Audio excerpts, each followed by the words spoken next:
Lu Changan, having traversed 2 lifetimes of cultivating immortality and reincarnation, now seeks a stable existence in his third life until reaching the Nascent Soul stage. He endeavors to unravel the mystery of the Reincarnation Stele, subsequently practicing an ancient and rather mundane health-preserving technique. Avoiding conflict and competition, he steadily builds relationships and fosters goodwill with others.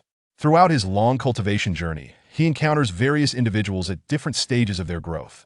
Righteous leaders, enchanting beauties, formidable demons, malevolent practitioners, ancient monsters, and cunning puppeteers. Observing the ebb and flow of the world, he unknowingly becomes a living fossil in the realm of immortality, a timeless entity. In the mortal realm, he is steady, seemingly immortal, decisive in matters of life and death, with a sound moral compass. Chapter 1. The Golden Cloud Assessment. In the Liang Kingdom, at the Golden Cloud Valley. The third trial of the immortal sect assessment, the illusory heart platform. On a round platform constructed of white jade, 1 to 200 youths are enveloped in a soft purple light, entrapped in an illusion, their expressions ranging from fury to fear or utter despair. Lu Changan lets out a muffled groan, abruptly awakening. His brow furrows, beads of sweat forming on his forehead. It feels as though a seal within his mind is shattered, inundating him with a torrent of information. Impressive. The third to awaken from the illusory heart platform, demonstrating exceptional willpower. Not far away, several sect masters exchange private remarks. The illusory heart platform serves as the final trial for entry into Golden Cloud Valley, testing one's mental state and resolve. Lu Changan, possessing mid-grade spiritual roots, ranks third on the illusory heart platform, quite the promising seedling. Chi Refinement Stage 1, nearly 18 years old? What a pity! A murmur of regret ripples through the surrounding crowd. The immortal cultivation world of the Liang Kingdom, the entrance assessment of Golden Cloud Valley. Lu Changan, nearly 18 years old? Breaking the mystery of the womb this time has come much later than in the previous lives, missing the optimal age for embarking on the path of cultivation. On the illusory heart platform, Lu Changan's face shifts, his gaze becoming profound. From his memories of this life, he realizes he is in a different cultivation realm compared to his first and second lives. Awakening in this life, with the aid of the 9 seal stele, the initial strength of my soul is surprisingly greater than in the second life. Lu Changan's brow relaxes, his expression returning to calm. Ah, the 9 seal stele. He gently closes his eyes, seemingly gathering his energy. In the depths of his mind, an ancient, dark stone tablet materializes, its surface adorned with abstract patterns. The 9 seal stele is the mysterious ancient tablet he inadvertently encountered on Earth, which initiated his extraordinary journey of immortal reincarnation. Unaware of its origins, he named the stele based on its appearance. On the front of the stele, from top to bottom, there are 9 rectangular frames, each bearing a seal. In the first frame, an image of a handsome young man holding a talisman pen, standing upright, is etched. The second frame reveals an elderly man in ink robes, stepping upon light of escape with white whiskers. The first 2 frames are silent and dim, the figures resembling shadows of longevity. However, the third frame depicts a flickering silhouette of a youthful boy. Faintly visible, it has yet to be fully etched onto the stele. This boy's silhouette aligns perfectly with the current Lu Changan. The remaining 6 frame seals below are completely blank. Counting from the first life after crossing into the immortal cultivation world, it is now the third life. Lu Changan withdraws his consciousness from the 9 seal stele, briefly reflecting on the experiences of the previous 2 lives. In the first life, upon arriving in the immortal realm, he possessed average aptitude, a wandering cultivator, facing numerous challenges and barely managing to reach the 9th layer of Chi refinement. His only notable skill was his ability to draw talismans. Ultimately, in the struggle for a foundation-building opportunity, he was outmatched and perished in a battle of magic. In the second life, he hailed from a family of cultivators, possessed high-grade spiritual roots, and benefited from the insights and talisman techniques of the first life, advancing swiftly to the peak of the Golden Core stage. However, he ultimately failed in his attempt to break through to the Nascent Soul stage, leading to his demise. In the first 2 lives, I merely scratched the surface of the 9 seal stele's capabilities. It is inferred that I must at least advance to the Nascent Soul stage, undergoing a transformation of my soul, to uncover the stele's true secrets. With this thought, Lu Changan firmly establishes his goal for this life. The Nascent Soul stage. If he cannot reach this realm, The 9 seal stele may lead him to continue into the next reincarnation at most 9 cycles. Of course, this is an optimistic assumption. Perhaps it is merely 3 lifetimes and 3 worlds. Should he fail in this life, total annihilation awaits him. No. As time passes, the youths on the illusory heart platform gradually awaken, creating a cacophony that disrupts Lu Changan's thoughts. Lu Changan, when did you awaken? Several nearby youths, surprised by Lu Changan's earlier awakening, gaze at him. Fortune smiled upon me, I awoke slightly before you all. Lu Changan leisurely observes the 2 boys and 1 girl before him. All are seedlings brought over from Eschewing Prefecture, having met along the journey.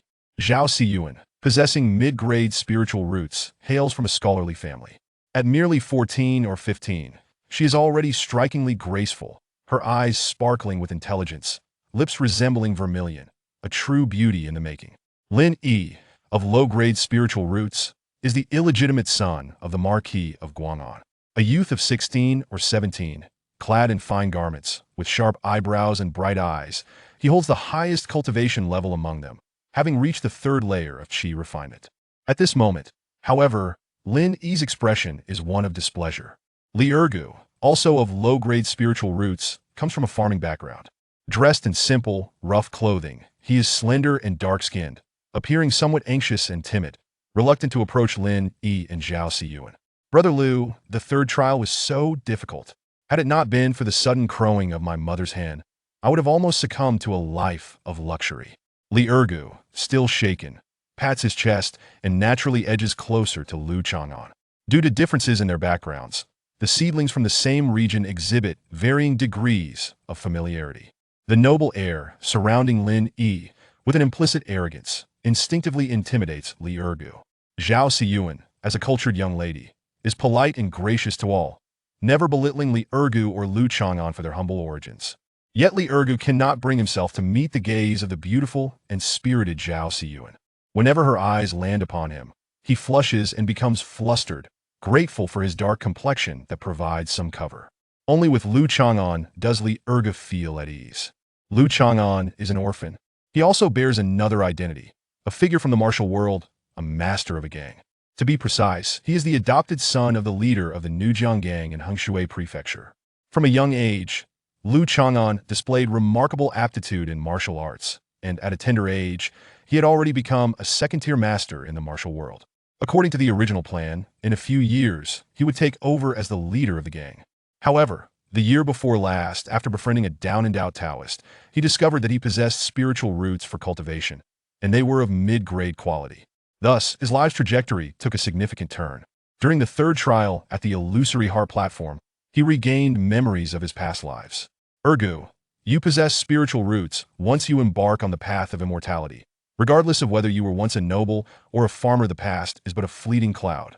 Lu Changan gazes at the humble and timid Li Ergu, gently patting his shoulder. Through 2 lifetimes of cultivation and reincarnation, Lu Changan's heart remains unchanged. He is not transformed into a jaded creature with centuries of wisdom. This is the wondrous aspect of the 9 seal stele. It is as if he has awakened from an immersive film, his consciousness returning, now enriched with the memories of 2 lifetimes of cultivation. With a wealth of life experience, his horizons have broadened significantly. His original heart is as it was when he first crossed into the realm of immortality. Indeed, I understand. Thank you, Brother Lu. Li Ergu scratches the back of his head, feeling a warmth in his heart. Lu Changan, what place did you achieve on the 3rd trial? The illusory heart platform? At this moment, Lin Yi, looking increasingly agitated, cannot help but inquire. Lu Changan glances at Lin Yi, the son of nobility, pondering. If he remembers correctly, Lin Yi was the last among them to awaken from the 3rd trial, the illusory heart platform. In terms of cultivation, Lin Yi ranks highest among them, having reached the 3rd layer of qi refinement. Yet, in this trial assessing mental state and willpower, Lin Yi's performance turned out to be the poorest. Even Li Ergu, from a farming background, surpassed him slightly. I believe I placed 3rd, Lu Changan muses. 3rd? Lin Yi's pupils constrict, his expression darkening as he seems unable to accept such a disparity. In the first 2 trials, his overall performance had far exceeded that of Lu Changan. Unexpectedly, Brother Lu's willpower is so remarkable, truly a chivalrous hero of the martial world. Congratulations. Zhao Xiyuan, too, is astonished, raising her delicate brows, her gaze flickering. During their journey to the sect, Lu Changan, as a figure from the martial world, has rich experiences and a friendly disposition, leading to a close rapport with Zhao Siyuan. Moreover, as the eldest among them, she affectionately addresses him as Brother Lu. The bond between them is such that even Lin Yi, of noble heritage, cannot quite compare when it comes to Zhao Siyuan's regard. Lin Yi's mood grows increasingly sour as he forces himself to regain composure, casually remarking, "Alas, if Brother Lu could secure the first position in the illusory heart platform, he would be able to disregard the results of the previous 2 trials and directly pass the assessment, thereby becoming an outer disciple of Golden Cloud Valley. The first place in the illusory heart platform grants direct entry into the sect." Lu Changan was momentarily taken aback, unaware of this intricate detail. A twinge of regret stirred within him had he unraveled the mysteries of his prenatal existence a few days earlier and obtained the enhancement of the soul from the 9-seal monument. His chances of passing the entrance examination would have been nearly guaranteed. Even with the memories of 2 lifetimes of cultivation, Lu Changan had no desire to remain a rogue cultivator. His experiences during his first life as a rogue cultivator had imparted upon him a profound understanding of the hardships involved. In the pursuit of longevity and the immortal path, the elements of wealth, companions, law, and terrain are indispensable. Among these, the least esteemed terrain refers to the cultivation grounds. In the realm of cultivation, nearly all spiritual veins and auspicious locations have been claimed by sects, noble families, and formidable beasts. The mundane regions are deemed spirit-poor lands, where the spiritual energy is extraordinarily sparse and barren. Such environments are utterly unsuitable for cultivation. The absence of spiritual veins and cultivation grounds can result in efficiency disparities exceeding tenfold. The foremost element, wealth, pertains to cultivation resources, such as spirit stones, elixirs, and magical artifacts. Without both a cultivation ground and resources, even a seasoned expert attempting to recultivate would face significant challenges during the initial stages of the immortal path. Thus, Lu Changan would not let the opportunity to enter a sect slip away. Those whose names are called stepped forward. Before long, a steward from Golden Cloud Valley floated in midair, commencing the announcement of the successful candidates for the assessment. Chapter 2. Adore apart Zhang Tai's Han. Zhao Xiao. Yi Lei. The steward of Jinyun Valley recited the names of dozens of individuals in one breath. Those who were named were filled with joy, their hearts swelling with aspirations for the path of eternal life in the realm of immortality. Yet, my name was absent. Was it merely an oversight? Linny bit his lip, disbelief etched across his face. At 17 years of age, with a cultivation level at the 3rd layer of chi refinement and a low-quality spiritual root, he should have met the criteria. His performances at the 1st and 2nd trials, the spirit-sensing pillar and the 9 curved peaks, had been commendable. Not only was Lin Yi's name overlooked, but Lu Changan and Li Ergu also failed to pass the entrance examination. The remaining individuals were promptly dismissed from the mountain gate. The steward of Jinyun Valley maintained a frigid demeanor as he led the chosen seedlings of immortality away. The expressions of the over 100 youths, including Lin Yi and Li Ergu, turned somber, their hearts brimming with reluctance. Lu Changan remained unperturbed, having anticipated this outcome. The age limit for the entrance examination at Jinyun Valley was strictly set at no more than 18 years. Lu Changan was precisely at the threshold. Had he delayed a few more months, he would have lost even the qualification to be examined. Despite his outstanding performance in the 3rd trial, his age and cultivation level were simply inadequate. With a bone age nearing 18 and only a 1st-layer chi refinement level, his potential was deemed disappointingly low by the sect. Even though his spiritual root barely reached the mid-quality standard, Jinyun Valley would still look down upon him. Brother Lu, does this mean we cannot pursue the path of immortality? On the descent, Li Ergu wore a woeful expression, as if his dreams had been shattered. There is no need to be too disheartened. Possessing a spiritual root allows for cultivation. At worst, we can become wandering cultivators. Lu Changan consoled him. In truth, he was well aware that given Li Ergu's background and aptitude, embarking on the path of a wandering cultivator would be akin to scaling a mountain. Lu Changan himself was not overly concerned, as he had the advantage of memories from 2 lifetimes of cultivation, albeit the beginning was not as smooth as he had hoped. Under the guidance of 2 disciples from Jinyun Valley, the group made their way down the mountain, passing a lake brimming with spiritual energy. Lu Changan took a deep breath, gazing at the reflection of his youthful form upon the lake's surface. This incarnation possessed a balanced and robust physique, with calloused palms. His visage was rugged, with striking features, and his eyes were as dark as ink. Strong and sturdy, skilled in martial arts, He was far from a delicate and fragile figure. Changan nodded inwardly, feeling quite satisfied with the body he inhabited in this life. Senior brother Yu, given my performance in the examination, why was I eliminated? On their descent, Lin Yi engaged in conversation with a young disciple of Jinyun Valley, a hint of grievance in his tone. It turned out that prior to the entrance examination, Lin Yi had leveraged connections through the royal family to gain favor with Jinyun Valley. Young lord, your score in the third trial, illusory heart platform, was the lowest. According to sect regulations, unless one possesses a high-quality spiritual root or above, they cannot be admitted. Senior brother Yu's lips moved as he conveyed this through voice transmission. He inwardly scoffed. After all, Jinyun Valley was one of the top 5 sects in Liang Kingdom. With ordinary qualifications and such a lack of resolve, how could Jinyun Valley ever take notice? The illusory heart platform, was it? Lin Yi felt a surge of indignation and instinctively glanced towards Lu Changan. Despite Lu Changan's excellent performance in the third trial, he too had been eliminated. With this thought, Lin Yi's mood lightened considerably. After all, he was the illegitimate son of a noble family, backed by worldly power. Even without a sect to take him in, he would fare significantly better than an ordinary wandering cultivator. Nevertheless, as they stepped outside the mountain gate of Jinyun Valley, gazing into the distance, gradually obscured by a shroud of mist, the ethereal peaks loomed, accompanied by soaring spirit cranes and other worldly beasts. Lin Yi remained silent for a long while before letting out a deep sigh.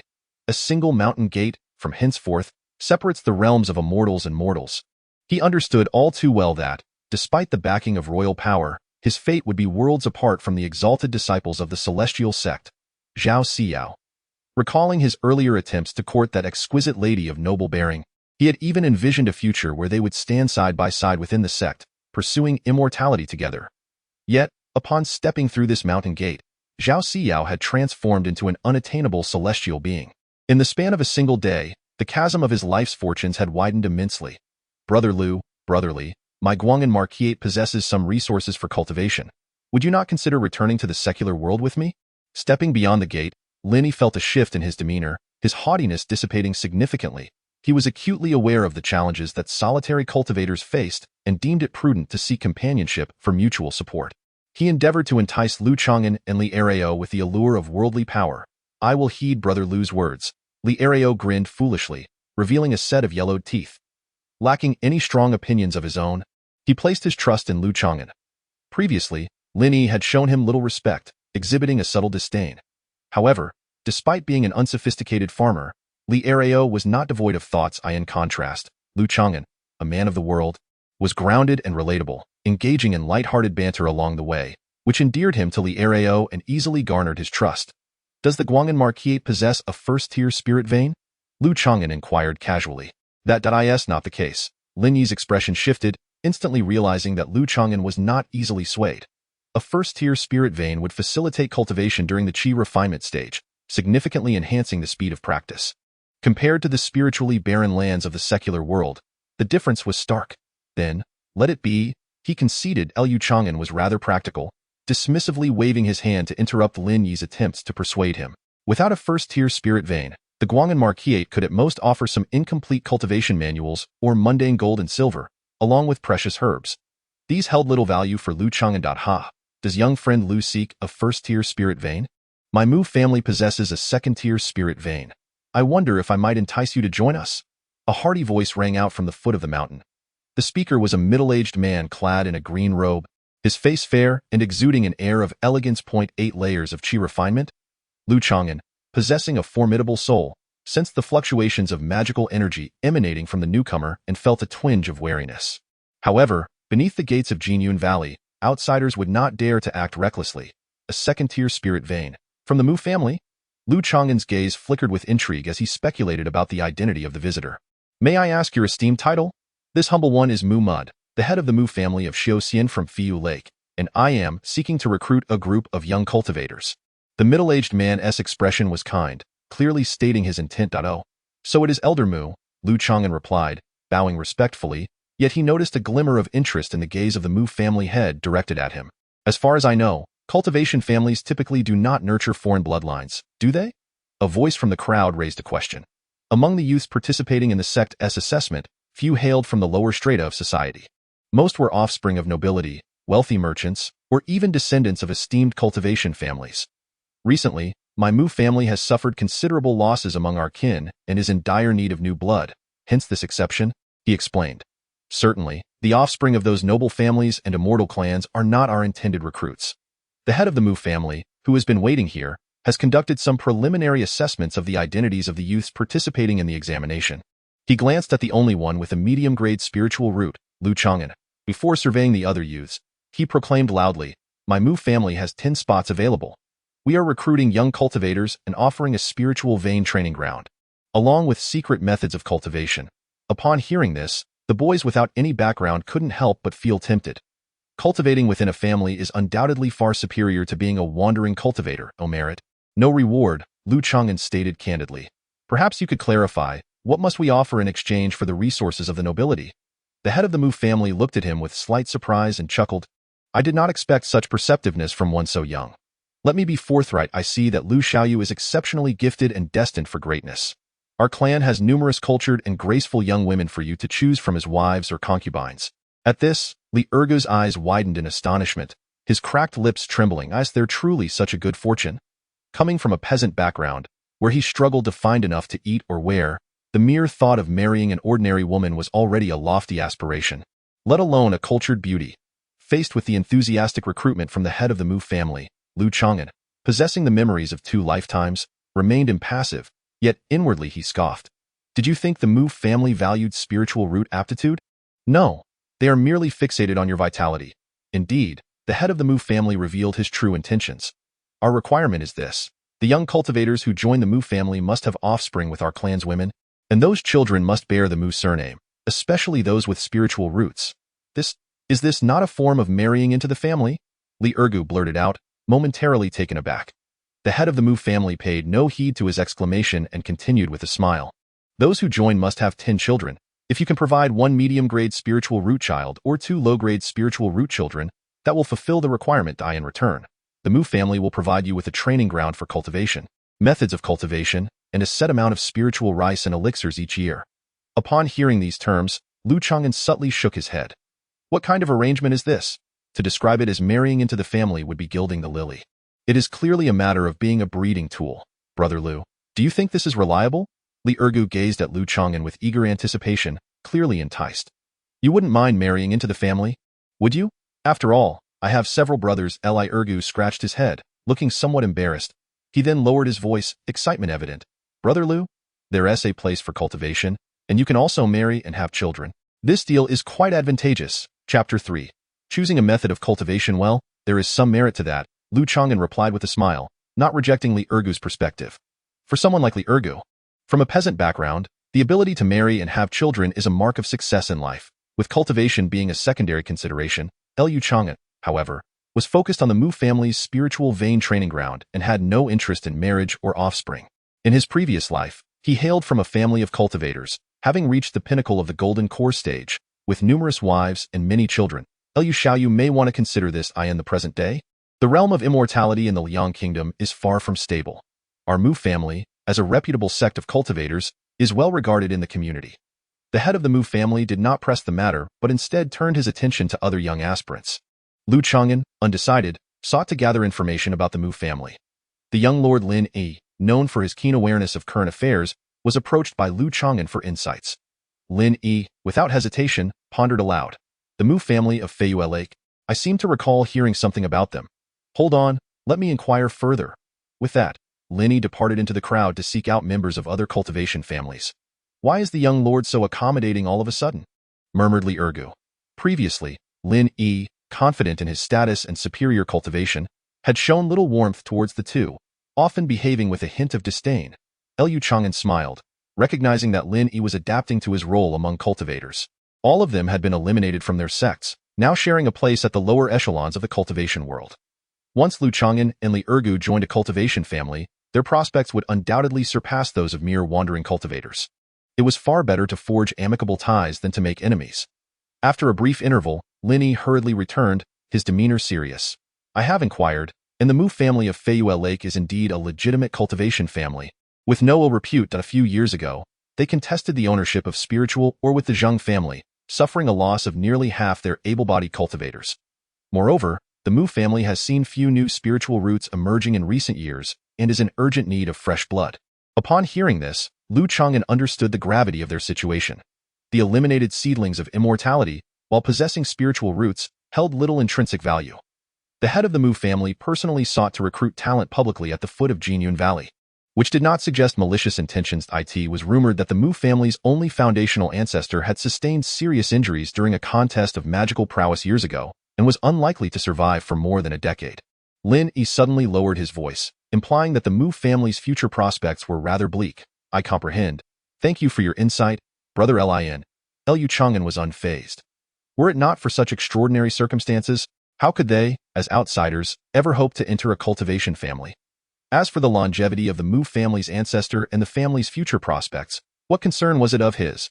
After all, the Mu family was merely a transitional refuge for Lu Changan's cultivation.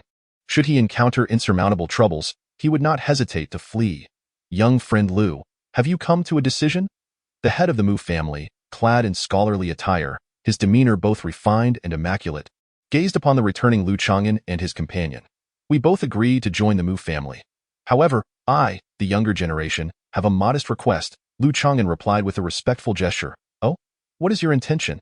I earnestly aspire to the path of immortality, and during the initial stages of my cultivation, I wish not to be distracted by romantic entanglements. I hope that Elder Mu can grant me a period of 10 years. After this time, I shall consider marriage and family. 10 years? The head of the Mu family snorted coldly, as if thunder rumbled in the void. Ergo staggered, his complexion paling, rendered speechless by the intimidation. With a cultivation level of the 8th layer of Qi refining, he held an undeniable advantage over those at the 1st layer. Lu Changan struggled to maintain his composure, feigning terror, yet he did not retract his request. Your resolve is commendable. The head of the Mu family remained silent for a moment before offering a measured assessment, ultimately conceding. My Mu family does not harbor idlers. I can grant you a maximum of 5 years. 5 years. Very well. Lu Changan's reluctant agreement was merely a facade. In truth, he did not harbor any extravagant hopes of delaying the matter for 10 years. He simply wished to create some room for negotiation. 5 years was a time frame that aligned with his expectations. Should you breach our agreement after this period, you would be required to compensate my Mu family with 3 times the amount of cultivation resources provided. The head of the Mu family, if he possessed any genuine intent, was not foolish enough to allow a junior to exploit the family's resources, only to abscond years later. His willingness to make concessions stemmed from Lu Changan's medium-grade spiritual roots. An hour later, the head of the Mu family selected 10 young individuals with spiritual roots, including Lu Changan and Li Ergu, all of whom lacked any significant background. Well then, from this moment forth, you shall be regarded as external disciples of the Mu family. Follow me back to Feiyue Lake. The head of the Mu family led the 10 youths down the mountain. Accompanying him were 4 mid-stage Qi refinement cultivators from the Mu family, their cultivation levels ranging between the 4th and 6th stages of Qi refinement. Upon departing from Jinyun Valley, the Mu family did not take to the skies but instead rode upon ordinary steeds. These horses, guided by the lead spiritual steed, were unaffected by Li Erga's lack of horsemanship. Lu Gu, why aren't these celestial masters taking us back to the family residence in flight? Li Ergu inquired, a hint of disappointment evident in his tone. When they had traveled to Jinyun Valley for the assessment, they had journeyed aboard a celestial vessel. Perhaps the masters wished to temper our physiques and willpower during the journey, Lu Changan replied gravely. Although he was aware of the reason, as a novice without any backing, he certainly could not afford to act as if he possessed profound understanding. Given that those in the Qi refinement stage had limited magical power, they could only utilize magical tools for flight, which were not suitable for long-distance travel. Moreover, their flying speed was rather subpar, inferior even to an ordinary vehicle on Earth. Not to mention, transporting a group of burdensome individuals was far from ideal. As for the celestial vessel, its value was considerable, and given the Mu family's circumstances, it was unlikely they would readily part with it or utilize it without careful consideration. In contrast, traveling by horseback was far more practical. Conserving magical energy, a long-distance flight leading to excessive magical depletion, leaving them vulnerable to enemies, would indeed be a significant blunder. Temper our physiques and willpower? It must be so. Lu Gu, you possess such wisdom? Li Ergu exclaimed, suddenly enlightened and utterly convinced. The conversation between the two did not escape the notice of the Mu family members leading the way. The head of the Mu family remained silent, while the expressions of the 4 Mu family cultivators turned peculiar, their lips twitching slightly. As night fell, the Mu family's party took a rest in the wilderness. They engaged in hunting, kindled a bonfire, and fed the horses. The 4 Mu family cultivators instructed the youths to partake in various tasks. They can't even spare a few spirit pills, Lu Changan mused, gazing at the wild boar and hare roasting over the fire, lost in contemplation. The economic situation of the Mu family at Feyue Lake might be even worse than he had imagined. May I ask, how long until we reach the family residence? One of the youths inquired. The horses you ride possess a trace of spiritual steed lineage. It will take merely 3 months to reach the family, the head of the Mu family responded, seated before a separate bonfire, while several Mu family disciples stood guard around him. 3 months. The youths with spiritual roots exchanged glances, their expressions darkening, particularly those meditating in a seated position. Having been in the spiritually impoverished realm of the mundane world prior to arriving at the Mu family, their cultivation progress had been exceedingly slow. This did not even account for the time spent resting during the journey. Essentially, it meant that the 2 to 3 months on the road would result in almost a complete stagnation of their cultivation. Yunfei, distribute a spirit stone to each of them. The head of the Mu family hesitated for a moment before summoning a remarkably handsome young man from the Mu clan, who had reached the 5th level of qi refining. Spirit stones? Lu Chang'an's heart surged with joy. It seemed he had misjudged the Mu family head.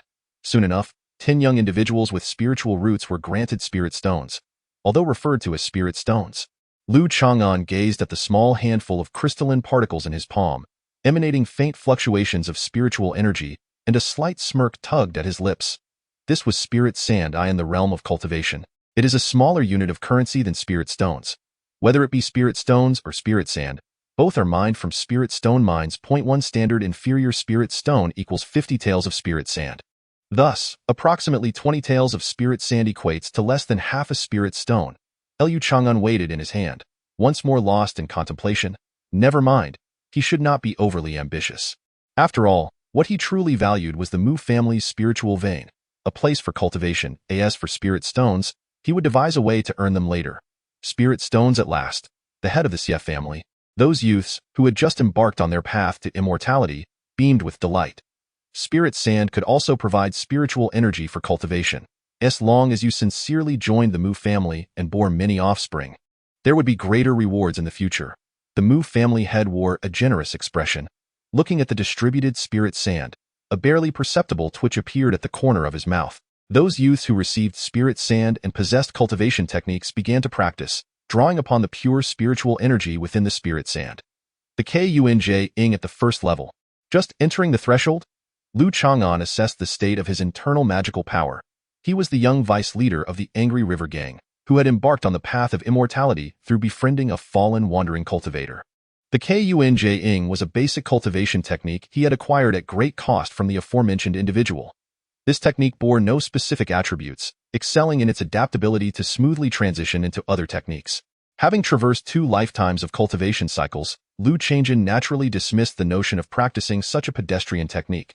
He closed his eyes, reminiscing about the profound techniques he possessed when he reached the pinnacle of the core formation stage in his previous life. The Burning Sky 9 Decisions, a high-level fire attribute technique, capable of harnessing 9 layers of blazing flames to incinerate all things, boasted remarkable combat prowess among its peers. The Wind and Mist Cannon, a demonic cultivation method with bizarre techniques and unparalleled speed and evasion, provided commendable self-preservation capabilities. No, the goal for this life is the Nascent Soul stage. Lu Chang'an quickly shook his head, dismissing several powerful advanced techniques. In his previous life, he had deeply understood the meaning behind the notion that all beneath the Nascent Soul were but ants. The difficulty of attaining the Nascent Soul stage, even with the memories of having reached the pinnacle of core formation, left him with little confidence in this life. It must be noted that in his second life, he possessed a superior spiritual root and hailed from a family of cultivators, giving him a much higher starting point than in this life. After a long deliberation, he finally made a decision. It seemed he could only choose that ancient technique. Chapter 4. The Evergreen Ancient Tree. The technique chosen by Lu Chang'an was called Ancient Evergreen Art. This was from his second life, acquired from the cave of the great Nascent Soul cultivator Yin Donglai. At that time, he was already 400 to 500 years old and had nearly lost his life during a duel in the cave. The only reward was half a scroll of the Ancient Evergreen Art, which could be cultivated up to the Nascent Soul stage. The characteristics of the Ancient Evergreen Art included the cultivation of temperament, prolonging life and fostering a long-lasting energy flow. Its drawback was that as a longevity technique, its power was rather mediocre, and the speed of cultivation was slow. In his third life, he opted for this technique. Changan places paramount importance on but one thing: longevity. The ancient wood evergreen technique must be cultivated from the chi refinement stage, serving as the primary method of practice in order to extend one's lifespan. A change in cultivation mid-course renders the longevity effects ineffective. The extension of life is such that, at each realm, one enjoys an additional half of the lifespan compared to fellow practitioners of the same level. In the chi refinement stage, one may gain an extension of 50 to 60 years. During the foundation establishment stage, the extension reaches 120 years. At the core formation stage, it can extend up to 300 years. Typically, a practitioner in the chi refinement stage possesses a lifespan of merely 120 years, while those in the foundation establishment stage may reach 240 years. Core formation practitioners can live as long as 500 to 600 years. This implies that in this lifetime, if Changan were to return to the core formation stage of his previous life, he would possess a foundational lifespan of 900 years. With the addition of certain rare materials for longevity, a lifespan of 1,000 years is not beyond the realm of possibility. Changan remains skeptical. In this lifetime, with a lifespan nearing 1,000 years, if he conducts himself with prudence and careful progression, he ought to ascend to the Nascent Soul stage. Having traversed 2 lifetimes, he profoundly understands the significance of lifespan for cultivators. In the realm of cultivation, those who survive until the end are the true victors. When practitioners suffer severe injuries during battles, including the use of certain secret arts, it often impacts their lifespan and foundational strength. In his second lifetime, Changan aspired to ascend to the Nascent Soul stage, yet was constrained by his lifespan, necessitating the competition for various opportunities and enduring life and death battles, inevitably compromising his foundational strength. This, in turn, affected his later attempts to break through to the Nascent Soul stage, ultimately leading to his downfall during the heavenly tribulation. In his second life, with little lifespan remaining, he primarily practiced fire-based techniques, his spiritual root aligned with fire, rendering the transition to the wood-based ancient wood evergreen technique unsuitable. In this lifetime, he possesses a mid-grade spiritual root, demonstrating heightened sensitivity to the energies of fire, wood, and metal, making it ideal for cultivating the ancient wood evergreen technique from the chi refinement stage, layer by layer, thereby extending his lifespan. Cultivators' qualifications are categorized as inferior spiritual roots, low-grade spiritual roots, mid-grade spiritual roots, high-grade spiritual roots, earth spiritual roots, and heaven spiritual roots. Additionally, there exist innate bodies that fall outside the spiritual root system, such as the thunder spirit body, the green lotus body, and the dragon chant body. Innate bodies are exceedingly rare, and Changan possesses limited knowledge about them. The grading of the spiritual root system is determined by the sensitivity to the energies of heaven and earth. Typically, practitioners encompass all 5 elements. The grade of a spiritual root primarily depends on the energy attribute to which one exhibits the strongest sensitivity. A sensitivity rating of 10 denotes the lowest standard for low-grade spiritual roots, while a rating of 20 marks the minimum for mid-grade spiritual roots. Changan's sensitivity to fire energy just surpasses 20, meeting the minimum standard for mid-grade roots. Following closely is his sensitivity to wood energy, rated at 17, and metal energy, rated at 15. As for water and earth energies, their sensitivity falls below 10, rendering them unworthy of classification. This signifies that future cultivation of spells pertaining to these 2 attributes will be considerably challenging. That evening, Changan held a grain of spiritual sand and commenced his practice of the ancient wood evergreen technique. A month slipped by in the blink of an eye along his journey. The last grain of spiritual sand in Changan's hand transformed into powder. The first layer of the ancient wood evergreen technique was achieved. Changan felt a vibrant, enduring essence as he channeled the delicate threads of mana within his body. Upon entering this initial stage, he sensed the ceaseless flow of the technique's power. The energy meridians were long and resilient. This alone compensated for the otherwise lackluster potency of ancient life-nurturing techniques. In battles among practitioners of the same level, magical artifacts and supernatural abilities are paramount. A continuous flow of mana provides a significant advantage, enabling sustained support for artifacts and abilities. Even in retreat, one possesses considerable leverage. However, the cultivation speed of the ancient wood evergreen technique proved to be slower than anticipated, even lagging behind that of the open-source scripture. This shortcoming was most acutely felt by Changan. Nevertheless, the ancient wood evergreen technique harbored hidden surprises, particularly its remarkable ability to conceal one's presence. When one practices this technique, it is as if they transform into a decayed tree, rendering their true cultivation level undetectable. Many wood-based techniques possess a similar ability, yet none compare to the ancient wood evergreen technique. Indeed, This aligns perfectly with my philosophy of discreet cultivation and prudent management in this lifetime, Lu Changan mused to himself. Once he chose this technique, he resolved to refrain from engaging in battles or vying for opportunities. Avoid contention and strife. In this life, he aimed to steadily enter the nascent soul stage and unearth the true secrets of the Nine Seal Monument. Having exhausted the spiritual sand in his possession, Lu Changan felt little inclination to continue his cultivation before reaching the Mu family and the mundane realm. Where spiritual energy was sparse, the efficacy of cultivation was severely diminished, especially since the ancient wood evergreen technique naturally progressed at a leisurely pace.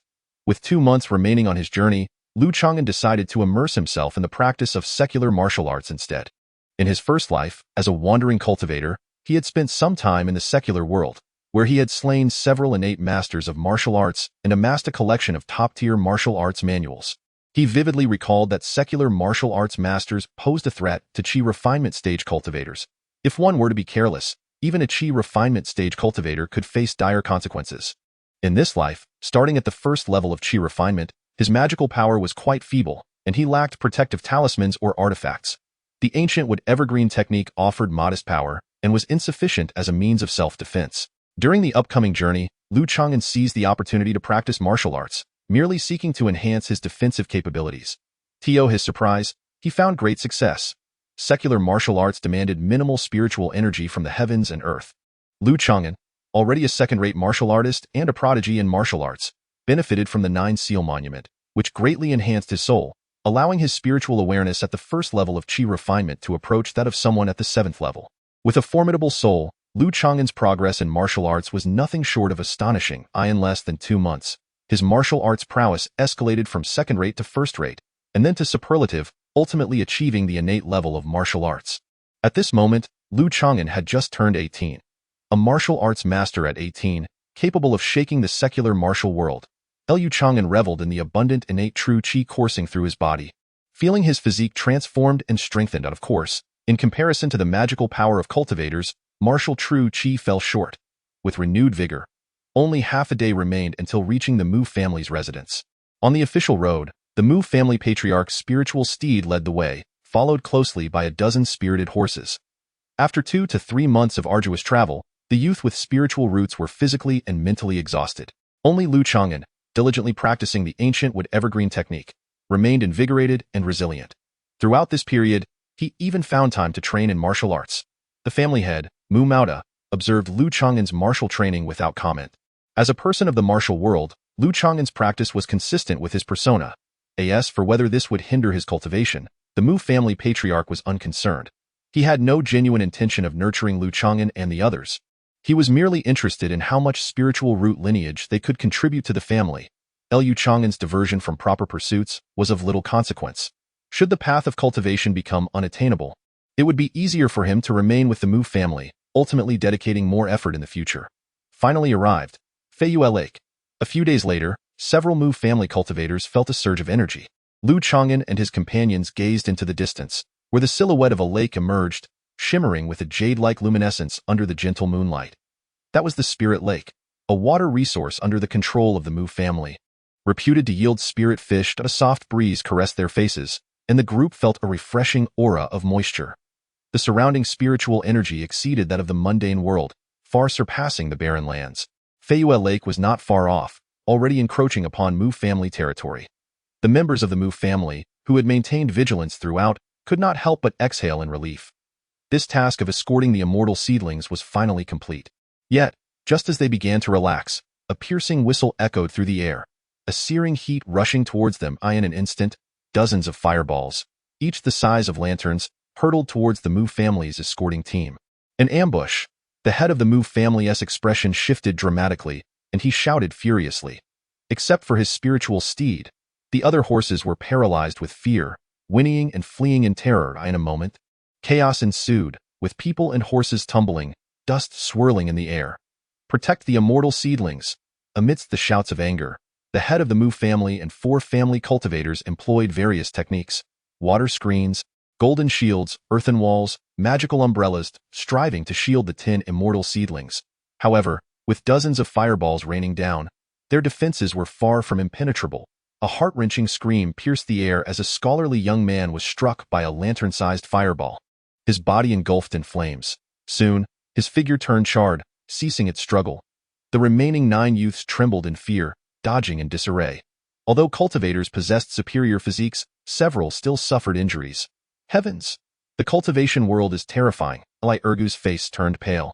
Nearly paralyzed with fear, he was pulled by Lu Changan, skidding across the ground for several meters to evade the explosion of a fireball.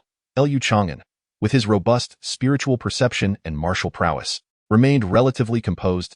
Mauda. You think you can take these immortal seedlings back? You must first obtain the consent of the Zheng family. From the hills to the left, 7 cultivators soared into the air, each wielding magical artifacts. Leading them was a robust, dark-skinned man, standing atop a blazing red blade, a centipede-like scar stretching across his cheek, nearly reaching his neck, adding an air of ferocity. The fluctuations of his magical power clearly indicated he had reached the 9th level of Qi refinement. Zheng family, Zheng Wugong. The Mu family cultivators gasped in horror. Zheng Wugong. How dare you attack the Mu family cultivators before Feiyue Lake? Gazing at the formidable dark-skinned man, the head of the Mu family spoke coldly, his fury palpable. Throughout the journey, he had remained vigilant, never expecting to be ambushed so close to home. Kill! Let us end this swiftly. Zheng Wugong cackled menacingly, forming a spell with his hands, causing the fiery blade beneath him to swell to the size of a door. From the depths of the dancing flames, an eerie black light flickered. The blade of fire sliced through the air, aimed directly at the head of the Mu family. Simultaneously, the 6 cultivators behind Zheng Wugong launched their attacks, each with a cultivation level no lower than the mid-stage of Qi refinement. Among them, a beautiful woman at the 7th level of Qi refinement unleashed a vine spell, sending forth green tendrils that erupted from the ground, ensnaring the head of the Mu family. Daring to be arrogant before the Mu family, today you shall all remain here. The head of the Mu family's expression turned grim as he summoned a green flag, thrusting it into the ground, conjuring a swirling green windstorm the size of a shed. He then shattered a talisman, enveloping himself in a golden shield. However, facing 2 adversaries alone, the head of the Mu family swiftly found himself at a disadvantage. The azure banner before him dimmed, and the golden shield was shattered by the fiery blades. 4 cultivators from the Mu family were engaged in combat against 5 mid-stage Qi refinement practitioners from the Zheng family. Similarly outnumbered, the situation appeared grim. The heart-stopping battle took the surviving youths by surprise, leaving many pale-faced and trembling. Having just entered the realm of cultivation, they had never beheld such a scene. The world of cultivation was far too perilous. I want to return home and farm, Eli Erga lamented, his voice quivering. Quickly go back to your family. A young man from the Mu family, at the 5th layer of Qi refinement, conveyed through thought to the others. This individual, Lu Changan, recognized as Mu Yunfei, had previously distributed spirit stones to the 10 youths. Yes, let's flee. Remaining here is merely a burden. The youths reacted swiftly, dashing towards Feiyue Lake. However, it was unlikely to be that simple. Lu Changan furrowed his brow, refraining from rushing to escape. The Zheng family's cultivators, despite their numerical superiority, seemed intent on ensnaring the Mu family head and his companions, disregarding the others. This struck Lu Changan as peculiar. Sure enough, the youths had barely covered a few dozen meters when, swish, a wind blade, several feet long, sliced through the air, striking the fastest boy. He barely had time to scream. His head was severed from his body, blood gushing forth. Hiss! The fleeing youths halted abruptly, their bodies bristling with terror. In ambush. The Mu family head and the 4 family cultivators darkened in expression. From the trees lining the path, 3 cultivators descended, 2 men and a woman. The leader was an unattractive woman, a 4th layer Qi refinement practitioner, who instructed the 2 younger cultivators behind her. This is your first real battle in the world of cultivation. Follow me to eliminate the remaining 8 seedlings. Do not let your guard down.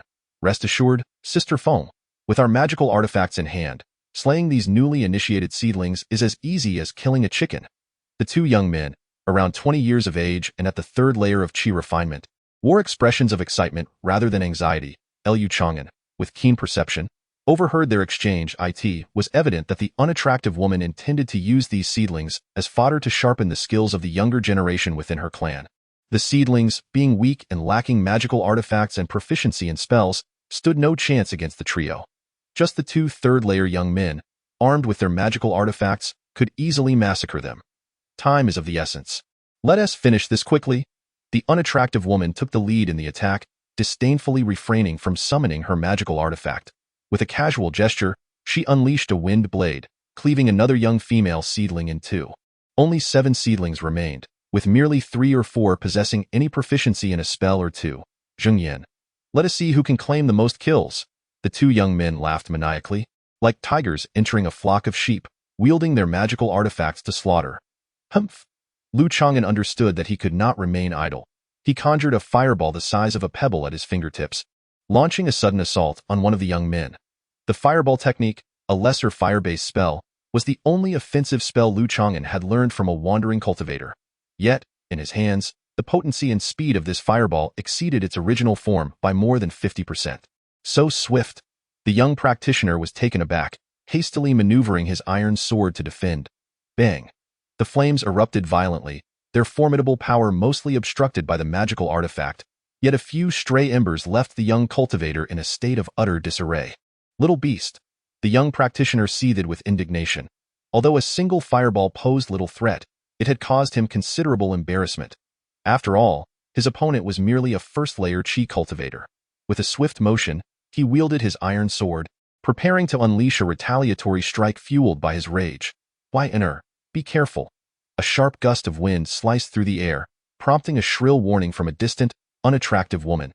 However, it was too late. Lu Chang'an's figure blurred as he closed the distance in an instant. With a flick of his finger, he unleashed a 3-foot blade of energy. The young cultivator, named Zhang Yin, froze in shock, helplessly gazing at the gaping wound in his chest. The 3-foot energy beam pierced his heart. This was the pinnacle of martial arts practiced by Lu Chang'an, known as Heavenly Finger. The earlier fireball technique had merely been a ruse. One must never underestimate innate martial prowess. After dispatching Zhang Yin, Lu Chang'an nonchalantly retrieved the fallen artifact sword.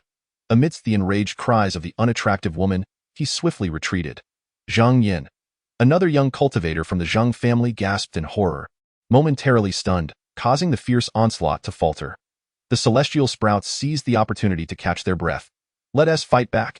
Inspired by Lu Chang'an, several young practitioners skilled in spells joined forces against another young cultivator at the 3rd layer of Qi. Why enter? The unattractive woman at the 4th layer of Qi bellowed, her eyes bloodshot with murderous intent as she pursued Lu Chang'an relentlessly. Swish, swish, swish. 3 consecutive wind blades sliced through the air. While these spells could annihilate other celestial sprouts, they were ineffective against Lu Chang'an. His formidable spiritual awareness granted him keen reflexes. Even in the face of a 4th-layer Qi practitioner, the speed of a martial arts master would not be at a disadvantage. Innate warrior? The unattractive woman gritted her teeth, quickly regaining her composure as she summoned a small brass bell. Lu Chang'an's expression shifted, and without a moment's hesitation, he unleashed 3 fireballs. The woman sneered, neither dodging nor evading, channeling all her power into the brass bell. With a resonant hum, it generated a copper-hued barrier, resembling an inverted brass bowl. Boom, boom, boom. The 3 fireballs struck the copper barrier, erupting in a violent explosion. The luster of the brass bell diminished by 30%. The power of these fireballs? The woman couldn't help but be taken aback. The 3 fireballs Lu Chang'an had unleashed were indeed more potent than before, nearing the might of a 3rd-layer Qi practitioner. After several fireball techniques, Lu Chang'an found himself depleted of most of his mana. Yet the Longqing mana continued to replenish steadily. Die. The woman's eyes gleamed with cold light. The brass bell emitted a deafening clang, causing blood to flow from the noses and mouths of nearby lower-level youths.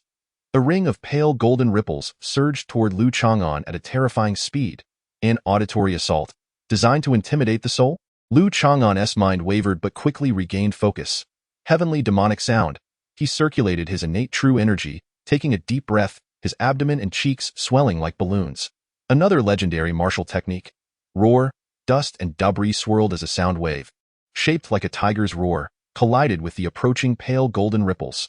Even though the brass bell had been weakened by 30%, it still overwhelmed and engulfed the heavenly demonic sound. Ultimately, only a fraction of the pale golden ripples remained, which Lu Chang'an met with his innate true energy, his powerful physique absorbing the impact. He staggered back, his blood surging. The residual sound wave's strange force seeped into his organs, only to be dispelled by the ancient Longqing mana. The little thief, how could it be possible?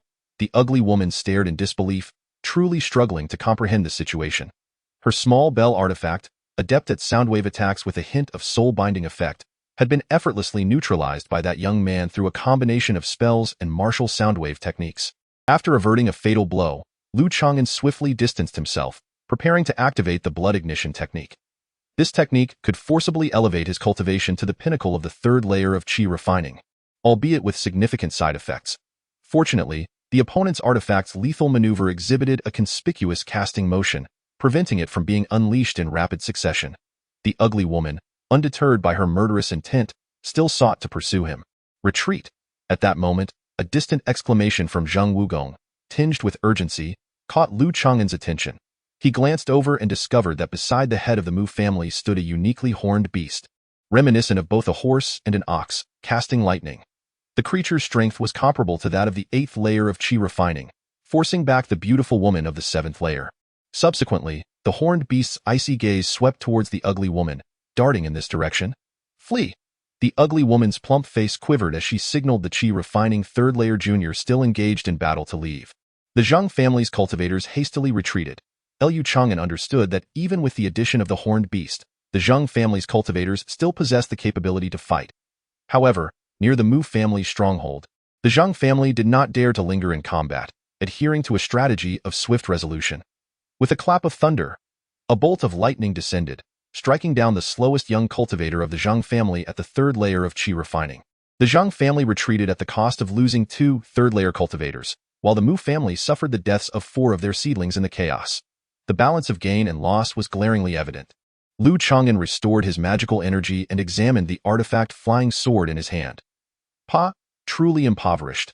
Initially believing it to be a low-grade artifact, upon inspection, he discovered it to be a subpar one. Marred by several defects on its surface, Lu Changan pondered for a moment before approaching the body of the slain cultivator, named Zhang Yin. Cautiously searching the corpse, he sought any additional spoils of war. Chapter 6. Feiyue Mountain Manor. This qi refining 3rd-layer cultivator was slain solely by Lu Changan. He claimed the spoils for himself, with no objections from the Mu family cultivators. Lu Changan, well done. Mu Yunfei wiped the blood from the corner of his mouth, involuntarily regarding him with newfound respect. The Mu family cultivators expressed surprise at Lu Changan's ability to slay a 3rd-layer qi refining cultivator, though it was not to the extent of being earth-shattering. Besides being a cultivator, Lu Changan was also a martial arts expert, and his target was merely a newcomer from the Zheng family with little practical experience. To manage a brief escape while being pursued in the mid-stages of qi refining showed commendable fortitude and courage, marking him as a talent. The head of the Mu family privately lamented. Lu Changan, along with those eliminated by the sect, had already proven insufficient potential with limited future achievements. Even if there were indeed some overlooked prodigies among them, the Mu family would not prioritize their cultivation. For a family of cultivators, loyalty was of the utmost importance. Seedlings of cultivation were selected and nurtured from their bloodline descendants. Lu Changan had already missed the optimal age for fostering loyalty. This also explained why the sect's assessments had age requirements, not merely based on potential to a pauper. After tallying his spoils, Lu Changan found that aside from the subpar artifact, he had obtained 3.5 spirit stones and a low-grade windwalking talisman of the 1st tier. Not even a storage bag to his name.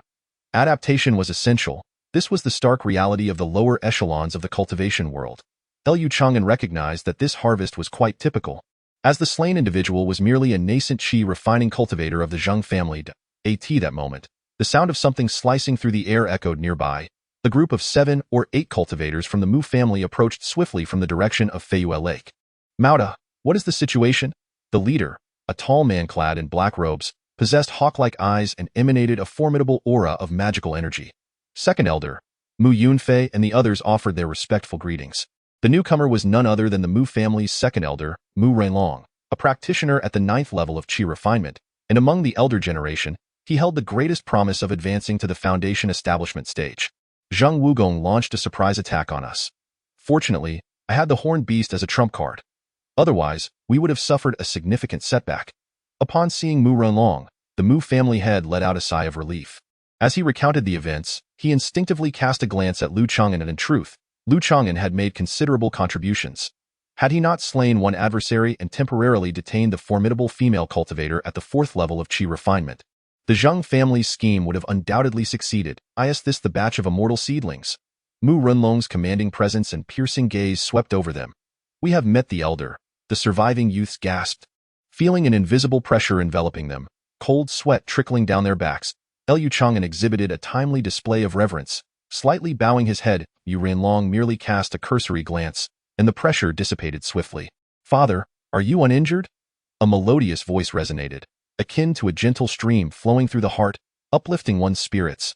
The surviving youths instinctively turned their gaze. There stood a girl of exquisite beauty, as graceful as jade. Her delicate brows were slightly furrowed, her snow-white complexion reminiscent of a blossoming lotus. Dressed in a long gown that brushed the ground, her starry eyes and radiant smile exuded an air of elegance and otherworldliness. The youths were momentarily taken aback, having never encountered a woman of such ethereal grace. "Xiaoyun, what brings you here?" "I am fine. Merely fatigued from expending too much magical energy." Mu Maoda's expression grew serious, a hint of affection flickering in his eyes. "Xiaoyun, Mu Xiaoyun." The youth silently committed the name of the Mu family's precious daughter to memory. Liu Changan also took a moment to admire Mu Xiaoyun. Despite having experienced 2 lifetimes, the peculiarities of the 9-seal monument had not dulled his appreciation for beauty. He remained untainted by the cynicism that often came with age. However, the multitude of experiences he had encountered made it increasingly difficult for him to be captivated by ordinary beauty. As they traversed the expansive waters of Feiyue Lake, the group made their way toward the Mu family's residence. Mu Maoda and Mu Renlong soared at the forefront. Renlong. The Zheng family's attack was likely not merely aimed at eliminating this batch of immortal seedlings. Their audacity in taking such a risk might be an attempt to test our patriarch. Mu Maoda's tone was grave, his expression clouded with concern. "Humph! Those foolish jesters. The patriarch of the Zheng family is also gravely injured, and yet they dare to provoke us at our doorstep? We must retaliate." A fierce glint flashed in Mu Renlong's eyes. The Mu family head shook his head. "We must deliberate carefully. Our younger cultivators cannot match the Zheng family. We must not fall into their trap." The Mu family's ancestral land was constructed along the banks of the lake, dotted with numerous villages and estates. Along the shores of Feiyue Lake, Liu Changan observed several spirit fields cultivating the most rudimentary spirit grains. The true heart of the ancestral grounds lay on Moonheart Island, at the center of Feiyue Lake. Beneath Moonheart Island, there existed a second-tier spiritual vein, available for Foundation establishment practitioners to hone their skills. As outsiders, Liu Changan and his companions were naturally unqualified to enter Moonheart Island. They were assigned to the Feiyue Mountain Villa situated by the lakeside, a mere 20 miles from Moonheart Island. Beneath the villa, 2 first-tier spiritual veins served as tributaries to the second-tier vein on Moonheart Island. The villa was protected by a top-tier first-grade formation. The water curtain illusion array. Liu Changan discerned the intricate layout at a glance. A layer of nearly imperceptible, transparent ripples enveloped the entire Feiyue villa, serving functions of concealment, protection, and vigilance. "You may devote yourselves to your training within the Mu family," the head of the Mu clan instructed the 6 celestial seedlings before departing. "As long as you fulfill the conditions previously discussed, you shall be free to remain in the future. Should you desire to stay within the Mu family, we shall embrace you as one of our own. Yunfei, ensure they are settled."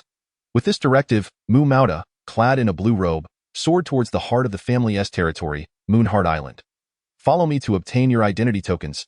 Mu Yunfei led the way, detailing the circumstances of Feiyue Villa. The Mu family's celestial seedlings, along with the lower-tier cultivators, had long been engaged in their practices here, and Mu Yunfei was no exception. Only those with a cultivation level above the 7th layer of Qi refinement were eligible to apply for residency on Moonheart Island, where the second-tier spiritual vein resided. As they traversed the path, members of the Mu family cast peculiar glances their way, some whispering among themselves, their expressions laced with amusement and disdain. Liu Changan had mentally prepared himself for this. After all, they were outsiders, here to become in-laws. Moreover, the inclusivity of a cultivation family was typically less expansive than that of a sect. In Liu Changan's understanding, if a sect resembled a multinational corporation, then a cultivation family could be seen as a familial enterprise. 2 hours later, the 6 individuals received their identity tokens. Each chose a modest residence with a private courtyard. The single-story dwelling was compact, occupying approximately half an acre, and was sustained by a first-tier spiritual vein, barely qualifying as a small cultivation ground. With his mind settled, Liu Changan felt considerably more at ease. What did it matter if he was under someone else's roof? As long as there was a place to cultivate, was it not advantageous to enjoy a free meal? He selected a rather secluded courtyard, nestled by the shores of Feiyue Lake, albeit with a touch of dampness. Li Ergu had intentionally chosen a residence right next door, a mere few dozen meters away. That foolish lad. Liu Changan opted for the remote area to ensure a tranquil environment for his cultivation, minimizing social interactions. Nevertheless, Li Ergu's straightforward nature meant that he could coexist without the need for scheming. A night passed without incident. Changan practiced the ancient wood evergreen technique, feeling as though he had transformed into a withered tree, merging seamlessly with the flora of the courtyard. The following day, Changan's training was interrupted. The Mu family wished to host a welcoming banquet for their new kin, and attendance was mandatory. A welcoming banquet? Changan suspected it was not merely a simple affair. Within the expansive main hall of Feiyue Villa, the 6 outsiders were seated at separate tables, indulging in an array of delicacies and fine wines. As dozens of young maidens graced the carpeted floor, each exhibiting graceful figures and diverse forms, the hall was soon filled with an exquisite fragrance. Every woman possessed striking beauty and an uncommon poise, devoid of any ostentatious airs. Some were gentle and elegant, smiling without showing their teeth, while others exuded a frosty demeanor, clad in garments as white as snow. There were also those who stood tall and enchanting, exuding purity and allure, alongside others of voluptuous form, draped in ethereal veils that tantalized the senses. These are the exceptional mortal women of the Mu family, a steward of the Mu clan declared from the high seat, a smile adorning his face. Each has been nurtured by the teachings of esteemed scholars, well-versed in propriety and proficient in the arts of music, chess, calligraphy, and painting. You may rest assured, they are all of unblemished character. Today, they shall graciously welcome you and wash away the dust of your journey. Should you encounter your destined partner, I, an old man, extend my heartfelt congratulations in advance. There is no need for the household of the Mu family to issue commands. These elegant and beautiful young women of the Mu lineage glide gracefully towards individual tables, serving tea and pouring wine, composing poetry and engaging in literary exchanges. Their words are fragrant as orchids, while they skillfully play the chin and flute. Most of these youthful Mu maidens are descendants of immortal cultivators and hold a certain status and autonomy within their clan, not merely serving as maidservants. They voluntarily come forth to choose their favored young cultivators. Changan, possessing mid-grade spiritual roots and exceptional talents, captivates several striking Mu maidens. However, Changan remains expressionless, dismissing all approaching beauties. He indulges in his wine, leaving no one daring to draw near. In contrast, Li Ergu, in the company of several Mu women, blushes profusely, anxiously encircling the waist of a charming maiden, inciting a chorus of laughter and song. 1 hour later, the welcome banquet concludes. Li Ergu has set his sights on a Mu maiden of petite stature with fair skin and striking beauty. Brother Lu, what do you think of the bride I have chosen? Li Ergu approaches, barely concealing his excitement. Changan ponders, you seek my opinion on your choice of bride. What is it that you find appealing about her? The maiden Li Ergu has chosen, among these exquisite beauties, can only be regarded as mediocre in looks and demeanor. She resembles Tsuehua, our village's flower, and she surpasses Tsuehua in beauty. Li Ergu's satisfaction is palpable. Quite impressive, Changan responds with a slight nod of acknowledgement. He then inquires, when will the wedding take place? Li Ergu rubs his hands together. The household manager said that if we are in a hurry, we can host the banquet tonight and enter the bridal chamber. Changan. Chapter 7. 2 years pass. 3 days later, Li Ergu marries. There are no elaborate rituals or excessive formalities. Everything is kept simple. The wedding banquet. Only a few relatives from the bride's side attend, while the groom's side is even smaller. Li Ergu has but one friend, Changan, to assist with the proceedings. 4 other young cultivators join merely to make up the numbers. Tio expressed their sentiments. Changan and a few others present gifts. These cultivators, impoverished to the core, can only offer mundane gold and silver or small personal items. Changan gifts a hand-copied manuscript titled Secrets of the Dragon Lock. It is not a technique of the immortal realm but a form of intimate knowledge. Not only does it enhance certain capabilities, but it also aids in retaining more primordial yang energy, preventing one from being depleted by beauty in this life. I shall likely have no need for Secrets of the Dragon Lock, Changan reassures himself. In his previous life, he hailed from a family of immortal cultivators, bound by duty, surrounded by numerous wives and concubines, leaving behind many offspring. In the early stages, the support of a cultivation family indeed proved beneficial. However, as one reaches a certain pinnacle, family and progeny can become burdensome. For the sake of family and children, his energies were often diverted, and at times, he found himself ensnared in a web of conflicts, battling for interests. Li Ergu acts swiftly. 2 months after the wedding, his wife Mu Qing becomes pregnant. The family head Mu Mauda learns of this and immediately bestows generous rewards. A low-grade magical artifact, a complete set of ceremonial robes, 30 spiritual stones, 2 bottles of nurturing elixirs, and 60 pounds of spiritual rice. Such bountiful rewards incite envy among the other young cultivators. Even Lu Changan finds himself somewhat tempted. Currently, he possesses only 3.5 spiritual stones and a subpar artifact. The head of the Mu family is setting an example, urging us to follow suit. Lu Changan remains as calm as a clear mirror. Upon the Mu family's pronouncement, the first to bear offspring and the first to produce a child with spiritual roots would receive additional rewards. Instantly, the hesitant cultivators could no longer sit idly by, eagerly competing to take wives and procreate.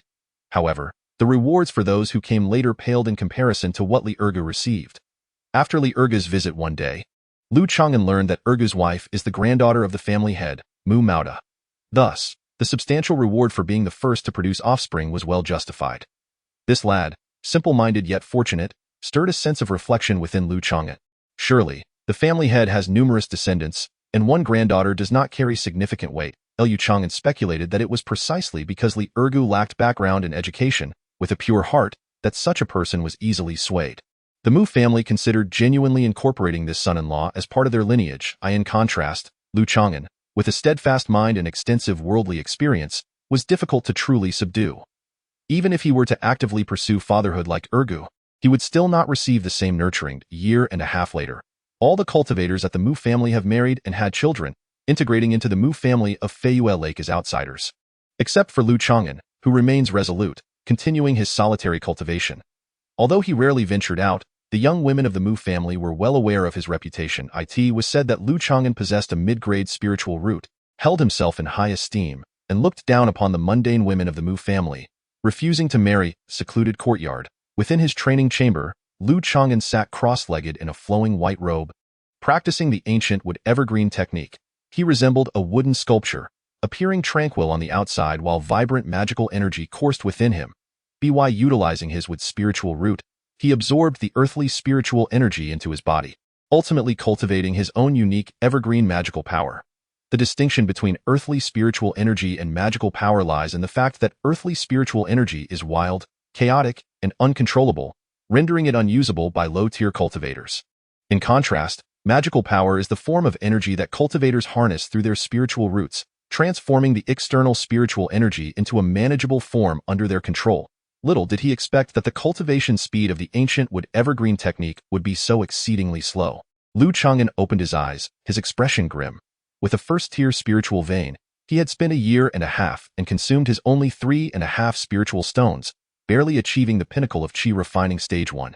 A month prior, Li Ergu had already advanced to Qi refining stage 2, and another of the 4 cultivators had also made a breakthrough. Conversely, Lu Changan, with his mid-grade spiritual root, had fallen to the end of the pack. 3 reasons contributed to this outcome. Firstly, the cultivation speed of the ancient wood evergreen technique is particularly slow, and Lu Changan's prior cultivation insights from his past lives did not significantly enhance his progress, effectively negating his advantage of reincarnation. Secondly, while Lu Changan's mid-grade spiritual root is of the fire element with a sensitivity of 20, he practiced the ancient wood evergreen technique using a wood spiritual root with a sensitivity of 17, which is akin to a low-grade spiritual root. Lastly, due to Lu Changan's refusal to marry and have children with the women of the Mu family, the resources provided for his cultivation were minimized to the barest essentials, only a spiritual vein training ground, the most basic cultivation techniques, and a meager monthly supply of 3 pounds of spiritual rice. Lu Changan sighed deeply. This was evidently the machinations of Mu Mauda, intended to compel him to comply.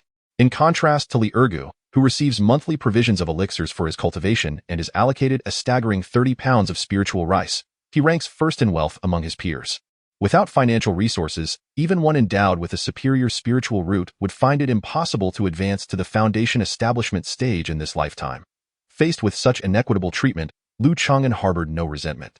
There is an age-old adage: a single meal nurtures a benefactor, while 1,000 meals cultivate AFOE. Lu Changan remained true to his original intent.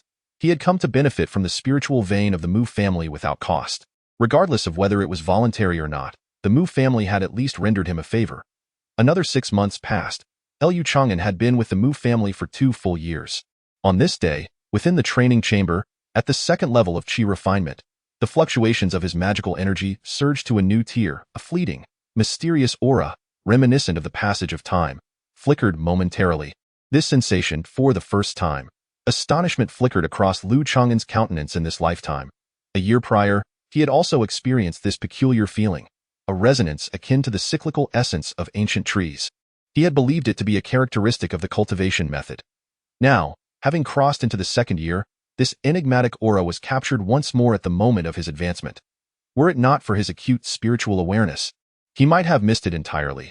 Could it be that the ancient wood evergreen technique absorbs the essence of time during its practice? If this were indeed the case, then the gradual nature of cultivation would be entirely understandable. Suppressing the shock and excitement within him, Lu Changan acknowledged the cyclical nature of time. A fundamental law of the universe, it was said that certain primordial true spirits and ancient divine beasts subsisted on the passage of time itself. Such a level of power is beyond even that of the nascent soul stage, and no wonder, the ancient wood evergreen technique could prolong life. Lu Changan realized that this ancient technique of nurturing life was surely extraordinary. If given the chance, he must acquire the subsequent volume of the evergreen technique. In his previous life, within the cave abode of the formidable nascent soul cultivator Yindong Lai, he had contended with others and secured half a volume of the ancient wood evergreen technique amid the chaos.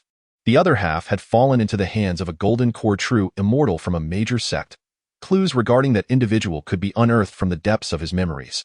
However, Lu Changan could not ascertain whether these two lives existed within the same realm of cultivation.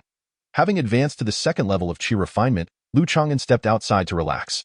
After all, the evergreen technique required the nourishment of time, and there was no need to rush. It was no surprise that this technique could refine one's temperament. He first visited the neighboring courtyard, where Li Ergu was amusing his child. Upon noticing Lu Changan's approach, he was visibly delighted. "Come, call him Uncle Lu," Li Ergu said, holding his eldest son, Mu Yifan. Unfortunately, the child, merely a year old, was not particularly perceptive and emitted only cooing sounds.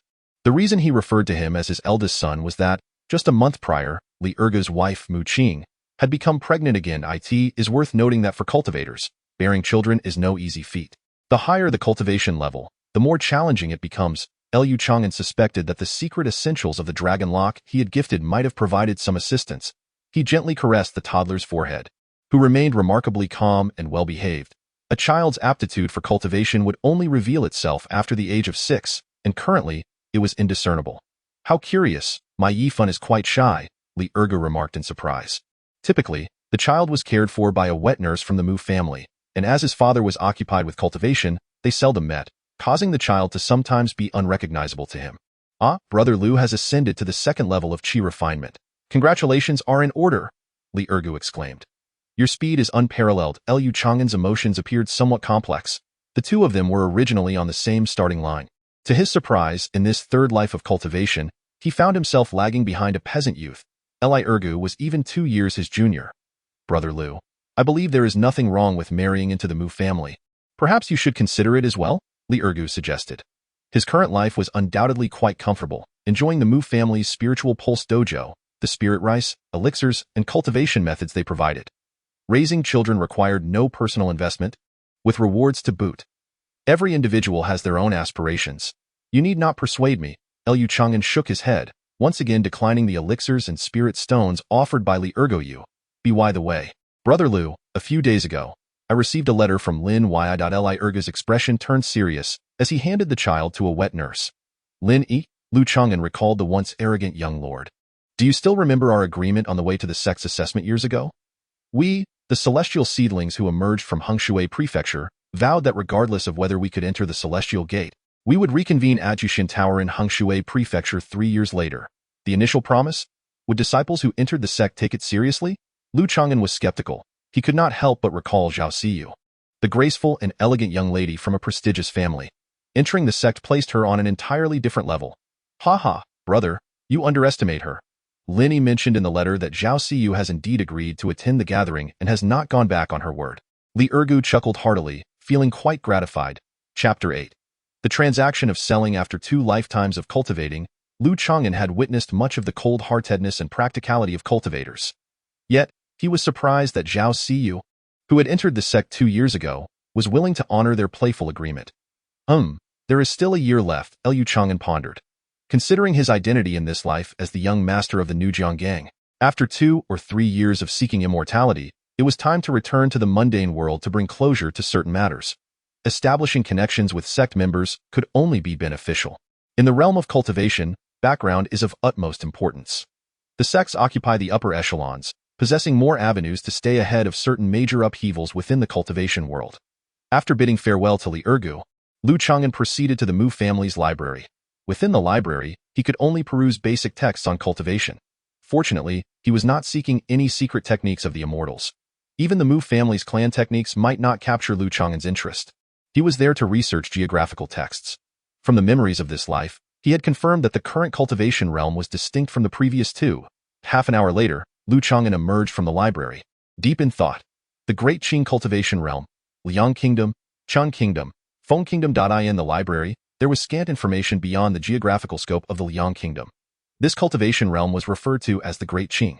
It was vast, encompassing hundreds of nations. Not every nation possessed spiritual veins above the third rank. Some smaller nations had relatively backward cultivation civilizations, with the golden elixir stage being the pinnacle. Medium to large nations typically boasted fourth-rank spiritual veins suitable for nascent soul cultivators. The Liang Kingdom, where he found himself, could only be classified as a medium-sized nation, with its strongest power being the Li Hua Palace, presided over by a true monarch of the nascent soul stage. Ruling over this region, beneath the Li Hua Palace were the four major sects, each with several golden elixir stage true practitioners. Jianyuan Valley is indeed one among them. Following closely, there are the 7 great immortal cultivation families, the most formidable sects in the Liang Kingdom. Each of these 7 families boasts a rich lineage, with at least one true Dan practitioner and several at the foundation establishment stage. Compared to the Mu family of Feiyu Lake, they are an order of magnitude stronger. 1 Palace, 4 sects, 7 families. Lu Changan attempts to delineate the structure of the immortal cultivation world in the Liang Kingdom. The Mu family, to which he belongs, is considered a force at the grassroots level, only slightly superior to loose cultivators and families at the Qi refinement stage. As for the territory of Deqing, is it situated within the same realm as the Tianhong continent of his previous life? Lu Changan cannot draw a conclusion, fearing that only higher realms can ascertain the truth in his past existence. Upon reaching the Dan formation stage, he discovered that the vast domain known as Dekuan was merely a remote corner of the Tianhong continent. It is rumored that the truly prosperous regions of the Tianhong continent harbor 5th-tier spiritual veins, theoretically possessing the potential to give rise to transformative beings. Months later, Lu Changan opened his eyes from meditation, noting the gradual progress of his Chongqing magical powers. Without the aid of elixirs, at this pace, it would take him 3 to 4 years to advance to the 3rd layer of Qi refinement. This does not even account for potential bottlenecks. As Lu Changan is a recultivator, he can overlook bottlenecks at the Qi refinement stage. The ancient Wu Chongqing technique requires the absorption of the essence of time and possesses longevity-enhancing effects. Thus, the slow cultivation pace is understandable to him in the ever-changing immortal cultivation world, where the vicissitudes of life are unpredictable, and with his own slow progress, he must devise some means of safeguarding his path. Lu Changan is aware of the necessity to remain vigilant even in times of peace. Despite the current tranquility in his cultivation, one cannot rule out the possibility that the Mu family may soon face calamity. Such occurrences are not unfamiliar to Lu Changan from his past life. In terms of protective methods, as a martial arts master, Lu Changan can enhance his chances of survival. However, the martial arts master must engage in close combat to pose a threat to those at the Qi refinement stage, which presents a limitation. Lu Changan contemplated this and considered whether to practice the use of concealed weapons. The last time he eliminated a 3rd-layer Qi refinement practitioner from the Zheng family using the Heavenly Flick, it could be effectively combined with concealed weaponry. Concealed weapons paired with the potent poisons of the immortal cultivation world might yield unexpected results. Nevertheless, true protective measures still rely on celestial arts. Once again, he would have to return to the skills he honed in his previous 2 lives. A knowing smile spread across Lu Changan's face. 2 years prior, he had just entered the 1st layer of Qi refinement and was too weak in magical power. Now, at the 2nd layer of Qi refinement, he could begin to implement his ideas. In his 1st life, he was a talisman master, skilled in the craft. In his 2nd life, after hundreds of years, he ascended to the status of a 3rd-tier talisman master. Talisman crafting serves as an excellent choice for both protection and earning spirit stones. With his thoughts solidified, Lu Changan set about preparing the materials and tools needed for talisman drawing. He initially thought acquiring the materials would be a cumbersome task. However, he soon learned from Li Ergu that Feiyu Mountain Villa hosts a small family trading fair every month around the middle of the lunar cycle.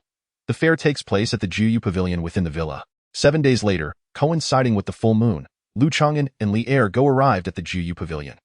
The pavilion, built over a stream, exudes an ancient charm, with pavilions and waterside gazebos that are tranquil and elegant. Numerous members of the Mu family set up stalls on the platforms, displaying their wares upon stone tables. The crowd was sparse, with only a few dozen vendors present, some of whom were not cultivators but direct descendants of the family's practitioners. After all, there are only about 100 cultivators in the entire Mu family. Changan strolled through several stalls. The street vendors not only peddle various items, but also seek to acquire resources essential for cultivating immortality. Among the stalls, 2 or 3 are adorned with offerings of talisman paper, vermilion, and talisman brushes for sale. However, the quality falls somewhat short of Changan's expectations, and the supplies are rather scattered. No single vendor can fulfill his complete requirements. First, he decides to liquidate some spirit stones. Changan finds an empty pavilion and takes out the inferior magical artifact he obtained from slaying a member of the Zheng family, along with a wind talisman, to sell. Brother Liu, how can you bear to part with that artifact? If your spirit stones fall short, I can lend you some, Li Erge remarks, his expression shifting. There's no need for that. I have my own plans. Changan replies. An inferior magical artifact holds little significance for Changan. It is far more prudent to convert it into spirit stones, using talisman crafting to generate profit and enhance his protective measures.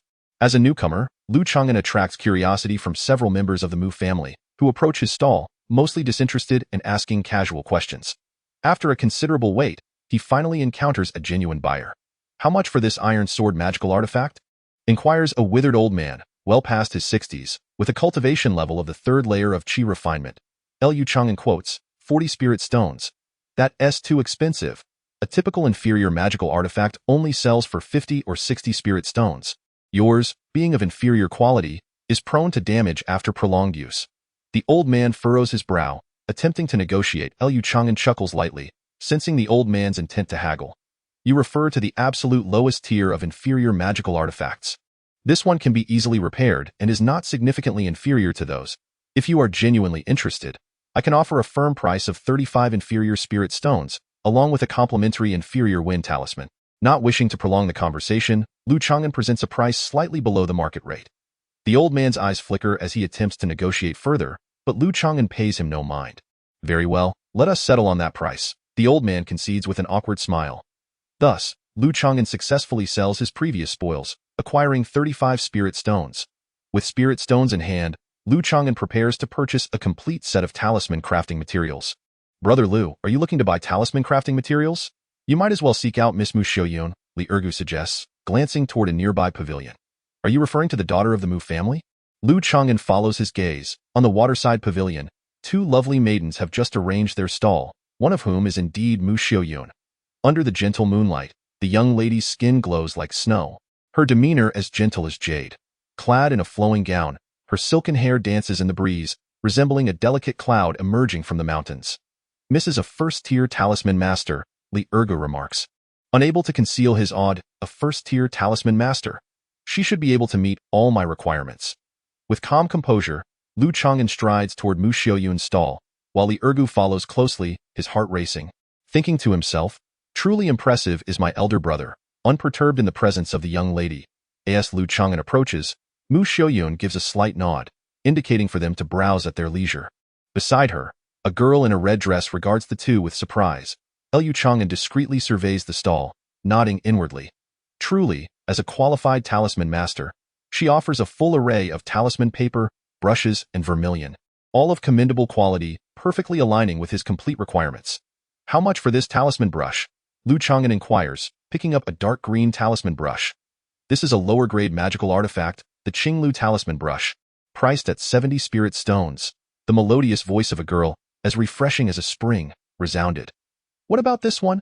Changan replaced his worn-out brush with a black, slightly yellowed talisman pin, its surface marred by time. This severely worn black-haired talisman pin is priced at 20 spirit stones. It is worth noting that after drawing a maximum of 100 talismans, it will be rendered completely useless. Gazing at the pin, Mu Xiaoyun hesitated slightly, a hint of reluctance in her eyes. I shall purchase Changan discerned that the talisman pin possessed decent quality, and the price offered was fair. Additionally, I would like a small vial of spirit blood cinnabar and 20 sheets of first-grade talisman paper. What is the price for first-grade exquisite talisman paper? Oh, please give me 3 sheets. Changan procured all the materials for drawing talismans in one go. Due to limited funds, he purchased a smaller quantity of each item. A total of 40 spirit stones and 30 spirit sands. I will charge you 40. Mu Xiaoyun smiled brightly. I only have 35 spirit stones? How about we settle for this price? Lu Changan shamelessly suggested. In truth, Mu Xiaoyun's offer was quite reasonable.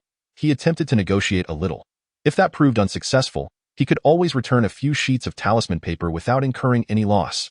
Upon hearing this, the young girl in the red dress beside Mu Xiaoyun scoffed. Young man, you must be unaware of the rules. Sister Xiaoyun's stall does not entertain haggling. The girl in red was quite lovely, her fair skin and long legs complemented by an exquisitely delicate oval face, with eyebrows like fine willows and almond-shaped eyes adorned with plump lips.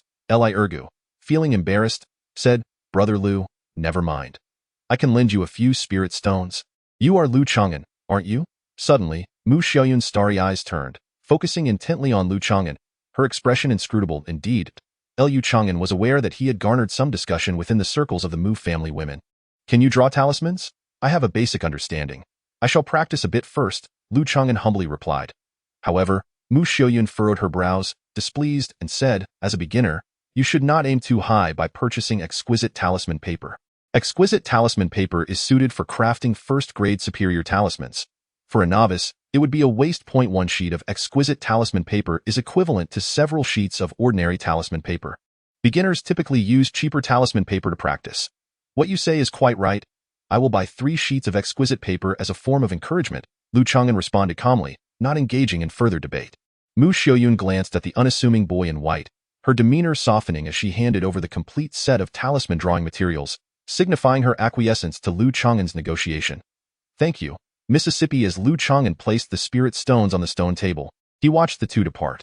The girl in red wrinkled her delicate nose, casting a suspicious glance at Mu Xiaoyun.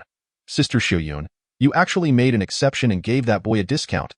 I heard from Yunfei that he remained composed under the attack of the Zheng family's cultivators, bravely countering and slaying a third-tier Qi practitioner, thus sparing the family from losses. Mu Xiaoyun collected the spirit stones, her tone casual that so, he has indeed contributed, and the family will naturally. The girl in red pondered, her voice suddenly trailing off.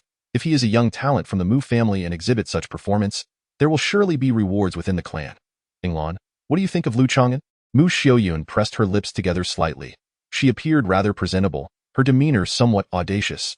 Perhaps she harbored a touch of arrogance.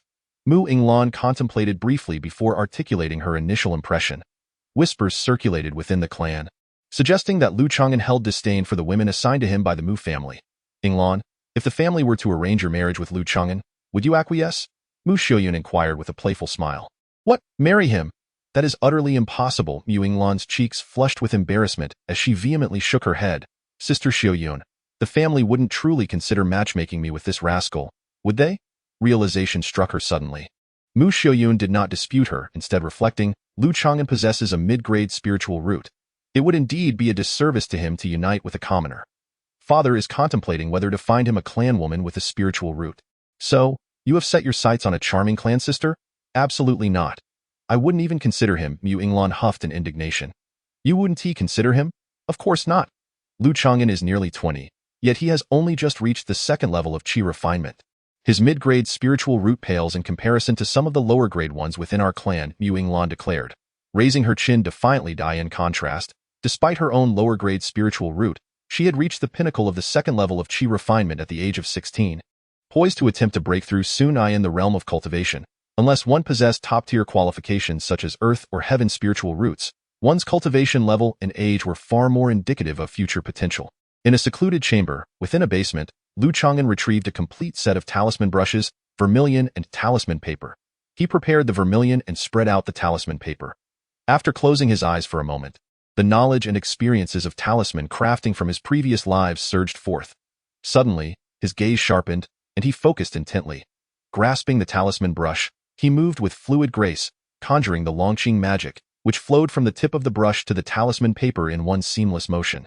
The water purification talisman emerged, its pale blue runes shimmering as the spiritual ink quickly solidified. The water purification talisman is a fundamental talisman, not even classified as a first-tier one. The texture felt somewhat coarse. Lu Changan was not entirely satisfied and proceeded to draw a fire ignition talisman and a home protection talisman. In the mundane world, possessing a few basic talismans could elevate one to the status of a so-called enlightened master. After completing 3 basic talismans, Lu Changan regained his rhythm, the brush gliding smoothly. He then began crafting first-tier talismans suitable for the Qi refinement stage. First, he created 2 Frostwind talismans. The Frostwind talisman, classified as mid-grade first tier, inflicted area damage and possessed notable slowing effects. Among first-tier talismans, it was a rarity for area damage. Due to its limited power and higher difficulty in crafting, few talisman masters endeavored to practice it. With a sigh, having drawn 2 mid-grade first-tier talismans, Lu Changan found his magical energy depleted by more than half. Due to his cultivation limitations, each talisman master could only produce a finite number of talismans in a day. Crafting talismans not only consumed magical energy but also significantly drained one's mental faculties. It was not merely a matter of replenishing spirit stones to become a perpetual motion machine. Fortunately, Lu Changan's energy reserves were deep. After a brief period of recuperation, he crafted 2 water shield talismans, which served as defensive mid-grade first-tier talismans. Given the considerable potency of spells during the Qi refinement stage, predominantly fire-based, he chose to create this talisman. Lastly, he drew 3 wind speed talismans, also mid-grade first-tier. As a third-tier talisman master, the quality of the talismans Lu Changan produced surpassed that of his peers, showcasing greater potency. The cold wind talisman, the water veil talisman, and the wind speed talisman, 7 first-tier talismans were meticulously crafted. Lu Changan felt utterly drained, particularly in terms of his mental energy. This was, however, a testament to his formidable soul and the enduring essence of the ancient wood evergreen technique. Were it not for his exceptional strength, it would be exceedingly difficult for any practitioner in the early stages of Qi refinement to produce mid-grade talismans. After a night of rest, he awoke revitalized. Lu Changan still possessed 10 sheets of first-tier talisman paper and 3 sheets of high-quality first-tier paper. He intended to reserve the former for the purpose of earning spirit stones, observing the market trends. As for the 3 sheets of premium paper, he planned to inscribe a powerful high-grade talisman, known as the Golden Blade Talisman. This was a unique talisman he had refined in his previous 2 lives. The Golden Blade Talisman boasted exceptional penetrating power, its might approaching that of superior magical artifacts, making it nearly insurmountable for ordinary practitioners in the late stages of Qi refinement. However, the requirements for crafting this talisman were quite stringent. Lu Changan's expression turned grave. Normally, without a cultivation level above the 7th layer of Qi refinement, one would find it nearly impossible to inscribe the Golden Blade Talisman, with a very low success rate. To safeguard against insufficient magical energy, he consumed a bowl of spirit rice before commencing his work, focusing his mind intensely. The tip of his brush danced across the premium paper for several minutes. Eventually, however, the strokes became less fluid, and the motion grew increasingly laborious. Sweat beads formed on Lu Changan's forehead, and his complexion turned pale. With a faint hiss, golden patterns flickered on the talisman paper, releasing a wisp of azure smoke. Regrettably, he fell just short of success. Lu Changan felt a pang of disappointment. Even when he had reached the 7th layer of Qi refinement in his previous life, the success rate of the Golden Blade Talisman had not been particularly high. Had it succeeded, it would have become a powerful trump card for him. Yet, Lu Changan remained undeterred. After 3 days of diligent practice, he refreshed himself and made another attempt. This time, fortune favored him, and he successfully inscribed a Golden Blade Talisman. Albeit with a stroke of luck. 3 days later, he attempted to create the Golden Blade Talisman once more, but it ended in failure. With the 3 sheets of premium paper expended, he realized that with his current cultivation level, he had only a 2 to 3% chance of success for the Golden Blade Talisman. The final outcome was still acceptable to him. Were it not for the peculiarities of the evergreen technique and his consciousness rivaling that of a 7th layer practitioner, he might not have even entertained the thought of attempting it at all. In the ensuing 6 months, Lu Changan devoted himself entirely to cultivation, and the longevity effects of the ancient wood evergreen technique began to manifest. In the practice chamber, Lu Changan opened his pitch-black eyes. A subtle and enigmatic aura of temporal change flickered as the technique flowed through him. Whether it was merely an illusion, he sensed that the otherwise modest power of the evergreen magic seemed to have been subtly enhanced. This augmentation was minuscule. Without the profound cultivation and an extraordinary soul, it would have been nearly imperceptible. Could it be that the ancient wood evergreen technique could amplify its power as time passed? The longer one lived, the stronger the magic became? Lu Changan entertained this absurd notion. Such a hypothesis would require a protracted period for validation, as that fleeting sensation of enhanced power was so negligible it could easily be dismissed as a normal fluctuation. Brother Lu, outside the courtyard, Li Ergo led 2 spirit steeds. Having been in the Mu family for nearly 3 years, Li Ergo appeared robust, his face full and glistening, his physique towering by over half a foot. Clad in a deep blue robe of magical attire, His eyes sparkled with vitality, commanding respect. In contrast, Lu Changan's appearance remained unchanged, his demeanor tranquil and composed. Indeed, you have borrowed the spirit steeds? Lu Changan mounted the horse, setting off alongside Li Ergo. These spirit steeds were not first-tier spirit beasts, but rather a hybrid product cultivated by the family, qualifying as semi-spirit beasts. They are preparing to journey to Hengshui Prefecture to honor their 3-year pact, while also taking the opportunity to visit relatives in the mortal realm. Prior to their departure, the two informed the Mu family, who imposed no restrictions, granting them a 6-month allowance. Initially, Lu Changan found this smooth progression somewhat surprising. However, upon reflection, he realized that Li Ergo had married and fathered 2 children within the Mu family, living harmoniously. The Mu family must be quite reassured about Ergou.as for Lu Changan, lacking a wife and children. The Mu family's investment in him was minimal, merely providing a cultivation venue and a modest monthly supply of low-grade spiritual rice. Moreover, the Mu family was aware of his connections in the mortal world. Even if he were to abscond, it would be exceedingly difficult for Lu Changan to find a place to cultivate without cost. Brother Lu, do you truly have no intention of marrying and starting a family? Such a fine mid-grade spiritual root would be wasted. After leaving Feiyue Villa, Li Ergu could not contain his thoughts. Presently, Lu Changan lagged behind him in cultivation. Li Ergo had ample supplies of elixirs and spiritual rice. Although his cultivation method was rather ordinary, his advancement was rapid. In 3 years, he had reached the pinnacle of the 2nd level of Qi refinement, widening the gap between them to a year. If elder brother does not fancy mortal women, my wife can introduce you to a woman of our clan with a spiritual root, Li Ergu suggested, his eyes glinting with a hint of mischief. You are quick to consider yourself a member of the Mu family, Lu Changan responded, bemused, recognizing his ulterior motives. He couldn't help but reflect on how much Li Ergo had changed in merely 3 years. Let us not dwell on this matter. He waved his hand dismissively, sighing, the realm of cultivation is fraught with peril. Those in the Qi refinement stage are akin to cannon fodder. One must at least establish a foundation to secure a foothold. Otherwise, life is precarious, and who would dare to marry and have children? Chapter 10. Reunion. After 3 years, the Liang Kingdom is vast, comprising 32 prefectures. Each prefecture governs 6 to 8 counties, with each county encompassing over a dozen towns. Naturally, this does not include the blessed lands of the immortals. The speed of the spirit steed is remarkable. Within a month, the two arrive at Hengshui Prefecture. Hengshui City serves as the political center of the prefecture, straddling the confluence of 3 rivers and 5 lakes, boasting abundant water resources. Entry into the city requires a pass, which Li Ergu produces in the form of the young lord's token. Brother Lu. Brotherly, before long, the young Lord Lin personally emerges to greet them.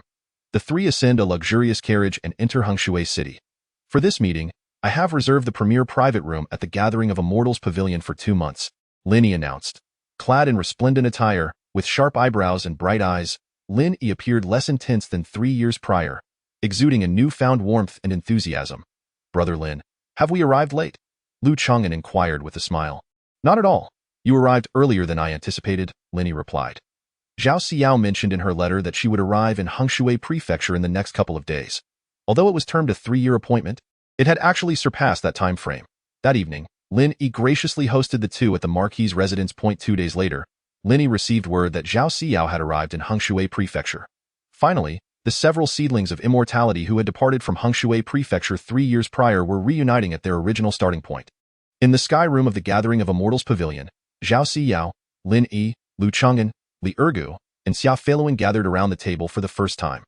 Xia Feiluan, also a seedling from Hengshui Prefecture, had previously been introverted and reserved, failing to integrate into their circle. This individual possesses only average qualifications and barely passed the assessment. Upon entering the Golden Cloud Valley, he fortuitously became an apprentice to an alchemist. Originally, the 3-year agreement did not involve Xia Feiluan. Given his status as an alchemical apprentice, Lin tentatively extended an invitation, only to find that the other party ultimately agreed to attend.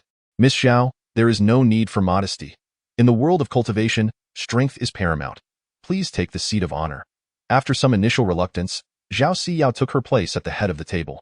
On this day, 3 years later, Zhao Xiao is 18, adorned in a flowing gown of pale yellow that accentuates her graceful figure and exquisite beauty, her features reminiscent of a picturesque painting. With each subtle smile and frown, she exudes an aura of unparalleled charm.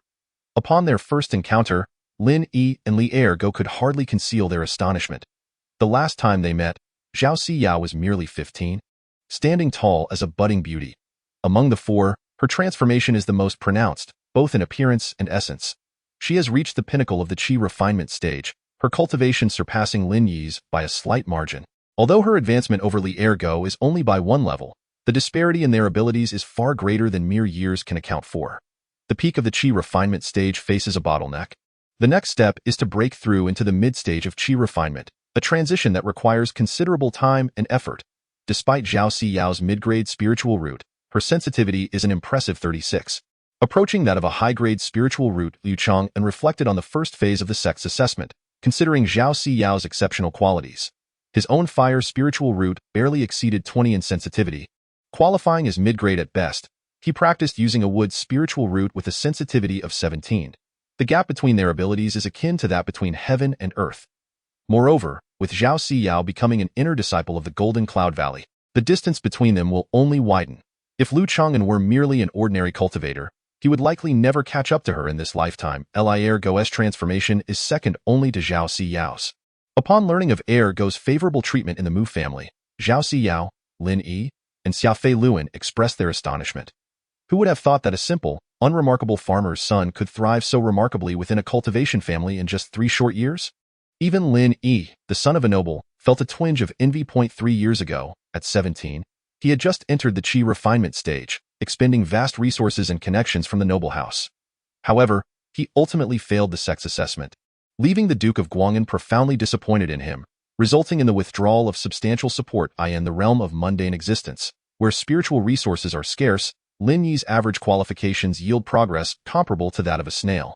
After 3 years, he has yet to reach the pinnacle of the Qi refinement stage and is on the verge of being surpassed by Li Ergo. Meanwhile, Liu Changan, despite possessing a mid-grade spiritual root, has not fared much better. Glancing over at Liu Changan, Lin Yi felt somewhat reassured. Brother Liu, your qualifications far exceed those of Li Ergo. Being in the same family, how have you fallen to such a state? Xiafei Luan, feigning surprise, smiled as he spoke. At his words, Zhao Siyao and Lin Yi frowned slightly. Although Xiafei Luan's tone seemed like playful banter among friends, he was hardly familiar with Liu Changan. Having exchanged only a few words previously, Li Ergo responded with displeasure. What do you mean by that, Xia? Brother Liu has his own reasons that need not be discussed, Zhao Siyao remarked, her exquisite eyes resting on Liu Chang'an's face, a flicker of concern evident in her gazed eye. In truth, the three of them could surmise the general circumstances surrounding Liu Chang'an's situation. I have spoken out of turn. Let us raise our cups in a toast to honor the occasion. Xiafei Luan let out a light laugh, cautious not to provoke Zhao Siyao's displeasure, and chose to remain taciturn. During this gathering, Xiafei Luan paid little heed to Liu Chang'an and his companions, extending his courtesy solely towards Zhao Siyao, occasionally displaying his attentiveness. It was merely a call of Brother Liu. Liu Chang'an found himself at a loss for words. His keen perception noted that when Xiafei Luan first arrived, he scarcely acknowledged him. However, upon hearing Zhao Siyao's affectionate address of Brother Liu, there was a fleeting change in his expression. This reaction was entirely natural. 3 years prior, Zhao Siyao had already captured the attention of the young Lord Lin Yi. How much more so was she, today, an extraordinary beauty among the elite? Lin Yi felt a pang of bitterness, now unwilling to harbor any hopes regarding Zhao Siyao. Yet, Xiafei Luan, as an alchemy apprentice, possessed the potential to become a master alchemist and, residing in Jinyun Valley, had the opportunity to pursue his aspirations. An alchemist, within the myriad arts of cultivation, is indeed considered paramount. As the evening progressed, Xiafei Luan spoke little, and the atmosphere gradually became amicable during this long-awaited reunion, sharing insights on cultivation, discussing sect affairs, and the peculiarities of the cultivation world. Until dusk, when the banquet began to draw to a close. Miss Zhao, as we are both cultivators now, there is no need to adhere to mundane titles.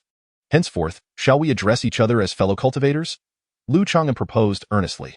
This suggestion aligned with the customs of the cultivation realm. Zhao Siyao, in terms of both cultivation level and status, surpassed him significantly. With no familial ties, continuing to refer to him as Brother Liu seemed rather inappropriate. As Zhao Siyao's prominence grew, each utterance of Brother Liu could inadvertently attract enmity. A careless slip could potentially bring about grave peril. In this lifetime, I am blessed with ample longevity. Cultivating relationships is prudent, yet I must be wary not to ignite trouble over this young lady's address. It was not that Liu Chang'an feared Xiafei Luan, but rather that this matter had raised his vigilance. Very well, fellow Taoist Liu, Zhao Siyao replied after a moment of contemplation, understanding his sentiments, and cast him a deep glance. The title of fellow Taoist Lu resonated in Lu Changan's ears, diminishing the warmth of familiarity he once felt.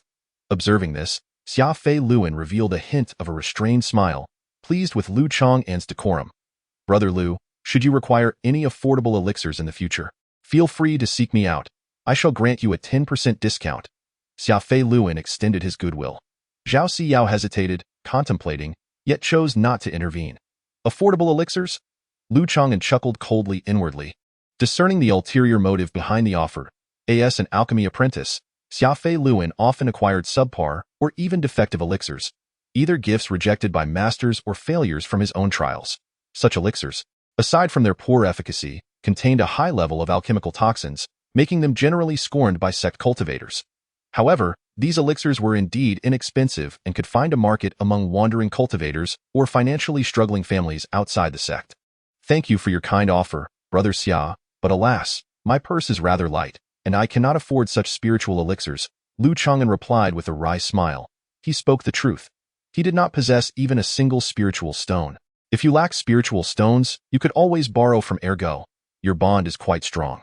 Xia Fei Luan chuckled dismissively, unconcerned. He possessed a batch of inferior elixirs that needed to be offloaded. Selling them in bulk to knowledgeable alchemical shops would yield lower profits, but selling directly to cultivators could prove more lucrative. If he could deceive a wealthy fool, it would result in significant profit. Uncertain of the quality of the pills sold by Brother Xia, Linny inquired whether they could be exchanged for mundane items. Upon hearing of the affordable pills, he felt quite tempted. However, he would not accept common gold or silver. Only spiritual stones or cultivation resources would suffice for trade. Xia Fei Luan cast a fleeting glance at Lin Yi, his tone tinged with a hint of condescension. The wheel of fortune turns.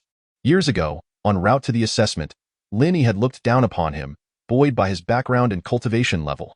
Today, 3 years later, Lin Yi had faded from his regard. Lin Yi forced a sheepish smile.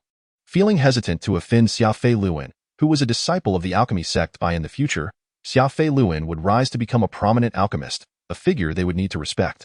Fortunately, Lu Changan timely interjected, relieving Lin Yi from the awkwardness. By the way, Brother Lin, you are somewhat of a local authority in the Hengshui prefecture. Could you possibly enlighten us on where we might find a venue for exchanges among cultivators?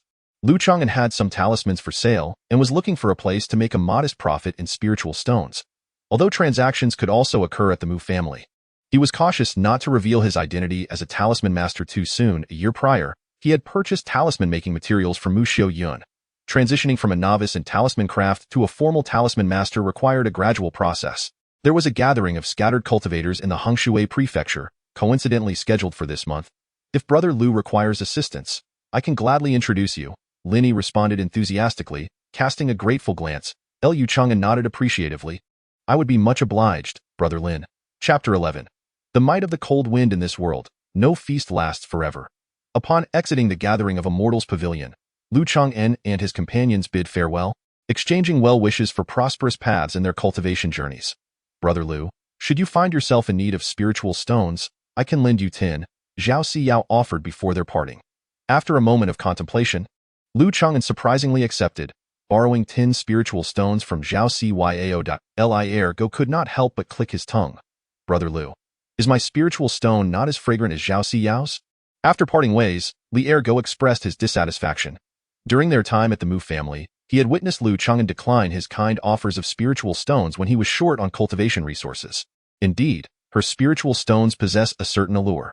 Lu Changan chuckled lightly. In truth, Lu Changan's willingness to borrow spiritual stones stemmed from a desire to cultivate a rapport with Zhao Siyao, a disciple of the sect. Such interpersonal exchanges required reciprocity. By borrowing spiritual stones this time and returning them later, a bond would be forged. As long as Zhao Siyao did not deliberately distance herself in the future, Lu Changan was keen to maintain this connection. After all, the sect held many rare resources, including valuable information from the upper echelons of the cultivation world. Lu Changan, engaged in a small family-esque cultivation, wished to avoid being cut off from vital news regarding the state of the cultivation realm. Furthermore, befriending an inner sect disciple would provide a beneficial background connection, quite advantageous among the lower ranks of the cultivation community. I too am in need of spiritual stones. Why not lend me some? Lin Yi remained silent, feeling a pang of bitterness in his heart as the three made their way back to the Wang Ho mansion. The next day, Li Ergo returned home to visit family. The two agreed to reconvene at the Wang Ho mansion in 2 months. Liu Changan prepared to attend the scattered cultivator trading event in a few days before heading to Nujiang for assistance. Days later, Linny returned from outside, handing a wooden token to Liu Changan. Brother Liu, this is the token for the scattered cultivator trading event. On the eve of tomorrow, an event is to be held at a certain location outside the city of Hengshui. Will Brother Lin not join us? Liu Changan took the wooden token, discovering it was crafted from a piece of spiritual wood. To obtain a qualification for attendance, it seems one must pay a certain price. I visited a few months ago. This time, lacking any pressing desire and being somewhat financially constrained, I shall refrain from embarrassing myself. Linny remarked with a wry smile, imbued with a hint of self-deprecation. During these past few days, residing in the residence of the Marquis of Guang'an, Liu Changan has come to understand Lin Yi's circumstances. As the illegitimate son of a noble, Lin Yi initially held a lowly position within the household. It was only at the age of 7, upon the discovery of his spiritual roots, that he garnered the attention and earnest cultivation of the Marquis of Guang'an. In truth, many in the upper echelons of society are aware of the paths to immortality. The common folk, however, are only privy to various tales of immortals. Following a failed assessment by the sect, the support from the noble house for Lin Yi became rather limited. To seek a position in the court or to enlist in the military. Regrettably, that is not an option. The sects of the Liang Kingdom's cultivation community have established a rule. Cultivators must not interfere with the mundane imperial courts, nor may they kill indiscriminately. Consequently, Lin Yi finds himself in a rather awkward predicament. I must trouble you this time, Brother Lin. Liu Changan expressed his gratitude, acknowledging the favor extended by Lin Yi. The following evening, several dozen miles from the city of Hengshui, an old temple lay shrouded in mist, rendering it nearly imperceptible to the outside world. Liu Changan utilized the technique of spiritual sight to enter the dilapidated temple. Indeed, he discovered a number of scattered cultivators within. Among them were men and women of all ages, most possessing initial stages of qi refining, with only 3 or 4 at the intermediate stage. Some revealed their true faces, while others concealed their features behind masks or conical hats. Having disguised himself beforehand and employing a mundane body-shrinking technique, Liu Changan now appeared as a vigorous young man. Being a new face, it was inevitable that he drew the attention of several scattered cultivators. What might we call this newcomer? A tall, slender man at the side of the altar. At the 4th level of qi refining, inquired, his gaze sharp and keen. This individual seemed to be one of the organizers of the trading event. I am surnamed Jiang. Liu Changan casually provided a surname, presenting the token. Brother Jiang, please find a place to sit. The trading session will commence shortly. The tall, slender man inspected the token and nodded in acknowledgement. After approximately half an hour of waiting, the dilapidated temple had gathered around 20 to 30 individuals, and the trading session officially began. The method of trading was quite straightforward.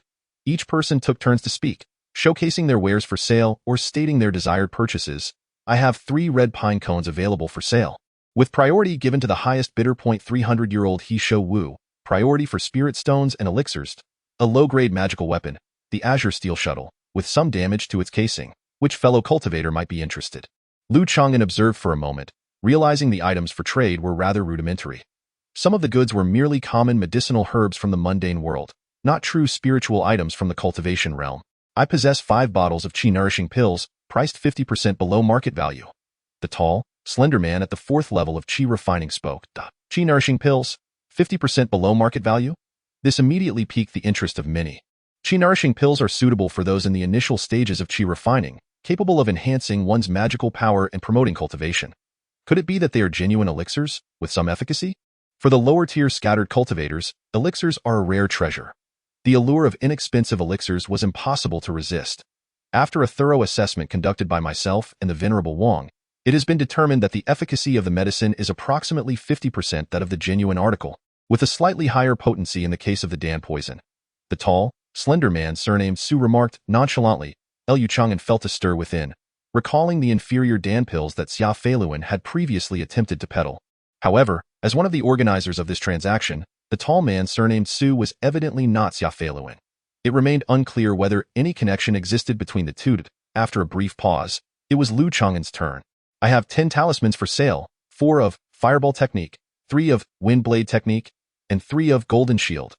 The latter 2 are mid-grade talismans of the 1st rank. Liu Changan produced the 10 talismans and spoke with composed dignity.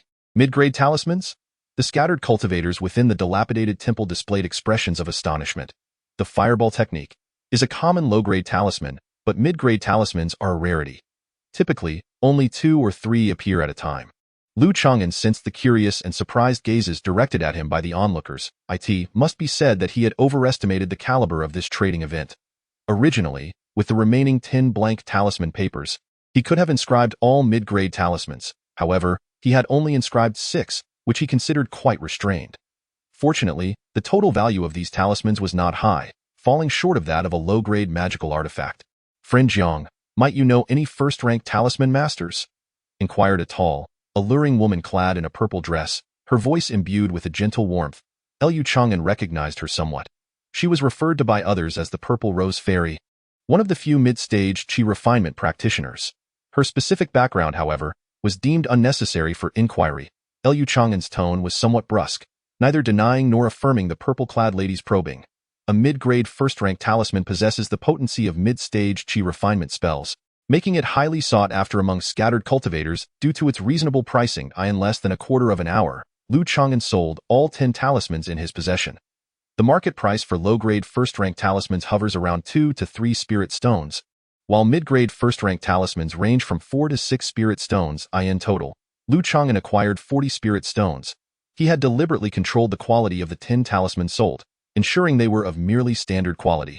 He still retained 7 mid-grade first-rank talismans, which were significantly more potent and reserved solely for his personal protection, thus deemed non-saleable. Having earned the spirit stones, Lu Changan purchased 2 vials of ordinary chi-nourishing pills, spending 20 spirit stones. He also acquired 1 vial each of the I Ching pill, Changchun pill, and Dawandan, suitable for ordinary martial artists, at the minimal cost of just 1.5 spirit stones. The pinnacle of elixirs within the martial world was surprisingly affordable here. Lu Changan reflected on this with a sense of wonder. The trading event also offered talisman papers, dan sand, and other materials for sale. To err on the side of caution, Lu Changan refrained from making purchases here, knowing he could procure them from the Mu family, where Mu Shiyun possessed talisman papers of superior quality. As the trading event concluded, Lu Changan withdrew from the scene with a speed exceeding that of an ordinary initial stage chi refinement practitioner, swiftly retreating into the forest. Some cultivators who had taken an interest in him had yet to react. This young man must have some connections to acquire mid-grade talismans. No? Mused the tall, slender man surnamed Su, one of the organizers, as he stroked his chin and gazed in the direction of Lu Changan's vanishing form. Though curious, he deemed the value insufficient to warrant action. Suddenly, the tall man caught sight of a wisp of purple smoke, darting through the night like the wind, heading directly towards Lu Changan. The Purple Rose Fairy. She can no longer contain her interest? The expressions of the tall man and several others reflected their astonishment.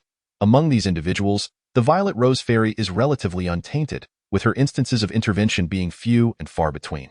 Yet, each time she acts, her gains are substantial, revealing her keen discernment. Humph! If that person had any connections, they would not resort to transactions in such a place, so cautious, and fleeing so swiftly in the forest. The striking visage of the woman in the violet dress displayed a glimmer of cunning and coldness. With a swift motion, she unleashed a windward talisman, propelling her speed beyond that of a typical mid-stage chi refinement practitioner. Inching closer to Lu Changan, she pursued him to a nearby ravine, where Lu Changan's figure suddenly vanished as though swallowed by the night. Where did he go? Surely, he hasn't ventured far. The woman in the violet dress halted before the ravine, her expression shifting to one of vigilance. You little brat. No need to hide. I know you're nearby. She summoned a white handkerchief, its luminous glow coalescing into a cloud-like formation several feet wide before her. She pondered, is he adept at concealing his presence? In the dark, tempestuous night, with the fairy pursuing so closely, could it be that she seeks to engage in romantic discourse? The elusive voice of the man echoed in her ears, causing her heart to skip a beat as the wind howled menacingly beside her. A chill coursed down her spine. This is not good. Instinctively, the woman in the violet dress wielded the white handkerchief to shield herself from behind. Suddenly, a terrifying blast of icy wind, spanning 4 to 5 meters in diameter, engulfed her in the blink of an eye. Icy wine technique? No, this power is far too formidable. Just as the woman in the violet dress let out a sigh of relief, frost enveloped her face and limbs, leaving her aghast. Chapter 12. The initial encounter with Iron Mountain. The icy wind technique is an area of effect attack. The white handkerchief she manipulated could only defend against one side, leaving her ensnared in the chilling gale, struggling to move. With great effort, she reached for her storage pouch at her waist, At that moment, like a decayed branch, Lu Changan rose gracefully from the bushes 10 meters away. Bang, bang, bang. He unleashed 3 dark red fireballs in quick succession, overwhelming the woman in the violet dress, causing her garments to burst apart and ice shards to scatter. Young master, spare my life? I am willing. The woman in the violet dress collapsed to the ground, her teeth chattering, her once beautiful face now marred by extensive wounds from the dual onslaught of ice and fire. Despite her apparent lack of resistance, Lu Changan maintained his distance, picked up a stone, and executed the martial technique Heavenly Finger, delivering a remote strike. With a resounding thud, the woman's head burst open like a watermelon. So weak, yet daring to rob others? Lu Changan approached the lifeless body of the woman in the violet dress, retrieving her magical handkerchief and removing her storage pouch. Without inspecting the spoils within, he swiftly vacated the scene. After a brief interval, a tall, thin man surnamed Su and several others arrived at the scene. Gazing upon the corpse of the Violet Rose Fairy, the cultivators shuddered, their expressions filled with uncertainty and trepidation. An hour later, amidst the wilderness and dense foliage, Lu Changan confirmed the absence of pursuers and began to sift through the contents of the Violet Rose Fairy's storage pouch. He first eliminated any tracking items, incinerating several articles of women's clothing within. Possessing a storage pouch and a low-grade magical artifact, the Violet Rose Fairy ranked quite high among loose cultivators. Inside the storage pouch, he discovered over 40 spirit stones, 2 bottles of chi-nourishing pills, 1 bottle of chi recovery pills, 1 bottle of detoxification pills, and several volumes of cultivation literature. There were 6 first-tier talismans, 2 of which were mid-grade talismans that Lu Changan had previously sold. The total value approached 200 spirit stones. This woman is exceedingly plump. She is likely not an ordinary rogue cultivator, Lu Changan mused inwardly as the saying goes. A horse does not grow fat without feeding at night, and a person does not become wealthy without unexpected gains. Merely through one act of murder and plunder, the wealth acquired is several times that of his talisman crafting point. One cannot traverse the riverbank without getting their shoes wet. In this life, I cultivate the ancient evergreen technique, and I must manage my endeavors prudently, never straying down the path of robbery and pillaging. Lu Changan cast aside the greedy thoughts that plagued him. After all, there are inherent risks in killing and seizing treasures. Who can guarantee that each attempt will succeed against seemingly weak targets? For instance, who would have anticipated the fate of the Violet Rose Fairy today? In his previous life, Lu Changan had heard a rumor. A certain evil cultivator at the Nascent Soul stage, recklessly killing and plundering, relying on unparalleled speed to evade nearby cultivation powers. Until one fateful day, within a merchant convoy he had hijacked, there was a disguised transformation stage cultivator whose superficial cultivation was merely at the chi refinement stage. In the end, the Nascent Soul evil cultivator died with eyes wide open. His lifetime of hard-earned wealth turned into mere bridal attire. Hongshui Prefecture governs 7 counties, and Andy County is one of them. The entire county city is built along the river, with waterways connecting in all directions. In regions with advanced water management, one often finds numerous Jianghu factions. The Angry River Gang is the foremost faction in Andy County, controlling nearly 40% of the surrounding waterways' illicit income. On this day, at the headquarters of the Angry River Gang, the leader, Qi Jingyun, suddenly summoned 3 of his adopted sons for a meeting in a secret chamber, where they remained for quite some time. Adoptive father. These martial arts classics directly pertain to the innate path of martial arts. You must have heard of the I Ching pill, the Changchun pill, and the Great Return pill. Lu Changan gazed at his adoptive father, who was in his 60s, robust and broad-shouldered. As memories of their past experiences flooded back with warmth, Qi Jingyun is a top-tier expert in the Jianghu, having operated in Andy County for decades, instilling fear throughout the upstream and downstream waterways. Today, Qi Jingyun remained as imposing as ever, though a few strands of gray had begun to adorn his temples. The 3 adopted sons' eyes sparkled as they fixated on the 3 vials of pills on the table. The I Ching pill can refine the marrow and enhance martial arts aptitude. The Great Return pill can significantly augment one's cultivation. The Changchun pill is said to prolong the lifespan of mortals. Changan, these pills must be quite expensive, correct? Qi Jingyun's expression wavered as he looked at the vial of Changchun pill, and it would be disingenuous to claim he was not moved. For us cultivators, these hold little value. Lu Changan refrained from revealing that the 3 vials had cost a mere 1.5 spirit stones, a veritable bargain. Very well, Changan, you have a kind heart. Qi Jingyun's face was filled with satisfaction. At his advanced age, he had a pressing need for the Changchun pill, and the I Ching and Great Return pills were better reserved for the younger generation. Changan, I originally intended to pass the position of leader to you. Now that you have embarked on the path of immortality, I plan to have Li Hong manage the gang's affairs moving forward. As Qi Jingyun spoke of his arrangements, he was also seeking Lu Changan's opinion. I trust in second brother's abilities, Lu Changan replied with a smile. His adoptive brother, Li Hong, was a stern-looking young man, a second-rate martial artist in the Jianghu. Li Hong harbored ambitions and had previously sought to contest for the position of gang leader, creating a slight rift between them. Today, however, Lu Changan had transcended that level and was no longer concerned with such titles. Changan, do you think it is possible for us to cultivate immortality? Li Hong finally could not restrain himself from asking after a moment of silence. Previously, Lu Changan had showcased celestial techniques in their presence. Years have passed, yet Lu Changan remains unscathed by the passage of time, his visage untouched by any signs of age. Though claim that Li Hong and the others do not yearn for such a fate would be mere self-deception. Cultivators require spiritual roots and moreover, they have all missed the age of entry into the Dao. Lu Changan smiled, understanding their sentiments. Consequently, he examined the spiritual roots of his three sworn brothers and his adoptive father, only to find that none possessed the requisite aptitude and truth. There are no individuals in this world who are utterly devoid of cultivation potential. A sensitivity above 10 indicates a low-grade spiritual root, while below 5 signifies a poor spiritual root. A sensitivity of less than 1 can be disregarded, akin to possessing no aptitude at all. As night fell, Lu Changan engaged in a private conversation with his adoptive father, gifting him several low-grade talismans of the first tier. Should his sworn brothers exhibit unfilial behavior in the future, Qi Jingyun, armed with these talismans, could easily subdue them. By the way, adoptive father, whatever became of Taoist Guan, who once guided me into the realm of cultivation? Lu Changan inquired. Taoist Guan was a down-and-out rogue cultivator who, several years ago, sustained grave injuries and sought refuge in the territory of the Nujiang gang, where he was sheltered by Lu Changan. It was he who introduced Lu Changan to the path of immortality. After sending you for the sect's assessment, Taoist Guan lingered in Hengshui Prefecture for 2 months before disappearing without a word. Qi Jingyun reminisced. 2 months. Lu Changan couldn't help but speculate that Taoist Guan might have lost interest in investing in him upon learning of his failure in the sect's evaluation.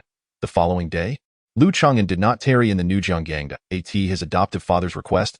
He left behind a tome titled Kunj-ing and departed gracefully. This attribute, less Kunj-ing, serves as proof of one's potential for cultivation if a mortal can successfully practice it. In this life, devoid of familial ties, there was little to cling to in the mundane world. Lu Changan felt a sense of liberation as he embarked on a small boat, drifting downstream. Over the course of the subsequent month, he roamed along the rivers. In the stillness of night, he meditated aboard the vessel, practicing the ancient tree evergreen art, absorbing the mysterious essence of time. Lu Changan discovered that although it was challenging to enhance his magical prowess through secular means, it did not hinder the evergreen art's ability to absorb the essence of time. He consumed chi-boosting pills in conjunction with spirit stones to compensate for the gap in his magical advancement. This continued until the appointed time with Li Ergo drew near. Lu Changan returned to Hengshui Prefecture. Within the royal mansion, Li Ergo had only just arrived, bearing a visage of melancholy, clearly having recently parted ways with family. Aside from the two of them, there was another cultivator visiting the estate. Brother Lu, allow me to introduce to you this individual, Zhang Taizhan, an outer disciple of Jinyun Valley. Lin Yi welcomed a robust young man with a slightly tan complexion into the room. Zhang Taizhan? Lu Changan scrutinized the youth, who was at the third layer of chi refinement and dressed in plain attire. He felt a sense of familiarity with the name. Haha, Zhang Taizhan participated in the sect assessment alongside us 3 years ago, securing first place in the third round, illusory heart platform. Brother Lu, do you recall? Lin Yi laughed heartily. So it is Taoist Zhang. A pleasure to meet you, Lu Changan remarked, after a moment's reflection. He indeed recalled a figure from 3 years prior, just as he was regaining his memories, not paying much attention to who the victor of the illusory heart platform was. However, there was indeed such a person, albeit with a less pronounced presence. The fact that this individual secured first place on the illusory heart platform clearly indicated that he was no ordinary talent. Taoist Lu, I have also heard of your remarkable deeds. Zhang Taizhan wore a smile, displaying no airs. The tales circulating within the sect about himself? Lu Changan did not need to ponder. It was likely a humorous anecdote regarding a mature practitioner with mid-grade spiritual roots being eliminated during assessments and, out of necessity, marrying into a family of cultivators. Lu Changan was curious about Zhang Tieshan's purpose for visiting the Wangho residence. Zhang Taizhan was not a mere sprout of the Hengshui Prefecture. Taoist Lu, I have come to seek your assistance for a task from the sect. After a brief exchange of pleasantries, Zhang Taizhan revealed his intent. Brother Liu, the danger of that haunted residence is not particularly high. However, the malevolent spirit possesses a degree of cunning. Although Daoist Zhang is capable of defeating it, it would be challenging to subdue it alone, which is why we require your support.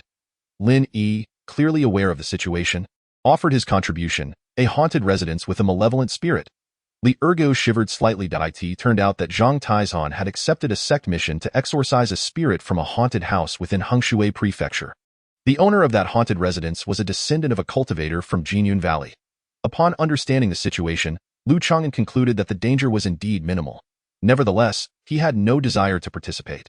Firstly, Zhang Taizhan had not explicitly mentioned any form of compensation. It was likely that, as an outer disciple, he was financially constrained. Secondly, while the spirit may not appear formidable, who could ascertain that there were no hidden dangers or traps? The risks did not justify the potential rewards. Although he was inclined to befriend Zhang Taizhan, he was unwilling to undertake unnecessary risks. Regrettably, our family's deadline is approaching, and we cannot afford to linger outside. Lu Changan politely declined. Indeed, time is scarce. My wife is urging me, so I cannot go to the haunted residence. Li Ergu quickly chimed in. Zhang Tieshan's expression shifted slightly. Taken aback. It seemed he had not anticipated that Lu Changan would refuse to assist with what he thought was a simple task of exorcising a spirit. Chapter 13. A battle on dismounting. Lin Yi, surprised, felt a hint of disappointment. He understood that Lu Changan was making excuses. Time was not truly that pressing. If Daoist Lu is unavailable, then we shall abandon the matter. Zhang Tieshan's demeanor returned to normal, and he did not press the issue. Since Lu Changan mentioned a lack of time, he took the opportunity to bid farewell. Li Ergu moved swiftly as they departed. Brother Lu, do you fear spirits as well? Once outside the Wangho residence, Li Ergu let out a sigh of relief, appearing to share a mutual understanding. I am fine. Lu Changan did not regard the malevolent spirits of the mundane world with any trepidation. Your refusal was rather swift. I do not believe it. Li Ergu chuckled, thinking that Lu Changan shared his sentiments. The distinction between the two was clear. One was genuinely afraid, while the other merely sought to avoid trouble. On the official road, the two galloped onward, heading towards Feiyue Mountain Villa.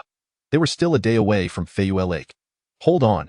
As they approached a canyon, Lu Changan raised his hand to halt his horse. What is it, Brother Lu? Li Ergu, concerned for his family, felt a sense of urgency. If they took the main route, this would be an unavoidable passage back to Feiyue Lake, characterized by treacherous terrain, suitable for ambushes. Lu Changan recalled his first passage through here 3 years prior, when Master Mu had exercised great caution, resulting in a safe journey. Are you suggesting that there might be an ambush here? A jolt of fear struck Li Ergu's heart as he recalled the assassination attempt by the Zhang family 3 years ago, causing his complexion to pale. That incident had left a shadow in Li Ergu's heart. As 4 young lives were lost, I cannot say for certain. Lu Changan's eyes were gently closed, his consciousness merging with the 9 seal stele within his mind. Compared to 3 years prior, the first framed imprint of a handsome young man no longer bore a dull visage of aging. Instead, it radiated with brilliance, vividly lifelike. This transformation was the result of Lu Changan's soul's nurturing over the past 3 years. The second framed imprint, depicting a white-bearded elder, represented the pinnacle of the nascent soul in a previous life, yet remained shrouded in silence, unilluminated. What to do now? Li Ergu felt a twinge of anxiety, sensing lurking assassins from the Zhang family in the gorge. Be prudent. We shall take a detour. Lu Changan opened his eyes and resolutely turned the horse's head. Brother Lu truly has my admiration. Li Ergu burst into hearty laughter, pivoting alongside Lu Changan. What is happening? Why did those 2 youngsters suddenly turn back? At this moment, several hidden cultivators on either side of the gorge exchanged glances. No need to worry about them. After all, there are only 2 at the early stage of chi refinement. Let us charge forward and avenge Yenner. A fierce-looking woman, her teeth clattering ominously, was among them. If Lu Changan were present, he would undoubtedly recognize this woman as the one who had engaged him during the ambush on Xinmiao, a cultivator at the 4th layer of chi refinement. Xiao Feng, are you certain it is that brat? Inquired a round-faced middle-aged man, the most powerful among them at the 6th layer of chi refinement. Brother, it was he who killed Yenner. I would recognize him even in ashes. The woman's eyes were bloodshot, her heart ablaze with fury. Without waiting for orders, she summoned a copper bell and hurtled through the air in pursuit. The speed of a chi refinement cultivator's flying apparatus is not particularly swift, but the woman frantically infused her magic power, causing the copper bell beneath her to hum with intensity, allowing her to catch up to Lu Changan and his companion in a remarkably short time. Brother Lu, she has caught up to us. Li Ergu felt the weight of impending danger, summoning a low-grade magical artifact, though not panic.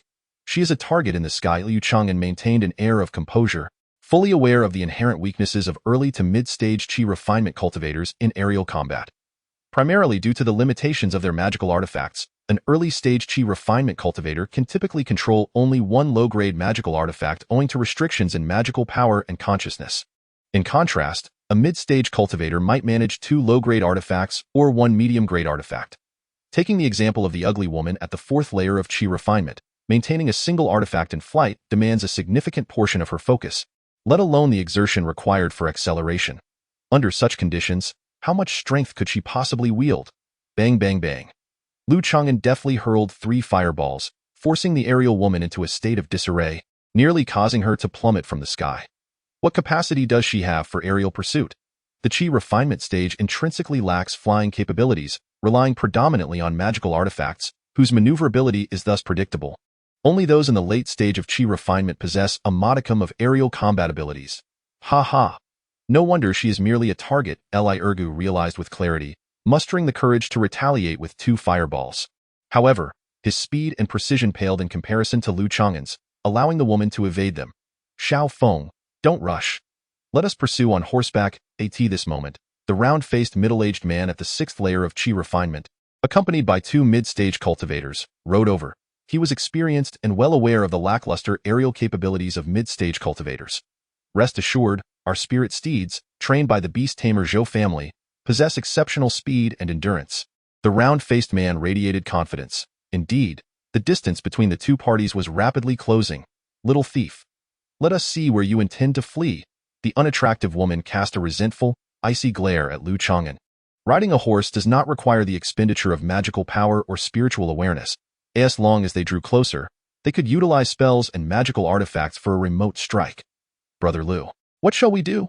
Li Ergu inquired anxiously. The pursuers behind were all at the mid-stage of Qi refinement. Once they got close, it would mean certain death. Ergu, hold on tightly for a moment, Liu Changan instructed.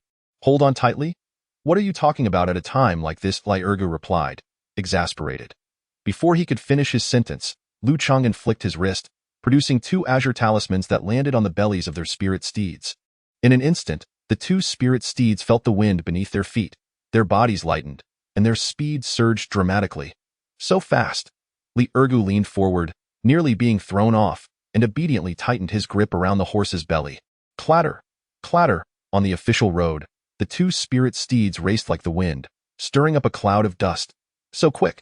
The unattractive woman and the round-faced middle-aged man were momentarily taken aback. That lad used talismans. They too possessed acceleration talismans, such as the low-grade windwalk talisman. Do not be stingy. Let the expenses be on me. The round-faced middle-aged man decisively commanded. The 4 of them activated their acceleration talismans, affixing them to their steeds. The round-faced man and the unattractive woman each used a mid-grade wind speed talisman, increasing their speed even further. Yet, despite this, the distance between Liu Changan and the pursuers continued to widen gradually. Why can't we catch up? The round-faced man was astonished, unable to comprehend. He confirmed that the acceleration talismans used by Liu Changan were at most mid-grade. Their spirit steeds were of superior quality, logically making them faster. Youngster, dare you dismount and fight? As they fell further behind, the round-faced man of the 6th layer of Qi refinement grew anxious, bellowing furiously. Your horses are not as swift as ours. Even if your cultivation is unparalleled, what can you do to me? Liu Changan replied leisurely, leaving the unattractive woman and her companions fuming, reduced to incessant curses.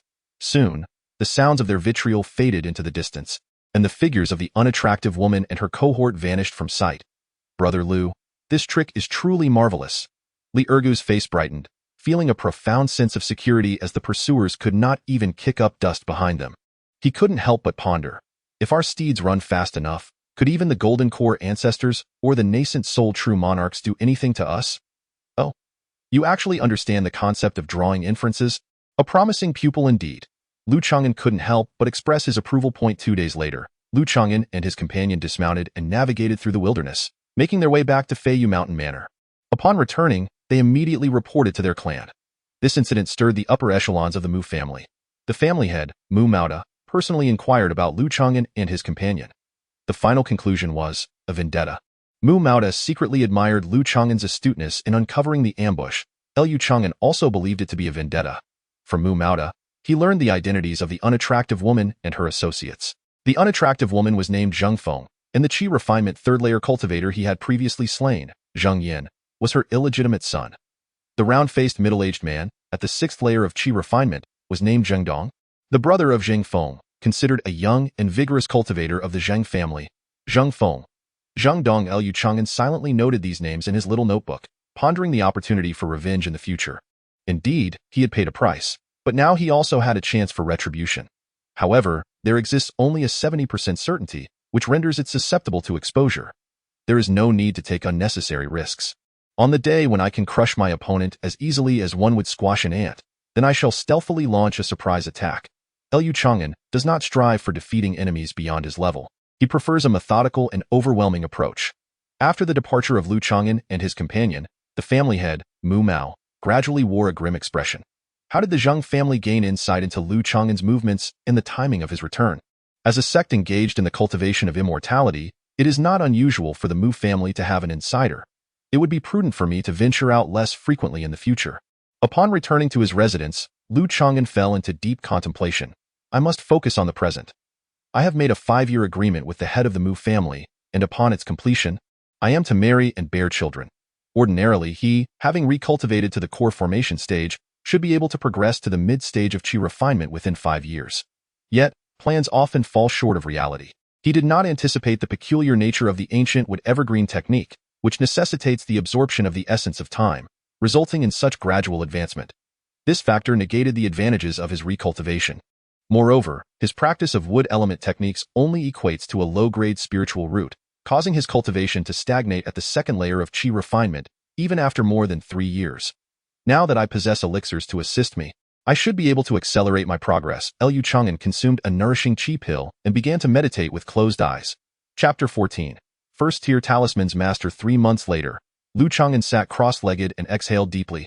Through practical experimentation, he confirmed that the consumption of elixirs indeed enhanced his magical power at a faster rate.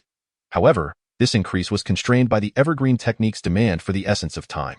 Once a certain threshold was surpassed, additional nourishing Qi pills would prove ineffective. Time flows unceasingly, day and night, year after year. This will not change due to elixirs, at least not ordinary ones. Nevertheless, the elixirs significantly reduce the time required for me to meditate and cultivate. Lu Changan reached a conclusion. Now, meditating for 1 or 2 hours each day sufficed. Consequently, he found himself with a considerable amount of free time. Lu Changan contemplated whether he should pursue some side endeavors that consume time, such as researching talismans, learning alchemy, or simultaneously refining his physique. Alternatively, he might cultivate some hobbies. First, he must extricate himself from his current state of dependence. Stepping outside, Lu Changan noticed a letter at the gate of the courtyard, signed by Lin Yi. He tore open the envelope and the letter. Lin Yi recounted that after their last farewell, he and Zhang Taizhan ventured to a haunted residence to vanquish a ghost, encountering danger but ultimately capturing the malevolent spirit. The materials left behind by the ghost and the spiritual artifact from its hiding place were valued at over 100 spirit stones. Zhang Taizhan generously allocated 40% of the spoils to Lin Yi. At the conclusion of the letter, Lin Yi expressed regret that Lu Changan had not participated, for he could have not only shared in the bounty but also made the acquaintance of a promising disciple from a sect. After reading the letter, Lu Changan chuckled softly. This correspondence from Lin Yi was likely laced with a hint of boasting, lamenting his absence during their previous encounter. Lu Changan felt neither regret nor envy. He took out paper and pen, composing a letter in response to Lin Yi, congratulating him on his fortuitous opportunity and sharing some casual updates. May the path of immortality remain ever bright. The letter concluded with well wishes, overflowing with positive energy. A few days later, as the month approached its midpoint, it was time for the monthly clan trading event at Feiyu Villa. Lu Changan returned to the Jiuyu building for the second time. This time, he was there to showcase the foundational talismans he had crafted. Rather than merely selling, it could be said that he was presenting his work. To be capable of refining basic talismans signifies that one has already ascended to the status of a talismanic apprentice. Although the 3 basic talismans are merely priced at a single spirit stone, the identity of Lu Changan as a talisman-making apprentice has come to the attention of discerning cultivators from the Mu family. The young lady of the Mu family is not present this time. Lu Changan's purpose in showcasing his abilities is to convey a message to the core figures of the Mu family. thereby making his subsequent ascension to a first-tier talisman master a natural progression. The tools and materials he employs for talisman creation were all procured from Mu Xiaoyun, who serves as a crucial witness. Of course, Mu Xiaoyun's absence is of little consequence. As long as he becomes a first-tier talisman master, there will be a trace to follow. Young Master Lu, the young lady wishes to see you. Having just acquired some talisman refining materials and stepping out of the Jiue Tower, Lu Changan was approached by a maid. Swift in her movements, remaining composed, Lu Changan followed the maid into the back courtyard of the Jiue Tower. There, a young girl dressed in a flowing aquamarine gown, gentle as jade, was tending to the flowers. From the side, one could admire Mu Xiaoyun's eyebrows, elegant as distant mountains, a quintessential representation of Eastern beauty. Can you draw basic talismans? What is your level of confidence? Her voice, akin to a clear mountain spring, drew Lu Changan's gaze to her bright and captivating eyes. For basic talismans, the success rate is around 60%. Lu Changan did not indulge in excessive modesty. Basic talismans are relatively easy to master for those with a decent talent for drawing. 60%. Mu Xiaoyun did not press further but instead retrieved a set of talisman drawing materials, placing them on the table, signaling Lu Changan to demonstrate. Without hesitation, Lu Changan took up the talisman brush, prepared the cinnabar, and methodically drew 3 basic talismans. 2 were successful, while 1 failed. Given Lu Changan's previous life's proficiency as a third-tier talisman master, it was a trivial matter to conceal his true abilities from a first-tier talisman master. Mu Xiaoyun nodded approvingly. You possess commendable talent. By the way, I almost succeeded in refining a first-tier low-grade talisman last time. Lu Changan added with a hint of regret. You nearly succeeded in crafting a first-tier talisman?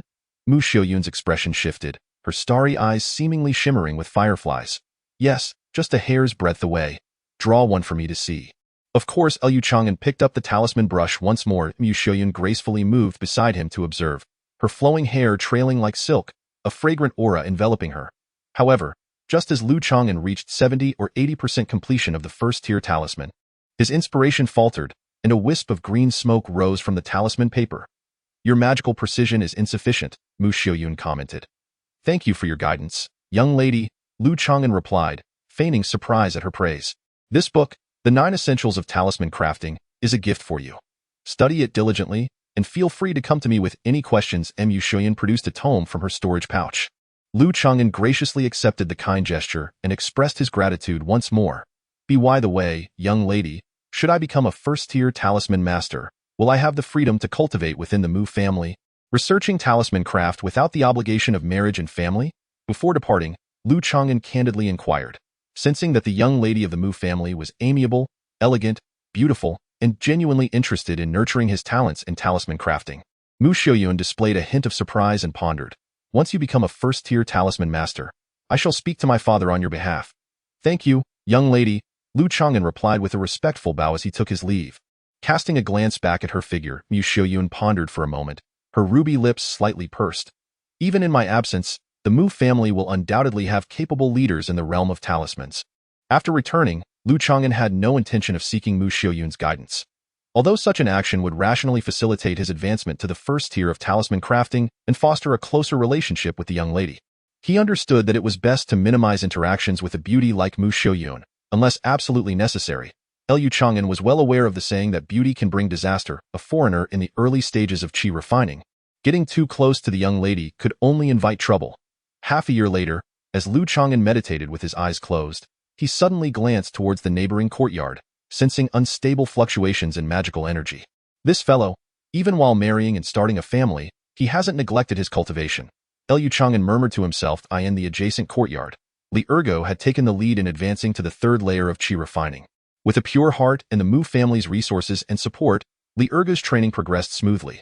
The Earth Rock Sutra he practiced was not particularly powerful, but with diligent practice and ample resources, he could elevate his skills swiftly. A few days later, having solidified his cultivation, Li Ergo joyfully came to visit. Lu Changan had preemptively set up a retreat sign, sending Li Ergo back disappointed, with no opportunity to boast. It had been nearly 4 years since he arrived at the Mu family. Within the room, Lu Changan's mind was as tranquil as water, with any lingering restlessness dissipating like the wind. He felt no disturbance at Li Ergo surpassing him.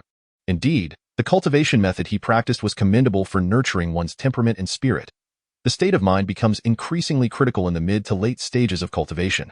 The evergreen technique provided a beneficial enhancement in this regard. which might prove advantageous in overcoming future tribulations during the Nascent Soul stage. A year later, with the subtle passage of time, Lu Changan's evergreen magical energy flourished with vibrant vitality. After 5 years, he had reached the third layer of qi refining. A ripple of emotions stirred within Lu Changan, only to settle into calmness once more. Transitioning from the first to the third layer of qi refining within 5 years was quite typical for one with inferior spiritual roots. However, compared to the rapid progress of his previous life, it fell considerably short. An essential factor remained. His age, now 23, Lu Changan was 2 years older than Li Ergu and 3 years older than Zhao Xiao. By this age, Zhao Xiao had likely already stepped into the 5th layer of qi refining.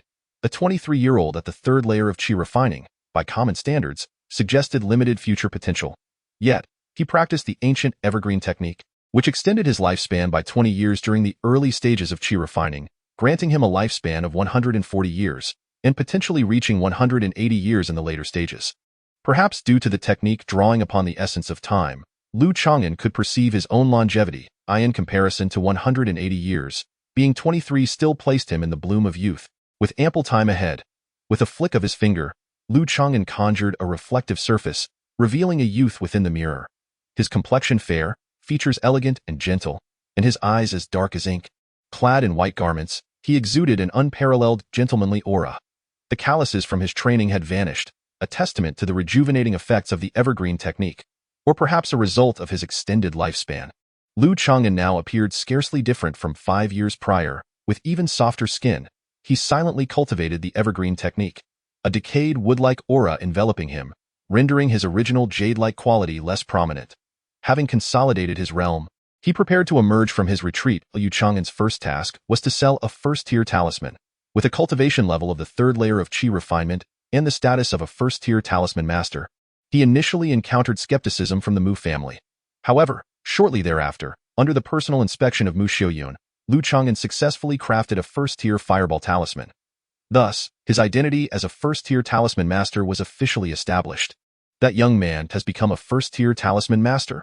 On Moonlight Island, in a secluded chamber, Mu Mauda sat cross-legged, gazing at the note in his hand, somewhat taken aback. The 5-year agreement with Lu Changan was nearing its end, and Mu Mauda was preparing to exert pressure to compel Lu Changan to take a wife and bear children within the Mu family. Unexpectedly, Lu Changan's newfound status as a talisman master disrupted his plans. Although the path of talismans was not as esteemed as alchemy or weapon forging, it held a prominent position among the myriad arts of cultivation. A first-tier talisman master in his 20s was indeed a rare talent, sufficient for the Mu family to extend an olive branch. Mu Mauda felt a headache coming on. How should he arrange for Lu Changan? Chapter 15. The storm is about to rise. The 5-year agreement between Lu Changan and Mu Mauda had long since expired. Now a first-tier talisman master, Lu Changan intended to negotiate terms with the Mu family. However, after waiting for half a month, neither Mu Mauda nor the higher-ups of the Mu family had made any statements. On this particular day, a maidservant of Mu Xiaoyun arrived, stating that the young lady wished to meet him to discuss talismanry. The meeting was to take place at the Willow Pavilion by the shores of Feiyue Lake. The eldest daughter of the Mu family has summoned me? To be honest, Lu Changan was reluctant to grow too close to Mu Xiaoyun, especially in a solitary meeting between a man and a woman, which could easily raise suspicions. Half an hour later, Lu Changan arrived at the verdant banks of Feiyue Lake, where a nearly suspended pavilion came into view. Is this the Willow Pavilion? Lu Changan glanced at the plaque. Young Master Lu, please ascend to the 3rd floor. A voice as clear and refreshing as a spring echoed from the pavilion above. The 3rd floor of the pavilion was designed as an aerial garden, directly facing the shimmering waters of Feiyue Lake. Lu Changan had initially thought this would be a private rendezvous. However, he soon realized he had overthought the situation. Besides the elegantly simple Mu Xiaoyun, there was also a girl in a blue dress, with a delicate oval face, willow-like brows, and apricot-shaped eyes, exuding a charming radiance. Lu Changan found her familiar and quickly recalled that she was the girl in a red dress who had accompanied Mu Xiaoyun during his first visit to Jiuyu Tower. She was Mu Yinglan. You have met before. Mu Xiaoyun smiled as she introduced her. Young Master Lu, Mu Yinglan offered a graceful bow, her voice gentle. Miss Mu, Lu Changan returned the courtesy, feeling somewhat perplexed. The last time they had met was 2 to 3 years ago, when Mu Yinglan had not held him in high regard. This time, however, she seemed transformed, dressed exquisitely and radiating charm. Noticing Lu Changan's inquisitive gaze, Mu Yinglan's cheeks flushed slightly. Yet, she was not the type to be shy. Her bright eyes boldly met Lu Changan's. Seeing him again today, Her perspective had shifted. Mu Yinglan's eyes sparkled with interest. Lu Changan was not only handsome but possessed a unique aura of tranquility that was quite pleasing. Recently, elders from her clan had pressured her, but under the counsel of Sister Xiuyun, Mu Yinglan had reluctantly agreed to this meeting. Now that they had met, she found him quite agreeable. Although his cultivation was not exceptional, as a young talisman master, he was strikingly distinguished, embodying both talent and beauty. Young Master Lu, I have accidentally left behind an ancient text of talismans downstairs. I shall return shortly, Morong Xiuyun said apologetically as she hurried down the stairs. Left in the room were only Lu Changan and Mu Yinglan. Even if Lu Changan were somewhat obtuse, he would have grasped the situation. Young Master Lu, Yinglan has brewed tea for you, Mu Yinglan remarked with a gentle smile. Her fair complexion and long legs creating a graceful silhouette as she busied herself with deft movements. Lu Changan hesitated. His words caught in his throat, until Mu Yinglan, her face alight with anticipation, presented him with a cup of fragrant tea. Blowing on the steam, Lu Changan took a delicate sip. Young Master Lu, you maintain your appearance remarkably well. Do you possess any secrets? Mu Yinglan inquired curiously. Her eyes sparkling at tea just over 20, Lu Changan still bore the visage of youth, his skin flawless and radiant. Among cultivators, there were indeed those skilled in preserving their youth, a topic that piqued the interest of female practitioners. Perhaps it is due to my positive mindset, coupled with my cultivation of wood-based techniques. Lu Changan had anticipated such inquiries. This was not the mundane world. Agelessness was not an uncommon phenomenon in the realm of cultivation, and there was no need to fear being subjected to dissection. Apart from youth-preserving elixirs, many techniques had similar effects, especially those of the wood element. The commonly known evergreen technique bore a striking resemblance to ancient wood's eternal greens, about 70 to 80% alike. While beneficial for health and beauty, their potency was rather mediocre. Even if Lu Changan intentionally exuded his magical essence, the impression he left was that of an ordinary wood-based technique.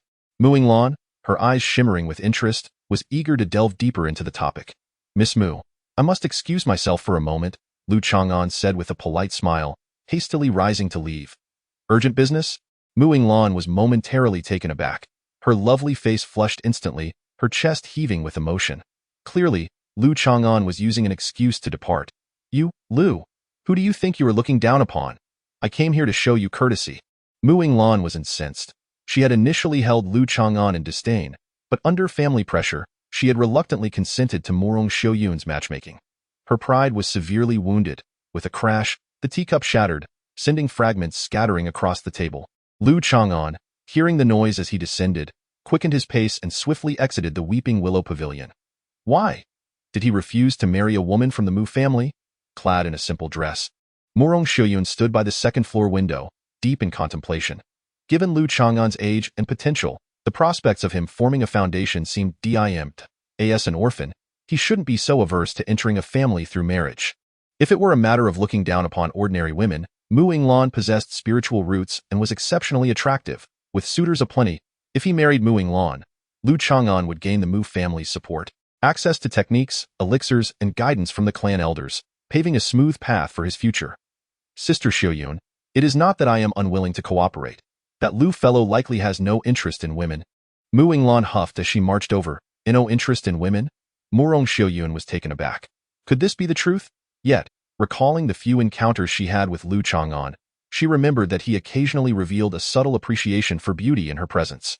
As a woman, her intuition was keen. This infuriates me, that Lu, older than I and yet of lower cultivation, dares to insult me so. Mu Yinglan struggled to suppress her indignation, growing increasingly agitated.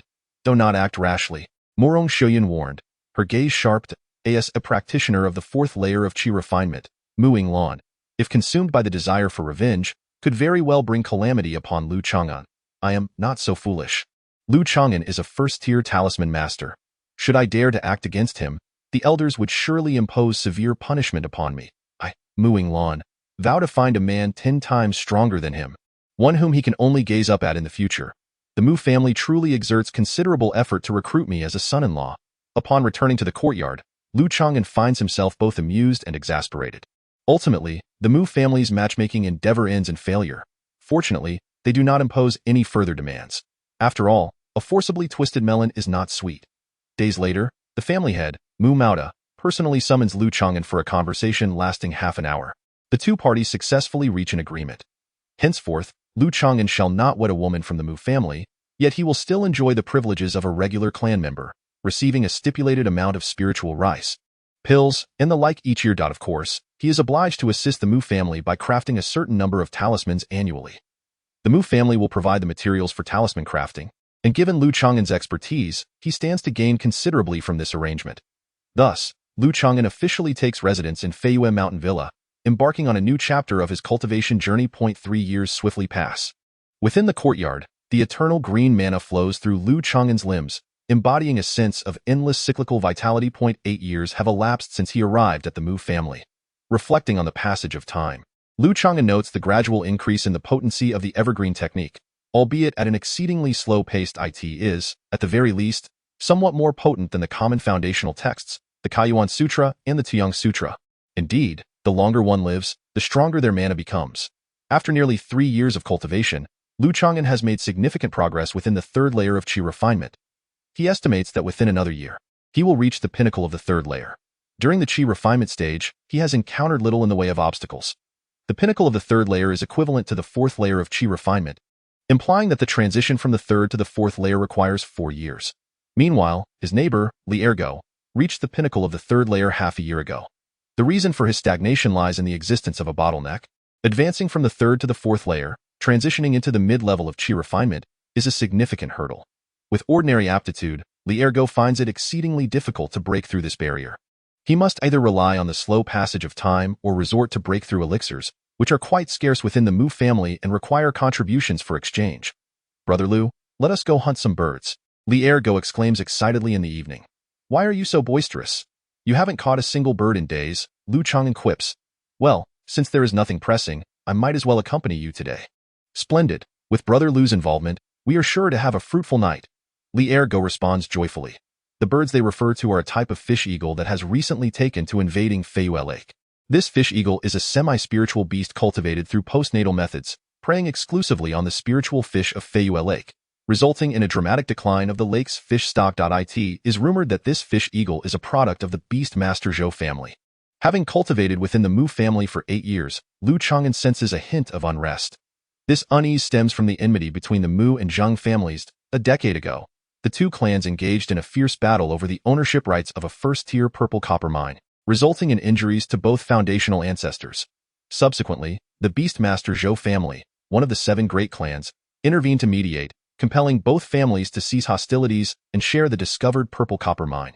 As the arbitrator, the Beastmaster Zhou family took a 30% share of the profits. Not long ago, beneath the first-grade purple copper mine, there were suspected discoveries of accompanying purple-hearted copper, a superior material for refining high-grade magical artifacts. The two clans, which had enjoyed a period of tranquility, found themselves once again at odds, escalating their presence in the mining area. Over the past 2 years, the Zhang family has seemingly paid an unimaginable price to garner support from a branch of the Beastmaster Zhou family, selling numerous spirit pets in the process. The fishhawk is one such creature. Although the fishhawk poses no threat to Qi refining period cultivators, its ability to soar through the skies and dive into the depths of water allows it to stealthily hunt spirit fish in Feiyue Lake each night. The Zhang family employs this tactic in an attempt to divert the Mu family's attention. However, their true objective remains the coveted purple-hearted copper in the mine. Response to the disturbances caused by the fishhawks. The Mu family has issued a task to its members. Those who slay a fishhawk may exchange their achievements for contributions, Li Ergo, struggling with a lack of contributions to redeem for breakthrough elixirs. Thus eagerly pursues the avian quarry. The intertwined fates of the accompanying purple-hearted copper and the fishhawk disturbances suggest that the conflict between the Mu and Zhang families may escalate. As Lu Changan journeyed towards Feiyue Lake, his gaze grew contemplative. Just wait a bit longer. Such a lenient and harmonious cultivation environment as that of the Mu family is hard to come by. If the Mu family's foundation ancestor cannot endure or meets their demise, a hasty retreat will be imperative. Little does Li Ergo know that his most trusted companion, Brother Lu, is already contemplating an escape plan. Chapter 16. A sudden turn of events each night, numerous cultivators from the Mu family flock to Feiyue Lake in pursuit of the fishhawks, predominantly young practitioners at the early stages of Qi refining. Most of the Mu family's robust cultivators are stationed at the purple copper mine. The fishhawks at their doorstep are merely semi-spiritual beasts, posing little threat to those in the Qi refining stage. This low-risk endeavor, which also offers the chance to earn contributions, appeals to the clan members, including some mundane martial artists. However, capturing these semi-spiritual fishhawks proves challenging. Firstly, the shores of Feyue Lake stretch for hundreds of miles, with a limited number of cultivators unable to cover every angle. The fishhawks possess a degree of intelligence and only venture out at night. Secondly, with their capacity for flight and adeptness in diving, coupled with superior vision, fishhawks focus solely on the spirit fish within the lake. By the time human cultivators draw near, they are often detected, making capture exceedingly difficult whether in the air or underwater. "Let us split up and search," Lu Changan suggested, pausing at the lakeside. "Agreed. Let us see who can catch a bird first," Li Ergo replied enthusiastically, diving headfirst into the lake. It is no wonder he struggles to catch any birds. Lu Changan refrained from entering the water, opting instead to employ his light body technique to circle the periphery of Feyue Lake. Occasionally, he would halt to observe the aquatic vegetation along the water's edge. Having lived for several centuries across 2 lifetimes, Lu Changan possessed a modicum of tracking skills. After completing his circuit, he settled beneath a verdant canopy by the lakeside, leaning against a tree as he channeled his evergreen technique. His aura diminishing significantly, he became nearly indistinguishable, akin to a branch extending from the tree. Half an hour later, in the darkness of night, a stout-necked, sharp-beaked brownish-gray waterbird quietly descended from the sky. The fish hawk surveyed its surroundings, preparing to plunge into the water. With a swift motion, a stone shot through the air, striking the fish hawk's abdomen with lightning speed. The bird emitted a cry, a bloody hole erupting from its midsection as it plummeted into the lake. Lu Changan strode across the waves, retrieving the lifeless body of the fish hawk. Casting the purification spell to eliminate the sanguine traces, he enclosed the cadaver within a bag, ultimately stowing it away in his storage pouch. Having completed these tasks, Lu Changan changed his location once more, continuing his vigilant wait for an opportunity. As the night passed, he managed to capture 4 fishhawks, while Li Ergu returned empty-handed. "Brother Lu, might you impart some of your wisdom?"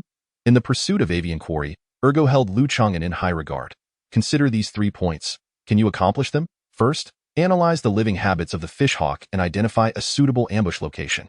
Second, can your hiding spot elude the hawk's keen sight? Third, can you strike swiftly, accurately, and with lethal precision?" Upon hearing these 3 points, Li Ergu felt a profound sense of discouragement. Setting aside the feasibility of the first 2, he had encountered fish hawks before during fortunate days. However, by the time he cast a fireball, the hawk had already fled far away. Lu Changan, in dealing with the fish hawks, utilized the martial technique Heavenly Finger to launch concealed projectiles without any fluctuation of spiritual energy, which proved to be a significant advantage. Over the subsequent days, Lu Changan consistently managed to slay several fishhawks each night. The rumors of his prowess in bird-catching began to circulate. Yet, Lu Changan chose to remain low-key, refraining from further displays of skill. Engaging in such low-risk, high-reward endeavors occasionally was prudent. He feared that prolonging his activities might incite the ire of those orchestrating the fish hawks from the shadows. Each fish hawk could be exchanged for 5 contribution points. In just a few days, Lu Changan had amassed over 100 contribution points. Coupled with the additional 100 he had earned from talisman crafting in the previous 2 years, he had accumulated over 200 points, sufficient to exchange for higher quality magical artifacts at the Artifact Refinement Pavilion. Upon returning to the clan, Lu Changan contemplated. With the resurgence of disputes between the 2 prominent cultivation families, he resolved to prepare for the worst by strengthening his protective measures. Previously, Li Ergo had sought to purchase the carcasses of the fishhawks from Lu Changan in order to exchange for breakthrough elixirs, but Lu Changan had declined. Although their relationship was amicable, it had not yet reached the level of familial obligation. In the nearly 3 years since he became a talisman master, Lu Changan had enjoyed a comfortable life with the Mu family. Each year, the Mu family provided him with talisman crafting materials, allowing him to maintain a semblance of normal quality and success rates. The surplus materials translated into additional profit for him. Every few months, Lu Changan would visit the Jiueb building to sell some talismans, and his financial situation steadily improved. Currently, he had saved up 200 to 300 spirit stones, a testament to his prudence in avoiding drawing envy. His storage pouch was stocked with numerous talismans, not all of which had been liquidated.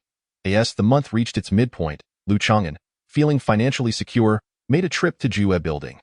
Jiueb building was merely a small-scale trading venue within the clan, lacking in prestige and not offering mid-grade magical artifacts. Such items could only be exchanged for at the family's Artifact Refinement Pavilion using contribution points.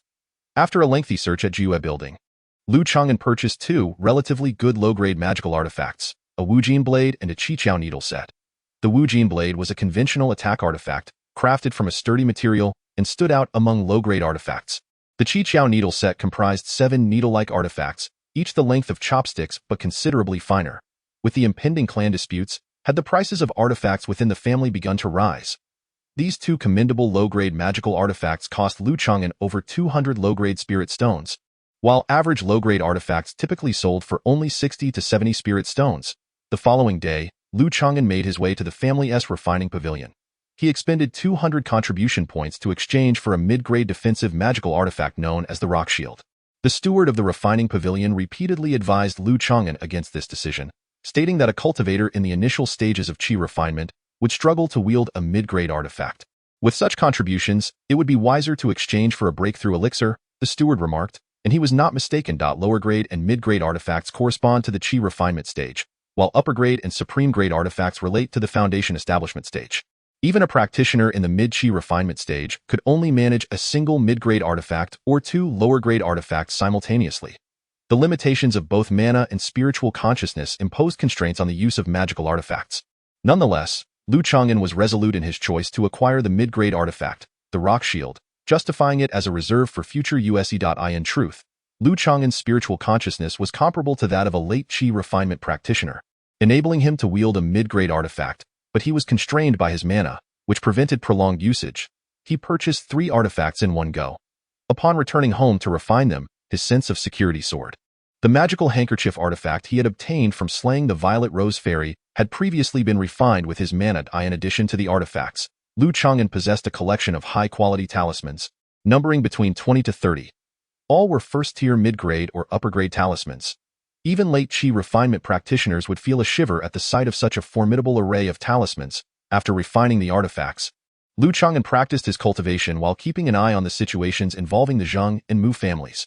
First, regarding the fishhawks, a few days prior, the Zheng family suddenly recalled their troublesome fishhawks, reportedly suffering significant losses and deeming it unprofitable.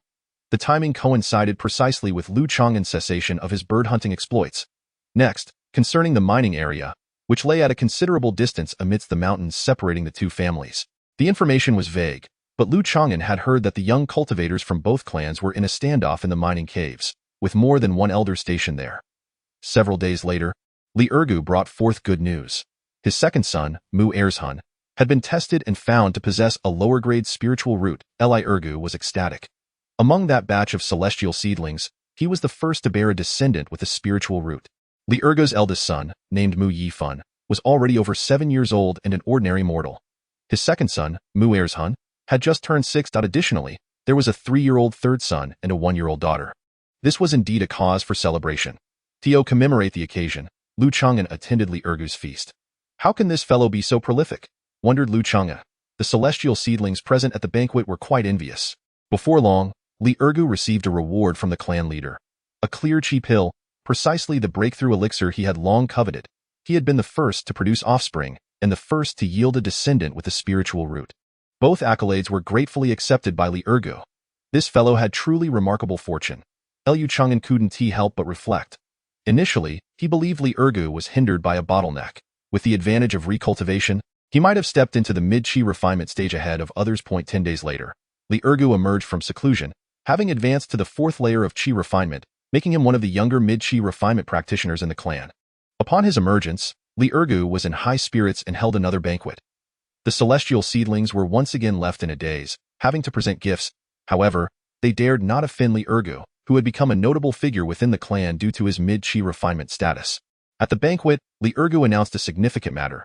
He would be changing his name to Li Changqing. This name seemed to draw inspiration from Lu Changan. Having reached the mid-stage of Qi refinement, it is indeed disheartening to still be called by such a derogatory name as Ergu. Everyone understands Li Ergu's feelings. As for Li Changqing, Ergu's sudden change of name left Lu Changan momentarily bewildered. Brother Lu, how do you find my new name? Li Ergu exclaimed joyfully, intoxicated. During the gathering, Lu Changan hesitated to speak. He wished to convey to Li Ergu that a cultivator's name, or Dao title, should not be altered lightly, as it relates to one's fortune and even destiny. Some name changes align harmoniously with the cultivator, allowing them to thrive, while others may clash with their fate. Half a month later, Brother Lu Li Ergu approached. Weeping uncontrollably, Lu Changan was taken aback. What has happened? After inquiring, Lu Changan received distressing news in the mining area. a conflict had erupted between the Mu family and the Zheng family, resulting in significant casualties. The Mu family was in urgent need of reinforcements and had summoned young cultivators from the Hui ethnic group, particularly targeting those in the mid-stage of qi refinement. Unfortunately, Li Ergo had recently advanced to the 4th layer of qi refinement and was called upon by his family. "Brother Liu, if I should perish, I hope you can look after my wife and children," Li Ergo pleaded through tears. Chapter 17. Guarding the herb garden. Who could have foreseen that the spirited Li Ergo of recent days would now find himself in such sorrow? Lu Changan lamented the capriciousness of fate. 1 Must remain grounded during times of prosperity. You need not be so pessimistic, Brother Liu. I am acutely aware of my own abilities in combat. The fate that awaits me at the front lines is uncertain. Li Ergo's expression was one of bitterness. He harbored no confidence in returning alive, which is why he entrusted his final wishes to Lu Changan, the one he trusted most. In truth, you possess a commendable quality. What quality?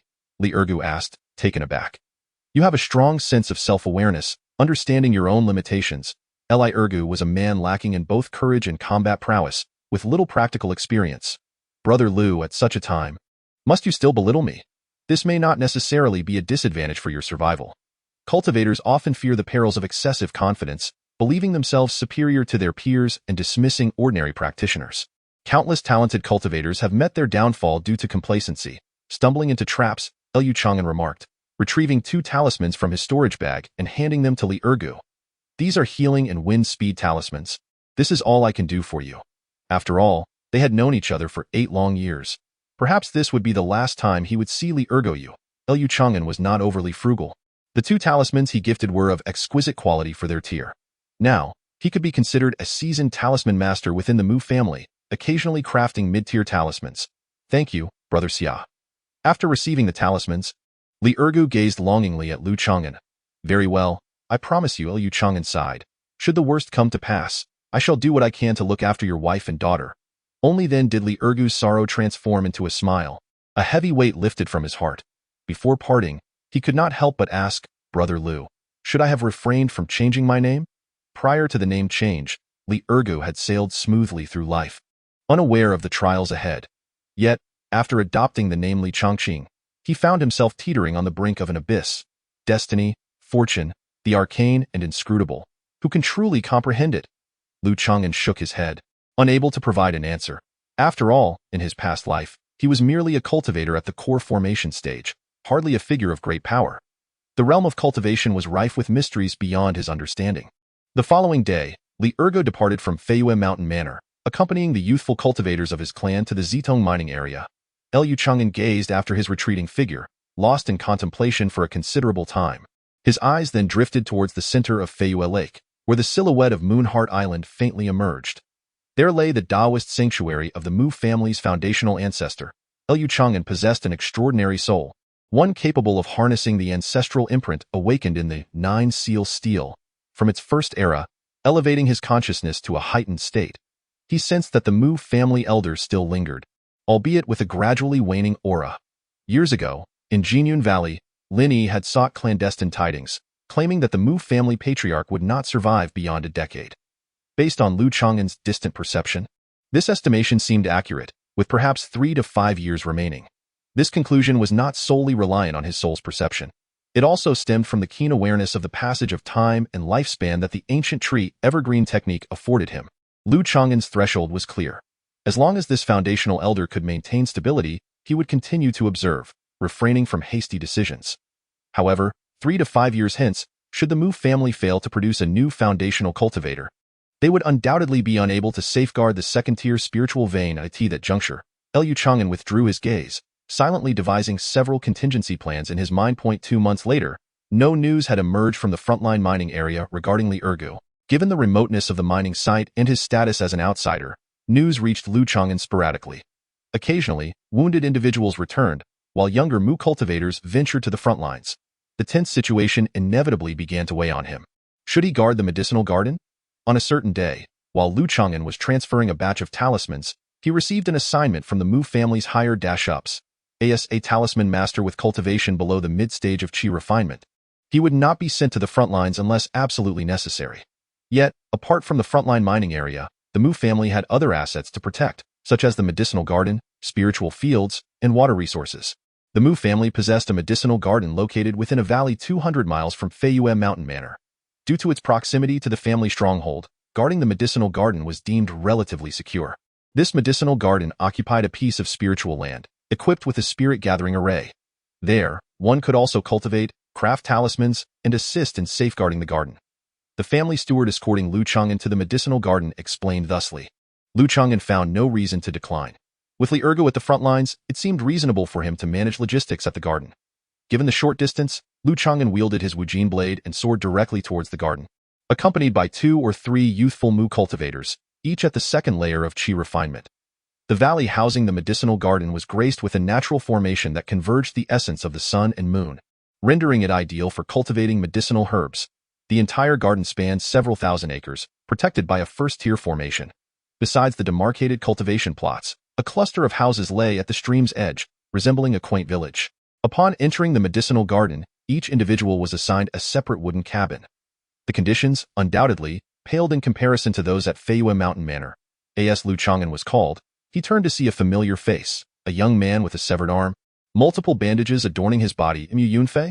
A brief recollection allowed Lu Changan to recognize his identity from the striking features of the young man. 8 years prior, Mu Yunfei had escorted this group of celestial seedlings back home, distributing spirit stones along the way. The two had fought side by side in those days. Back then, Lu Changan, with his cultivation at the first level of Qi refinement, had slain a practitioner from the Zheng family who was at the third level, earning Mu Yunfei's admiration. Brother Yunfei, is your arm injured from the frontline mines? Lu Changan inquired, slightly taken aback. Yes, my injuries will require a year of recuperation. The family head has asked me to oversee the medicinal garden in the meantime. After all, this is a crucial area for our clan, and the elder who previously guarded it has gone to the front lines. Mu Yunfei replied in a low, somewhat hoarse voice, no longer the promising youth of 8 years ago. 2 years Lu Changan's senior, Mu Yunfei had reached the pinnacle of the 6th level of Qi refinement, qualifying him as a robust member of the clan. Lu Changan pondered to himself. Even the wounded are being summoned back to duty. It seems that the Mu family is indeed short-handed. Days later, Lu Changan adapted to the life in the medicinal garden. Though the spiritual energy here was not comparable to that of Feiyue Villa, the abundant essence of the flora greatly aided Lu Changan's cultivation of the ancient wood evergreen technique. Consequently, his progress in training rivaled that of his time at the first-tier spiritual vein of Feiyue Villa. Over these few days, Lu Changan had grown closer to Mu Yunfei and gleaned information about the situation at the frontline mines. Deep within the purple copper mine, the elusive purple heart copper had indeed been discovered. This purple heart copper was outside the originally agreed division between the two families. Moreover, its distribution was sparse and limited, making it susceptible to concealment. Currently, practitioners from both clans were employing their own means to extract the purple heart copper, occasionally leading to conflicts. Has the Beastmaster Zhou family, the arbiters of that time, not intervened? Lu Changan curiously asked Mu Yunfei. The Beastmaster Zhou family? Mu Yunfei scoffed. That Zhou family is clearly biased towards the Zheng family. The Zheng family has 2 sisters with spiritual roots who married into one of the Zhou family's branches, as one of the 7 great families. The Zhou clan boasted a true Dan master and nearly 10 practitioners in the foundation establishment stage, making them a formidable force with a complex array of internal factions. Fortunately, only one branch had allied with the Zheng family. Otherwise, the Mu family would have had no choice but to surrender. Mu Yunfei expressed his discontent with the Zhou family's partiality, noting that the Zheng family's younger practitioners were numerous, and their ancestral elders still had 2 or 3 decades of life left, putting them in a stronger position. If the Zhou family continued to turn a blind eye, the Zheng family would gradually encroach upon and devour the Mu family's holdings. You need not worry. My Mu family is in contact with the Maple Leaf Huang family, and there is a possibility of an alliance through marriage, Mu Yunfei revealed, sensing Lu Changan's concerns. The Huang family has 3 members in the foundation establishment stage, making them quite powerful. Lu Changan contemplated this revelation. It appeared that both the Zheng and Mu families were vying for formidable allies. Be swift. Pluck those misty orchid grasses. Gu is waiting to refine pills. Came a raspy voice from the medicinal field nearby, interrupting their conversation. Lu Changan glanced toward a gaunt elder in an ancient robe, his eyes heavy with bags. He had not noticed before that there was a practitioner at the 7th level of Qi refinement among them. That is Gu Yi, a pill refiner and one of the 4 esteemed guests of the family. Due to an urgent need for elixirs, Elder Gu has taken up residence here to facilitate ingredient gathering. Mu Yunfei explained with evident respect. Lu Changan was taken aback to discover that he was, in fact, a seasoned alchemist. And no wonder he had such a fiery temperament. commanding the young Mu family members as if directing his own grandchildren. After Master Gu departed, Mu Yunfei lowered his voice and remarked, "Master Gu has a notoriously bad temper. You should be cautious around him and avoid provoking him. He shares a bond with our ancestor. And even the head of the family must show him respect." Liu Changan nodded in acknowledgement of his brother Xia Yunfei's warning. His role in the medicinal garden was to assist in its protection while practicing discreetly. Thus, he had little need to interact with Master Gu. The medicinal garden, situated at the rear, remained peaceful and serene, allowing him to cultivate in tranquility for over half a year. On one particular day, while seated cross-legged in his chamber, absorbing the spiritual essence of the flora, Liu Changan suddenly opened his deep, dark eyes. He had reached the pinnacle of the Qi refinement stage, level 3, because he was a cultivator returning to the path. He had encountered minimal obstacles during this phase, indicating he could advance to the mid-Qi refinement stage at any moment. Contemplating whether to restrain himself and delay his progression to the 4th level of Qi refinement, he considered the fact that most of the young men in the clan at the mid-Qi refinement level would likely be conscripted to the front lines. However, after some reflection, he decided against holding back. Firstly, advancing to the mid-Qi refinement stage would significantly enhance his power, providing a considerable boost to Liu Changan's strength as a cultivator returning to the path. Secondly, it served as a test. If even those with talents in talisman crafting were being summoned to the front lines, it would indicate that the situation had reached a dire state. Should that be the case, Liu Changan felt no need to remain within the Mu family. He was determined to leave, employing the methods and exquisite talismans from his past life. For unless one acted during the foundation establishment stage, it would be exceedingly difficult to catch up in the late Qi refinement stage. Several days later, Liu Changan successfully broke through his bottleneck and ascended to the 4th level of Qi refinement. A distinct advantage of returning to the path in the case of an ordinary low-grade or mid-grade spiritual root, lacking the necessary breakthrough elixirs, it would be normal to remain stuck for 1 to 2 years, or even 3 to 5 years. Of course, this pertains to minor realm bottlenecks. If one were facing a major realm bottleneck such as that of the foundation establishment stage, given Liu Changan's current qualifications, it would be prudent to rely on foundation establishment elixirs for safety. At the age of 27, Liu Changan reached the 4th level of Qi refinement. Starting at 18, he took 2 years to reach the 2nd level, 3 years to reach the 3rd, and 4 years to attain the 4th level. The progression of the everlasting youth technique was indeed quite gradual. Unbeknownst to him, Liu Changan had spent 9 years cultivating within the Mu family. During this time, he practiced modestly, avoiding trouble, and thus encountered little difficulty. What Liu Changan did not know was that Zheng Feng, the ugly wife of the Zheng family, had been seeking revenge on him for years but had found no opportunity. This was largely due to the fact that Liu Changan had not left the Mu family's residence since that one encounter 3 years ago. Zheng Feng was so desperate that she nearly suffered internal bleeding. Upon Liu Changan's breakthrough in the minor realm, the spiritual energies of heaven and earth stirred, catching the attention of the cultivators residing in the medicinal garden. Unless one ventured out to find a place to break through, it would be nearly impossible to conceal such advancements. Congratulations, Brother Changan, on advancing to the mid-Qi refinement stage. Upon his emergence from seclusion, Mu Yunfei was the first to offer his congratulations. Please pardon my inadequacy. Brother Yunfei, it is rather foolish and mediocre for someone my age to have only reached the 4th level of Qi refinement, Liu Changan responded with a smile, asserting that this statement was not mere modesty. At 27, achieving the 4th level of Qi refinement indicated relatively poor potential, with minimal prospects for future foundation establishment. Ordinarily, one would need to reach the late Qi refinement stage by the age of 30 to have any hope of establishing a foundation. Given Liu Changan's current trajectory, it was evident that reaching the 7th level of Qi refinement before turning 30 was an impossibility. However, he possesses a lifespan of 180 years during the Qi refinement stage. Thus, there is no need for haste. Brother Changan entered the path late. Although his progress has been gradual, his cultivation has consistently advanced, which is indeed commendable. After speaking, Mu Yunfei's expression appeared somewhat despondent. Liu Changan could discern that Mu Yunfei had lingered at the 6th layer of Qi refinement for several years without achieving a breakthrough to the later stage, in contrast to Liu Changan's steady advancement. Such stagnation is truly disheartening. With Brother Yunfei's tenacity, he will undoubtedly be able to exchange for a breakthrough pill in the future, allowing him to surpass his bottleneck. Liu Changan offered a word of consolation. In the Mu family, breakthrough pills for the later stage of Qi refinement are a rare commodity, and those who contribute must wait in line. Moreover, with Mu Yunfei having lost an arm, every subsequent breakthrough will be more arduous than for an ordinary individual. In the following days, Liu Changan wandered in the herbal garden to clear his mind. Over the past 6 months, there had been sporadic battles at the frontline mining area, fortunately without escalating further. At the very least, the foundation establishment stage had not been involved. The elders of both clans had also exhibited considerable restraint. 2 months prior, Li Ergu returned to his family to recuperate, having been injured in battle. The nature of Li Ergu's injury was quite peculiar. He had broken a leg, not due to enemy assault, but rather from an unfortunate fall during a retreat after defeat. The real combat had only resulted in superficial wounds. Half a month ago, Li Ergu specifically visited the herbal garden to express his gratitude to Lu Changan and sought to purchase a premium wind speed talisman. The probability of ordinary talisman masters producing premium talismans is quite low. Thus, Lu Changan expressed his difficulty, stating he would sell them once available. According to Li Ergu, it was fortunate that he had obtained Lu Changan's premium wind speed talisman, as its effectiveness exceeded expectations. However, due to its overwhelming speed, he inadvertently broke his leg while retreating to the main camp. Fortunately, Li Ergu was granted a 6-month recuperation period, allowing him to reunite with his family.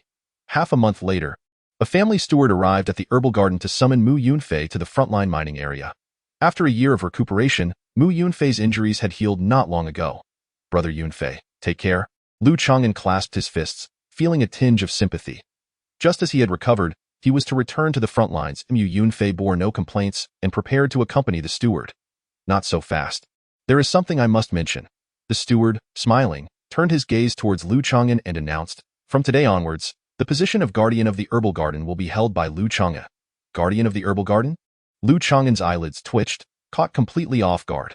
How could the Mu family entrust such a role to an outsider? "Lu Changan, there is no need for you to decline. This is the result of the Patriarch's unanimous decision." The steward said with a beaming smile, "The Patriarch holds you in high regard," stating, "Calm in the face of danger and astute in thought." Lu Changan had underestimated Mu Maoda's boldness. Mu Maoda recognized that Lu Changan's loyalty was not entirely assured. Should he forcibly send him to the front lines, it might yield counterproductive results. Yet, the family was indeed in dire need of personnel. Lu Changan's previous display of vigilance had garnered Mu Maoda's appreciation. As the younger generation within the family lacked his level of experience, in a critical moment for the family, it would be a waste to overlook such talent. Better to place him in an important position. During his years in the Mu family, Lu Changan had remained uncontentious, practicing his cultivation discreetly, thus earning the family's basic acknowledgement of his character. Mu Maoda chose to take a gamble. He was unaware that this desperate gamble would ultimately bring unforeseen fate to the Mu family. "Brother Changan, I trust you can take over my position and safeguard the medicinal garden." Mu Yunfei cast a glance of confidence. Previously, the role of guarding the medicinal garden was temporarily held by Mu Yunfei. "Fear not. The medicinal garden is situated in the rear, mutually supporting the Feiyue Manor, and with Elder Gu stationed here for alchemy." Given the circumstances, Lu Changan could hardly decline. Formerly, he assisted in the defense. Now he has become the leader. The primary distinction is that idling is no longer an option. In comparison to Mu Yunfei, Li Ergu must venture to the front lines to fight. Such a fate is not entirely unacceptable. 9 years ago, Lu Changan was taken in by the Mu family, where he cultivated in the spiritual vein dojo. Thus the Mu family has shown him kindness.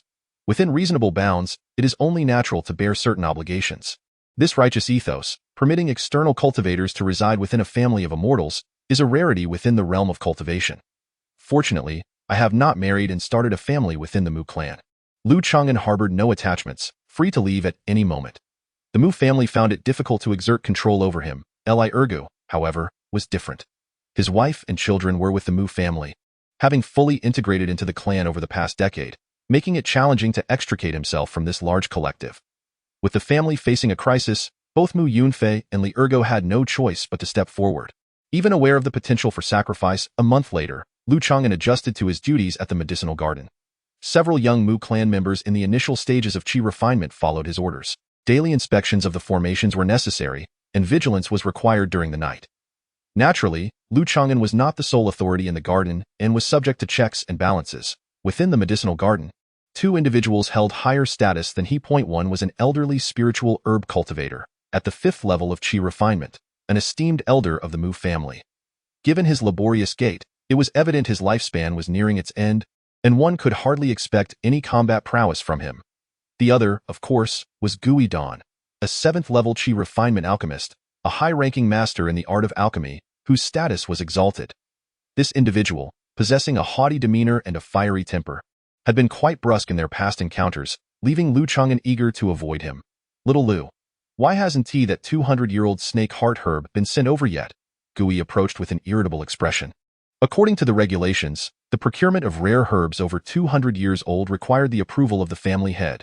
Changan reclined on the grass, basking in the sun, responding leisurely. Ge regarded him with disdain, and Lu Changan felt no obligation to extend him respect. Beneath Gui's weary, puffy eyes lay a deep-set gaze that betrayed a hint of malice, his anger bubbling beneath the surface. How dare he speak to him while reclining? After years in the Mu family, no cultivator had ever dared to show him such disrespect. This was a critical period. The front lines urgently required elixirs, and delays were unacceptable. Considering Lu Changan was an outsider and a mid-tier talisman master, Gui suppressed his irritation. Very well. If you wish to take the initiative, I shall not bear the responsibility, Changan replied nonchalantly. This Gui, an alchemist, often disregarded the rules regarding the procurement of herbs, especially during such extraordinary times. Who knows how much he has pocketed? However, relying on his connections with the foundational ancestors, the elders who previously guarded the medicinal garden had always treated him with deference. You lazy rascal, playing truant every day, I shall certainly report you to the family hierarchy. With that harsh remark, Gui stormed off, presumably to procure the precious herbs. Could it be that the head of the Mu family intends for me to keep Gu in check? Such an outcome left Lu Changan feeling helpless. He had kept a low profile, seeking to avoid confrontation. To occupy such a position yet remain unable to coexist harmoniously with Gui is an inevitable fate. This old fellow has undoubtedly misappropriated the medicinal herbs. Before long, Lu Changan observed Gui collecting several precious herbs, far exceeding the mere 200-year-old snake heart grass he had mentioned earlier. After gathering the herbs, Gui returned to his expansive courtyard to begin his secluded alchemical practices. Chapter 19. The revelation of Fang's never mind. What concern is it of mine? Lu Changan had no desire to meddle in affairs that did not pertain to him, especially since the misappropriated herbs were not his own. The old man's gaunt visage was not indicative of longevity. At most, he might endure another 2 or 3 decades before he could dance upon his own grave. Lu Changan chose to avoid confrontation, limiting his interactions. However, some matters cannot be sidestepped so easily. In the early morning days later, a sudden and thunderous shout jolted Lu Changan from his meditative state. Who did this? The furious voice of Gui, the alchemist, reverberated throughout the herbal garden's residential area. None within the garden dared to challenge Gui's authority.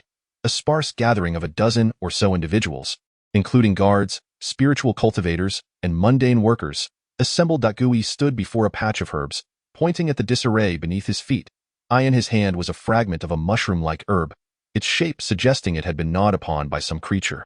This morning, I intended to collect some auxiliary herbs, only to discover this chaos.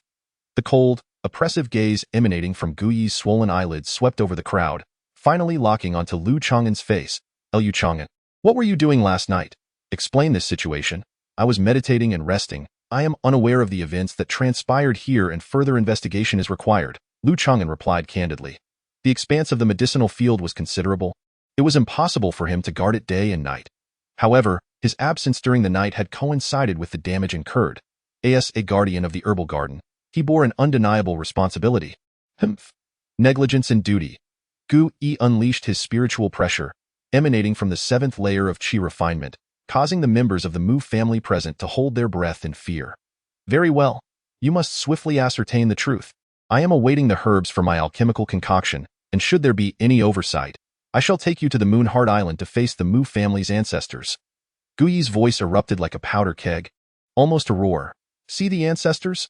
The Mu family cultivators present were momentarily taken aback. Could it be that the elder was referring to? Indeed, Gui proclaimed with pride. Among the elixirs I am concocting, 2 of them are required by the ancestors. Lu Changan disregarded his threats, crouching down to inspect the herb field beneath him. His brow gradually furrowed. The symptoms exhibited by the damaged herbs suggested they had been ravaged by some sort of demonic creature or spiritual beast. The herbal garden strictly prohibited the rearing of spiritual beasts. If it were indeed a demonic creature, how could it have infiltrated the array-guarded garden without alerting anyone? Gu Sr., my preliminary assessment indicates that the damage was caused by some sort of rodent-like demonic beast or a spirit beast under human control entering the garden.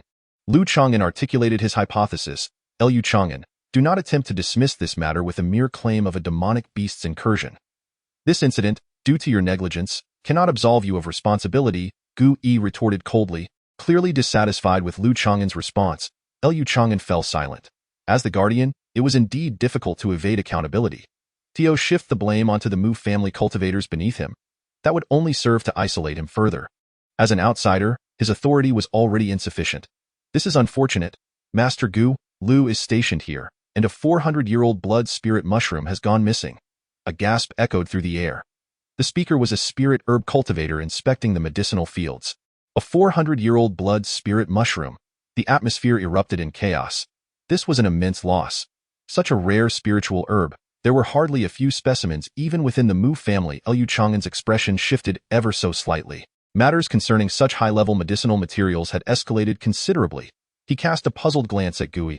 If this were a frame-up, the method was rather crude and simplistic. Yet, simplicity does not imply ineffectiveness. It was evident that this incident was far from being a mere infiltration by a spirit beast, nor could it be dismissed with a simple accusation of lax guarding. Gui's icy gaze swept over everyone present. There must be someone within the medicinal garden who is complicit in this theft. A stone cast into still waters stirred up ripples, unsettling the Mu family members. Several clan members instinctively turned their gazes toward Lu Changan. After all, as an outsider, peace had prevailed in the medicinal garden prior to his arrival. From this moment forth, no one is to leave the medicinal garden.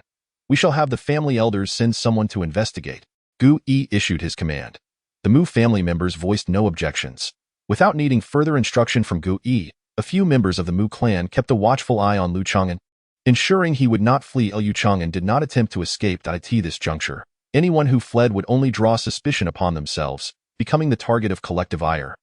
Ultimately, the assembly elected an elder spirit herb cultivator, who had reached the 5th layer of chi refining, to return to the clan and report the situation. This elder was a respected member of the Mu family, nearing the end of his lifespan, having devoted his life to diligent service, and everyone trusted him to alleviate doubts. Before departing, the elder openly invited everyone to search him. This matter was indeed peculiar. Lu Changan fell into contemplation. Could it be that, simply because he was an outsider without backing, Gu sought to frame him?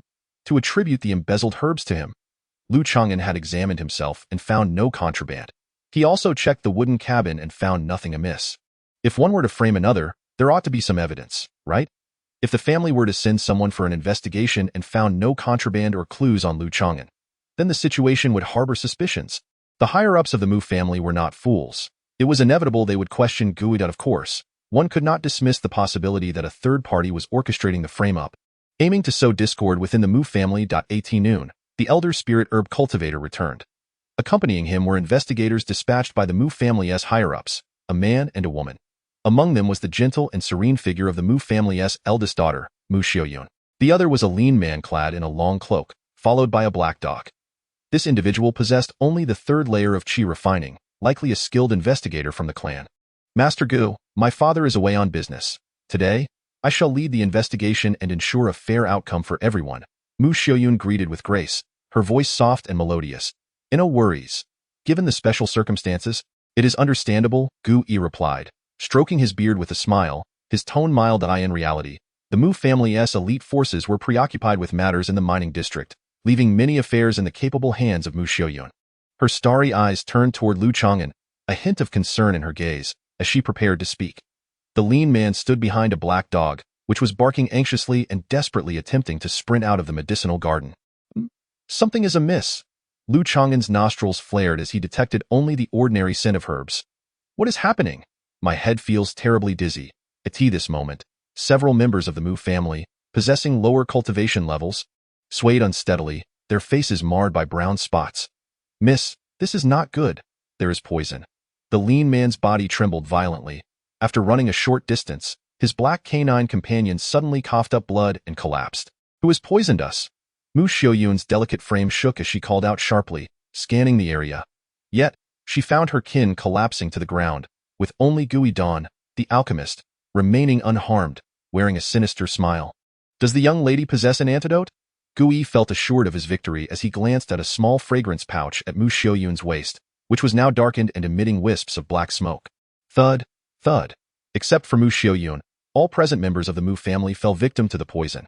Those with lower cultivation levels immediately spat blood and perished, while those with better constitutions and slightly higher levels collapsed or fell into unconsciousness. What kind of poison has this old man unleashed? There are no traces of its scent whatsoever. Changan and the black dog simultaneously sensed the anomaly. Just as he was about to employ a secret technique to dispel the poison and consume an antidote pill, he realized that the strange toxin, upon entering his body, rapidly dissolved, devoured by the vitality of the evergreen technique. The ancient evergreen art has an anti-poison effect? No, it should be neutralizing the toxin. This is an unexpected boon. To avoid becoming Gu Yi's primary target, Lu Changan feigned poisoning and collapsed. Traitor! It is you. Mu Xiaoyun's expression turned frosty as she clenched her silver teeth. Whoosh! She channeled her mana. And a silver light flickered from her sleeve, darting towards Gu Yi like a flash of lightning. Within the silver light, a silver ruler could be faintly discerned. This was a mid-grade magical artifact. Hee, Miss Mu, your fragrance pouch cannot entirely defend against the bone corruption powder. At the mere 6th layer of chi refinement, even at your peak, you are no match for me, Gu Yi remarked dismissively, waving his sleeve lightly. A green-veined energy shield enveloped him, a barrier that could only be conjured by a practitioner at the later stages of chi refinement. With a resounding bang, the silver light exploded, the brilliance of the mid-grade artifact dimming. Its power waning. It was unfathomable that Mu Xiaoyun's strike with a magical artifact could not breach Gu Yi's mana shield. Ji Dan, what exactly do you intend to do? Why betray the Mu family? Mu Xiaoyun groaned softly, a faint brown hue appearing on her snowy complexion. She secretly lamented that the invasion of the toxin prevented her from unleashing her full power. Heh! I initially only intended to eliminate everyone in the medicinal garden and seize a batch of precious herbs. However, with Mu Mauda recently negotiating a marriage alliance with the Maple Leaf Huang family, your presence has become a significant bargaining chip, Gu Yi replied calmly, awaiting the toxin within Mu Xiaoyun to intensify its effects. This such a stunning beauty. I truly cannot bear to harm a flower. If the young lady willingly surrenders and allows me to take her away, she might still preserve her life. Gazing at the ethereal and exquisite Mu Xiaoyun, a smirk crept onto Gu Yi's lips. Whoosh, with a flourish, his withered palm opened, and a mass of black lines emerged, violently expanding into a densely woven black net, stretching several feet and unleashing a swirling gray tempest directly towards Mu Xiaoyun. Chapter 20. A fierce duel. The black net was an extraordinary magical artifact, and before its swirling gray tempest could draw near, Mu Xiaoyun felt an overwhelming dizziness wash over her. Swiftly, she unleashed 2 mid-grade talismans. Buzzing, 2 layers of golden protective shields enveloped her form. This was the first-tier spell, the Golden Light Shield. However, the moment the black net descended, the golden shields crackled ominously, darkening at an alarming rate before shattering apart.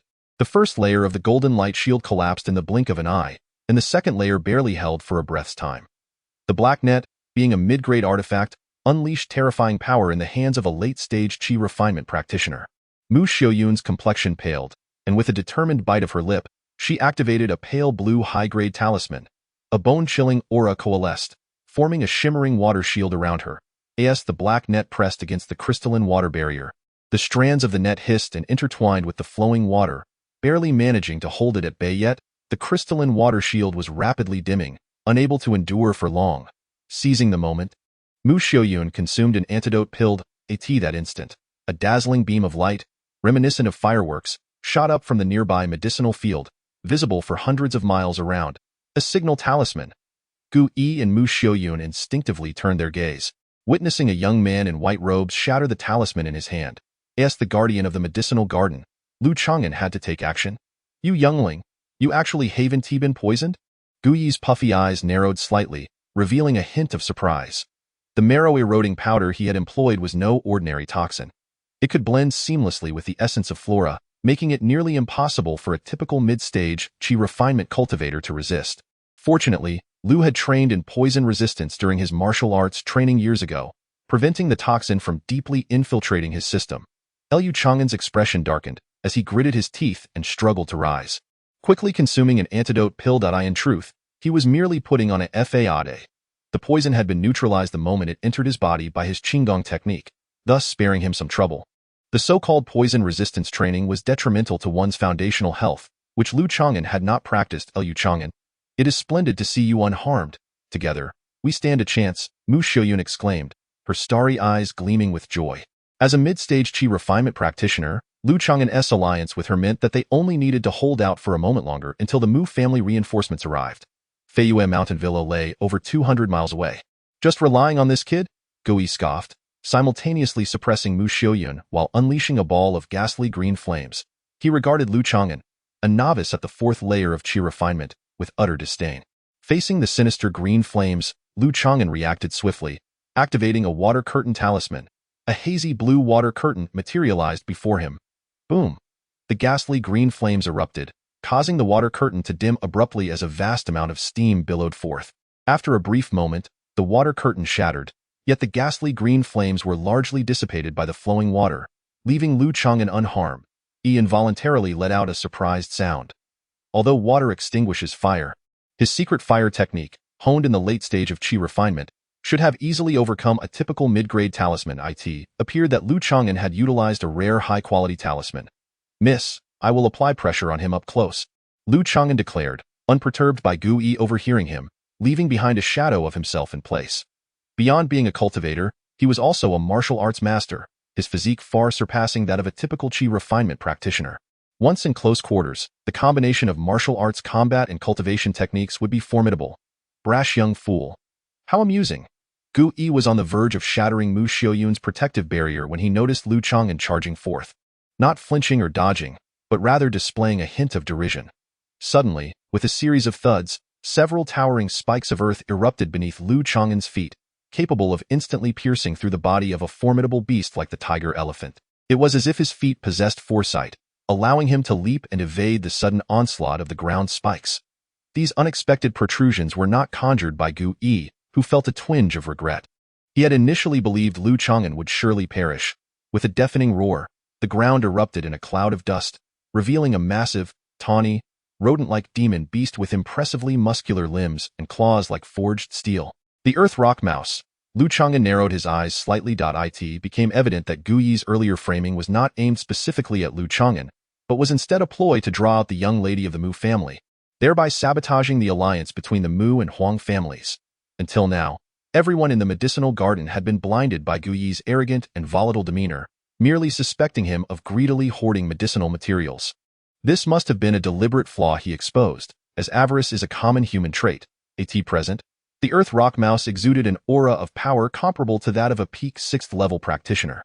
Had the surprise attack from the concealed spikes come from a 7th-level cultivator, it could have proven fatal. With a tremendous crash, the mouse shattered a rock the size of a millstone with a single swipe of its paw. Its eyes gleaming with ferocity and glowing red as it lunged towards the airborne Lu Changan with astonishing speed. In that moment, Lu Changan had no room to evade.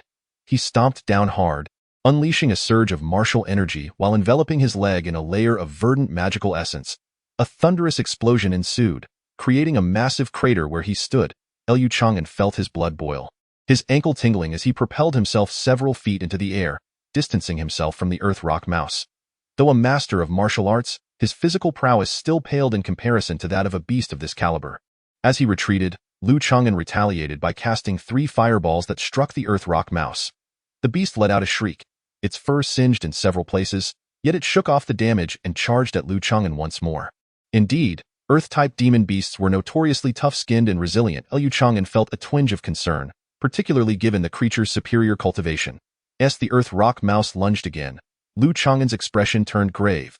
He formed hand seals and intoned incantations, rapidly depleting his magical energy. In an instant, a vast amount of plant essence converged around him. The Earth Rock Mouse trembled, unease flickering in its eyes. In the next heartbeat, thorny vines coalesced from the earth and surrounding flora, ensnaring the mouse with lightning speed. The creature screeched in desperation, struggling against its bonds, fear evident in its eyes. Yet, those vines were remarkably resilient, forming a veritable prison that ensnared it tightly. Binding vine technique. Gu Yi looked on in astonishment. The binding vine technique was a complex wood-based spell rarely mastered by those in the qi refinement stage.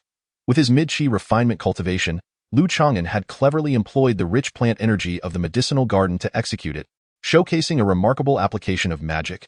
Moreover, the binding vine technique was particularly effective against earth-type demon beasts. Old fool, let us see what other tricks you possess.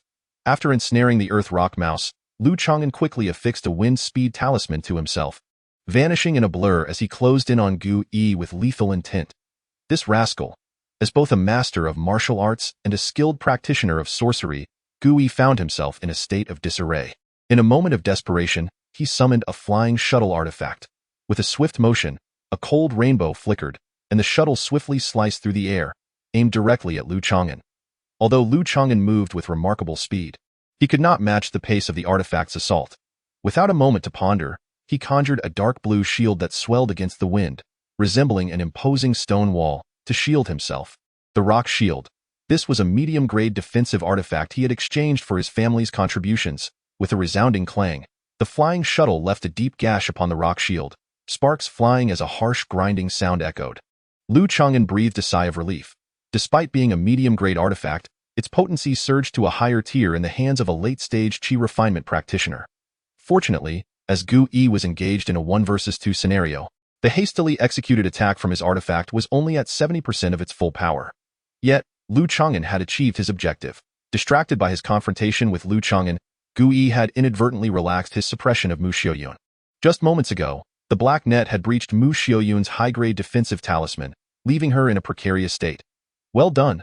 Mu Xiaoyun's eyes sparkled with determination as she seized the opportunity.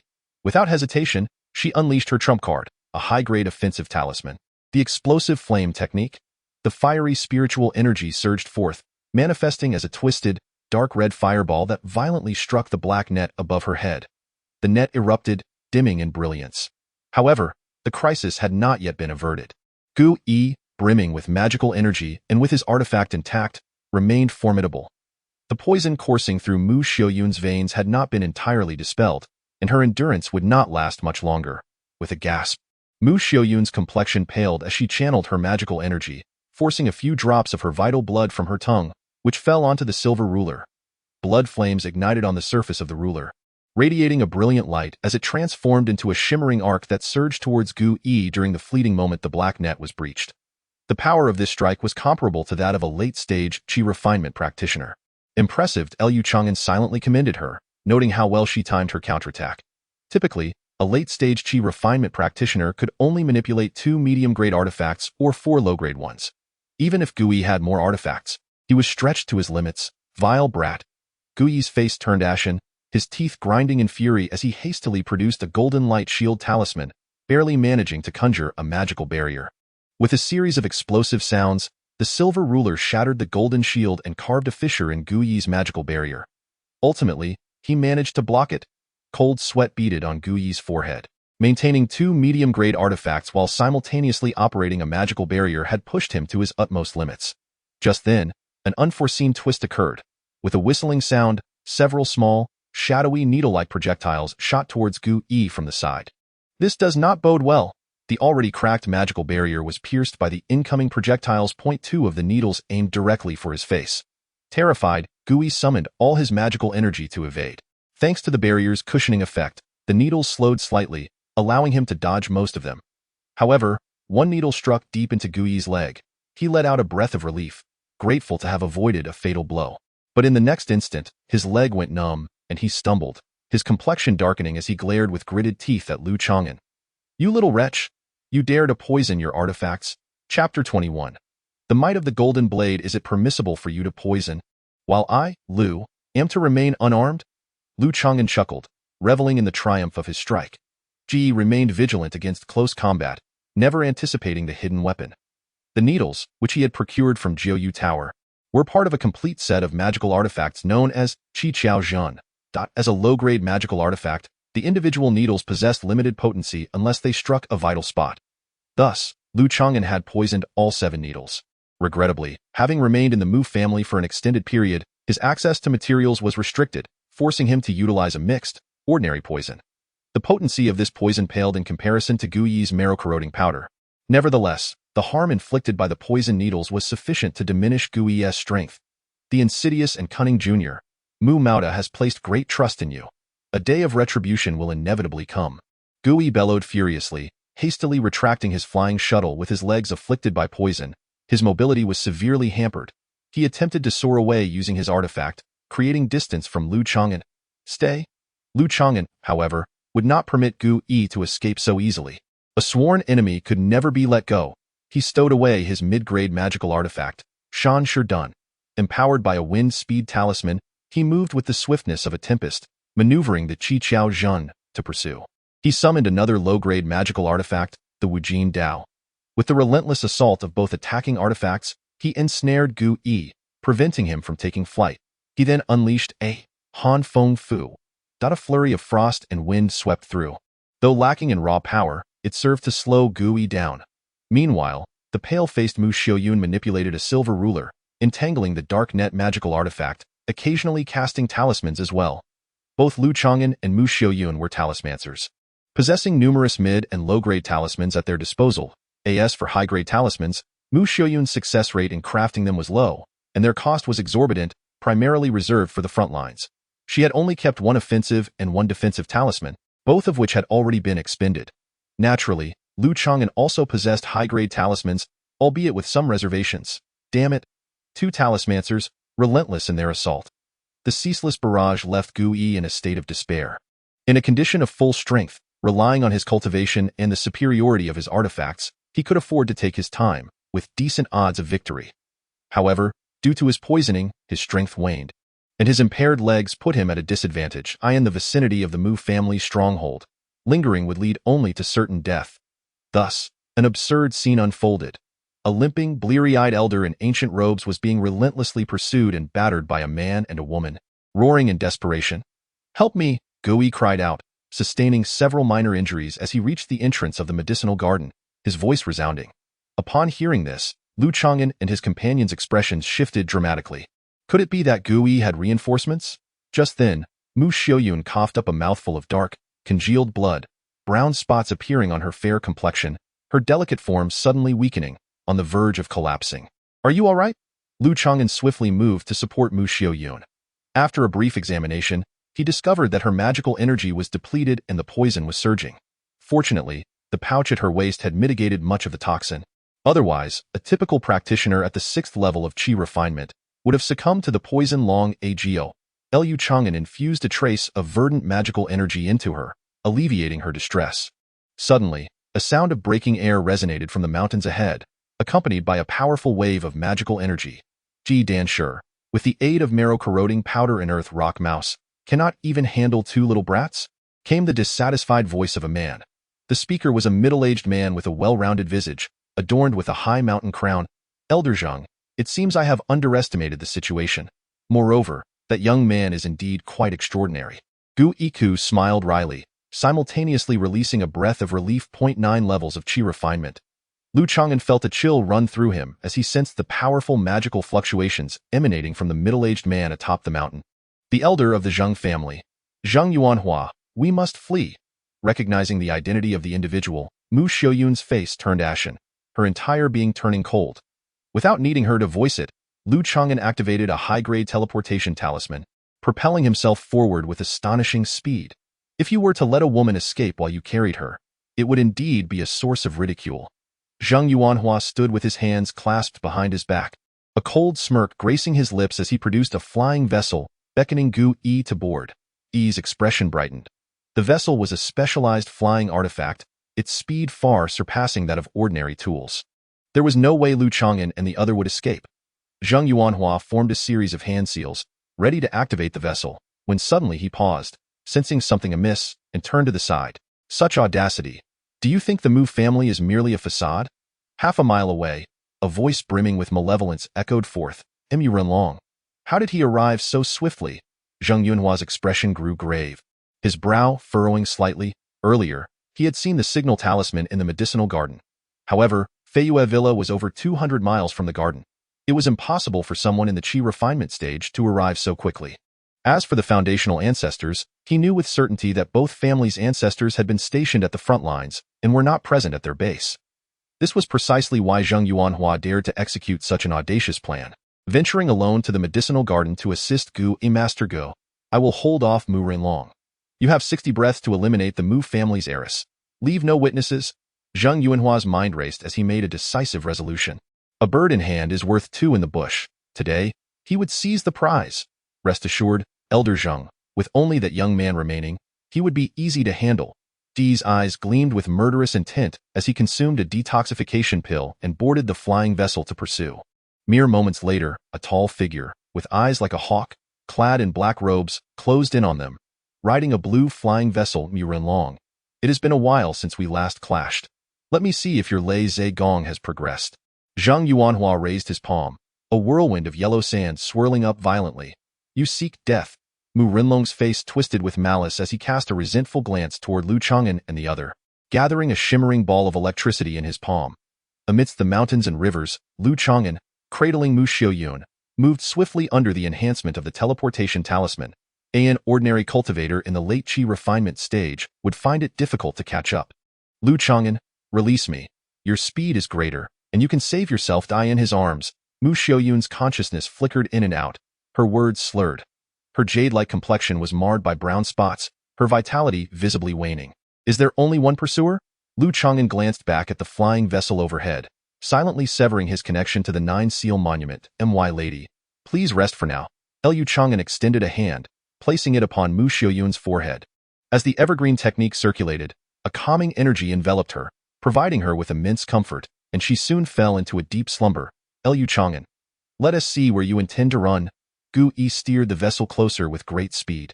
His vitality was nearly restored, allowing him to exert 90% of his combat strength.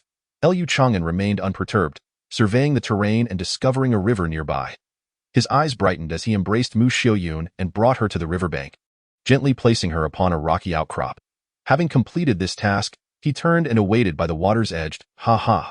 Have you found yourself a prime location for fortune? Gu Yi remarked with a playful smile, yet inwardly remained vigilant, unable to decipher Lu Changan's actions. Truly, Gu Lao is quite astute. Lu Changan, with a smile that danced on the edge of sincerity, offered a compliment. Embrace your fate. Gu Yi had only 60 breaths of time, and with half of that already elapsed, he could not afford to hesitate. With a whoosh, the densely woven black net surged forth, conjuring a whirlwind of gray currents, exuding an aura that threatened to ensnare the mind. Descending upon Lu Changan. Having previously witnessed the formidable power of this peculiar artifact, Lu Changan did not dare to underestimate it. He summoned the rock shield, a barrier that expanded like a stone wall, effectively blocking a significant portion of the black net's might.as for the mind-affecting force within the net. It had little impact on Lu Changan. Gu Yi unleashed his full strength, conjuring a mid-grade artifact, a flying shuttle, transforming it into a streak of cold radiance, poised to circumvent the front of the rock shield and strike Lu Changan from behind. Simultaneously, as Gu Yi unleashed the flying shuttle, Lu Changan also made his move. A talisman adorned with faint golden patterns materialized in his palm. With a gentle touch, the golden patterned talisman emanated a sharp aura. That was Ji felt a tremor of trepidation. He perceived a flash of golden light before his vision abruptly inverted, plummeting from the sky.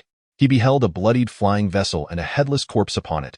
Behind the headless body, a golden blade of light, measuring a foot in length, sliced through the Ji, overwhelmed by shock and fear, found his consciousness sinking into an abyss of darkness. The golden blade talisman, my unique talisman, in this lifetime I shall resurrect you. Lu Changan's tranquil demeanor surged with a hint of grand ambition. After Gu Yi was slain by a single stroke, the black net and flying shuttle lost their control and fell to the ground. Along with them, the solitary flying vessel remained. Lu Changan swiftly collected several artifacts and rummaged through Gu Yi's storage pouch. He meticulously cleared the battlefield, ensuring nothing was overlooked. He then placed Gu Yi's corpse by the riverbank and ignited a fireball. Once the flames had consumed the remains sufficiently, he kicked the charred remains into the turbulent waters of the river. The faint traces left at the riverbank were swiftly washed away by the surging currents, as if nothing had ever transpired. Indeed, this is the prime location I have chosen for you, ideal for obliterating all evidence. Chapter 22. Words left unspoken. Having dealt with the aftermath, Lu Changan approached the rocky outcrop and gently supported the unconscious Mu Xiaoyun. He activated the evergreen technique to neutralize the poison within her body, though not entirely dispelling it, ensuring her life was secure and her vital signs stable. While it is true that typical wood-based techniques encompass the essence of flora, possessing some healing properties and a modicum of detoxification capabilities, they pale in comparison to the exaggerated efficacy of the evergreen technique. Lu Changan then administered a qi recovery pill to Mu Xiaoyun. As the potent toxins waned and her spiritual energy began to restore, Mu Xiaoyun opened her eyes, sensing the presence of the man supporting her from behind. "I'm not dead?" Her voice was weak, disregarding the distinctions of gender, her strikingly clear visage marked by faint brown spots, bearing a mix of surprise and confusion. Regaining her composure, she inquired, "Gu Yi did not pursue us?" At that moment, Gu Yi had chased them in his flying vessel, leaving them with no avenue for escape. I can only rely on the steadfast defense of the rock shield. Exhausting all my talismans, as my mana dwindles and I reach my limits, unexpectedly, Gu-E withdraws. Lu Changan had long prepared his lines. Speaking calmly and unhurriedly, Tio appeared convincing. His robes were tattered, revealing several wounds stained with blood. As Mu Xiaoyun listened, she occasionally displayed signs of contemplation. Gu-E was poisoned, not in peak condition. Even so, it was no small feat for Lu Changan to hold out for a moment. Why did Master Gu retreat? This required no deep thought. After all, even Zheng Yuanhua, at the 9th level of Qi refinement, would not dare to linger near the Mu family's residence. Mu Xiaoyun harbored no doubts about Lu Chang'an's account. She could never fathom that Lu Chang'an, newly entered into the 4th level of Qi refinement, could possibly vanquish someone at the 7th level. Miss, the poison within you can only be slightly alleviated by my wooden spiritual power. Upon returning, immediate treatment is imperative. Observing that Mu Xiaoyun could sit cross-legged to recuperate, Lu Chang'an released his embrace. Lu Chang'an, I must truly thank you this time. Mu Xiaoyun recalled something. Her starry eyes lowered, and her delicate face flushed slightly. Previously, when her mana had been depleted and the poison had erupted, she had been carried away by Lu Chang'an. The natural and refreshing masculine aura that lingered on him was still palpable. This was only to be expected. Lu Chang'an did not seek accolades. As long as it did not require a pledge of devotion, anything could be discussed. After a brief pause, the sound of slicing air reached their ears, causing both their hearts to tighten. They beheld a burly man in disheveled black robes, standing upon a blue flying vessel, his expression anxious as he searched among the mountains. Uncle Renlong, Mu Xiaoyun, feeling a weight lift from her shoulders, waved in delight. Upon seeing the two, Mu Renlong let out a long breath of relief. The bloodstains at the corners of his mouth were unheeded as he grinned, his sharp gaze carrying a fierce intensity. I have met the second elder. Lu Chang'an clasped his hands in greeting. He had heard of Mu Renlong's formidable reputation as the foremost combatant among the Mu family's elders. Xiaoyun, are you unharmed? Mu Renlong approached Mu Xiaoyun with concern etched on his face. No serious injuries? The poison in my body has stabilized for the time being. Mu Xiaoyun forced a smile, though the toxic marks on her face remained. This is the bone-corroding powder. Typical detoxifying pills are ineffective, but fortunately, you possess the 100-herb fragrance pouch. After examining her, Mu Renlong produced a pearly pill for Mu Xiaoyun to consume. Uncle Renlong, we are fortunate for your timely arrival. Otherwise, facing Zheng Yuanhua, we would have faced certain death. To this, Lu Chang'an felt a flicker of doubt. He had activated the signal talisman, over 200 miles distant from Feiyue Villa. Mu Renlong should not have arrived so swiftly. Humph. I have long harbored disdain for that surnamed Gu. Were it not for his ties to the ancestor, Mu Renlong's countenance darkened, hidden malice surfacing. Today, I initially sought out Xiaoyun for a matter, but upon learning of the medicinal garden incident, I found it suspicious. This old fellow is indeed a traitor. It turned out that Mu Renlong had been investigating traitors within the family in recent years, with Gu-E being one of his suspects. A traitor? Lu Chang'an recalled the time he had returned to the Mu family with Li Ergu, only to be ambushed by the Zheng family's ugly women en route. They had been remarkably well informed about their comings and goings. However, with Gu-E already slain by Lu Chang'an, if he were indeed the traitor, vengeance had been served. As for the Zheng family's ugly women, he would find an opportunity to deal with them in the future. Ah, indeed. How did you evade your pursuers? What transpired in the medicinal garden? Uncle Renlong, it is Lu Chang'an. At this moment, Mu Xiaoyun's pallid visage regained a modicum of color, the brown spots fading away. As Mu Renlong listened intently, an expression of astonishment graced his features. Occasionally, he inquired, and his gaze towards Lu Chang'an gradually unveiled a sense of admiration. Lu Chang'an, today you have accomplished a great feat. The family shall duly acknowledge your contribution. Mu Renlong approached and gave Lu Chang'an's shoulder a reassuring pat. In the brief moment of contact, Lu Chang'an sensed a subtle ripple of magical energy. A mere wood-based technique. Mu Renlong's thoughts ran deep. Having just probed Lu Chang'an's magical prowess, he found nothing amiss. Reflecting on the recent crisis in the medicinal garden, Lu Chang'an's merits were not insignificant, with no major doubts arising. Yet, two minor suspicions lingered. First, Lu Chang'an managed to withstand the corrosive effects of the bone-eroding powder and swiftly regained his composure. An accomplishment that standard anti-poison training could not achieve. It was possible that Lu Chang'an was concealing something, perhaps possessing a unique artifact capable of detoxification, a notion not uncommon in the realm of cultivation. For instance, Mu Xiaoyun's fragrance pouch, typically ornamental, could serve as an antidote in critical moments. Second, Lu Changan exhibited remarkable talent in spellcasting and combat, managing to hold off Master Gu Dan for at least 20 breaths, even though the latter was not at his peak due to poisoning. Of course, such exceptional performance did not defy logic. In the world of cultivation, some practitioners, despite their mediocre innate abilities, displayed formidable combat skills and profound understanding of spells, even able to contend against foes of higher tiers. At the very least, Lu Changan's prowess did not surpass that of certain prodigies recorded in the annals of the Liang Kingdom's cultivation history.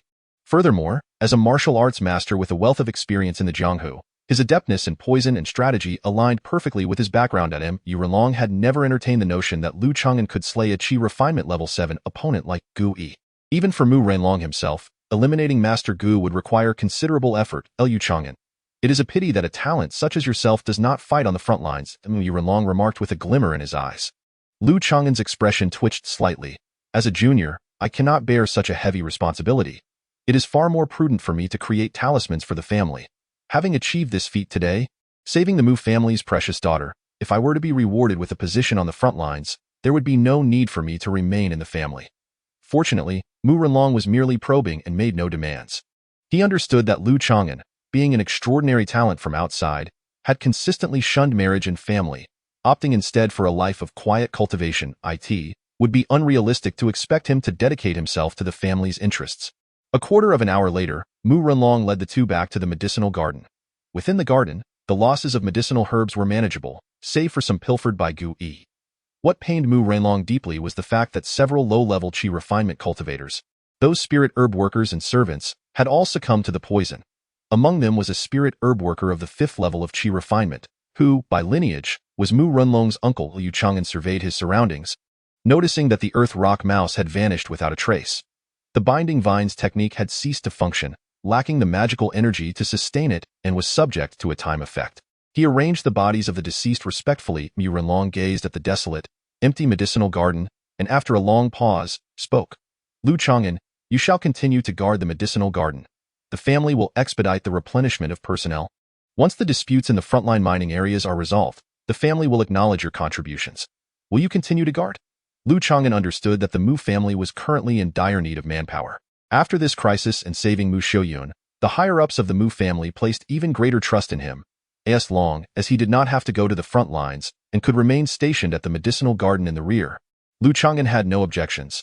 What about the second elder, that elder from the Zheng family? Lu Changan inquired. Rest assured, Mu Renlong replied, understanding Lu Changan's concerns. Zheng Yuanhua was injured by me and dares not return. Furthermore, I will soon deploy some hidden pieces to retaliate against the Zheng family. Mu Renlong's tone was stern. That is good. Lu Changan appeared somewhat relieved. In truth, he was not as fearful of the elder from the Zheng family. Faced with a Qi refinement 9th level practitioner, he had the means to protect himself, though it could be rather troublesome. Lu Changan still possessed a few golden knife talismans, crafted a few years prior. These talismans were sufficient against ordinary late-stage Qi refinement practitioners, but against formidable opponents like Mu Renlong and Zheng Yuanhua, he could not be certain of gaining the upper hand. Ji had been swiftly dispatched by a single strike, an element of surprise at play. At that time, Gu Yi had been fully engaged controlling 2 magical artifacts, leaving his defenses somewhat lax. That evening, as Mu Xiuyun's poison began to wane, she accompanied Mu Renlong back to the clan. Lu Changan, do take care, she said before parting, her elegant long dress accentuating her graceful demeanor. With her starry eyes glancing back at him, she pressed her ruby lips together, revealing a hint of confusion and inquiry. During her unconscious state, she had felt ensnared in an endless darkness, powerless to escape. A critical moment, a thread of azure warmth had pulled her from the abyss. The details of that experience were somewhat hazy, and she had not confided in Mu Renlong, nor did she feel it appropriate to directly question Lu Changan. Miss, do take care, Lu Changan replied with a smile, waving farewell as he observed her lingering gaze, which seemed to hold unspoken words. At last, he could examine the spoils. Once he confirmed that Mu Renlong and Mu Xiuyun had departed, Lu Changan returned alone to the wooden cabin in the medicinal garden, setting up multiple layers of restrictions. He retrieved Gu Yi's storage bag from his bosom, spending some time to break the seals upon it. As the storage bag opened, his eyes instantly gleamed with excitement. Truly, a pill master, it was filled to the brim. Inside Gu Yi's storage bag were several hundred spirit stones, which was not an excessive amount for a top-tier pill master. The real treasures were the herbs and elixirs. Just the precious herbs alone were worth at least 1,000 spirit stones. This old fellow must have embezzled quite a fortune, Lu Changan chuckled. Various vials and jars contained elixirs, predominantly first tier, valued at several hundred spirit stones. There were two mid-tier magical artifacts, the Black Net and the Flying Shuttle, which Gui had used during battles. Among them, the Black Net possessed a somewhat entrancing effect, serving both offensive and defensive purposes, and was quite comprehensive, ranking as a fine specimen among mid-tier artifacts.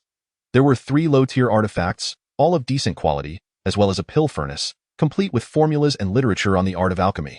A first-tier top-quality pill furnace, splendid, Lu Changan remarked, stroking a deep purple 6-cornered pill furnace, nodding in satisfaction. In this life, he was constrained by the Qingchun technique in absorbing the essence of time, resulting in a slow progression. However, after consuming elixirs, he only needed to cultivate for 1 or 2 hours daily, leaving him with ample free time. He was contemplating the opportunity to refine his other skills concurrently. All the spoils of war belonged to Gu Yi. Additionally, there was a small flying vessel, lent to Gu Yi by Zheng Yuanhua. This vessel, a specialized flying artifact, exhibited a significantly greater speed than other artifacts of the same rank. The small flying craft acquired by Lu Changan could accommodate 3 to 5 individuals. Naturally, an increase in the number of passengers would adversely affect its speed and elevate the consumption of spiritual energy. The bounty was quite substantial. Ji Yi's worth far exceeded that of an ordinary late-stage qi refinement cultivator. However, the most valuable herbs among the spoils were largely considered contraband. This included Gu Yi's Black Net artifact, which could not be displayed openly within the Mu family. Those precious medicinal materials were sealed within individual jade boxes. If left for too long, their potency would inevitably diminish, leading to the herbs withering. In the future, he would need to find a suitable place to dispose of these illicit goods, Lu Changan mused. Gu Yi's storage bag contained a plethora of miscellaneous items, including various letters and materials. Lu Changan meticulously sorted through them, remaining vigilant to eliminate any suspicious items. During his search, he unexpectedly stumbled upon a delightful find. Oh, this is bone corrosion powder. Along with its antidote. In a corner of the storage bag, he discovered 2 small jars, one black and one white. After probing with his spiritual sense and conducting several tests, he arrived at a gratifying conclusion. This was indeed a stroke of luck. Previously, due to material constraints, the mixed poison he had concocted lacked potency. Bone corrosion powder, however, was different and posed a significant threat to those in the qi refinement stage. Only cultivators of profound skill in the late-stage qi refinement could slightly withstand its effects, or one would need a rare item like Mu Shoyun's antidote to survive. Bone corrosion powder was not entirely devoid of scent. It bore a hint of the bitter aroma of herbs, making it ideally suited for use in a medicinal garden or mountainous terrain. Lu Changan envisioned applying bone corrosion powder to the 7-skill needle, employing it as a concealed weapon to pierce the target, allowing the poison to penetrate rapidly through the wound for a more potent effect. In addition to bone corrosion powder, Lu Changan made another unexpected discovery. It was a brass-colored token, embedded with a deep black pearl at its center. This was a beast-taming token. With memories from 2 lifetimes, Lu Changan recognized its significance upon a brief examination. Could it be that? Lu Changan speculated, channeling his spiritual energy into the beast-taming token, and immediately sensed a ripple of consciousness emanating from a direction beneath the ground. So that's how it is. A smile adorned Lu Changan's face as he approached a corner of the medicinal garden. With a sudden burst, the soil erupted, revealing a large brown-yellow rat demon. Indeed, the earth rock rat. Previously, this earth rock rat had launched a surprise attack on Lu Changan. Using conventional methods, he could not resolve the situation swiftly, so he had to rely on the binding vines technique. To ensnare it, squeak, squeak. The earth rock rat's eyes gleamed red as it looked up at Lu Changan, or more accurately, at the beast-taming token in his hand. This token could determine the rat's fate. With control over this token, one could also engage in simple mental communication and issue commands. The earth rock rat possessed a medium-grade bloodline and had an accompanying beast-taming token. It was likely that the Zheng family had purchased it at a high price from the beast-taming Zhou family. Lu Changan's mind raced as he speculated. Unlike human cultivators, the monstrous beings of this world did not possess spiritual roots. They cultivated through the inheritance of their bloodlines, with higher bloodline grades indicating greater potential. The hierarchy of bloodlines corresponds to the classification of a cultivator's spiritual roots, ranging from the lowest to the highest. Miscellaneous bloodlines, inferior bloodlines, middle-grade bloodlines, superior bloodlines, earth-grade bloodlines, and heaven-grade bloodlines, culminating in the legendary True Spirit bloodline. The True Spirit is said to embody mythical beasts, such as the True Dragon, the Celestial Phoenix, and the Kuanping. Ancient texts on cultivation recount terrifying legends of true spirits obliterating entire realms. In his previous 2 lives, Lu Changan had not only failed to witness such phenomena, but had not even heard whispers of their existence. The Earth Rock Mouse, situated in the upper echelon of middle-grade bloodlines, possesses potential for development. Lu Changan valued the practicality of the Earth Rock Mouse, which excels in excavation and burrowing, adept in earth-based spells, and boasts a tough hide. During the Chi refinement stage, the Earth Rock Mouse can lie in ambush beneath the ground, posing a formidable challenge to the unwary. You shall remain underground in close proximity. Ascend without my permission at your peril. Lu Changan fed the Earth Rock Mouse several first-tier pills, sending it below. This Earth Rock Mouse is a mid-tier monster, equivalent to the 6th layer of Chi refinement. Should resources be allocated wisely, there exists a substantial prospect for it to advance to late first-tier status, akin to a late-stage cultivator. Why then? This little creature's strength would be sufficient to rival an ordinary elder of the Mu clan. As night deepened. On a certain hillside 1,000 miles from the Mu clan's medicinal garden, this was the final rendezvous point. Yet there was no sign of Master Gu. Had he encountered an unforeseen misfortune and fallen victim to the hidden experts of the Mu clan? A middle-aged man, his breath somewhat disordered and adorned with a high mountain crown, descended upon the hillside, murmuring to himself. After a prolonged search and calling out, he still saw no trace of Gu. Zhang Yuanhua's expression fluctuated between shadows and light, filled with reluctance. The demise of Master Gu would indeed constitute a significant loss. However, the flying vessel and beast control talisman purchased at a high price by the Zhang clan were both in his possession. The loss of these 2 items would not bode well for the Zhang clan. A faint cough echoed from a distant cave. Had it not been the dead of night, Zhang Yuanhua might have overlooked it. Who goes there? Is it Master Gu? Zhang Yuanhua felt a surge of hope as he flew towards the source of the cough. Perhaps it was the gravely injured Master Gu? The coughing became increasingly pronounced. Soon, a dark cave loomed beneath Zhang Yuanhua's feet. At the entrance sat a disheveled man, coughing, with a pool of blood at his feet.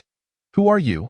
Zhang Yuanhua, with a single glance, discerned that the man was not Master Gu, and a sense of wariness arose within him. In the moonlight, one could vaguely discern the pale visage of the coughing man, whose straight nose and cracked lips framed a pair of pitch-black, hollow eyes. Upon hearing Zhang Yuanhua's voice, the man fixated on him with an unwavering gaze. Cough, do you have any medicine? What medicine? Who are you? And what have you done to Master Gu? Zhang Yuanhua felt as though he were facing a formidable adversary, for the aura of the disheveled man was peculiar. It fluctuated between strong and weak.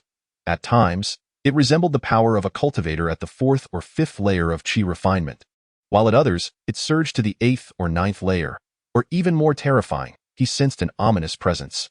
Summoning an ironwood banner, he conjured a wave of dark purple winds, capable of both offense and defense. The disheveled man remained unmoved, continuing to cough, yet his lifeless eyes remained fixed on Zhang Yuanhua.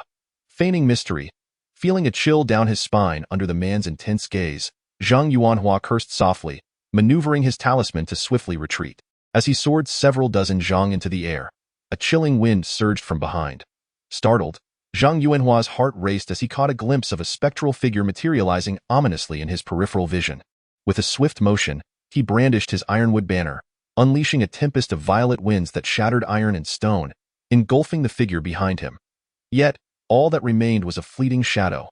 Suddenly, a slender arm ensnared Zhang Yuanhua's neck, and a suffocating sensation overcame him. He struggled violently, but soon his vision darkened, and he succumbed to unconsciousness. The spectral figure removed Zhang Yuanhua's storage pouch, releasing faint crimson arcs of electricity from his fingertips to break the seals. He extracted several bottles of elixirs and precious spiritual herbs. After inhaling their fragrance, he poured a few vials into his mouth, consuming them as if they were mere candies. He ravenously chewed on various potent ginseng herbs, swallowing them greedily. Moments later, a surge of magical energy coursed through the figure, his pallid complexion slightly flushed with color. The fluctuations of his power spiked momentarily to the foundational stage before plummeting again. Not enough. With a cough, the figure's icy gaze fell upon the unconscious Zhang Yuanhua. His long fingers, aglow with a red ethereal light, pressed against Zhang Yuanhua's crown. In an agonizing struggle, Zhang Yuanhua's body convulsed as he shrieked in torment, a suffering more profound than death itself. Memories of the Mu family, the Zheng family, the herb garden, the treasury, flooded the figure's mind as he closed his eyes, forcibly extracting remnants of Zhang Yuanhua's memories. After a prolonged silence, with a sickening crack, Zhang Yuanhua's head shattered, his cries abruptly silenced in the stillness of the deep mountains. Chapter 24. The turn of the tide. The following day at the Mu family's herb garden, Lu Changan moved into the large courtyard previously occupied by Master Gu Dan. This courtyard, originally belonging to the herb garden's garrison, had been claimed due to Gu Yi's elevated status. Before departing, Mu Renlong had searched Gu Yi's quarters, leaving no valuables behind. Lu Changan's relocation aimed for privacy and spaciousness, facilitating his talisman crafting, alchemical studies, and the nurturing of spiritual pets. Beneath the courtyard, concealed within the basement, lay a hidden tunnel, too small for an adult to traverse. Exclusively used by the earth rock mice. In the subsequent 2 days, the reinforcements from the Mu family arrived in succession. Aside from common farmers and laborers, there were only 6 cultivators. Upon observing them, Lu Changan could not help but shake his head, summarizing their state with 8 words: frail, aged, ill, and weak, the yin overpowering the yang. Among them were 4 youths at the first and second levels of qi refining, 3 of whom were young girls. An elderly woman, her vision clouded with age, was at the 4th level of qi refining, tasked with tending to the herbs as her lifespan neared its end. Another was a limping young man, dark-skinned and leaning on a cane. None other than Li Ergu. 2 months prior, Li Ergo had broken his leg on the front lines, and his family had granted him 6 months for recovery. Just as the herb garden was in need of manpower, he was reassigned here for convalescence. Brother Lu, you truly are the hero of the Jianghu, having joined forces with the young lady to repel the traitor at the 7th level of qi refining. Upon meeting, Li Ergu was utterly astonished and inquired eagerly about the events of that day. The young girls at the initial level of qi refining gazed at him with admiration, their eyes hinting at a burgeoning curiosity. Joined forces to repel? Lu Changan nodded. It was primarily the young lady's strength. I merely provided some support. The Mu family's external narrative aligned perfectly with Lu Changan's intentions. He has his suspicions regarding the specific reasons. Firstly, it is unseemly to publicly disclose the details of the young lady of the Mu family falling into a coma, as it may lead to unwarranted speculation and negatively impact their reputation. Thus, it is preferable to vaguely state that the 2 joined forces to repel Gu Yi. Furthermore, this can enhance the reputation of the Mu family's daughter and establish a notable achievement within the clan. Given that Mu Xiuyun possesses superior cultivation and is the eldest daughter, it would be easy for outsiders to interpret her as the primary force behind the defeat of Gu Yi.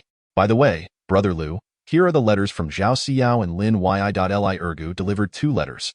Over the past year, Lu Changan has been stationed at the medicinal garden, with external correspondence sent to the clan's territory.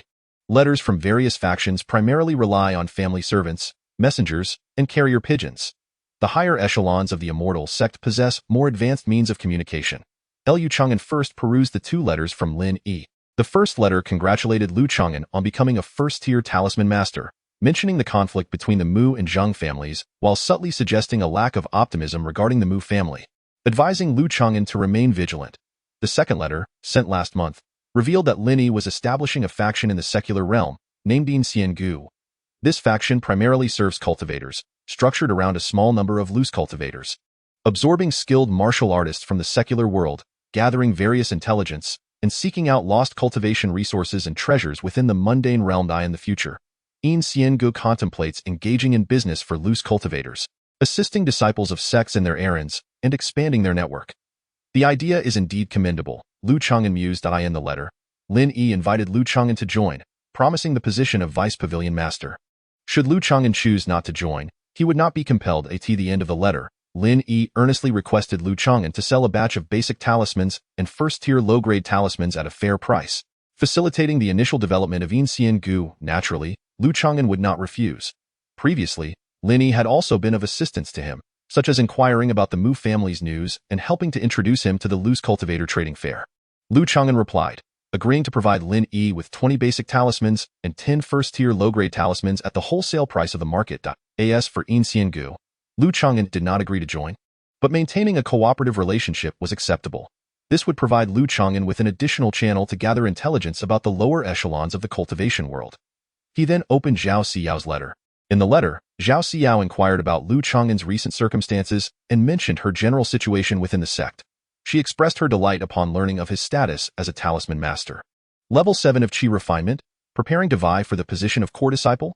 Lu Changan caught a crucial piece of information. To become a core disciple in Jinyun Valley, one must be under 40 years of age, with only 30 spots available. Most are strong practitioners at levels 8 or 9 of qi refinement. Zhao Siyao plans to attempt this after reaching level 8 of Qi Refinement. In Jinyun Valley. The greatest advantage of core disciples is their priority access to foundation-building pills compared to ordinary disciples. Lu Changan harbored reservations about Zhao Siyao. Firstly, her qualifications do not stand out in comparison to core disciples, who typically possess spirit roots of medium quality or higher, with only a few possessing top-quality spirit roots. Secondly, Zhao Siyao lacks advantages in her lineage. Although her ancestors included cultivators, they do not belong to a lineage of cultivation families. In fact, they are even less advantageous than the disciples of loose cultivators, in the realm of cultivation. The phenomenon of lineage plays a significant role. Without the support of elder cultivators, one starts with a considerable disadvantage in resources. Zhao Siyao's only notable advantage is her remarkable beauty and demeanor, which makes her stand out among female cultivators. However, such a beautiful female disciple, if she does not attach herself to a well-connected peer or falls prey to the subtle manipulations of her seniors, might inadvertently invite trouble. In his letter to Zhao Siyuan, Lu Changan enclosed 3 talismans of medium quality, including one of exceptional craftsmanship. These 3 talismans more than sufficiently repaid the 10 spirit stones he had borrowed years ago. By settling his debt with talismans, he not only honored their past connection but also showcased his worth to Zhao Siyuan. Only an experienced first-tier talisman master could possibly forge a top-tier medium-quality talisman, and the odds of success are rather slim. Given Zhao Siyuan's intelligence, her early mention of vying for core disciple status perhaps indicates her desire for my future assistance. This correspondence might serve as a prelude. Should I extend a helping hand to Zhao Siyuan? Lu Changan believed it prudent to invest judiciously, as this represented a low-risk, high-reward opportunity. At this stage, Zhao Siyuan has yet to reach her full potential. It is indeed the opportune moment for benevolent assistance. Once she becomes a core disciple, her prospects for advancing to the foundation establishment stage would be significantly greater than those of ordinary cultivators. Suppose Lu Changan borrows 100 spirit stones, while Ergo and Lin each borrow 50 spirit stones. This totals 200 spirit stones, a considerable sum for someone in the late Qi refinement stage, approaching the value of a medium-quality magical instrument. Should Zhao Siyuan successfully establish her foundation in the future, this amount of spirit stones would be inconsequential, merely a preemptive congratulation. At that time, Lu Changan and his companions would have a formidable ally in their pursuit of foundation establishment, ensuring that even if Zhao Siyuan were to falter, the loss of these spirit stones would hardly affect Lu Changan, given his current standing. Moreover, as long as she does not perish in failure, the borrowed spirit stones must be repaid. Once the personnel in the medicinal garden were replenished, Lu Changan instructed the young ladies of the Mu family on how to patrol and maintain vigilance, as well as the application of formations. These few girls, having just transitioned from their roles as, were still quite naive in many respects. Lu Changan frequently found himself teaching them step by step. Fortunately, having cultivated a calm demeanor in this lifetime, he refrained from losing his temper. Have you heard? The family head has returned, and the marriage alliance with the Fengye Huang family has fallen through. Fallen through? What transpired? During a break, the 3 young ladies of the Mu family engaged in lively gossip. Originally, our Mu family intended to marry the eldest daughter to Huang Yu, the young master of the Huang family, to foster collaboration between the 2 families. However, the Huang family has been rather presumptuous, refusing to grant the eldest daughter the status of primary wife, at most offering her the title of a secondary spouse. How outrageous! The eldest daughter is exceptionally talented and is also a talisman master. The Huang family demonstrates a complete lack of sincerity.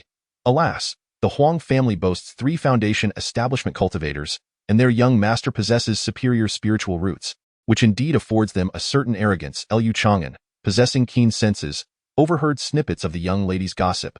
Having originated from a family of cultivators in his past life, he found himself understanding the Huang family's approach, even subtly suspecting their underlying intentions. Yet, there was little that could be done. The Fengye Huang family wielded far greater power, and the Mu family currently found itself in a precarious position. The disparity in status between the 2 families was starkly unequal. Surrounding cultivation families observed the conflict between the Mu and Zheng families with detached interest, as the scales of victory leaned increasingly in favor of the Zheng family. However, 10 days later, astonishing news broke forth. Elder Zheng Yuanhua of the Zheng family had met with an inexplicable demise. Zheng Yuanhua, a 9th-layer Qi refinement cultivator, was one of the foremost experts in the Huang family's ranks. The Mu family rejoiced with raised hands, seemingly confirming the veracity of the news. The Mu family had a mole within the Zheng family, albeit one of low rank. Elders like Zheng Yuanhua often possessed spirit tokens within the clan. Thus, should they perish outside, the family would be immediately informed. Lu Changan harbored suspicions that this information might be somewhat delayed. How did Zheng Yuanhua meet his demise? It was said that even his body was never found, which left Lu Changan puzzled. The beast-controlling talisman and the flying vessel within his storage pouch both originated from this individual, heightening his concern. Based on Lu Changan's experience, it would be exceedingly difficult to eliminate a Qi refinement level 9 practitioner like Zheng Yuanhua without the combined efforts of 2 or 3 peers, or the intervention of a foundation establishment cultivator. Defeating and killing are 2 distinct concepts. Once death occurs, the situation would be irrevocably altered. The Mu family became assertive in the frontline mining district. Although the young cultivators of the Mu family could not match those of the Zheng family, they currently possessed a distinct advantage in high-end combat power at the elder level. Zheng Yunhua's status was akin to that of Mu Renlong in the Mu family, which is telling. Shortly thereafter, news arrived from the front lines. The ancestral elders of the Zheng and Mu families resumed negotiations and reached an agreement. Both sides would cease hostilities. The Zheng family made concessions, agreeing to jointly supervise and share the accompanying mine of purple heart copper. On this day, Lu Changan stood atop a mountain, gazing at the moon heart isle in the center of Feiyue Lake. He sensed the return of the Mu family's elder, confirming the news from the front lines. The dispute between the 2 great cultivation families seemed poised to come to a close. Chapter 25. The malevolent cultivator Xiaotian with the 2 great cultivation families laying down their arms. The situation temporarily stabilized. However, Lu Changan, residing within the Mu family, held no optimism. He confirmed that the elder of the Mu family had but 3 to 5 years left to live. The cessation of hostilities by the Zheng family might allow them to wait a few more years, ultimately leading to the Mu family's decline. Nevertheless, it was rumored that the Zheng family elder also had a limited lifespan of merely a decade or 2. Lu Changan often ascended the lofty mountains to sense the condition of the Mu family elder from afar. If the elder were to pass away one day, he would undoubtedly learn of it before the high-ranking members of the Mu family. This capability was facilitated by the soul imprint of the first life within the 9 seal stele, as well as the acute sense of lifespan emanating from the ancient evergreen technique. Oh, why has he vanished again? 3 days later, Lu Changan, standing atop the peak, suddenly changed countenance. The Mu family elder had returned to Moon Heart Isle merely 3 days prior, yet he had once again disappeared from Lu Changan's perception. This was something even an ordinary foundation establishment practitioner would fail to detect. What Lu Changan was unaware of was that on the same day, the second elder Mu Renlong had also quietly vanished from the Mu family point 300 miles away from the Mu family's medicinal garden. 2 figures clad in black cloaks and hats rode spirit steeds, silently departing the Mu family residence under the cover of night. Forget it. After all, the 2 families have ceased hostilities. Lu Changan found it perplexing but chose not to dwell on it further. Perhaps the Mu family elder had concealed his aura or had gone out on errands. What Lu Changan and the Mu family did not know was that a calamity was unfolding 3,000 miles away at the Zheng family. Several hundred miles from the Zheng family's residence, there existed a medicinal garden built along the river, comparable in scale to that of the Mu family. At this moment, the vast garden was shrouded in dark clouds, echoing with wails and cries of despair. Evil cultivator, run. This individual was at least a Qi refinement level 9 practitioner, beyond their capacity to confront. Seek help from the family. Within the heart of the medicinal garden, suspended in midair was a figure emanating a sinister aura, shrouded in dark mist, revealing only half of a pallid visage. You must think carefully, for our Zheng family is protected by an ancestral foundation elder. On the ground, a Qi-refining 6th-layer guardian knelt in defiance, resolute in their refusal to yield. How noisy! The spectral figure raised an eyelid, exposing chilling, eerie black eyes. With a swift motion, a scythe-like crimson-black beam sliced through the air, cleaving the guardian in twain at the waist. As for the low-tier Qi refiners and mortal servants fleeing the scene, the figure had no interest in them, extending a long, pale hand to draw in precious spiritual herbs from afar. Moments later, the figure, now richly laden with treasure, soared towards the Zheng family's stronghold. How audacious, to dare plunder the Zheng family's herb garden. From the direction of the Zheng residence, 2 late-stage Qi refiners approached, their voices sharp with indignation. One was at the 8th layer of Qi refinement, while the other had reached the 9th. The latter, a portly middle-aged man, bore a striking resemblance to the deceased Zheng Yuanhua. He was Zheng Yuanqing, the head of the Zheng family. Audacious? I intend to pay a visit to the Zheng family treasury as well. The figure scoffed coldly, enveloped in dark mist, leaving only a shadow in its wake. In the next instant, a white hand conjured a vortex of black blade wind, howling as it lunged towards the 2. This is bad. A foundation stage. Zheng Yuanqing's face drained of color, and without a moment's hesitation, he activated 2 high-grade talismans and summoned 2 defensive artifacts. retreating while defending himself. A scream pierced the air as the elder at the 8th layer of chi refinement was caught off guard. His medium-grade defensive artifact was severed by the black blade wind, the protective barrier collapsing in an instant. The elder was reduced to bloody remnants by the merciless wind. Black blade whined, "You are Liang Xiaotian?" Zhang Yuanqing's scalp tingled with dread, panic overwhelming him as the protective shields from his 2 high-grade talismans shattered within moments, and one of his defensive artifacts was already destroyed. Death loomed near. Despair engulfed him. "Ah? You actually know of Liang's name?" The spectral figure halted unexpectedly, hands clasped behind his back, a hint of surprise in his gaze fixed upon Zhang Yuanqing. Liang Xiaotian's renown resonates like thunder to one as insignificant as I. Zhang Yuanqing, having narrowly escaped death, was drenched in cold sweat. "What is your standing within the Zhang family?" The figure revealed half of his profile, exuding an enigmatic malevolence. "I am the head of the Zhang family." "Zhang Yuanqing," he replied, hunched over. Take me to the treasury," commanded the figure. "What? The treasury? Very well, very well." Before the figure could change his demeanor, Zhang Yuanqing immediately acquiesced, obediently leading the way. The figure nodded in satisfaction as they approached the Zhang family. An overwhelming spiritual pressure from a foundation stage surged forth. The air grew thick with an intense heat. "Liang Xiaotian, why have you plundered my Zhang family's herb garden and slaughtered our cultivators?" An elder clad in gray robes descended upon a cloud of crimson flame, his voice booming with fury. "What I took was earned by my own merit. Those who obstruct me must naturally be eliminated." The figure replied dismissively, once more gathering a mass of black blade wind in his palm. "Too brazen." The Zhang family ancestor waved his sleeve, launching an iron fan. With a flourish, the fan unleashed 6 fiery shadows that surged toward the spectral figure. "Elder Zhang, if you can withstand 10 strikes without dying, I shall immediately withdraw," the figure declared, his hand sweeping forth as the black blade wind crackled with arcs of electricity, emitting a thunderous roar. Amidst the clash of thunder and lightning, an ominous aura loomed.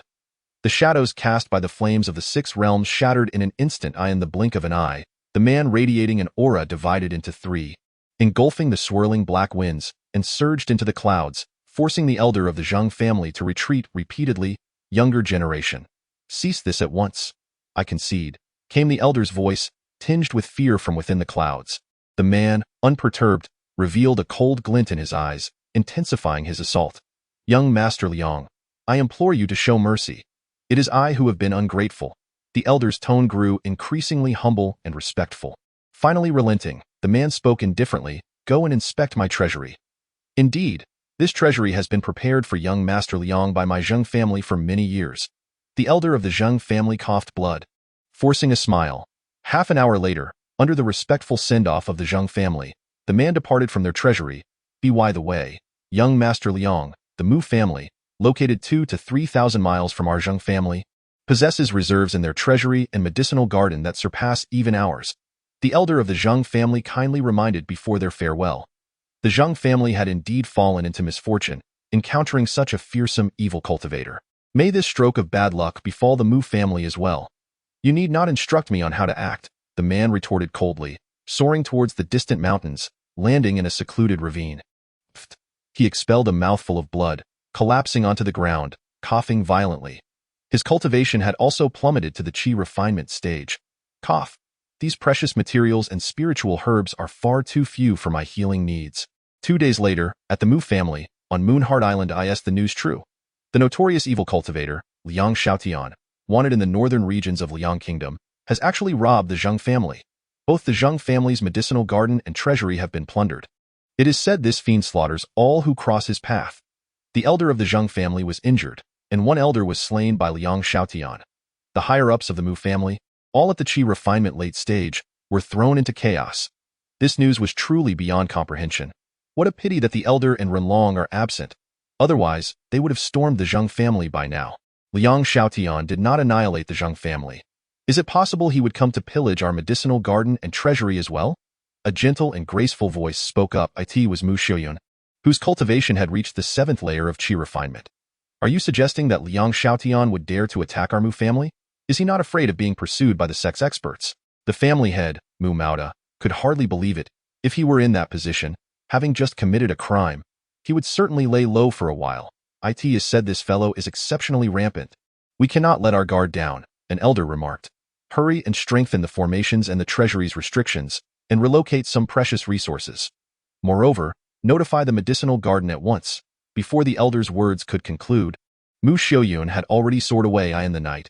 Mu Xiaoyun glided on a silver, her countenance clouded with concern, heading towards the medicinal garden.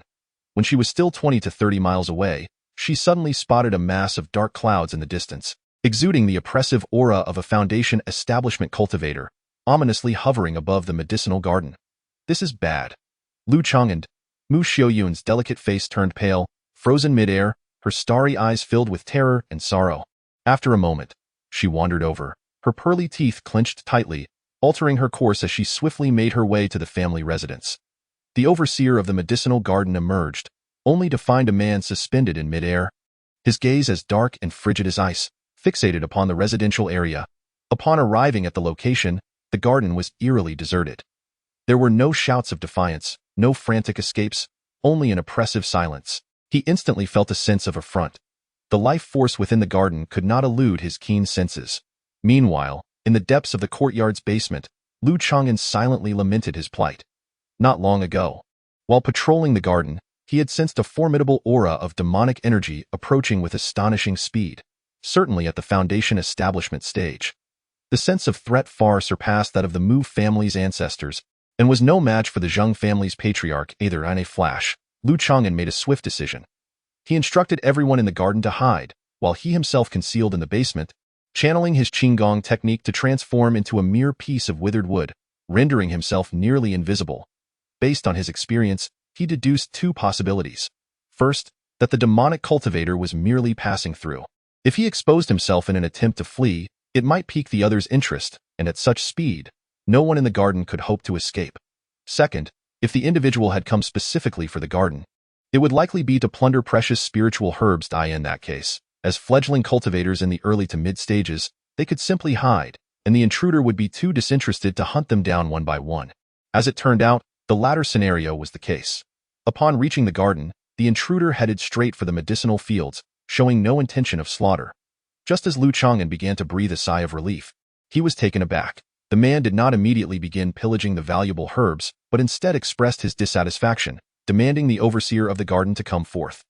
Chapter 26. Which elder? The overseer of the medicinal garden.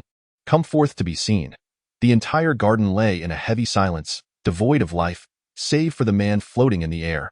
His expression was grim, his cold gaze locking onto the housing area. The night was as chill as water, and the scant dozen inhabitants of the garden, both Qi practitioners and mortals alike, cowered in the concealed corners of their dwellings, under the oppressive aura of the Foundation establishment stage.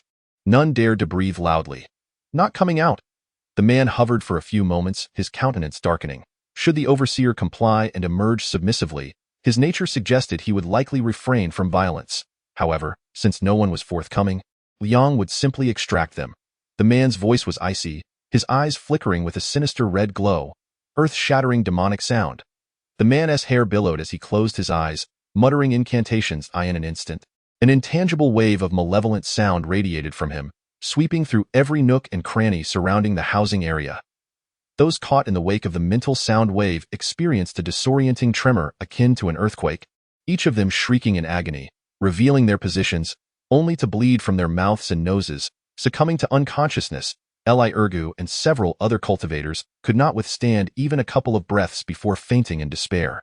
These weaklings were certainly not the overseer of the garden. The man's earth-shattering sound was a secret technique of mental searching, adept at locating beings hidden within structures, as long as there was mental awareness present. Unless one's cultivation far exceeded his, evasion was nearly impossible. Hiding quite deeply? The courtyard where Lu Changan was concealed also fell within the purview of the man's search, as the malevolent mental sound wave permeated into the basement. A flicker of surprise crossed the man's face. He almost mistook Lu Changan for a piece of decayed wood, nearly overlooking him entirely. Moreover, when the unsettling, sinister sound swept through the ground, Lu Changan merely let out a muffled groan, displaying little reaction. Quite intriguing. The man emanating an aura slowly descended into the courtyard, extending a fair hand while a cruel smirk danced upon his lips. Just as he was about to strike down his target, an astonishing scene unfolded before him. Bold young one. From below the courtyard, an overwhelming spiritual pressure, surpassing the ordinary level of foundation establishment, surged forth, accompanied by the voice of a weathered man, piercing straight into the depths of the aura-manifesting individual's heart. Foundation establishment? The aura-manifesting man's mind momentarily faltered, and he swiftly sensed a wave of danger approaching, soul-severing. An invisible blade of consciousness, imbued with a peculiar oscillation, sliced into the very essence of the aura-manifesting man's spirit. Ah! A gasp escaped him, and he nearly collapsed within the courtyard, clutching his forehead in agony. A single drop of blood tear trickled from the corner of his eye. Before him stood a young man clad in white robes, appearing several paces away. Though the youth was merely at the mid-stage of chi refinement, he radiated a profound and powerful aura of soul energy, surpassing the aura-manifesting man by a significant margin. "May I inquire as to which esteemed elder you are?" The aura-manifesting man steadied himself, his mind clouded with uncertainty. This youth had just executed an advanced technique of spiritual attack, leaving him mentally wounded, nearly provoking old injuries. Such techniques of consciousness were not easily mastered even by the average nascent soul cultivator. How could they manifest in the presence of this young man? Furthermore, he sensed an additional layer of soul energy emanating from him. The aura-manifesting man harbored a suspicion: I am the aged Yin Donglai, a grand nascent soul cultivator from a bygone era. The white-robed youth stood with hands clasped behind his back, exuding an air of profound simplicity and ancient wisdom that was far beyond that of a mere chi refinement youth. A nascent soul cultivator. The aura-manifesting man inhaled sharply, his heart trembling thrice. No wonder this individual possessed such profound techniques of spiritual attack. Merely with the consciousness of foundation establishment, he had inflicted mental injury upon him. To be regarded as a nascent soul cultivator, one would at least be in the later stages of nascent soul. Such a prominent figure would warrant utmost respect, even from the true nascent soul masters of the Lihua Palace.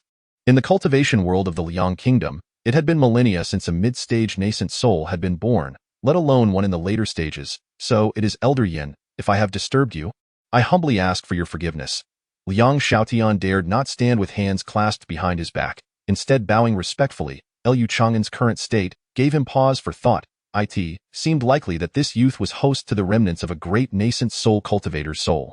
Such an ancient being, although now in a state of extreme weakness, could possess countless enigmatic abilities. "Who are you, and why have you come to this place?" Lu Changan, with hands clasped behind his back and eyes deep as the abyss, inquired. At that moment, the striking figure of the first generation of the Jiuyin Stele, a handsome man, vividly emerged from the first frame, merging seamlessly with Lu Changan's being in his first life. Lu Changan had reached the pinnacle of the 9th layer of chi refinement, his consciousness surpassing that of his peers, akin to the early stages of foundation establishment. In this life, at the mid-stage of chi refinement, his consciousness had already outstripped that of an ordinary late-stage chi refinement practitioner. The fusion of the two granted him a slight edge over the early stages of foundation establishment. Coupled with the secret techniques from his second life, he unleashed a terrifying spiritual deterrence that directly overwhelmed the aura-manifesting man. In response to Elder Yin, "I am Liang Xiaotian." The attendant, exhibiting utmost respect, replied, "I am a cultivator from the northern region of the Liang Kingdom. Due to a malicious accusation, I have become the target of a pursuit by the immortal sects, leading to an ambush that has left me severely injured and caused my cultivation level to plummet. Thus, I have been compelled to resort to this desperate measure." "Liang Xiaotian?" Lu Changan murmured, having never heard of this individual before. "Your foundation has been compromised. You are unable to recover." He glanced at Liang Xiaotian and shook his head. "Unable to recover? May I inquire, esteemed senior, how can this be treated?" Liang Xiaotian humbly sought guidance. "It requires nourishment. Gradual recuperation is essential. Refrain from consuming excessive amounts of potent elixirs and spiritual herbs," Lu Changan replied calmly. "Nourishment?" Liang Xiaotian pondered, cupping his hands in gratitude. "Thank you, Senior Yin, for your guidance. I apologize for any offense caused. I shall take my leave." Upon hearing that the malevolent cultivator intended to depart, Lu Changan secretly breathed a sigh of relief. With the power of the soul from his first life, he could only unleash the mental assault twice, lacking the ability to truly threaten this foundational level rogue. After all, the magical power of the chi refining stage was incomparable to that of the foundation establishment stage. "By the way, Senior Yin," Liang Xiaotian suddenly turned back, his gaze flashing. "May I take some of the precious spiritual herbs from the medicinal garden?" This unexpected shift made Lu Changan inwardly acknowledge the cunning nature of the rogue cultivator. Clearly, this individual harbored doubts regarding his strength and condition, prompting him to probe, at this juncture, It was imperative to maintain a strong front and prevent Liang Xiaotian from easily procuring the valuable materials. Otherwise, it would only embolden him to take further liberties, revealing Lu Changan's inner unease that, of course, he also needed to avoid appearing overly arrogant, treating the other as a fool. If a Yuanying-level grandmaster possessed even a fraction of their prowess, that mental technique could have sent Liang Xiaotian's soul into disarray. Both parties were acutely aware of this mutual caution. What will you offer in exchange for the spiritual herbs? Lu Changan responded with an impassive demeanor. What does the esteemed senior desire? Liang Xiaotian, with his hair cascading down his back, revealed his distinctively pale features. His nose sharp and his lips thin, with eyes dark and cold. Lu Changan mused that this rogue cultivator was still a remarkably handsome man. Do you have any foundation establishment pills? None, Liang Xiaotian replied with a slight smirk. He speculated that this Yuanying old monster was merely a remnant soul, with fragmented memories, still needing to pave the way for the youth he had possessed. Do you possess any inheritance in alchemy, body refinement, or puppetry? Lu Changan continued to inquire. There is no puppetry inheritance. However, I do have inheritances in alchemy and body refinement, Liang Xiaotian stated as he produced 2 jade tubes. Lu Changan enveloped the tubes with his magical power and inspected them. He discovered that one contained an inheritance for alchemy at the foundation establishment level, while the other was a body refinement technique titled Yunsha Body Refinement Art. Lu Changan stowed the jade tubes away, tacitly permitting Liang Xiaotian to take a batch of precious spiritual herbs. Senior Yin, may our collaboration be fruitful. Liang Xiaotian smiled, yet an unsettling aura lingered. I am currently facing the pursuit of my sect. After this endeavor, I shall venture far away. I hope to receive your guidance in the future. With that, Liang Xiaotian floated away gracefully. Lu Changan stood with his hands clasped behind his back, only releasing them once he confirmed Liang Xiaotian had departed. The 9-seal stele lingered in his mind. After much effort, the first imprint of existence was illuminated, only to be engulfed once more by an eerie silence. Ergou, Lu Changan surveyed the state of the cultivators in the medicinal garden. Fortunately, the earth-shaking evil sound unleashed by Liang Xiaotian was merely an auxiliary search technique. No cultivators or mortals in the garden had perished. It appeared that this malevolent practitioner was not one to indiscriminately slay the innocent.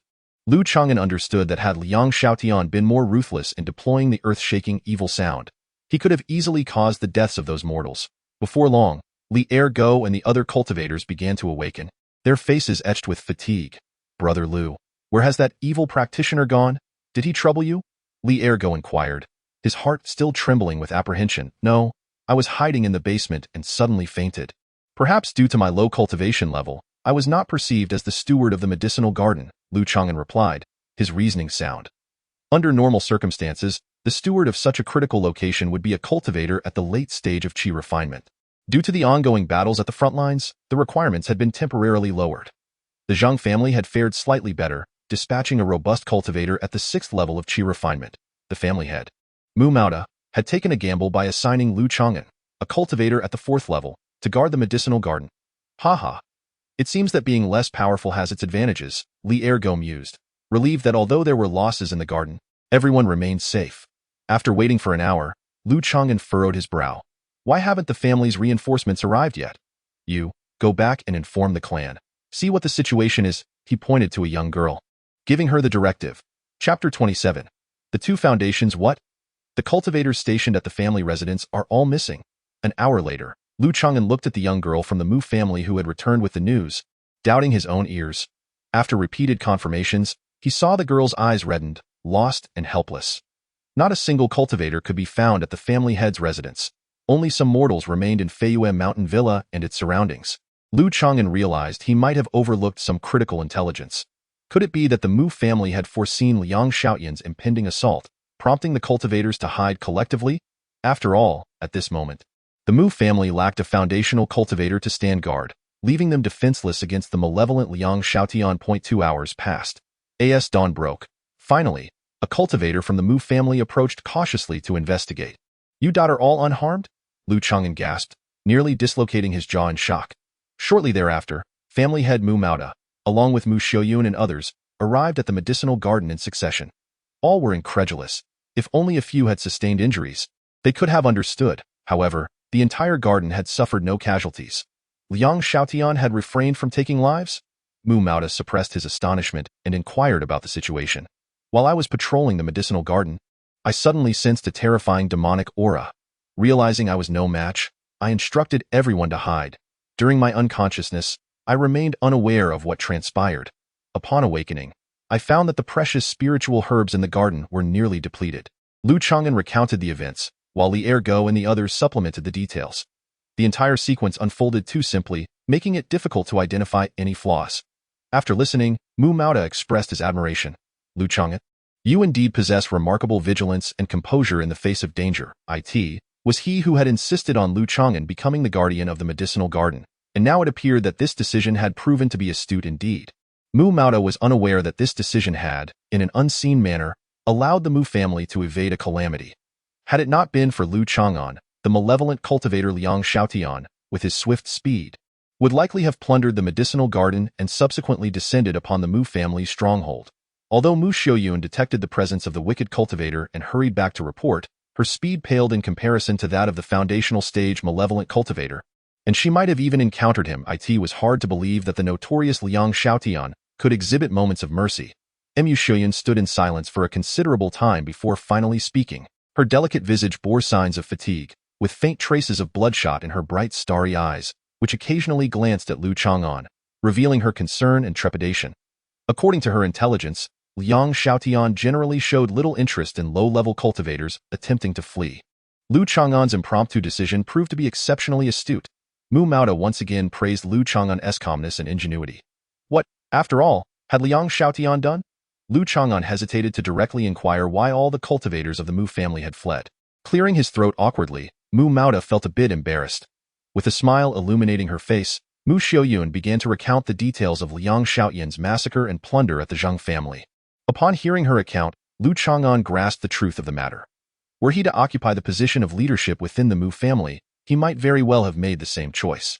Reflecting on the incident, Lu Changan, as the one who had deterred Liang Xiaotian, was left with a lingering doubt. That was, after plundering the medicinal garden, why did Liang Xiaotian not proceed to the Mu family stronghold? The Mu family's cultivators had fled. Perhaps they believed that Liang Xiaotian had come, discovered the place deserted, and thus refrained from lingering. Alternatively, for reasons unknown, Liang Xiaotian might have halted his plans. The truth of the situation, it seemed, was known only to Lu Changan and Liang Xiaotian. Given my limited cultivation and insufficient experience, and now that hostilities have ceased at the frontline mining area, I kindly request that the responsibility of guarding the medicinal garden be handed over to a late-stage qi refinement practitioner from within the clan. Lu Changan suggested while the Mu family patriarch was present. He sensed that the feng shui of the medicinal garden was unfavorable, having faced two crises in less than a year, one from an insider and the other from a malevolent cultivator. Lu Changan, you are a fortuitous blessing to our Mu family. Even if you do not take charge of the medicinal garden, you can still assist in its defense, Mu Maoda urged. With the conflict between the two clans temporarily abated and the malevolent cultivator Liang Xiaotian being pursued by the sect, he would surely not dare to linger nearby, so there was no cause for concern. Lu Changan understood this rationale but still declined. Remaining in the medicinal garden would require him to exert some effort. Although it was in close proximity to the family stronghold, its safety was slightly compromised. The family stronghold, he would only need to concoct a few talismans each year, providing a safer and more leisurely existence. Very well, in a couple of days someone will be here to hand over responsibilities to you, Mu Maoda acknowledged, realizing that he could not force the matter. Currently, half of the cultivators from the frontline mining area had withdrawn, but there were numerous injured. The Mu patriarch had left early, leaving Mu Xiaoyun to oversee the assessment of the medicinal garden's losses and the ensuing cleanup process. Lu Changan, there are some details that require your verification, Mu Xiaoyun said, her eyes sparkling as she smiled coyly. Initially hoping to take a break, Lu Changan, at the behest of the Mu family's young lady, found himself accompanying her instead. As they walked through the medicinal garden, Lu Changan caught a whiff of a lingering, ethereal fragrance, unsure whether it emanated from the gentle and serene young lady or the nearby spiritual flowers and exotic herbs. Lu Changan, do you truly have no desire to marry any woman from the Mu family? Mu Xiaoyun gracefully glided, her starry eyes slightly lowered, as if contemplating a continuation of their previous matchmaking endeavor. However, this time, Lu Changan responded with a sense of justified assurance. In the past, when he frequented the Mu family to exploit their cultivation grounds, he felt a certain lack of confidence. Now, as a first-tier senior talisman master, he stood in a collaborative relationship with the Mu family. Why? Mu Xiaoyun, unable to suppress her curiosity, grasped the hem of her skirt and looked at him with confusion.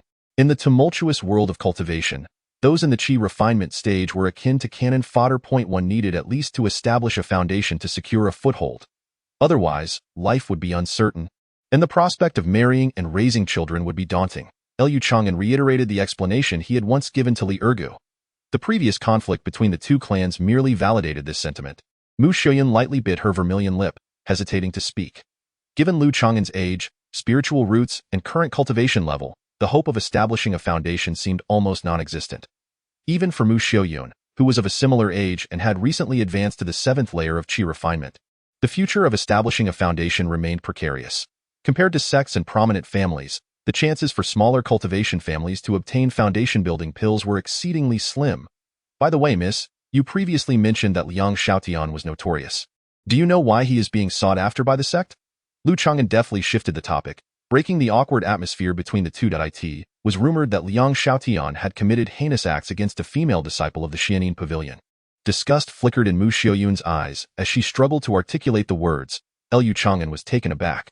He had had a brief interaction with Liang Xiaotian and would never have suspected him capable of such monstrous deeds. 2 days later, the Mu family assigned a Qi refinement 7th layer practitioner to hand over Lu Changan's duties. To his surprise, it was a familiar face. Brother Yunfei, congratulations on your promotion to the late stage of Qi refinement. Lu Changan observed the young man before him, who bore a once handsome visage now marred by a dark purple scar from a burn. This reminded him of Zheng Wugong, who had once slain a celestial sprout, sporting a scar reminiscent of a centipede. Had he, too, been as handsome as Mu Yunfei in his youth? Brother Changan, I've heard of your accomplishments in the medicinal garden. Recruiting you into the family was indeed the wisest choice the Mu family ever made. A smile broke across Mu Yunfei's lips, the scar on his face twitching slightly, lending him an air of fierceness absent in days past. Through their conversation, Lu Changan learned that Mu Yunfei had awakened his latent potential through life and death struggles on the front lines. Achieving the 7th layer of Qi refinement. There are typically 2 common methods to break through bottlenecks: the gradual refinement over an extended period or the consumption of breakthrough elixirs to increase the probability of success. However, Mu Yunfei's case was an uncommon third method, unleashing potential under the direst of circumstances, thereby shattering constraints. This method of breakthrough was characterized by its stringent conditions and significant risks. It was unexpected that Mu Yunfei, having lost an arm, could achieve a breakthrough through such a challenging path. Although Lu Changan admired this feat, he regarded such a method with caution. In his view, only those legendary figures blessed with extraordinary fortune could repeatedly transcend the brink of death. Turning calamity into fortune, Lu Changan aimed to steadily advance to the Yuanying stage in this lifetime, ensuring a long life through prudent cultivation. He had no intention of engaging in such a perilous endeavor with a low margin for error. After bidding farewell to Mu Yunfei and Li Ergu, Lu Changan returned to Feiyue Mountain Manor, settling back into the familiar atmosphere of his residence. On the 3rd day of his return to the family, disciples from the sect arrived at the Mu family to investigate the heretic Liang Xiaotian's whereabouts, merely inquiring about the situation at the medicinal garden. As one of the involved parties, Lu Changan was not summoned. After a brief inquiry from the sect disciples, they departed swiftly. Preferring to avoid unnecessary complications, Lu Changan chose to remain discreet. He secluded himself to cultivate, delving into the Yunsha body refinement technique he acquired from Liang Xiaotian. Body refinement techniques are rather obscure. In his previous life, Lu Changan was preoccupied with both cultivation and the study of talismans, while also shouldering responsibilities for his family, leaving him no time to explore this particular domain or gather such methods. 2 months later, while in seclusion, Lu Changan suddenly sensed something and gazed towards the direction of Feiyue Lake. Has Ancestor Mu returned? No, wait. There are actually 2 foundational stage auras. His heart raced. One of the waning foundational stage auras belonged to Ancestor Mu, while the other was unstable and easily detectable, a newly emerged foundational stage. Lu Changan quickly deduced the situation. As anticipated, that very afternoon, Mu Renlong appeared at Feiyue Mountain Villa as a foundational stage cultivator. The emergence of a second foundational stage cultivator sent the entire Mu family into a frenzy of celebration. Amidst the jubilant atmosphere, only Lu Changan wore a slight frown, his expression far from pleasant. The emergence of 2 foundational stages. It seems the family rivalry is far from over, for the balance between the 2 prominent families has been disrupted.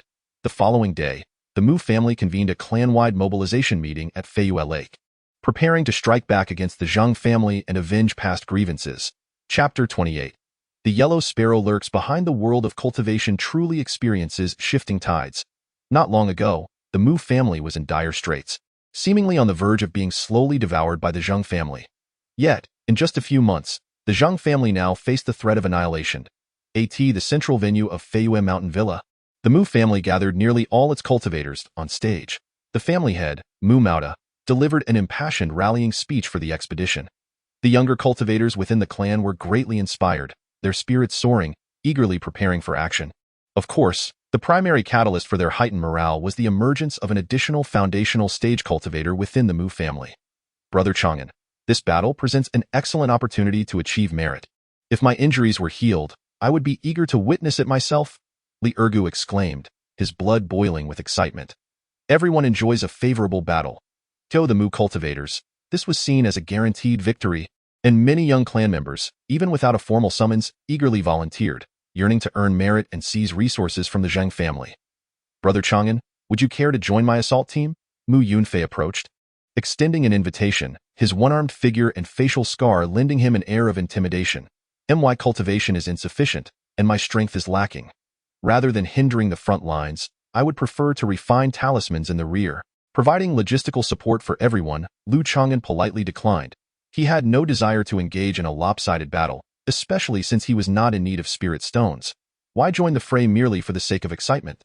In his previous life, Lu Changan had reached the pinnacle of the core formation stage, rendering the conflicts of a foundational stage family akin to village brawls in his eyes.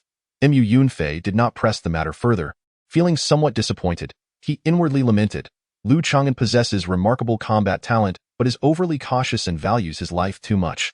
Half a day later, the Mu family gathered the clansmen preparing for battle. Most of them were cultivators at the third level of Qi refinement or higher, with many fresh faces among the younger generation, the youngest being merely 16 years old. The Mu family's elite combat strength should not be underestimated. In addition to the 2 foundational stage cultivators, there were 3 at the 9th level of Qi refinement. The head of the Mu clan, Mu Mauda, ascended to the 9th layer of Qi refinement many years ago. Among the remaining late-stage Qi refinement practitioners, including Mu Yunfei and Mu Xiuyun, there were at least 5 or 6 individuals. The number of mid-stage Qi refinement young cultivators was not substantial, only numbering around 20. However, the new generation of the Mu family in the early stages of Qi refinement was gradually increasing. The future of the clan appears promising. If this battle were solely against the Zheng family, it would indeed seem quite secure, Lu Changan contemplated. On the Zheng family's side, the foundational ancestor had sustained injuries, leaving only 2 practitioners at the 9th layer of Qi refinement. One was the clan head, Zheng Yuanqing, while his brother Zheng Yuanhua mysteriously perished after invading the Mu family's medicinal garden. The other was Zheng Wugong, who had once led the ambush against the Mu family's seedlings. Among the late-stage Qi refinement practitioners, there were merely 3 or 4 remaining. March 4th, commanded clan head Mu Mauda, as dozens of cultivators departed from Feiyue Villa, setting their course for the Zheng family's bamboo leaf mountain.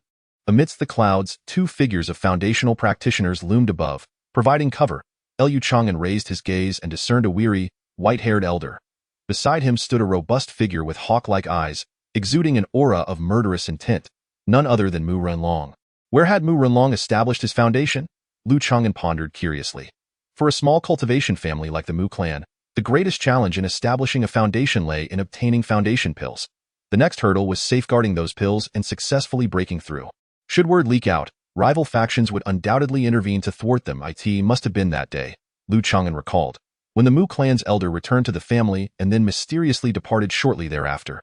Perhaps during that time, the elder was secretly aiding Mu Renlong in establishing their foundation. After the Mu family's main force departed, the clan was left with a group of the elderly, the sick, and the weak, or those like Lu Changan, who dared not approach the front lines. At this moment, Lu Changan remained vigilant, for the defenses of the Mu clan's residents were alarmingly sparse. Nonetheless, the Mu family had made preparations.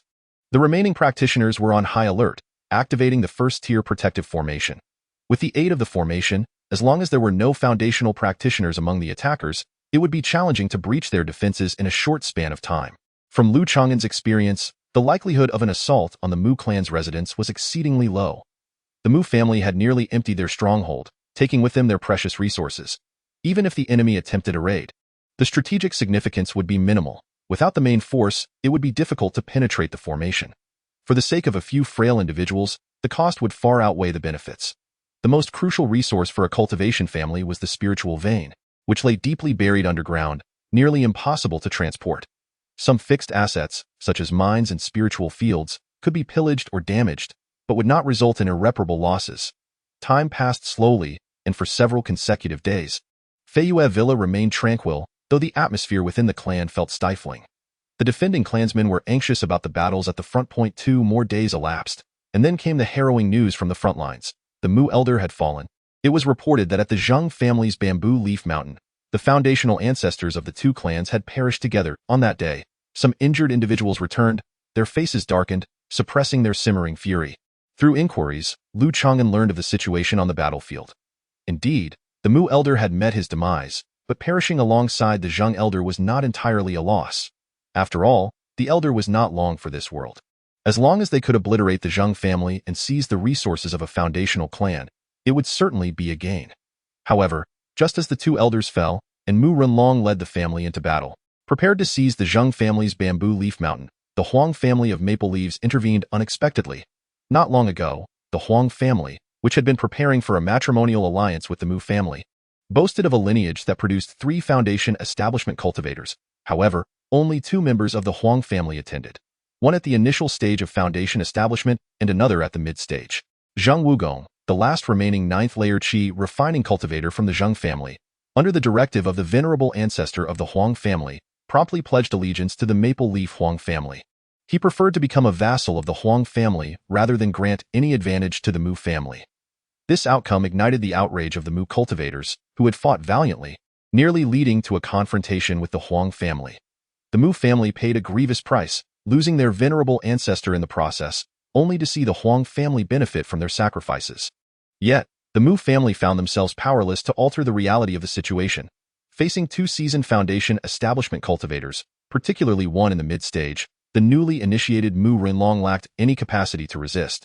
Meanwhile, the Maple Leaf Huang family harbored ulterior motives. Ultimately, Lu Changan was not at all surprised. While stationed at the medicinal herb garden, upon hearing that the marriage alliance between the two families had collapsed, he sensed the Huang family's unwholesome intentions. Even if the Mu family successfully allied with the Huang family, the latter would inevitably seek to annex the Mu family after vanquishing the Zheng family, reducing them to mere vassals. However, the Huang family's actions would not come without consequences, as they would undoubtedly provoke the ire of the Beastmaster Zhou family. Liu Changan contemplated another dimension. The Beastmaster Zhou family, one of the 7 prominent cultivation clans of Liang Kingdom, was the true overlord of the region. Previously, the Zheng family had forged ties with a faction of the Zhou family. With the Zhou family remaining uninvolved, the Zheng family aimed to gradually encroach upon the Mu family's territory at Feyue Lake. This implied that the conflict between the two families had the tacit approval of the Zhou family. However, they had not anticipated the unpredictable variable posed by the malevolent cultivator Liang Xiaotian, which severely weakened the Zheng family's strength. The Mu family, having concealed a formidable strategy, successfully birthed a new foundation establishment cultivator, turning the tables to consume the Zheng family instead. Ultimately, the long-coveted Huang family became the proverbial bird that emerged from the trap.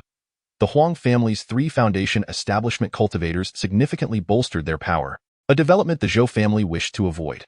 Nevertheless, the Huang family refrained from direct engagement, and the remnants of the Zheng family willingly capitulated, leaving the Zhou family with no grounds for reproach. As time passed, the family patriarch Mu Renlong led the cultivators back to their clan after the conflict between the two families concluded. The expedition against the Zheng family did not yield the expected benefits for the Mu family. Their sole gain was the allocation of the previously disputed first-tier copper mine to the Mu family at Feyue Lake. Subsequently, Lu Changan learned some insider information. After the battle, the foundation establishment cultivators from the Zhou, Huang, and Mu families convened for a private discussion. The Huang family voluntarily relinquished a portion of their benefits to the Zhou family to appease their discontent. The Mu family, having exerted the greatest effort, ironically emerged as the least rewarded party. They successfully reclaimed the first-tier copper mine, along with some spoils from the assault on the Bamboo Leaf Mountain Zheng family. Whether the Mu family suffered a loss from this campaign was difficult for Lu Changan to ascertain, but it was clear they did not profit. Moreover, after eliminating the Zheng family, the Mu family would face a more formidable potential adversary. The Maple Leaf Huang family. Years rolled on, and 3 years later, within a secluded estate shrouded by formations at Feyue Mountain Manor, Lu Changan sat in meditation, exhaling a long breath of clarity. Presently, he had been with the Mu family for 12 years and had just turned 32 months prior. He anticipated that it would take another year or 2 to reach the 5th layer of Qi refining. Liu Changan was in no haste, as he concluded his routine cultivation for the day. To him, the disparity between the 5th and 4th levels of Qi refinement is negligible. It is only upon advancing to the 7th level of Qi refinement, transitioning into the later stages, that a significant enhancement in strength is achieved. Upon entering the courtyard, Lu Changan received a letter sent by Zhao Siyu. After a cursory glance, he displayed a contemplative expression, folded the letter, and exited the courtyard. At that moment, the adjacent yard of Li Ergu was festooned with lanterns and adorned with red silk. Lu Changan was there to partake in the joyous celebration. Today marks the day that Li Ergu takes a concubine. In recent years, Li Ergu's original wife, Mu Qing, has gradually aged and lost her allure, leading to Ergu's discontent. Previously, after ascending to the 5th level of Qi refinement, Li Ergu's status within the clan has also risen. Thus, with the backing of the family elders, Li Ergu has married a pair of sisters from the Mu family. The elder sister, Mu Kaiwei, is 18, while the younger sister, Mu Kalin, is 16, and among them, the elder sister Mu Kaiwei possesses inferior spiritual roots. These sisters both surpass Li Ergu's original wife in beauty and grace, more stunning and youthful. Ergu, you have changed. Lu Changan distinctly recalls Li Ergu's past declarations of admiration for a type like Tuehua. Master Lu, Uncle Lu. He heard various respectful titles as he entered the bustling and festive courtyard. Brother Lu, you have finally arrived. Li Ergu, clad in a bright red robe, welcomed him with open arms, eager for a warm embrace. Lu Changan, with a hint of disdain, patted his shoulder. Compared to several years ago, Li Ergu's face has become rounder, his belly slightly protruding, and his skin is not as dark as it once was. Although he is not yet 30, at first glance, he resembles a prosperous gentleman. Changqing, here is my congratulatory gift. Lu Changan produced 2 talismans, both exquisite wind speed talismans, which Li Ergu had requested years prior. Now, the practitioners of the Mu family refer to Li Ergu as Changqing or Li Changqing. Ha, brother, just come and enjoy the feast. No need for gifts. Li Ergu's eyes sparkled as he swiftly accepted the talismans and ushered Lu Changan to the main table inside the house. In this realm of mortals and immortals, the family of Li Ergu had not come, treating Lu Changan as his own brother. Despite being the first to advance to the 5th level of Qi refinement, Li Ergu still held Lu Changan in high esteem, maintaining the same closeness as a decade ago. You, the groom, should go and attend to your duties first. Lu Changan waved his hand. Over the past decade, Li Ergu has fully integrated into the Mu family, bearing offspring with spiritual roots for them and even fighting valiantly in battles. Suffering a broken leg in the eyes of the Mu family, he is a trustworthy son-in-law, considered one of their own. Many guests arrived to offer their congratulations, including not only the female relatives but also some clansmen familiar with Li Ergu. Have you heard about Mu Lan? A while back, she visited her family, and the spectacle was quite grand, escorted personally by a practitioner of the later stages of Qi refinement. TSK. Mu Lan married into the Beastmaster Zhou family, truly a wise choice, leveraging the strength of a formidable ally. The conversation from the neighboring table piqued Lu Changan's interest. Mu Lan was the very spiritual root clan girl that the Mu family once sought to match with Lu Changan, but the attempt was unsuccessful, leading to a lingering resentment from her. Lu Changan had heard of Mu Lan's marriage 3 years prior. Following the conflict between the two clans, the relationship between the Mu family at Feiyue Lake and the Beastmaster Zhou family has gradually strengthened, supplanting the former position of the Zheng family. Faced with the rising Huang family, the Zhou family harbored a sense of vigilance. The Fangye Huang clan, with 3 foundational cultivators, stood united. Should they flourish, they might pose a significant threat to the Zhou family's standing. In contrast, the Mu family, the weakest of the lot, bordered the Huang family's current territory. The beast tamer Zhou family wished to prevent the Huang family from absorbing the Mu family, which would further bolster their power, thus contemplating support for the Mu family. This context sheds light on Mu Lan's marriage into the Zhou family. In truth, the eldest daughter, Mu Xiaoyun, was the ideal candidate for marriage. However, following the incident in the medicinal garden and her ascension to the 7th level of Qi refinement, Mu Xiaoyun publicly declared her intention not to marry. With commendable cultivation and being a senior talisman master, the upper echelons of the Mu family were reluctant to lose such a talented individual and supported her decision. After all, remaining unmarried would still allow for the possibility of taking a husband in the future. It is said that Mu Lan proactively took Mu Xiaoyun's place, marrying the second son of one of the Zhou family branches as a legitimate wife. For Mu Lan, this was indeed a step up. This young woman bore a grudge. A thought crossed Lu Changan's mind, prompting a smile. Recently, when Mu Lan visited her family, she deliberately circled around Lu Changan's courtyard. It must be said, she truly possessed the grace of a noblewoman from a prominent family. Lu Changan understood Mu Lan's ambition and desire to associate with the affluent. He was pleased to see her thrive. That evening, Li Ergu brought home the charming sisters, Mu Kaiwei and Mu Kalin, in high spirits, embracing them on either side. This scene stirred a pang of envy among several celestial seedlings from back then, and even some young members of the Mu family looked on with admiration. Li Ergu's current success was solely due to his prolificacy. As the first to marry and bear children, he received generous rewards. The first to give birth to offspring with spiritual roots was granted a breakthrough elixir for mid-chi refinement. Subsequently, he fathered several more children, his fertility evidently surpassing that of his peers in cultivation. Furthermore, he had once fought valiantly for the Mu family. For such a man, who had fully integrated into the family and demonstrated remarkable fecundity, the Mu family naturally wished to nurture him and bestow further responsibilities. In contrast, an ordinary man might have succumbed to the allure of beauty. Yet, Li Ergu managed to remain focused, never slackening in his cultivation efforts. This aspect surprised Lu Changan. In truth, Li Ergu's accomplishments were influenced by the diligent cultivator Lu Changan from the neighboring courtyard. Even his name change was inspired by him. 3 days after taking a concubine, Li Ergu approached Lu Changan, producing a letter. Zhao Siyao has invited us to gather at Jinyun Valley within 6 months. Indeed, I received the letter as well, Lu Changan nodded. Given the time frame was not pressing, Li Ergu had not mentioned this matter during the recent events of taking a concubine. Brother Lu, what do you think? Should we lend some support to Zhao Siyao? Li Ergu sought his counsel. Over the past year, Zhao Siyao had subtly indicated the difficulties surrounding the competition for core disciples. This invitation to Jinyun Valley was quite telling. Lu Changan replied, we can offer assistance, but it must be within our means. What amount do you plan to contribute? 100 spirit stones? Lu Changan raised a finger. Sigh, I can manage only 50 spirit stones at most. My family's Erzhun has just begun his cultivation journey, requiring a considerable expenditure of spirit stones. Li Ergu expressed his predicament. That's still a decent amount, Lu Changan chuckled. Given that Li Ergu had a family, his expenses were indeed greater. Brother, you remain so carefree. Talismans can be lucrative, and you carry fewer burdens. After deliberating, the two reached a decision. The following day, he set forth on his spirited steed, departing from the residence of the Mu family. 12 years had elapsed. Lu Changan cast a wistful glance back at the resplendent waters of Feiyue Lake, feeling an almost tender attachment to this land. His last excursion had been 9 years prior.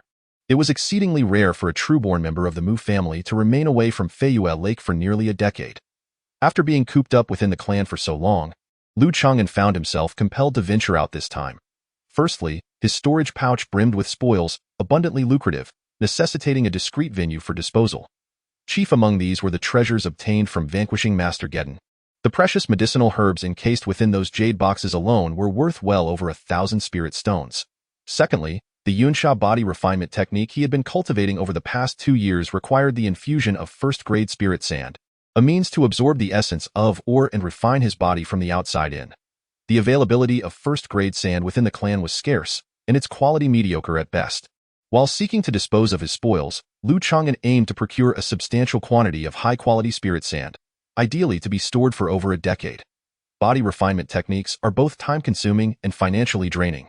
Most cultivators lack the necessary financial resources, or if they possess wealth, they often lack the energy to pursue dual cultivation. Although body refinement can significantly strengthen one's physique, cultivators predominantly rely on long-range techniques. Magical artifacts and supernatural abilities reign supreme. The advantages of body refinement lie chiefly in survival and close combat, rendering it less appealing to most practitioners.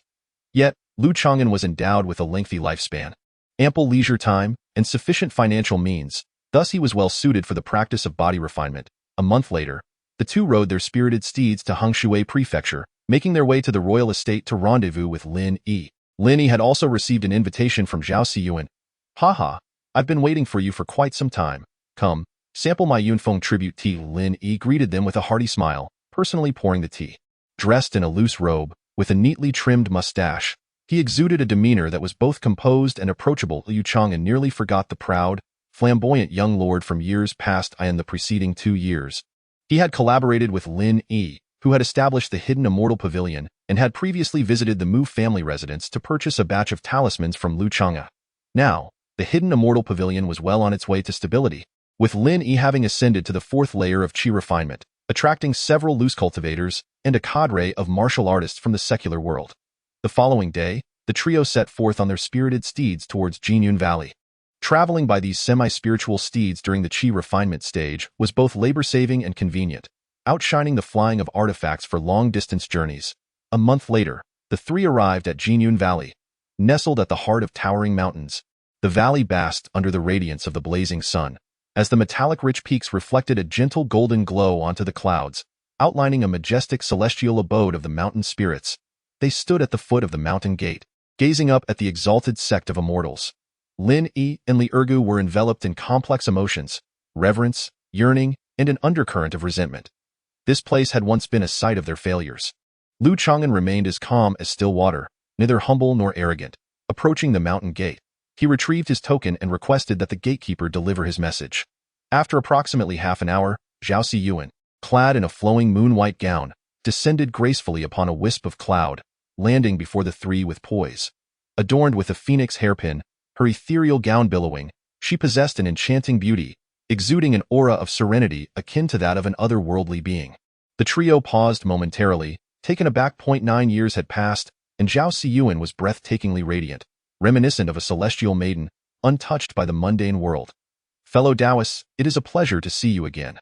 Zhao Siyao possessed a pair of enchanting, luminous eyes, as clear as a mountain spring, which swept over Lu Changan and his companions, revealing a hint of surprise. The transformation of Li Ergu and Lin Yi was remarkable, while Lu Changan's appearance had scarcely altered. He remained the same 18-year-old youth, strikingly handsome and effortlessly graceful, as tranquil as water. Are all the female disciples in your sect as breathtakingly beautiful as you, Taoist Zhao? Li Ergu, momentarily regaining his composure, broke into a broad smile, no longer the bashful individual who would blush at a mere glance from the once young Zhao Xiao. If Taoist Li is interested, I shall introduce you to a couple of them in due course. Zhao Xiao replied with a gentle smile, her laughter as melodious as a bell. The four of them strolled and chatted, as if they had returned to their innocent youth, entering Jinyun Valley to partake in the trials of the immortal sect. Leading the way, Zhao Xiao guided them to the Jiku peak of Jinyun Valley, where they settled into a pavilion. Please, take your seats, she invited graciously. Zhao Xiao composedly took her place at the head, lightly adjusting her skirt sleeve to reveal her jade-like, delicate hands. With a flick of her magical prowess, teacups and plates of spiritual fruits gracefully descended onto the small table before them. Chapter 30. Superior Magical Artifacts at Jiku Peak. Within the pavilion, this gathering lacked the presence of Xia Feiluan, resulting in a harmonious atmosphere. Zhao Siyao had already attained the 8th level of chi refinement. The vast disparity in their cultivation left Lin Yi and Li Ergu in awe, feeling that they could never hope to catch up as the initiator of the gathering and the sole female cultivator present. The conversation naturally revolved around Zhao Siyao. Through casual discourse, Lu Changan and his companions uncovered numerous secrets of the Liang Kingdom's cultivation world, insights that were difficult for lower-tier cultivators to access. Zhao Siyao even possessed some knowledge regarding the cultivation realms of neighboring countries. With her elegance and grace, she ensured that no one felt neglected, inquiring about the recent developments in each of their lives and offering her counsel. When the discussion turned to Lin Yi, it inevitably touched upon the hidden immortal pavilion he had painstakingly established. Taoist Lin, your hidden immortal pavilion, founded in the secular world and catering to lower-tier cultivators, is a commendable concept. However, be cautious not to interfere with the secular dynasties, to avoid encroaching upon the interests of the sects and noble families. Zhao Xiao's assessment was positive. This is not solely my achievement, Lin Yi humbly responded, feeling gratified by her words. Zhao Xiao continued, do you know Brother Zhang Taizhan? We occasionally have some correspondence, Lin Yi replied cautiously, uncertain of Zhao Xiao's stance. Zhang Taizhan had been the top performer in the 3rd trial of the entrance examination at Jinyun Valley. The Illusion Heart platform, Liu Changan had encountered him once at the Marquis's residence, where he had declined an invitation to exorcise spirits from a haunted house. It was during that occasion that Lin Yi had accompanied him on a mission to eliminate evil, thus forging a friendship. Although Zhang Taizhan possessed average talent, his resolute spirit had garnered the attention of an elder from the outer peak. It is quite rare for you to have made his acquaintance, Zhao Xiao remarked unexpectedly, her praise causing the now mature and composed Lin Yi to feel somewhat elated, fostering a fleeting illusion that perhaps the celestial Zhao might favor him. Fortunately, he remained level-headed, fully aware of the gulf between them. Despite harboring admiration for many years, he dared not exhibit a hint of it before Zhao Xiao. The conversation then turned to Li Ergu. Zhao Xiao couldn't help but smile, finding it difficult to associate the current portly gentleman named Li Chongqing with the timid, dark-skinned farm boy of years past. Haha, Taoist Chongqing. You are now surrounded by the affections of a cultivating family, steadily advancing in your cultivation. Had you entered the sect back then, you would not be enjoying such a favorable life now. Lin Yi jestingly remarked, feeling an inevitable twinge of envy within. The humble farmer lad he once looked down upon had, in the present day, surpassed him in both status and cultivation within the realm of immortality. Lu Changan also smiled, acknowledging that if Li Ergu truly entered the sect, he may not enjoy the same comforts he currently possesses. Taoistly, be mindful, for the mundane world's worldly desires may taint one's purity of spirit. Yet, if one can cleanse themselves of such desires, it can indeed enhance one's state of cultivation. Zhao Xiao offered her counsel. In the end, she turned her attention to Lu Changan. Her radiant eyes briefly lingered on his face. When they first met, she was but a blossoming maiden, captivated by the tales of chivalry and romance that Lu Changan spun. The closeness they shared back then, that indescribable flutter of the heart, had nearly faded into obscurity after more than a decade in the vast world of cultivation. Taoist Lu, while the wood-based cultivation method you practice does possess the ability to preserve youth, its advancement is rather sluggish. Should the opportunity arise, you might contemplate transitioning to a fire-based technique that suits you better, Zhao Xiao said with a smile, a hint of regret in her tone. Originally, Lu Changan had considerable talent. His failure to enter the sect was a misstep that led to a series of errors, and now, his cultivation still lagged behind that of Li Ergu. The art of talismans is indeed a commendable skill. Yet do not become overly engrossed. Our path as cultivators is of utmost importance. Thank you, Taoist Zhao, for your thoughtful advice, Lu Changan responded, recognizing the sincerity in Zhao Xiao's words and appreciating the valuable guidance she offered to the trio. To receive insights from a sect cultivator is something most casual practitioners could only dream of. Subsequently, Lin Yi and Li Ergu sought Zhao Xiao's wisdom regarding their own cultivation. There is no need for such formality. Let us engage in mutual exploration, Zhao Xiao replied, her demeanor devoid of arrogance. At tea times, she smiled warmly, attentively listening, dispelling the initial aura of aloofness that had made her seem unapproachable. The atmosphere grew increasingly harmonious and congenial. With a celestial figure like Zhao Xiao among them, the discussions on cultivation were both lighthearted and enlightening, a delightful exchange over tea that brought joy to all present. Each participant gleaned insights from Zhao Xiao's explanations, as flashes of inspiration and understanding occasionally surged in her heart. Even Lu Changan, who was in the midst of recultivating, found a renewed sense of understanding in discussing these fundamental aspects of cultivation. This is the essence of companionship in the journey of cultivation, where exchanging ideas with peers and learning from the guidance of mentors enriches one's wisdom. Isolated contemplation without interaction with fellow practitioners, regardless of the passage of time, will inevitably lead to various challenges and limitations. The amiable atmosphere at this moment brought Lu Changan solace. In his past lives, he had encountered too much intrigue and treachery. The world's inherent dangers. In this lifetime, during his early cultivation, he had found a few friends of commendable character. Their bond, maintained over the course of more than a decade despite their differing statuses in the realm of immortality, was truly rare. Yet, Lu Changan was acutely aware of the fickleness of human nature. The road ahead was long and fraught with uncertainty. As the sun began to set, Zhao Xiao finally broached the subject of their meeting. Esteemed friends, I have called you here today for a matter of importance. Her tone was earnest. Taoist Zhao, we are generally aware of your circumstances. Please, feel free to express any needs you may have. Lin Yi replied readily. Zhao Xiao nodded with a smile and produced a slightly rusted iron umbrella. This is a magical artifact. The framework of the umbrella has broken into 2 segments, and the canopy bears several conspicuous cracks. This treasured heirloom, a superior-grade magical item passed down through my family, unfortunately, has suffered damage to its material, retaining only about 30 to 40% of its original power. Zhao Xiao recounted with grace. She aspired to contend for the position of core disciple, yet the artifact in her possession lacked sufficient strength. Ordinarily, a superior-grade artifact corresponds to the initial stage of foundation establishment.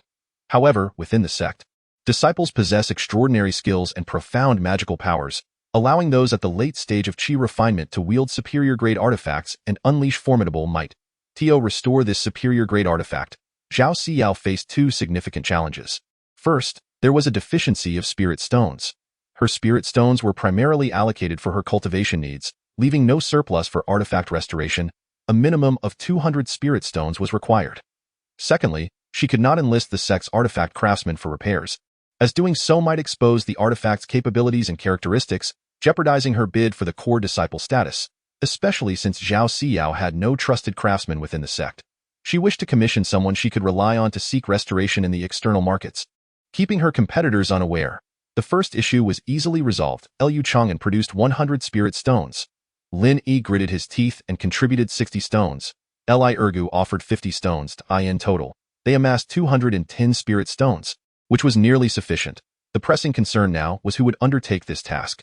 Lin Yi felt a flicker of anticipation, as the hidden immortal pavilion he founded was considered a grassroots force within the realm of cultivation. Daoist Liu, do you have time to visit the Wufeng market and seek out the craftsman Gu Lai to restore this artifact? Zhao Siyao's enchanting gaze shifted among the three, ultimately resting on Lu Changan. Aside from the need for discretion, the restoration would require time, and she was currently at a crucial stage in her cultivation, leaving her little opportunity to venture out. Certainly, I was just about to procure some materials from the market. Lu Changan readily agreed without hesitation. Even if he were not assisting with this task, he intended to visit the market to purchase first-tier spirit sand and dispose of some spoils. Lin Yi felt a twinge of envy at the importance of entrusting the restoration of a superior-grade artifact to Lu Changan, a testament to Zhao Siyao's trust in his character and capabilities.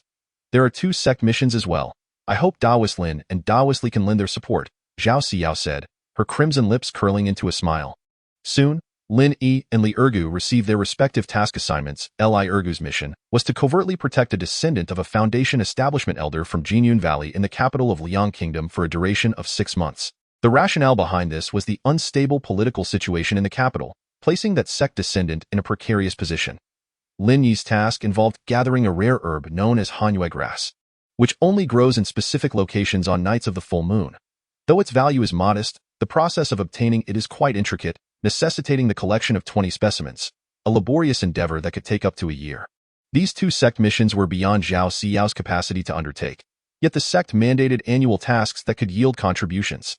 Zhao Siyao's foresight was commendable, as she assigned each of us suitable responsibilities. Lu Changan mused inwardly. For instance, Li Ergo had been assigned the simplest bodyguard task, as he possessed the highest cultivation among the trio. Lin Yi's mission, while more complex, was manageable with the support of the hidden immortal pavilion. Lu Changan's task was the most critical, requiring someone steady in action and of reliable character. Esteemed friends, today's endeavors will remain etched in my heart, Zhao Siyao assured. Before parting ways, Zhao Siyao maintained an elegant demeanor and offered a graceful bow. Zhao Daoyu, there is no need for such formality, she said. Lin Yi and Li Ergu were taken aback by her poise as they bid farewell to Zhao Siyao. The trio, comprising Lu Changan, descended the mountain together. Brother Lu, are you aware of the reason why Xia Feiluan did not attend this time? Lin Yi inquired with an air of mystery. Xia Feiluan? Lu Changan recalled the 3-year engagement at Jushin Tower, where that alchemy apprentice had subtly ridiculed him, displaying a dismissive attitude toward the 3 of them. During this encounter, Zhao Siyao had not mentioned him at all. Heh, allow me to enlighten you. Lin Yi replied with a hint of schadenfreude. Over the years, Xia Feiluan has been peddling inferior elixirs and poisonous pills, deceiving numerous wandering cultivators, including the descendants of sect disciples. This matter was reported to the Law Enforcement Hall by Zhang Taizhan, and Xia Feiluan has recently been imprisoned, facing severe penalties from the sect. Upon learning of Xia Feiluan's unfortunate fate, Lu Changan cast a penetrating glance at Lin Yi. Lin Yi had connections with Zhang Taizhan, and it was Zhang who had instigated the sect's actions against Xia, plunging him into despair. During their 3-year engagement, Xia Feiluan had caused Lin Yi to lose face. It was difficult to assert that Lin Yi bore no grudge. If Lin Yi played a pivotal role in this affair, Lu Changan acknowledged that he had underestimated this once minor lord.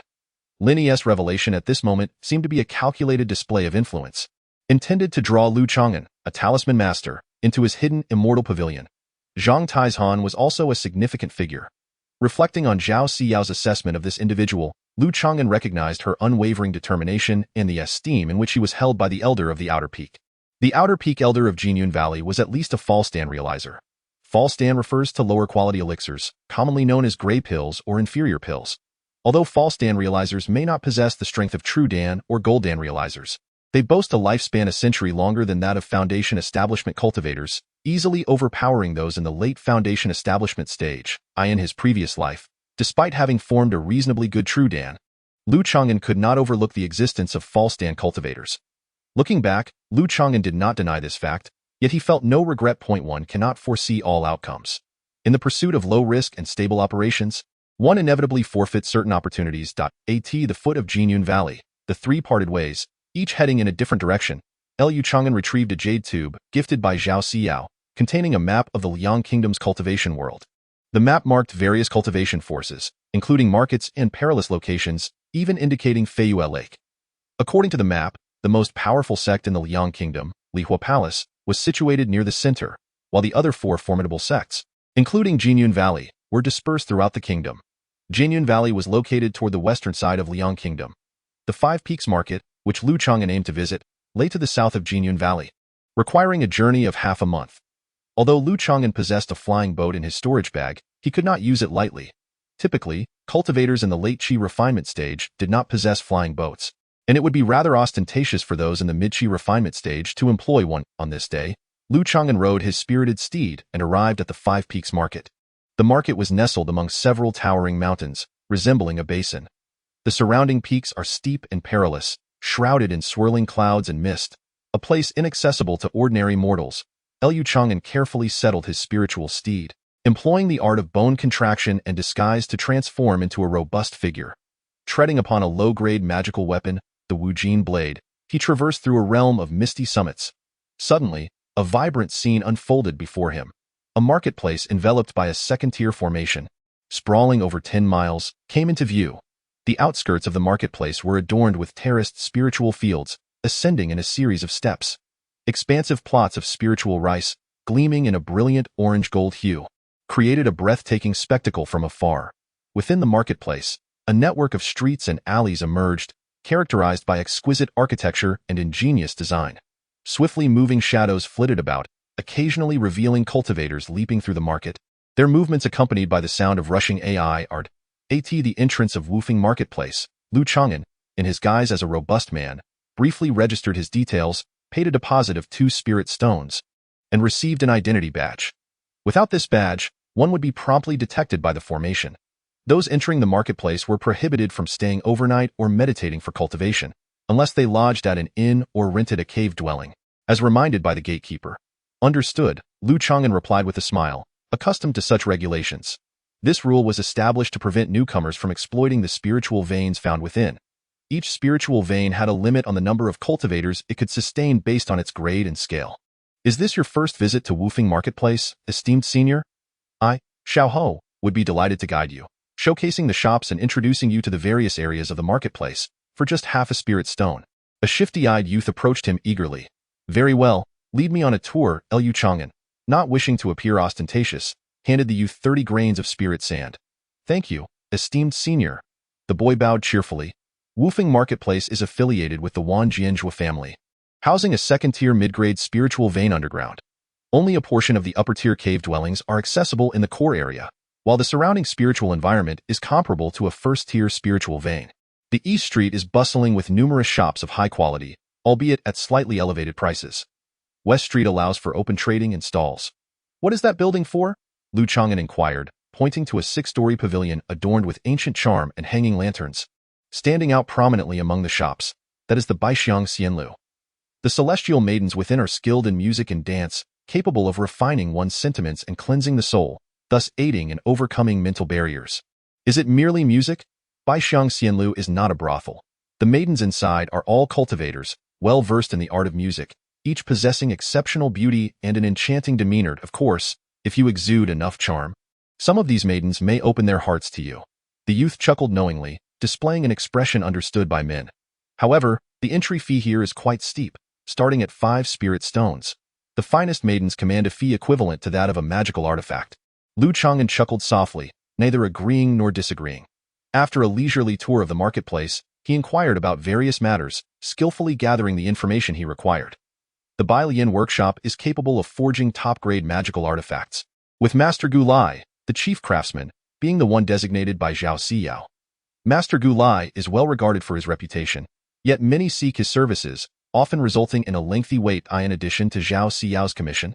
Lu Changan also sought out 2 reputable shops for the acquisition of spiritual herbs.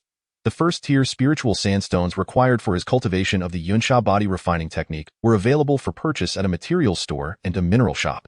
Upon gathering this intelligence, Lu Changan refrained from immediate action. He chose to reside at an inn in the market district for 2 nights, casually procuring some commonly used resources to avoid drawing the attention of any suspicious individuals to his new presence. On the 3rd day, he proceeded to the 100 Refinements workshop for consultation. His master had numerous magical artifacts to forge in the near future, which might entail a waiting period extending to 6 months.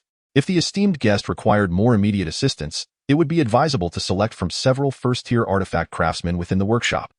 The short-haired youth who attended to Lu Changan was, in fact, a disciple of the renowned artifact craftsman. Gu Lai, I do not seek to forge a new artifact, but rather to repair a fine-quality one.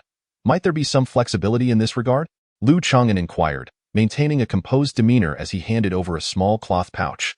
The short-haired youth accepted the pouch, weighing it in his hand, and upon realizing it contained at least 10 spiritual stones, his expression softened, revealing a hint of a smile. If it is merely a repair, we can arrange it within a month. By the way, what level of artifact are you looking to repair?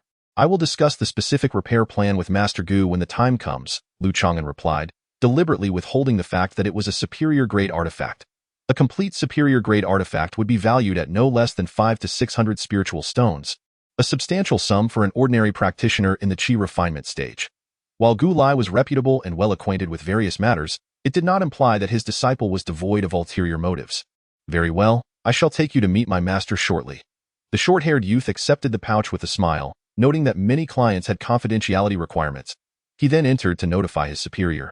After a while, he led Lu Changan to the courtyard, where in a refining chamber, Lu Changan encountered a burly man with a thick beard, the second-tier craftsman Gu Lai, who was at the 9th level of Qi refinement. Once the short-haired youth departed, Lu Changan revealed the damaged magical artifact, the iron umbrella. Gu Lai examined the iron umbrella, pondering for a moment, seemingly recognizing the artifact, perhaps having encountered it before. Might you be of the Zhao family? At the behest of a friend, who bears the surname Zhao, Lu Changan responded. You have indeed found the right person. This iron umbrella was crafted with my assistance many years ago. The repair fee will be 200 spiritual stones. Gu Lai stated plainly. Lu Changan did not haggle but requested a spiritual contract, asking Gu Lai to inscribe a trace of magical energy as a mark. They agreed that the artifact would be restored within a month. Such a spiritual contract lacked absolute binding power, serving merely as a receipt, while the inscribed magical mark functioned similarly to a signature in the mundane world, as each practitioner's energy signature was unique. For caution's sake, Lu Changan refrained from inscribing his own magical mark. Careful lad, Gu Lai remarked, shaking his head as he watched Lu Changan depart. The artifact would be stored at the 100 Refinements workshop. Lu Changan subsequently rented a low-grade cave, dwelling in the market district for a month, where the spiritual energy was comparable to that of Feyue Villa, at a monthly rent of 3 spiritual stones. A rather poor value in the days that followed.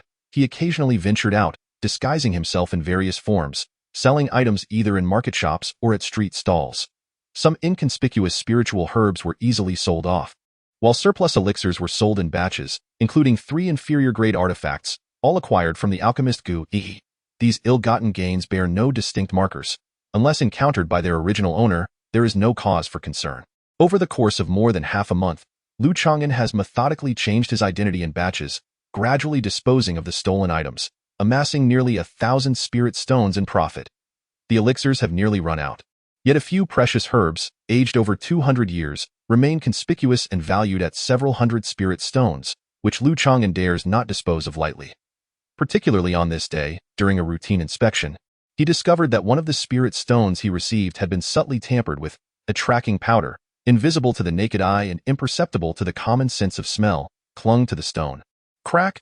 Lu Changan's expression darkened as he crushed the spirit stone, a burst of flame erupting from his palm, releasing a noxious green smoke into the air. Chapter 32. A mission not in vain have I been targeted?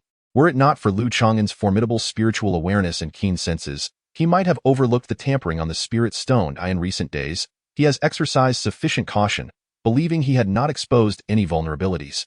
His expression fluctuated between dark and light as he pondered and analyzed the possible reasons behind this occurrence. Having traversed 2 lifetimes in the realm of cultivation, his experiences and insights were unparalleled by ordinary practitioners. Soon, he formulated preliminary hypotheses. The first possibility was that he had simply encountered bad luck, attracting the attention of a thief in the market who deemed him an easy target. The second possibility was that his disguise techniques were not foolproof, and a discerning individual had caught on to some clue during his activities. Both scenarios primarily hinged on luck. Furthermore, there was a third possibility, one that transcended mere chance. Lu Changan glanced at his storage bag. In his previous life, he had learned that certain spiritually attuned beasts could detect treasures or aged herbs within storage bags. He had once known an eccentric who could ascertain the quantity of spirit stones in one's storage bag merely by proximity. The realm of cultivation is rife with wonders, and extraordinary techniques abound. One must never be complacent, believing oneself to be entirely secure. Storage bags in the cultivation world do not constitute true spatial artifacts capable of independent dimensionality.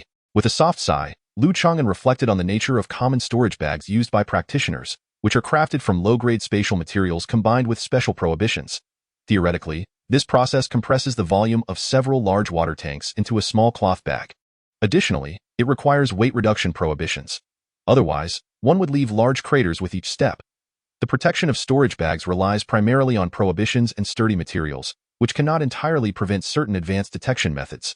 Nevertheless, the profits from this round of disposal would suffice for many years. Lu Changan resolved not to take further action. Within his cave abode, he sat cross-legged, closing his eyes to connect with the refined young man from his first life inscribed on the 9-imprint stele.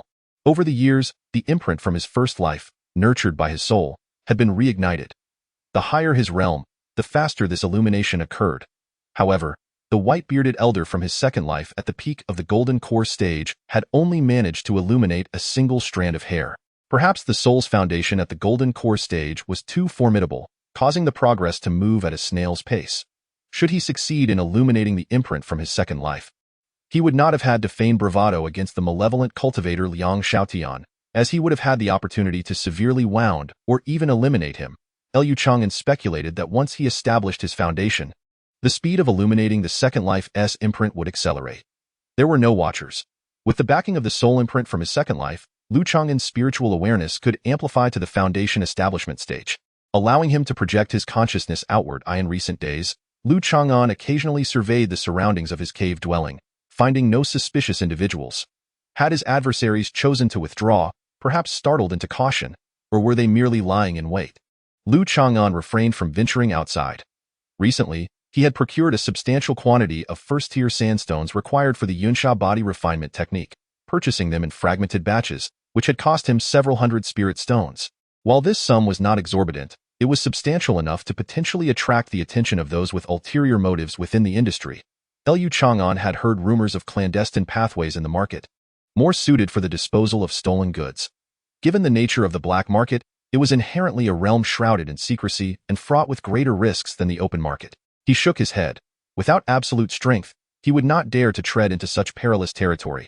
A few days later, the appointed time finally arrived. Lu Changan departed from his cave and made his way directly to the 100 Refinements workshop. The exquisite iron umbrella, a superior magical artifact, remained in pristine condition. The master craftsman Gu Lai presented the revitalized artifact to Lu Changan. The transaction concluded with 200 spirit stones exchanged for the item. Lu Changan inspected the umbrella.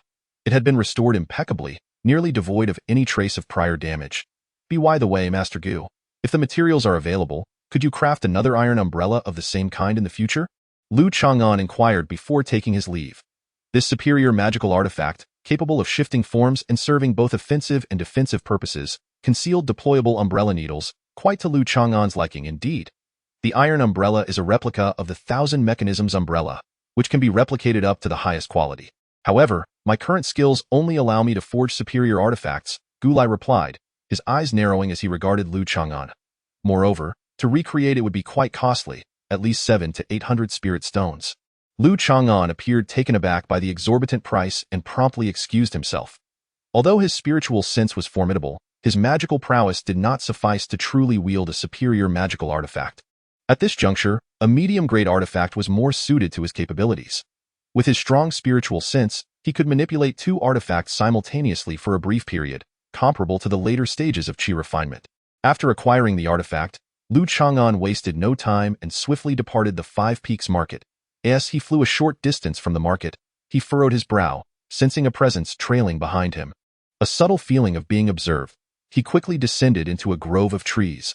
Closing his eyes in concentration, he invoked the first soul amplification of the 9-seal stele, extending his spiritual sense outward.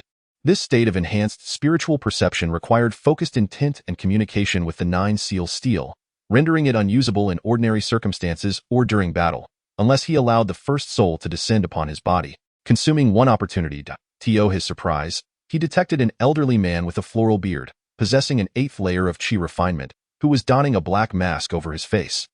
This individual was the proprietor of the Spirit Herb Pavilion within the market. Lu Changan had taken on various disguises and had conducted transactions at this man's shop several times. Youngster, do not blame me for my actions. If you must assign blame, consider your frequent visits to my shop. It has proven quite tempting, and I could not resist.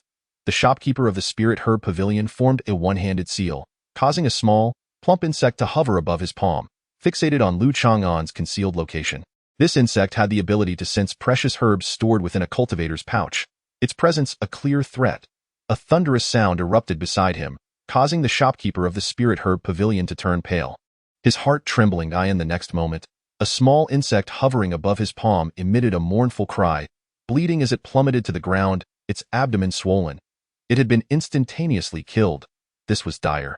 It was at the foundation establishment stage. The shopkeeper of the Spirit Herb Pavilion was utterly terrified, his soul nearly fleeing his body. He swiftly employed the blood-burning secret technique and activated 2 acceleration talismans in rapid succession, fleeing towards the market at a speed far exceeding that of a 9th-layer chi refinement cultivator. Upon reaching the market, he was drenched in cold sweat, his heart still racing with fear. How treacherous! A dignified foundation establishment cultivator had audaciously disguised himself as a weak chi refinement practitioner. Fortunately, the old man had reacted swiftly. After employing the secret technique, the shopkeeper of the Spirit Herb Pavilion was nearly left in a state of exhaustion, his complexion ashen, as he collapsed onto the ground. How astonishingly fast! In the forest, Lu Changan stood in disbelief, watching the septuagenarian move with astonishing speed, a whirlwind of dust swirling around him. The shopkeeper of the Spirit Herb Pavilion was a local power broker, possessing a significant background and an 8th-layer chi refinement cultivation. Lu Changan had merely issued a warning through his spiritual sense, embedding a sound wave to obliterate the insect capable of sensing herbs. Engaging in battle would undoubtedly yield favorable results, yet if he failed to secure a swift victory, it could potentially attract trouble. Who could ascertain whether the opponent had allies or a formidable backing? Within the Five Peaks Mountain Market, a foundation establishment cultivator was stationed, the Spirit Herb Pavilion of the Five Peaks Market. Lu Changan silently noted this and quickly departed from the Five Peaks Mountain Market. A month later, Lu Changan returned to Jinyun Valley, requesting the gatekeeping disciples to relay a message. Shortly thereafter, the ethereal Zhao Siyuan gracefully emerged. Thankfully, he had not let her down. Lu Changan did not enter the mountain gate. Instead, he retrieved a long box from a concealed corner and presented it to Zhao Siyuan. My dear friend Lu, I appreciate your efforts this time. Zhao Siyuan accepted the long box, glancing inside with a quick look. Her exquisite features lit up with joy. Dear Zhao, are there any larger markets nearby? Lu Changan inquired. From his experience, larger markets often provided high-value items with relative safety. The Five Peaks market was not insignificant in size. Zhao Siyuan pondered, the nearest market larger than this is Huanglong Immortal City. It is backed by the Black Mist Mountain Range, housing numerous loose cultivators. If one possesses sufficient financial resources, one could even procure foundation establishment pills there. Huanglong Immortal City? Foundation establishment pills? Lu Changan had heard mention of Huanglong Immortal City during his time with the Mu family. Though it was somewhat distant, a thought struck him. Mu Runlong likely made a trip to Huanglong Immortal City when he established his foundation. Can you currently refine high-grade talismans, my dear friend Lu? Zhao Siyuan asked before their parting. It is rather challenging, with a very low success rate. Each time I fortuitously manage to create one, the costs are so heavily incurred that I end up at a significant loss. Lu Changan replied, at this juncture, should he achieve the status of a first-tier high-grade talisman master, his talent for talisman crafting would be exceedingly high. Lu Changan was averse to being targeted by major forces, becoming merely a tool for crafting talismans. Once ensnared in certain whirlpools, one would find themselves powerless to extricate from the situation. A month later, Lu Changan returned to Hengshui Prefecture, visiting the Wang Ho residence. He intended to leave a message, not waiting for Li Ergo, and chose to return to Feiyue Lake first. Li Ergo was working as a bodyguard in the capital and would be occupied for at least a few more months. Linny happened to be at the residence, personally welcoming him and proposing the purchase of a new batch of talismans, with quality requirements higher than ever before. Brother Changan, from now on, our correspondence will no longer take place at the Wang Ho Manor. Lin Yi revealed a mysterious smile. Come, I shall lead you to the hidden Immortal Pavilion's stronghold and present you with a delightful surprise. Chapter 33. A convenient revenge. The hidden Immortal Pavilion stronghold, as mentioned by Lin Yi, is nestled within a valley located 100 miles south of Hengshui City. The distance is not great, and the two soared directly through the air on their flying vessels. The valley is shrouded in a misty illusionary formation, and upon entering a subterranean palace, they found the corridor walls adorned with luminous night pearls, a gathering spirit formation, a small-scale spiritual ground. Brother Lin, your endeavors are quite impressive, remarked Lu Changan, surveying his surroundings in admiration. Before entering the subterranean palace, he had scanned the area with his spiritual sense and detected no ambushes. Haha, a few years ago, I fortuitously discovered this underground spring, which enabled the cultivation of a spiritual ground, and of course, the efficacy of training here cannot compare to that of a first-tier spiritual vein. Lin chuckled, his gaze flickering slightly. Fortuitously discovered? Lu Changan smiled silently. Unless one possesses extraordinary luck, how could a spring concealed underground be easily found? Indeed, it cannot escape Brother Lu's keen perception. Lin sighed, revealing the truth. This underground spring was acquired after I vanquished a rogue cultivator and learned of its existence from him. To facilitate training, I simply decided to establish our stronghold here. The subterranean palace housed numerous stone halls, and along the way, they encountered two mundane martial artists, guild master. Upon reaching a stone hall, they were met at the entrance by a guard, a rogue cultivator at the second layer of chi refinement. Lin nodded and led Lu Changan into the hall. A pungent aroma of herbs mingled with the scent of charcoal wafted through the AI art. Lu Changan focused his gaze and noticed a Dan furnace deep within the hall, beneath which lay some spirit wood charcoal. Before the furnace sat a disheveled man, his legs truncated at the knees, who was attempting to control the flames beneath the furnace. Lin Guild Master. The disheveled man turned his head, brimming with respect and a sycophantic expression. Lu Daoyu, you have also arrived. Upon seeing Lu Changan, the disheveled man paused momentarily, then quickly donned a fawning smile. Xia Fei Luan? Lu Changan exclaimed in surprise, barely recognizing the identity behind that haggard visage. Indeed, it is Xia Fei Luan. Lin, he confirmed with a smile. Lu Daoyu must be quite curious as to how he ended up here. 2 months ago, this individual was expelled from his sect by the Jin Yun Valley after suffering 100 strikes. After leaving the sect, those who had previously been deceived by inferior pills and toxic elixirs banded together to seek revenge, leaving him gravely injured. Ultimately, it was my benevolence that rescued him and provided him with stable employment. Lin recounted the events, during which Xia Fei Luan cast furtive, pleading glances at Lu Changan. Lu Changan glanced at his legs, truncated and unnaturally even. His cultivation had plummeted to the second layer of chi refinement, and it appeared as though he had been subjected to some form of restriction. Lu Changan pondered silently, offering no plea for Xia Fei Luan. 10 years ago, at the gathering in the Gathering of Immortals Pavilion, Xia Fei Luan, as an alchemy apprentice, had arrogantly belittled the three and even mocked Lu Changan, attempting to sell inferior pills to him and his companions. Who could have anticipated that he would now find himself captured by Lin in a small, dark room, reduced to a mere tool for alchemy? Brother Xia, focus on your work. As long as you refine pills for me for 20 years to repay the life-saving grace, I shall eventually release you to reunite with your wife and daughter. Lin chuckled heartily, a wave of elation washing over him as he departed from the alchemy stone hall. Lu Changan had sold a batch of talismans to Lin. Previously, Lin primarily purchased basic and first-tier talismans, but this time he acquired a modest quantity of mid-grade talismans.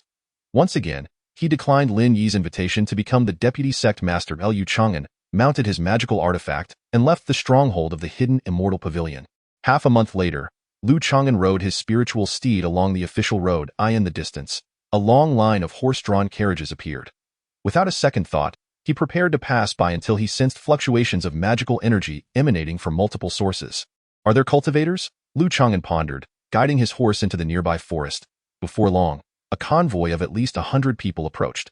Most of the caravan consisted of mortals, but at least 20 individuals exhibited signs of magical energy.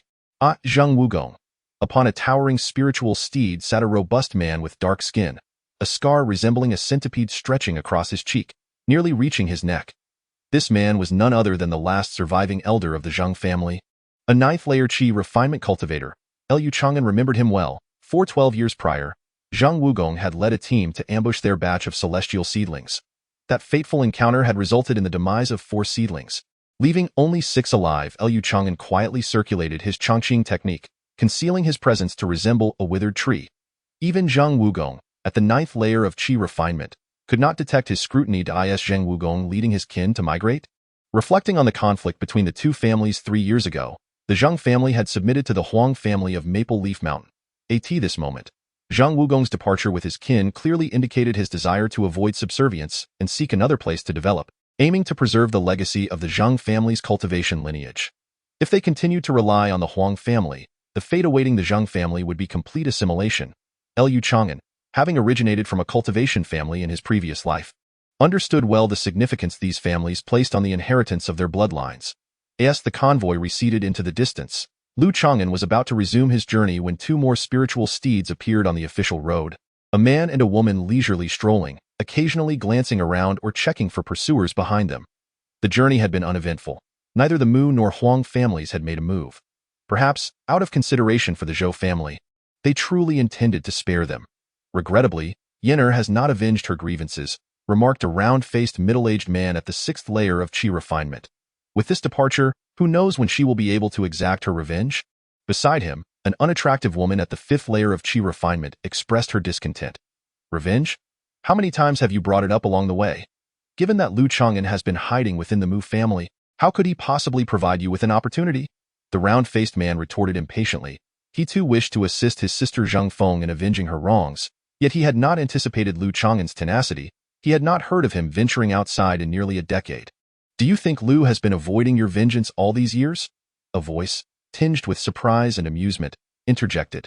Who is it? Zhang Feng and Zhang Dong exclaimed in shock. Emerging leisurely from the forest was a young man in white robes, riding a spiritual steed. Lu Changan? The unattractive woman Zhang Feng's eyes widened in disbelief, her expression shifting from astonishment to a cruel smile. Heaven has provided a path you chose not to take, yet you dare to deliver yourself to my doorstep? Zhang Feng rubbed her eyes, her facial flesh quivering, nearly doubting her own senses. In her dreams, she had encountered Lu Changan more than once or twice. What is this sensation? Zhang Dong felt an unsettling looseness in his nose, his body suddenly becoming soft and weak, struggling to breathe. This was dire, a sign of poison. The faces of the two individuals were marred by brown spots, their bodies swaying precariously. You little thief! How dare you poison us? Zhang Feng glared at Lu Changan, resentment and unwillingness etched on his face, desperately attempting to retrieve an antidote from his storage bag. Sizzle! Sizzle! The mid-grade magical artifact darted through the air like a cold flash, two blood blossoms erupting from the distance. Before the lethal effects of the bone-corroding powder could fully manifest, Lu Changan struck decisively. Severing the heads of the two men, he stepped forward to collect their storage bags. Mounted on his ethereal steed, Lu Changan affixed a wind speed talisman and soared away. Meanwhile, Zhang Wugong, a mile or two away, sensed something amiss, but Lu Changan was unconcerned about being pursued. Moments later, realizing the gravity of the situation, Zhang Wugong wielded his great sword and soared through the air. Upon seeing the decayed corpses on the ground, his expression darkened, and he warily scanned his surroundings. Could this be the poison of bone-corroding powder? After meticulously examining the bodies, Zhang Wugong gasped in astonishment. He knew that Zhang Yuanhua possessed such a potent toxin. Zhang Yuanhua had met an untimely demise during an operation to assist Master Gu Dan, and they later suspected he fell victim to the nefarious cultivator Liang Xiaotian. At that juncture, both families' ancestors were stationed at the frontline mining area. The Mu family had only one cultivator at the 9th level of Qi refinement at home, posing no threat to Zhang Yuanhua's life. Zhang Wugong's expression fluctuated between darkness and light, leaving him at a loss for a brief period. Daunted, he led his kin to relocate, fearful that the Mu or Huang families would not spare his lineage. Was this all that they had gained? It seemed the Zhang family was truly in a state of decline. Half an hour later, Lu Changan sifted through the spoils within the storage bags. The two mid-stage Qi refinement cultivators yielded less than 100 spirit stones, 3 low-grade magical artifacts, and a pitiful amount of other medicinal resources. The 3 low-grade artifacts would have to wait for another opportunity to be sold off. Lu Changan resolved to take vengeance, having observed the two isolated and both lacking advancement to the late stage of Qi refinement, making their swift extermination feasible. Moreover, the beleaguered Zheng family, even if they deduced him as the perpetrator in the future, would lack the means to retaliate. Days passed, and Lu Changan returned to Feiyue Mountain Villa. Inquiring about the Zheng family's circumstances, it was confirmed that this branch of the Zheng family had indeed relocated. Reports suggested that Zhang Wugong personally sought the Zhou family's favor for a safe migration.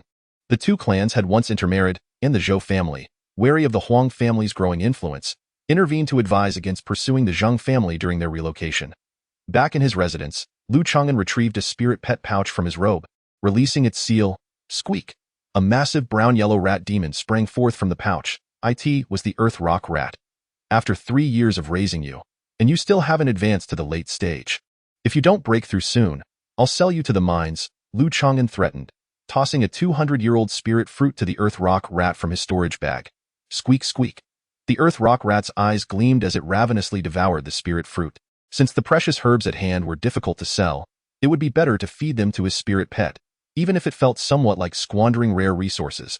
Lu Changan gestured for the earth rock rat to burrow into the underground of the house. 2 years prior, he had forged a spirit pet contract with the earth rock rat, no longer needing to rely on a beast control talisman. The spiritual pet pouch was acquired by him from a clan member at the September Pavilion. The U-Beast Zhou family reigns as the local overlord, making certain spiritual pets and their pouches relatively common in the vicinity. Chapter 34. The initial formation of body refinement 2 or 3 years later. At Feiyue Villa, in a lakeside courtyard, a fleeting breath of the passage of time emanated from the white-robed youth seated in meditation. Sensing the vibrant life force of his enduring magical energy within, Lu Changan opened his tranquil, unperturbed black eyes, concluding his daily regimen of cultivation. Squeak! A plump, brownish-yellow rat, with a solicitous gaze, nuzzled against his robes. Lu Changan, displaying a hint of disdain, kicked it away. Compared to 2 or 3 years prior, the earth rock rat had grown considerably more corpulent and rotund. 2 years ago, bolstered by precious spiritual herbs, the earth rock rat successfully advanced, becoming a late-stage first-tier demon beast, its theoretical cultivation level surpassing that of its master. Lu Changan. A year ago, Lu Changan had reached the 5th layer of chi refinement, a journey that spanned 5 years in total. In contrast, his neighborly Ergo had ascended to the 6th layer of chi refinement more than half a year ago. Having advanced several years ahead. At 33 years old, Lu Changan stood at the 5th layer of chi refinement. Engaging in the cultivation of a health-preserving technique, he maintained a composed and patient mindset, unperturbed by the passage of time. Relative to his lifespan of 180 years during the chi refinement phase, he was still in the prime of his youth. After his routine practice, Lu Changan shed his garments and immersed himself in a medicinal vat filled with spiritual sandstones, channeling the principles of the cloud sand body refinement technique. Steam rose around him, his skin shimmering with a faint azure-red luster, while the colors of the spiritual sandstones within the vat gradually dulled. With a continuous supply of spiritual sandstones and the aid of precious medicinal baths, the progress of his body refinement technique was rapidly catching up to his magical energy cultivation. Recently, Lu Changan's cloud sand body refinement technique had advanced to the 2nd layer, corresponding to the mid-stage of chi refinement, granting his physical strength the equivalence of a mid-stage, first-tier demon beast. Such swift progress was nothing short of remarkable, marking him as a prodigy in body refinement. This was attributed to Lu Changan's financial resources, abundant time and energy, as well as the formidable self-healing properties of his eternal youth technique. Any body refinement technique inevitably imposes wear on the body during cultivation, leaving subtle injuries. However, Lu Changan's eternal youth technique not only sustained an extensive life force, but also possessed self-healing capabilities far surpassing those of his peers. A heightened self-healing ability meant that Lu Changan could endure a longer duration of physical refinement and tempering. At this rate, he mused, my body refinement technique may soon eclipse my magical cultivation. Lu Changan pondered whether he had strayed somewhat from the path of cultivation. In previous years, the valuable spiritual herbs that remained unsold had been utilized for medicinal baths and as sustenance for the earth rock rat, now leaving not a trace behind. The total worth amounted to several hundred spiritual stones. Although this seemed wasteful, it spared him the trouble of reselling them. Not only had he mitigated risks, but both Lu Changan and the earth rock rat had also experienced tangible improvements. Aside from body refinement, Lu Changan had taken the opportunity to dabble in alchemy during his leisure time in his past life. He had been preoccupied with cultivation, studying talismans, and managing family affairs, leaving him little energy to pursue other avenues of cultivation. In this third life, Lu Changan resolved to explore the realm of alchemy. Alchemists ranked among the foremost practitioners in the myriad arts of cultivation, as one's cultivation level was the foundation of all. Through experimentation, Lu Changan discovered his talent in alchemy to be rather ordinary, significantly inferior to his skills in talismans.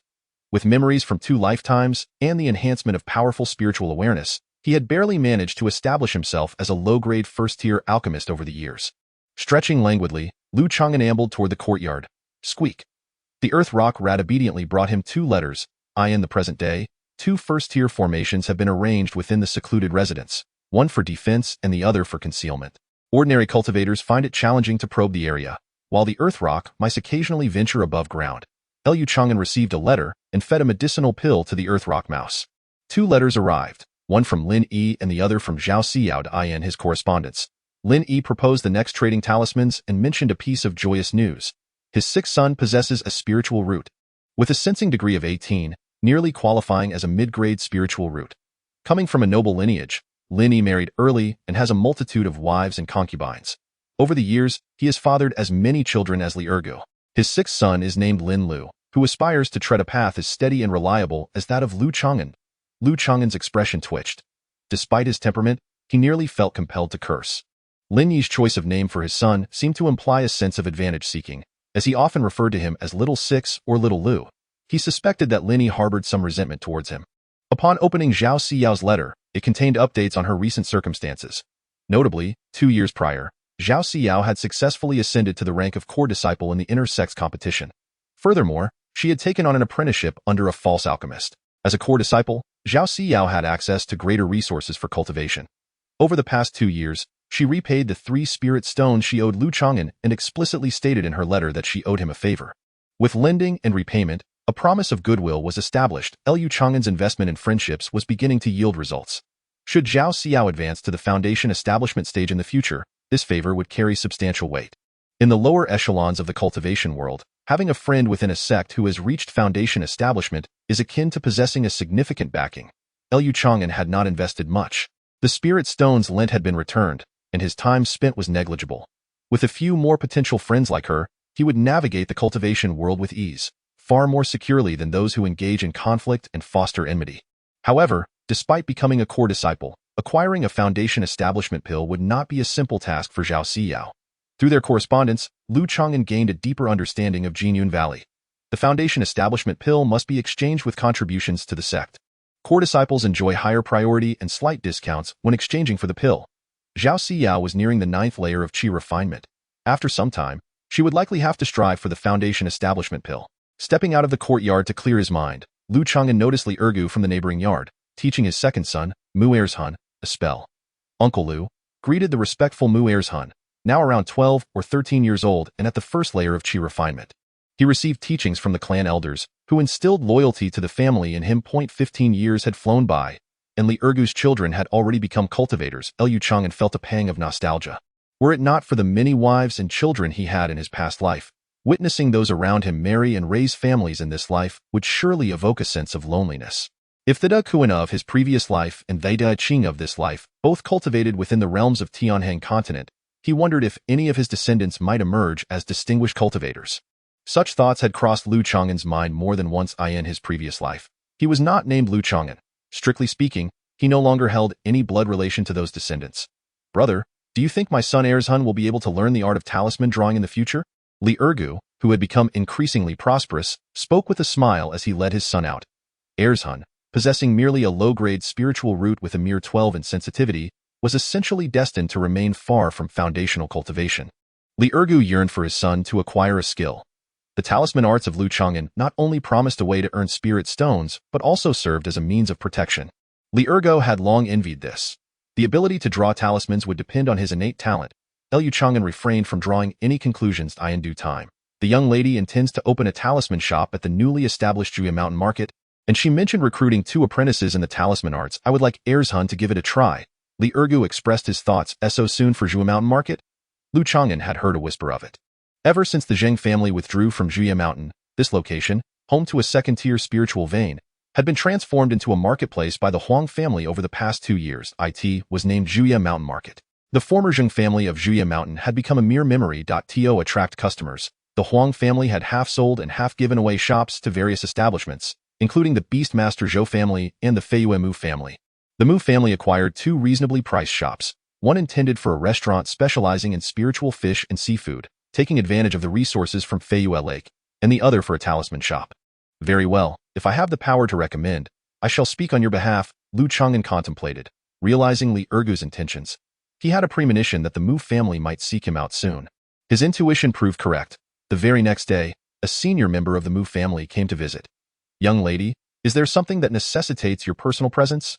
Lu Changan rose to greet her, feigning a touch of surprise. Mu Xiaoyun, adorned in a flowing green silk gown, exuded grace and elegance. She appeared to be around 20 years of age, possessing a youthful countenance that belied her actual age, radiating a newfound charm compared to their first encounter. Now at the 8th layer of chi refinement, she was undoubtedly a figure of high standing within her family. There is no need for such formalities between you and your eyes. I sense no genuine reverence for anyone, Mu Xiaoyun remarked with a smile, her gaze sparkling. Both were talisman masters, and having spent many years in the Mu family, they naturally shared a camaraderie. After escorting Mu Xiaoyun to the main hall, Lu Changan prepared Tea.Lu Changan. My family intends to open a talisman shop at Juya Mountain Market. Would you be interested in becoming the chief talisman master there? Mu Xiaoyun stated directly. Do not feel rushed to respond. I will manage the shop. Your role would simply involve crafting a portion of the talismans and mentoring the apprentices. In addition to the standard remuneration provided by the family, I shall offer you an extra salary. Chapter 35. Juya Market. As Mu Xiaoyun laid out her proposal, Lu Changan found it difficult to decline. What truly swayed him was the prospect of double salary. Over the years, as his talisman skills advanced, the Mu family had not only accorded him the standard treatment afforded to ordinary clan members, but also granted him an additional salary in spirit stones. If he were to include the income from the shop, Lu Changan would enjoy a considerable and stable revenue stream. His personal cultivation, the body refinement technique, and nurturing the earth rock mice represented a significant expenditure. In any case, Lu Changan had ample free time. Juya Mountain boasted a second-tier spiritual vein. Even if he could not access the core area, the cultivation effects would undoubtedly rival those of Feiyue Villa. Moreover, the bustling traffic at the Fengshe is far superior in its ability to sense the developments within the cultivation world compared to the relatively insular Feiyue Villa. Young lady, do you think Mu Ershun is suitable to be an apprentice? Lu Changan had not forgotten Li Erga's request. Mu Ershun? Mu Xiaoyun pondered. That child possesses a modest understanding of talisman theory, barely meeting the criteria. Since you have spoken, let us grant him a spot. The two conversed for some time, after which Mu Xiaoyun rose. Lu Changan, what is your current success rate with high-grade talismans?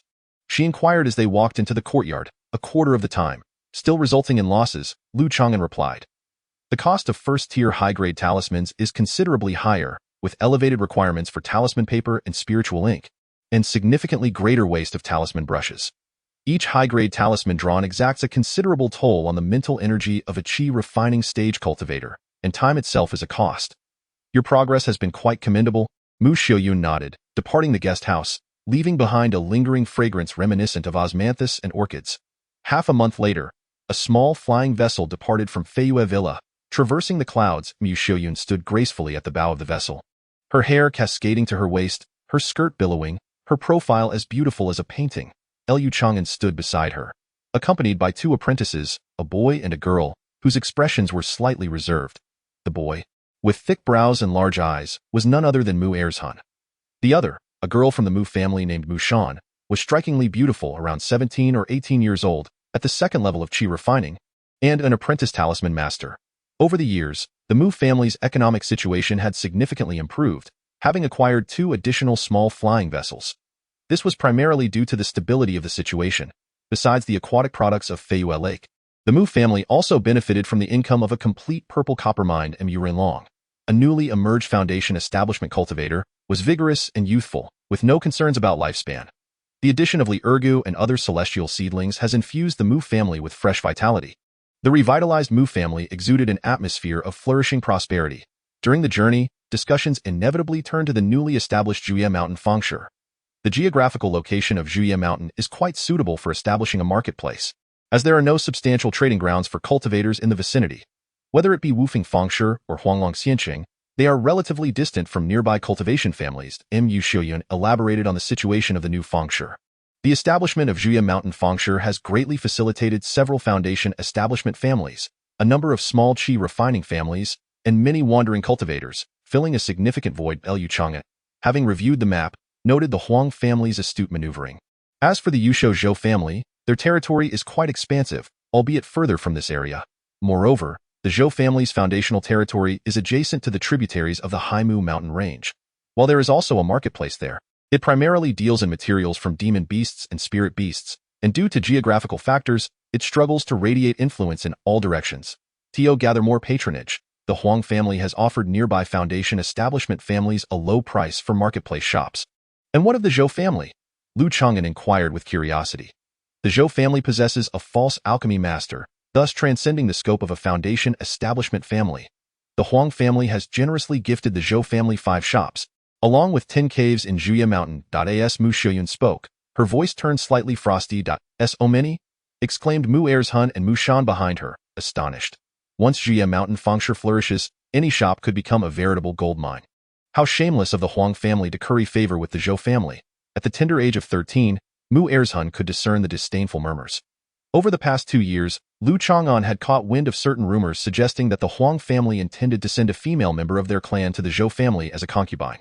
They aimed to establish a market, offering benefits to the Zhou family, mending relations, and endearing themselves to 1 or 2 branches, all in pursuit of a future union. Lu Changan silently admired the Huang family's meticulous strategy. In previous years, the Zhou family had harbored some resentment towards the Huang family's acquisition of the Zheng family. However, in recent times, the Zhou family's exclusion and hostility towards the Huang family had significantly diminished. 2 days later, the flying boat descended upon the Bamboo Leaf Mountain Market, enveloped in a rich aura of wood spirit. Observing the terrain, Lu Changan noted the extensive cultivation of spiritual bamboo on Bamboo Leaf Mountain. Predominantly semi-spiritual wood, with a few instances of first-tier spiritual bamboo. Spiritual bamboo had once served as the mainstay of the Zheng family's industry, akin to the spiritual fish and aquatic produce of the Mu family's Feiyue Lake. The market was situated on the mountainside, slightly smaller in scale than the Wufeng market that Lu Changan had previously visited, for the Wufeng market was under the aegis of the Wanjianzhua family, one of the 7 great cultivation families of the Liang Kingdom. Surrounding the base of the mountain lay vast tracts of spiritual fields, predominantly growing spiritual grains and low-tier medicinal herbs. Atop the mountain, aside from a few caves, stood a luxurious residence, embraced by clusters of spiritual bamboo, not lacking in first-tier varieties. The spiritual energy emanating from that place reached the level of a second-tier spiritual vein. Lu Changan needed no guesswork. An important figure from the Huang family undoubtedly resided in the mountain's summit abode. As the market commenced, the streets were rather desolate, lacking in vibrancy. "This is our talisman shop," Mu Xiuyun announced, arriving at a 3-story pavilion adorned with the inscription Mu Family Spiritual Talisman Shop.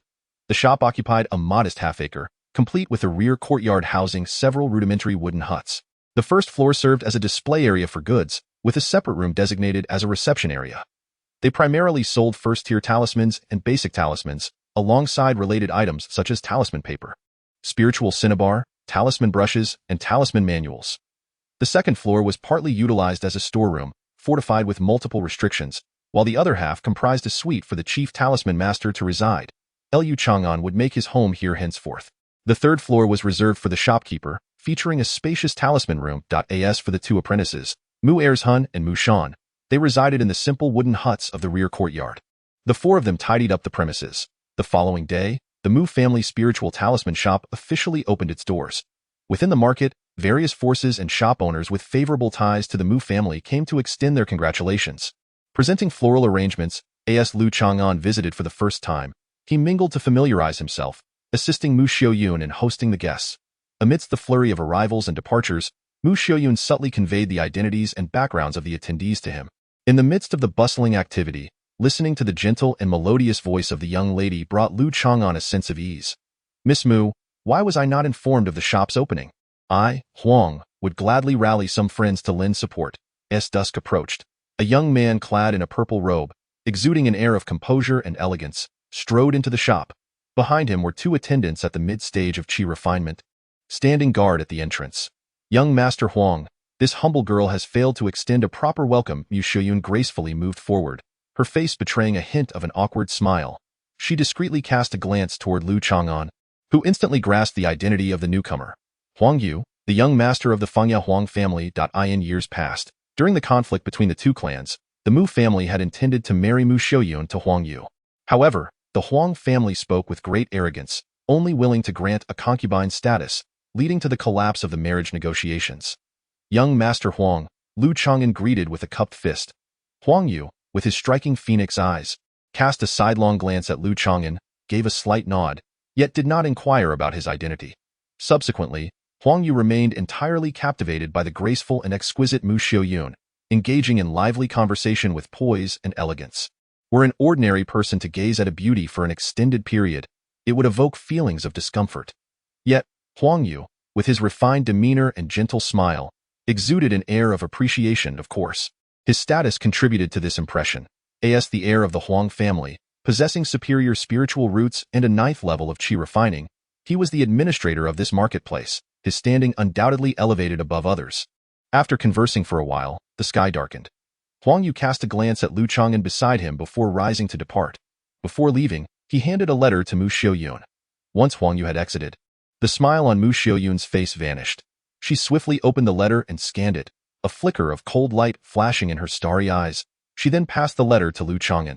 Taken aback, Lu Changan was surprised that the young lady had not shied away from sharing her private matters with him. Upon reading the letter, he was astonished. Huang Yu had expressed that since their last meeting, he had been unable to eat or drink. He was willing to demote his current wife to that of a concubine in order to marry Mu Xiaoyun.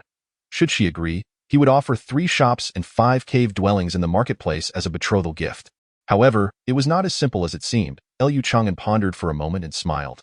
Fortunately, the young master Huang showed no intent to pursue further, as he had not made an appearance for quite some time thereafter.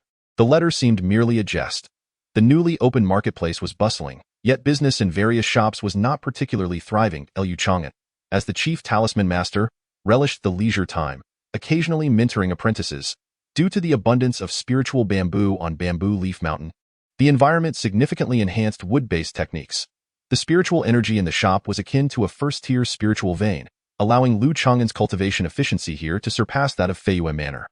This afforded him ample free time, during which he occasionally indulged in tea and wine in the marketplace. During this period, an establishment of entertainment opened within the marketplace, though Lu Changan had yet to visit it. Time flew, and over half a year passed. Business at the Mu family talisman shop gradually began to improve. Chapter 36. The granddaughter of the Zhou family. On the second floor of the Mu family talisman shop, Lu Changan held his breath, focusing intently as he gripped a purple mane talisman brush, allowing it to dance across premium talisman paper, the symbols flowing seamlessly. This continued for over 100 breaths, as the reddish-brown talisman patterns took form on the paper, a flash of brilliance signifying success. Exhaling, Lu Changan felt his internal long green mana swiftly replenishing. Although his spiritual awareness was formidable, his cultivation level limited his ability to create high-quality talismans with ease. Recently, the talisman shop had seen an uptick in business. Both mid- and low-quality talismans were selling well, while the demand for high-quality ones was also considerable. The advantageous geographical position of Bamboo Leaf Mountain filled the market needs of several foundational families, numerous chi refining families, and many wandering practitioners in the vicinity. For various families, talismans represented a convenient reserve of combat power. The high-quality talismans in the shop were primarily used for securing venues, with a monthly purchase limit of 5. Selling one would incur a loss.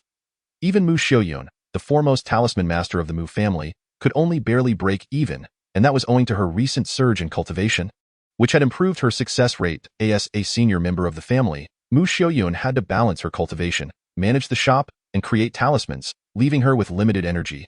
Crafting mid- and low-quality talismans could yield a steady profit of spiritual stones. The creation of high-quality talismans is quite exhausting, and merely breaking even equates to a loss. Why success rate in crafting ordinary high-quality talismans reaches an impressive 90%, leaving me with surplus materials that I can only graciously accept. Lu Changan smiled as he carefully stored the completed high-quality talismans into his storage pouch. On the surface, his mastery of talisman crafting is slightly inferior to that of Mu Xiaoyun, resulting in minor losses when producing high-quality talismans. Nevertheless, Mu Xiaoyun insists that he produce 2 to 3 of them each month. The additional materials or talismans can be seen as Lu Changan taking advantage of the Mu family's resources. Although there is a demand from the shop to maintain its operation, the fact that she is willing to incur losses indicates that the young lady is genuinely interested in nurturing my skills. As Lu Changan capitalized on this opportunity, he felt a twinge of guilt. Ever since the incident involving the trader in the medicinal garden, Mu Xiaoyun's attitude towards him has subtly shifted. She now trusts him more and does not shy away from the occasional male-female interactions in private. Uncle Lu, the cold wind talismans in the shop have sold out, and that elder from the Zhou family has come seeking more. After finishing his meditation, Lu Changan was about to continue drawing talismans when he heard the slightly urgent voice of Mu Erzhun at the door. Over the past 6 months, under Lu Changan's guidance, Mu Erzhun had become a formal apprentice, capable of handling talisman paper and practicing basic talisman crafting. In contrast, another apprentice, Mu Shan, already possessed a foundation and was learning to create inferior talismans. The Cold Wind Talisman? Lu Changan was somewhat taken aback. The Cold Wind Talisman is a relatively niche mid-tier talisman. While it has a certain area of effect, its lethality is not particularly strong, resulting in fewer buyers.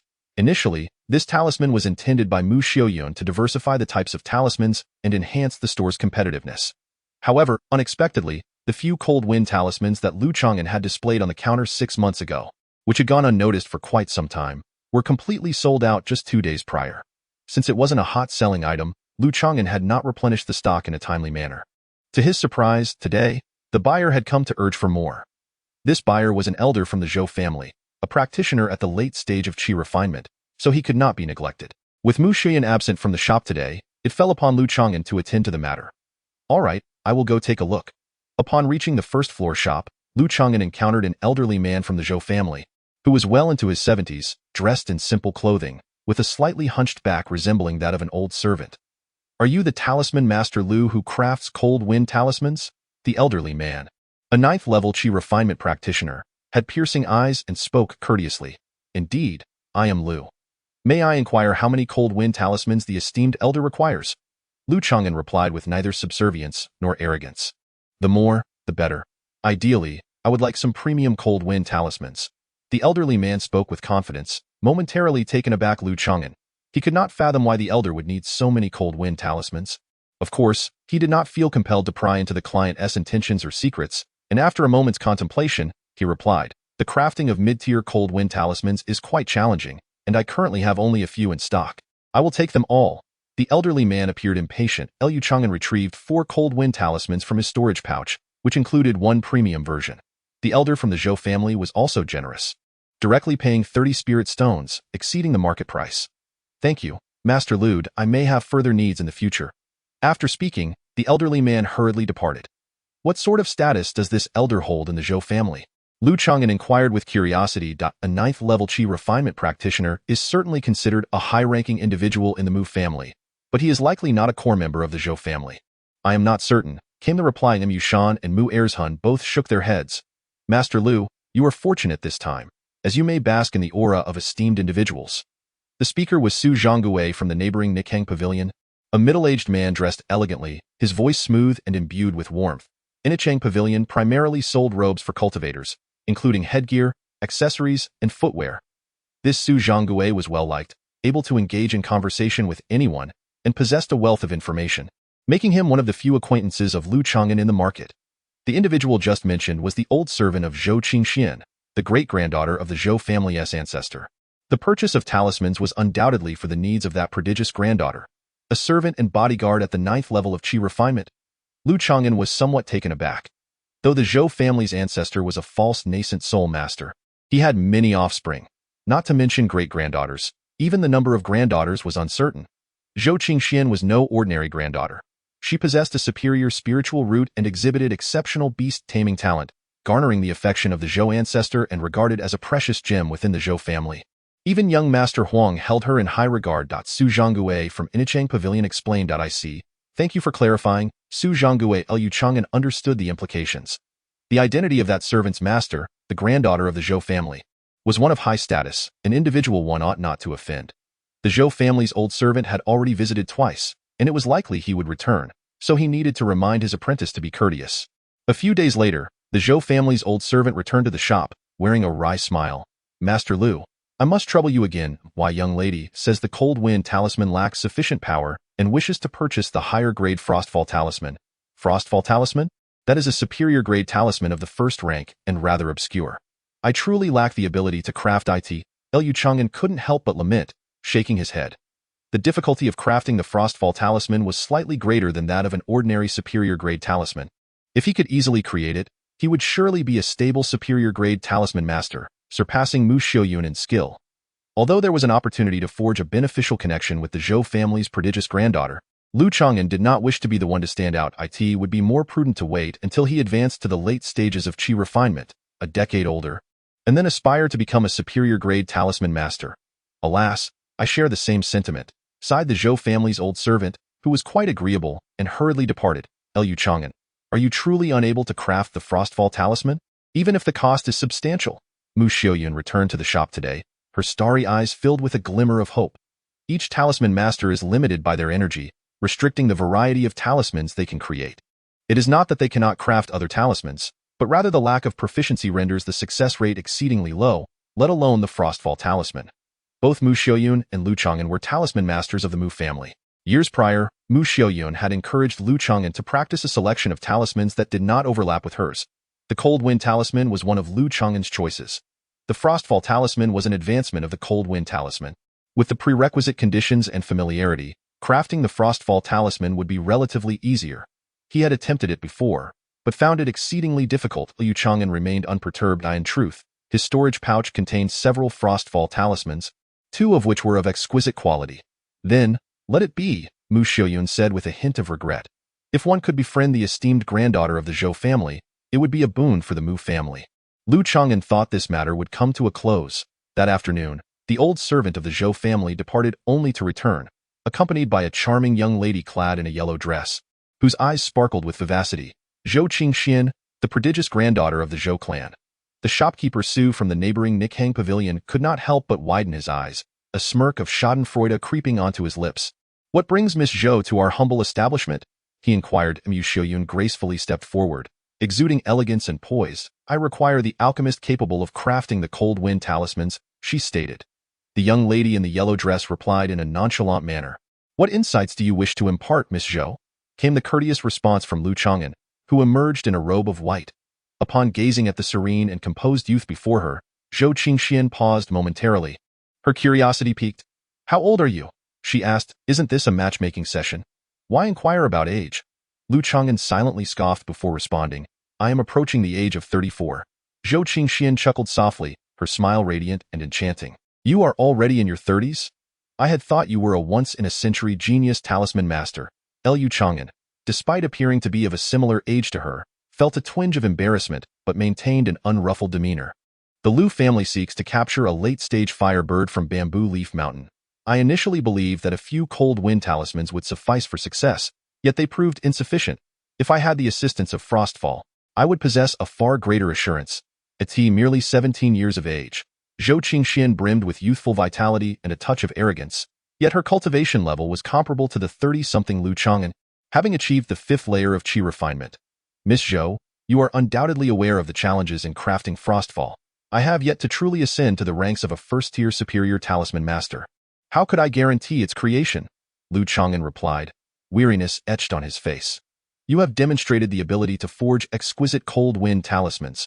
With a little more effort, Frostfall is not beyond reach." Zhou Qingxian remarked, her delicate brows furrowing as her bright, spirited eyes bore down on Lu Changan, seemingly attempting to exert pressure. Were she an ordinary cultivator, the formidable background of Zhou Qingxian might instill a sense of trepidation. After all, she was the cherished granddaughter of a Nascent Soul cultivator, and even Mu Rinlong of the Mu family would act with utmost courtesy in her presence. "I advise you to seek assistance elsewhere." Lu Changan replied coolly. In his previous life, he was a Nascent Soul ancestor from a family of cultivators. How could he be intimidated by the mere pretense of authority from this young lady? To capture a late-stage firebird, it is not imperative to rely solely on Frostfall, Mu Xiaoyun gently suggested. "As a Beastmaster, I must independently conquer and capture that firebird to instill true reverence within it, thereby facilitating its eventual taming. Frostfall is the optimal choice, as it would not cause it harm." Zhou Qingxian remained resolute, her pearly teeth biting into her delicate lips, embodying a determination that suggested she would not relent until her goal was achieved.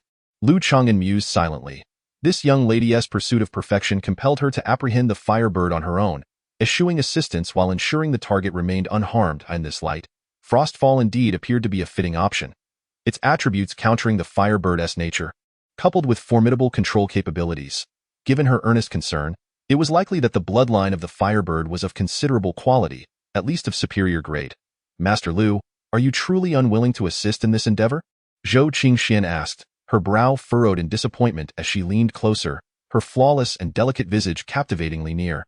Drawing in a gentle breath, a mere half a foot away, the gentle breath and delicate fragrance of the young girl wafted through the air like a faint whisper of a pristine lotus. An odd sensation stirred within Lu Changan. Could it be that this young maiden was employing the wiles of a seductress? He was, after all, twice her age, if marriage were to occur as early as with Go. Zhou Qingxian would likely be of an age akin to his daughter. As this thought crossed his mind, Zhou Qingxuan's enchanting eyes flickered with a hint of cunning. Her delicate lips parted slightly, and with a cold, mocking tone, she communicated. "I never expected that Master Lu would have an affinity for the earth rock mouse, such a peculiar beast." Her words, Lu Changan felt a jolt within his heart. He could not afford to underestimate this young woman. Zhou Qingxian, possessing an exceptional talent for beast mastery, had not merely drawn near for flirtation. Rather, she had discerned through scent that he harbored an earth rock mouse. This particular creature was a trophy acquired from the defeat of Master Gu Dan, who had received support from the beast control emblem bestowed by Zhang Yuanhua. Ultimately, the source traced back to the Zhou family. If memory served, it seemed that my esteemed family had not sold any earth rock mice to your Mu family. You bear the surname Lu. You may not necessarily be a member of the Mu clan. Zhou Qingxuan's lips curled into a more pronounced smile, as though she had seized upon a delicate thread of leverage against Lu Changan. His expression shifted slightly, though he remained composed. Indeed, a spirit beast of the middle-grade bloodline corresponded to a cultivator's middle-grade spiritual root and held considerable value.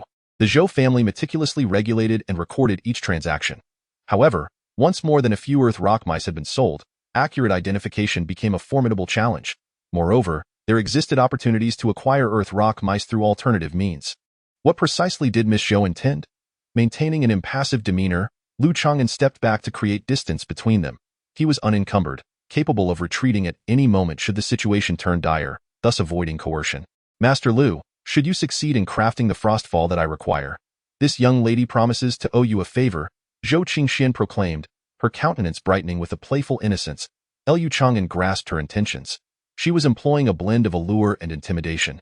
Remarkably, at such a tender age, she wielded such formidable tactics. Naturally, her ultimate objective remained to compel Lu Changan to exert his utmost effort in the creation of talismans. Upon hearing Zhou Qingxuan's promise of a personal favor, both Mu Xiuyun and Su, the manager of the Anichang Pavilion, could not help but be astonished. The favor from the beloved granddaughter of the true Dan Master held significant weight. Given Zhou Qingxuan's innate talent and background, one could anticipate her eventual rise as a powerful foundation establishing Beast Master. Provide me with 10 sheets of high-quality frost-type talisman paper. I can only attempt it, with no guarantee of success, Lu Changan sighed. Appearing resigned to the request, frost-type talisman paper, being non-generic, was crafted from the hides of corresponding attribute beasts and spiritual wood. Its price often exceeded that of generic talisman paper by more than double. With a slight increase in the probability of successful talisman creation. High-quality frost-type talisman paper? Very well. I shall furnish you with 20 sheets. Should you manage to produce 4 successful talismans, I will also present you with this first-tier talisman pin as a gift. Zhou Qingxuan's brows danced with delight as she swiftly produced the talisman paper and presented a white, exquisite talisman pin. Lu Changan paused momentarily before accepting the paper and pen. Oh, an outside observer. It would seem he was entirely at the mercy of the Zhou family's prodigious granddaughter. Yet, who could fathom that within his storage bag lay a ready-made frostfall talisman? This was an opportunity for resources and goodwill to present themselves. The talisman pin Zhou Qingxian offered was a superior quality among first-tier items, surpassing his current tool. I shall do my utmost, Lu Changan declared respectfully. You shall have 6 days. Zhou Qingxian concluded her words with a graceful toss of her flowing hair. Departing alongside her elderly servant, "Do you possess confidence?" Mu Xiuyun approached him, her voice soft and melodious, the fragrance of her concealed sleeves wafting through the air. Meeting her expectant gaze, Lu Changan pondered, with the enhancement of this talisman brush and the cold attribute talisman paper. I estimate a success rate of 2 to 3/10.6 days slipped by in the blink of an eye.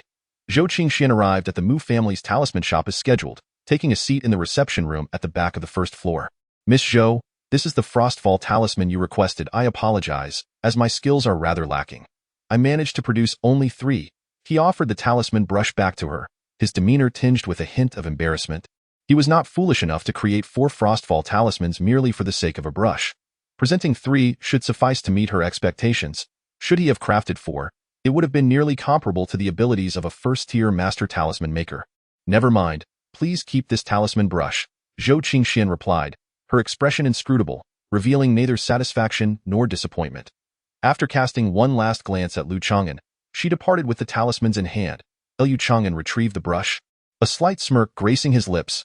Given her stature, this outcome was hardly surprising. Mu Xiuyun smiled brightly, acknowledging that although the target of 4 talismans was not achieved, Zhou Qingxian was fundamentally satisfied. Master Lu, congratulations! To have secured a favor from the brilliant granddaughter of the Zhou family is truly enviable. As Zhou Qingxian exited, the neighboring shopkeeper, Su, approached with a beaming smile, seemingly uncertain yet testing the waters. Fortunate indeed. Lu Changan responded modestly, aware that this matter was not worth concealing. Gaining the goodwill of the Zhou family's prodigy was enough to stir envy, especially considering the considerable materials acquired from crafting those few Frostfall talismans. Lu Changan's spirits were high. In the ensuing months, the flow of patrons in the market steadily increased. The talisman shop, having only opened a year ago, began to achieve stable profits. Though the gains were modest, the shop was purchased at a low price from the Mu family, negating rental costs, yet one had to consider holding expenses and the market's management fees. These fees were allocated for array maintenance and the patrolling cultivators. Lu Changan's days remained leisurely. On one hand, the dense spiritual energy of Bamboo Leaf Mountain allowed him to cultivate for merely an hour and a half each day. On the other hand, his apprentice, Mu Shan, could craft simple first-tier talismans, while Mu Erzhun was capable of producing some basic talismans as well. Lu Changan did not confine himself to rigorous training in the upper floors. He often frequented the tea houses and taverns in the market, savoring tea and wine. Such venues brought together cultivators from distant lands, often yielding valuable information. Su, the shopkeeper of the Rainbow Garment Pavilion, would occasionally join Lu Changan for tea, engaging in idle conversations about various figures in the market. Have you heard? Recently, several Qi refinement loose cultivators met their demise at the hands of bandits. What is happening in the Bamboo Leaf Mountain market? It's only been a year, and already there have been several heinous incidents of murder and robbery in the tavern. A few loose cultivators expressed their discontent. Bandits? Lu Changan mused thoughtfully. Murder and robbery need not be the exclusive domain of professional bandits in the market. Any profession may take on such roles temporarily. With the market gaining popularity, the emergence of bandits is quite normal. The patrolling cultivators within the market can only maintain safety in and around the vicinity. Master Lu need not concern himself with banditry. Have you heard of anyone in our market who has been robbed? Su Zhonggui poured a glass of wine, appearing remarkably composed. Indeed, that is quite true, Lu Changan chuckled, acknowledging the point. Bandits typically prefer to target the vulnerable. Most merchants within the market possess some degree of influence. Either they are formidable cultivators or travel in groups. Bandits generally prey on solitary cultivators, wary of provoking these powerful traders. Lu Changan, my young master requests your presence for a conversation. While the two were engaged in casual discourse, a young attendant approached, lowering his voice. Your young master? Lu Changan glanced at the attendant, whose cultivation was at the third level of Qi refinement. Su Zhonggui discreetly conveyed, Lu Master, this is a subordinate of young Master Huang. Young Master Huang. Lu Changan recalled a year prior when Huang Yu visited the newly opened Mu family's spirit talisman shop, treating him as an inconsequential passerby, not even inquiring about his name. He did not anticipate an invitation today. Su Zhonggui's expression turned serious as he communicated. Young Master Huang is one of the market's overseers, second only to the resident foundation establishment elder. It would be wise for you to accept this invitation and avoid offending him. Chapter 38. Temptations abound. Lu Changan nodded to Su Zhonggui and followed the attendant out. Although the Bamboo Leaf Mountain market was established by the Huang family, various factions intertwined, including several immortal cultivation families and even sect cultivators. Even young Master Huang would not dare to act recklessly in such a complex environment. Furthermore, Lu Changan possessed a favor from Zhou Qinxian, an individual whom young Master Huang would be eager to curry favor with. Master Lu, it is a pleasure to meet you in a private chamber of the tavern. Young Master Huang, adorned in a purple jade robe and exuding an extraordinary presence, regarded Lu Changan with a smile in his phoenix-like eyes. A year ago, Huang Yu had seen Lu Changan once, perceiving him merely as an ordinary talisman master, paying him little heed. It wasn't until Lu Changan successfully crafted the Frostfall talisman and secured Zhou Qinxuan's favor that he entered young Master Huang's line of sight. Young Master Huang has invited me. I wonder. No need to rush. First, let us savor this century-old Qingzhou spirit wine. Young Master Huang, exhibiting refined manners, produced a black jade wine jar and personally poured wine for Lu Changan. He raised his cup and drank first as a gesture of respect. Without hesitation, Lu Changan downed the glass, experiencing a refreshing taste as a pure essence of wood spirit began to ferment within him, nourishing his organs. Excellent wine, Lu Changan praised. You are quite forthright, Brother Lude. A glimmer of surprise flashed in young Master Huang's eyes as he continued. This century-old Qingzhou spirit wine is a specialty of Bamboo Leaf Mountain, crafted from the bamboo shoots of top-grade spiritual bamboo, and is not available to the average person. Lu Changan's unpretentious demeanor garnered young Master Huang's quiet admiration. The ensuing conversation involved young Master Huang inquiring about Lu Changan's experiences with the Mu family and in the market, laden with compliments. Had it not been for the circumstances of the previous year, Lu Changan might have mistaken him for a humble and approachable young master. As the wine flowed, Young Master Huang's fair complexion took on a slight flush, and he pushed a jade box towards Lu Changan, a small token of my appreciation. I hope you will accept it. Young Master Huang, what is this? Lu Changan opened the jade box and was taken aback. Inside lay 4 translucent spirit stones, resembling rare treasures. These are mid-grade spirit stones. A piece that can be exchanged for at least 100 inferior spirit stones often exhibits a fluctuation of over 10%, amounting to more than 400 spirit stones. For someone in the late stage of qi refining, this constitutes a substantial sum. Besides the medium-grade spirit stones, within the jade box lies a small porcelain vial, labeled with 3 characters, by Ning Dan, a breakthrough elixir for the late stage of qi refining. Lu Changan was secretly astonished. The young Master Huang's generosity was truly remarkable. The intention of the other party was crystal clear. Such an expense would easily secure the services of a high-grade talisman master. Surely, Brother Lu understands the principle of a wise bird chooses its tree. Even someone as exceptional as yourself, what hope does the Mu family hold for bestowing breakthrough elixirs in the future? The young Master Huang remained composed, a leisurely smile gracing his lips. If Lu Changan were an ordinary cultivator, he would undoubtedly be unable to resist such temptation. Huang's words rang true, as an outsider. It was nearly impossible for Lu Changan to obtain a breakthrough elixir for the late stage of qi refining from the Mu family. Within the Mu clan alone, countless cultivators were lining up for it. In previous years, the Mu family's eldest daughter had only received the breakthrough elixir due to her accomplishments in the medicine garden, allowing her to ascend to the late stage of qi refining. Currently, at the 5th level of qi refining, Lu Changan would soon face the bottleneck of the 6th level. However, what young Master Huang could not fathom was that Lu Changan, in his 3rd life, was diligently cultivating the evergreen technique, establishing an exceedingly solid foundation. Breaking through to the late stage of qi refining would not necessitate a breakthrough elixir. What constrained his cultivation speed was merely the passage of time. Disappointingly for young Master Huang, Lu Changan had spent over a decade in the Mu family and would never betray his clan. Taking a deep breath, Lu Changan struggled to divert his gaze from the jade box. The smile on young Master Huang's face faltered.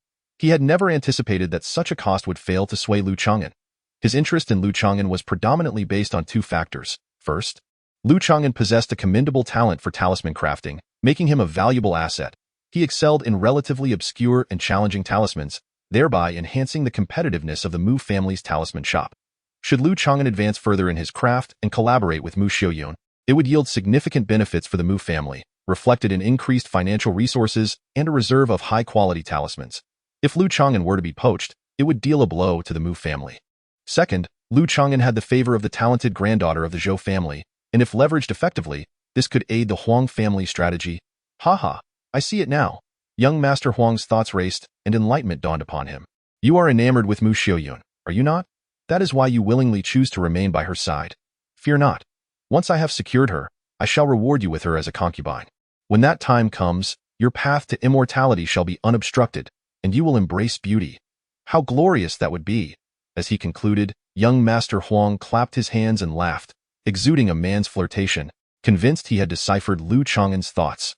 After all, the delicate and exquisite young lady had left him in awe when he first encountered her in the market, even provoking a tinge of regret for not having taken her as his wife back then. Young Master Huang, such jesting should not be taken lightly. Lu Changan's expression darkened, and he rose to take his leave. After 2 lifetimes of reincarnation in the realm of cultivation, Lu Changan's heart remained unchanged. Though he could not claim to have never harmed innocents in his past lives, he had always adhered to the principle of mutual respect. After residing in the Mu family for over a decade, he might consider fleeing in times of peril, but he would never stoop to betrayal. Of course, having principles did not equate to being merciful. Lu Changan held grudges and believed in retribution. Once his strength was sufficient, he would act decisively and without mercy. This young man. Huang Xiaozhu's expression was dark and menacing, as he hadn't anticipated that Lu Changan would be impervious to his provocations. Prior to this, he had conducted an investigation on Lu Changan, discovering that he led a solitary life, rarely venturing beyond the gates of the market. Such a person is not easily manipulated. After departing from the tavern, Lu Changan returned to the Mu family's talisman shop. He immediately ascended to the 3rd floor to inform Mu Xiaoyun of this matter. Though he refrained from divulging specific details, Lu Changan's intention was to prevent Huang Xiaozhu from employing divisive tactics later on. Regardless of whether he spoke of today's events, Mu Xiaoyun would eventually learn of them. In fact, Huang Xiaozhu might even deliberately spread word of it, seeking to sow discord between Lu Changan and the Mu family. Changan, thank you. Mu Xiaoyun beamed. her face radiant, her starry eyes sparkling with captivating brilliance. Her voice was soft and melodious, soothing to the heart. "Tio recruit you. Huang Xiaoju must have offered a substantial price. The Mu family is fortunate to have brought you into the fold all those years ago." A fragrance reminiscent of osmanthus wafted forth, refreshing the spirit. Mu Xiaoyun approached, her gaze gentle, as she extended a delicate hand to rest upon his. Lu Changan felt the smoothness of her skin, as cool as jade.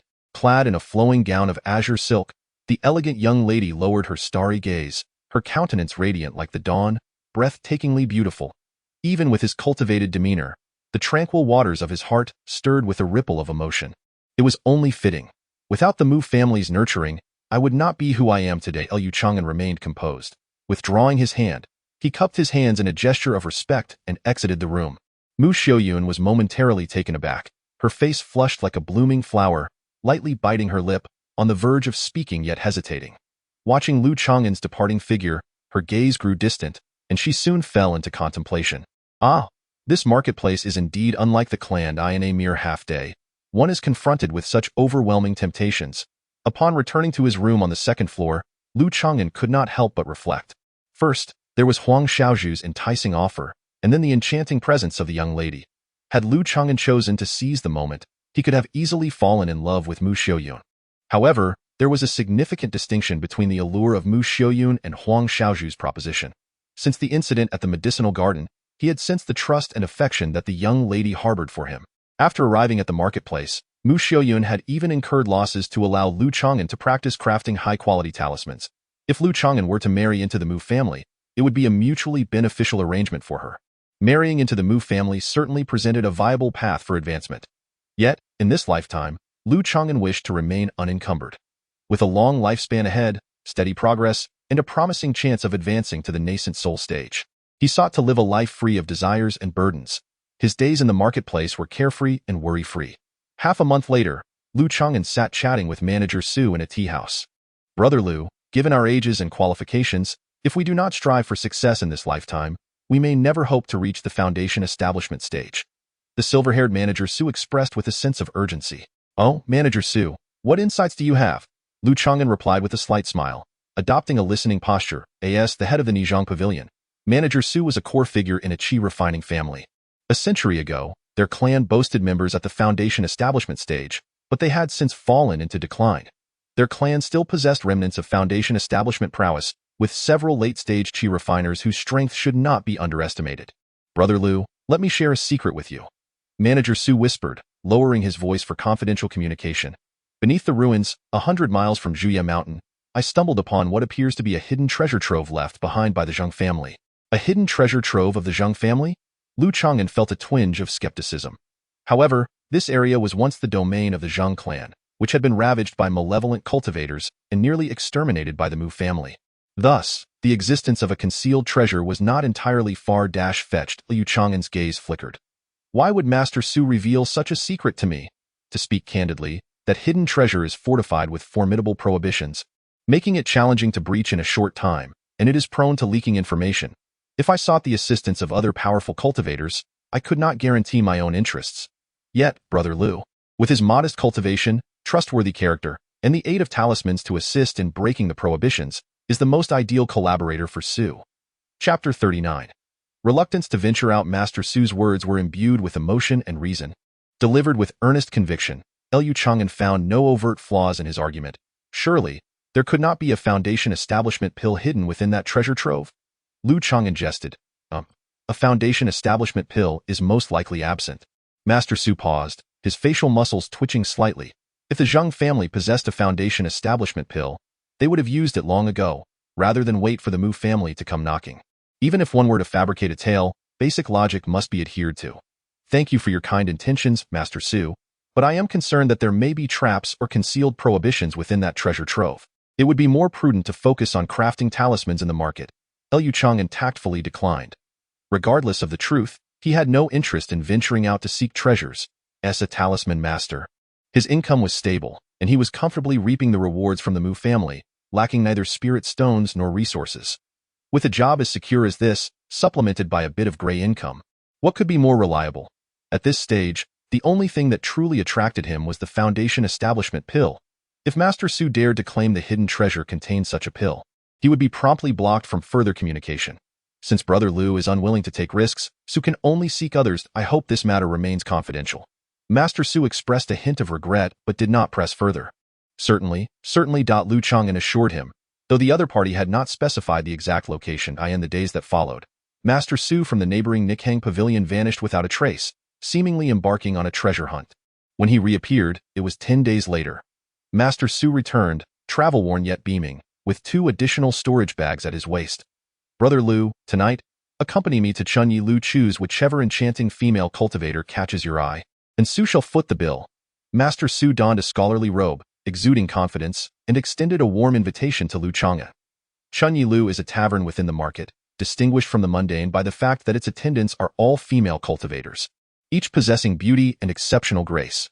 The entertainment within the cultivation realm transcends mere carnal pleasure. Through the convergence of yin and yang, it benefits the cultivation of the guests, as well as the female cultivators serving them. Such establishments also differentiate between sensual and asexual offerings. The sensual, like Chunyi Lu, is direct and unabashed, while the asexual, such as the Bai Xiangxian Lu and Woofing Market, features celestial maidens skilled in the art of music, capable of cleansing the soul and aiding in the overcoming of mental barriers and bottlenecks. The former commands a lofty price, while the latter is even more costly, beyond the means of ordinary cultivators. Master Su's intentions were well-meaning, but Lu had no inclination to frequent such places, as he preferred to nurture his cultivation in peace. Lu Changan declined with an apologetic demeanor. You, alas, still do not resemble a man. Su Zhanggui's countenance was clouded with displeasure as he resorted to provoking words, yet Lu Changan resolutely declined. It was not that Lu Changan lacked interest in women. As a normal man, he certainly possessed physiological desires. However, he harbored a slight obsession with cleanliness and was averse to frequenting such establishments. He mused, once I return to the stage of Jedon and achieve the prowess of a Yuanying master, those stunning celestial maidens will be within my grasp. Lu Changan perceived matters with remarkable clarity. Several days later, a weary Su Zhanggui, his steps unsteady, returned from Chunai Tower. Alas, with age comes the realization that such venues should no longer be frequented. Su Zhanggui sighed. Brother Lu is right. It is far better to cultivate one's health and essence. Thereafter, Su Zhanggui resumed his normal routine. 3 days later, he extended an invitation to Lu Changan to join him at a tavern. This time, Lu Changan did not refuse. The tavern was named Qingzhu Restaurant, managed by a beautiful matron with a complexion like a ripe peach, an alluring figure, and a serpentine gait that was utterly captivating. She was affectionately referred to as Madame Zheng, a widow. Her husband had once been the brewer for the Zheng family, perishing during the great counterattack by the Mu family. After aligning with the Huang family, Madame Zheng chose not to follow the Zheng Wugong lineage but remained at Juya Mountain to continue her brewing trade. Ah, Su Zhanggui and Master Lu have returned. Shall it be the usual? The lady innkeeper's eyes sparkled upon seeing them, as she personally came to greet them. Madame Zheng, please bring me a bottle of 50-year-old Qingzhu spirit, Su Zhanggui, with his generous disposition, requested. Certainly. The lady innkeeper swayed her waist and instructed her staff accordingly. Madame Zheng, what brings you to personally attend to us today? Su Zhanggui inquired, his curiosity piqued. You see, our Qingzhu restaurant is organizing a flower viewing and wine tasting event 3 days hence at Taohua Valley, 30 miles from the market, as a token of appreciation for our loyal patrons. Every cultivator present will enjoy a complimentary barrel of 10-year-old Qingzhu wine, and additionally, there will be opportunities for matchmaking. The lady innkeeper's eyes glimmered with mischief as she spoke, leaving behind 2 invitation cards before attending to other guests. Brother Lu, what do you think of the wine tasting event at Taohua Valley? Free spirit wine, proximity to the market, and a lively atmosphere, Su Zhanggui remarked, taking up the invitation with evident enthusiasm. Lu Changan glanced at the invitation, feeling a flicker of intrigue. However, he soon detected an unsettling nuance. Previously, when Su Zhanggui had invited him to seek treasures, he had opted to decline due to the risks involved. Now, with the emphasis on the wine tasting event's safety and liveliness, a subconscious sense of security was implied. Oh, I tend to be rather lazy. Life in the market is satisfying and enjoyable, and I find little motivation to venture out, Lu Changan remarked nonchalantly, stifling a belch. Lazy to go out? Su Zhanggui's brows twitched slightly. You shun the dangerous treasure hunts yet refuse to attend a lively and secure wine tasting. Lu Changan simply does not wish to leave the market. Upon returning to his shop, Lu Changan felt a surge of caution.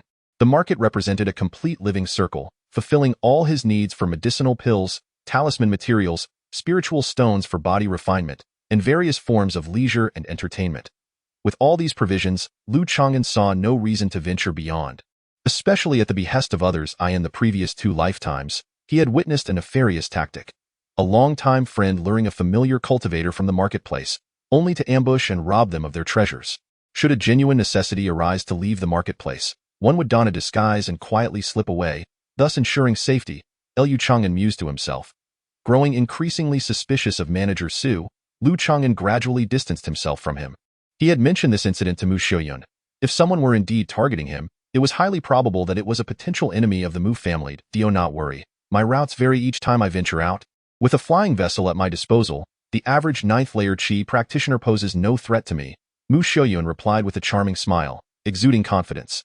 Indeed, her cultivation had reached the 8th layer of Qi, and she possessed a considerable number of mid to high-quality talismans. Coupled with the speed of her flying vessel, even encountering the likes of Zheng Yuanhua from years past would not faze her in the least. As time flowed onward, the subsequent years saw Lu Changan and the Mu family's talisman shop enjoying tranquility and steadily flourishing business. He nearly convinced himself that his earlier concerns were merely the product of paranoia. With the increasing popularity of Zhuye Mountain, incidents of murder and treasure theft outside the marketplace became unavoidable, occurring from time to time. In the past month, a merchant transporting goods had suffered an assault from rogue cultivators. Fortunately, the merchant's means of self-preservation were commendable, resulting in a narrow escape. In the realm of cultivation, where interests abound, disputes are inevitable. Lu Changan had grown accustomed to such occurrences. During his 2 years in the marketplace, Lu Changan had amassed numerous first-tier superior quality talismans. The most lethal among them remained the Golden Blade Talisman, with its finest variants boasting power rivaling that of superior-grade spirit artifacts, even transcending the realm of Qi condensation. Additionally, Lu Changan possessed a formidable trump card, a formation crafted from 16 first-tier superior quality talismans, enabling the rapid deployment of a temporary consumption-based array capable of contending with foundational-level practitioners for a brief period. On this day, Lu Changan descended to the courtyard below, instructing Mu Erzhun in the art of talisman crafting. Eschewing's spiritual root aptitude was rather poor, though his talent for talisman artistry was decent. In another year, he would be able to attempt crafting first-tier talismans. Of course, this was due to Lu Changan's guidance. Under other circumstances, a novice would typically spend 7 to 8 years as an apprentice before even considering such endeavors. Suddenly, Lu Changan's expression shifted dramatically as he retrieved a communication talisman from his storage bag, which was now flashing a menacing red light. This was alarming. The communication talismans came in 2 types, yin and yang, both crafted by Mu Xiaoyun. While incapable of conveying specific messages, the activation of one would signal the other of encountering serious trouble or impending danger. Had the young lady run into peril during her outing? Clutching the communication talisman, Lu Changan's countenance grew grave. The purpose of the communication talisman was to issue a warning to the other party. Mu Xiaoyun had devised it out of concern that, in her absence from the shop, Lu Changan might face formidable challenges, given his relatively low cultivation level. With the talisman in hand, she could swiftly return. Lu Changan's thoughts raced as he hastened to the 2nd floor. Altering his appearance, adjusting his aura in accordance with the Chongqing technique, he transformed into a strikingly different young man. Navigating through the crowd, he exited the shop. Scanning with his divine sense, he detected no pursuers. Just as he reached the marketplace's exit, a piercing sound of a rushing wind filled the air, and a flying vessel came into view. Lu Changan recognized it as the young lady's craft. He watched as a bloodied, graceful figure swayed precariously upon the vessel. In a swift motion, Mu Xiaoyun's mana faltered, her body plummeting like a kite with severed strings, descending towards the marketplace alongside the vessel. Lu Changan was quick-witted and agile, affixing a talisman for lightness before leaping into the sky. He swiftly embraced Mu Xiaoyun with one arm while gripping the edge of the flying vessel with the other, channeling his magical energy to ensure a stable descent. Upon landing, Lu Changan immediately assessed Mu Xiaoyun's injuries, and his heart sank. Her complexion was as pale as parchment, a blackened, smoking bone arrow piercing through her chest. Changan, Mu Xiaoyun mustered the strength to gaze upon Lu Changan for one final moment, her lips, stained with blood, managing a faint smile before her eyes dimmed, and she weakly closed them. Lu Changan clasped her wrist, his expression shifting dramatically. Her breath had ceased. Only the faintest heartbeat remained, on the verge of extinction. The bone poison arrow had traversed Mu Xiaoyun's chest, its tip protruding from her back. Although it had not struck her heart directly, it had grazed perilously close, the resultant damage and venom already infiltrating her vital channels. This injury was beyond salvation. Lu Changan's countenance darkened as he sighed inwardly. Such a grievous wound could only be remedied by a third-tier healing elixir or the presence of a nascent soul master. Given that Juya Mountain was merely a foundation-building marketplace, neither of these conditions could be met.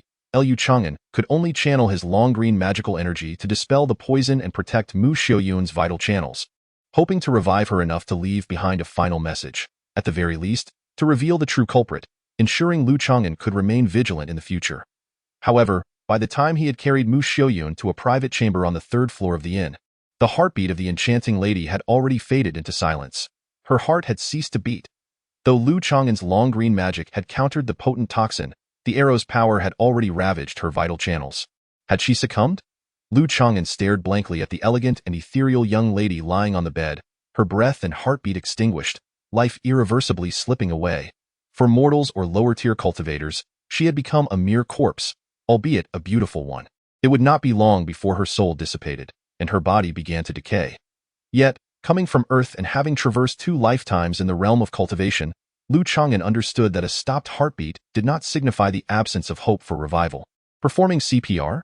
Given the arrow's corrosive power, attempting to revive her heart might result in further harm.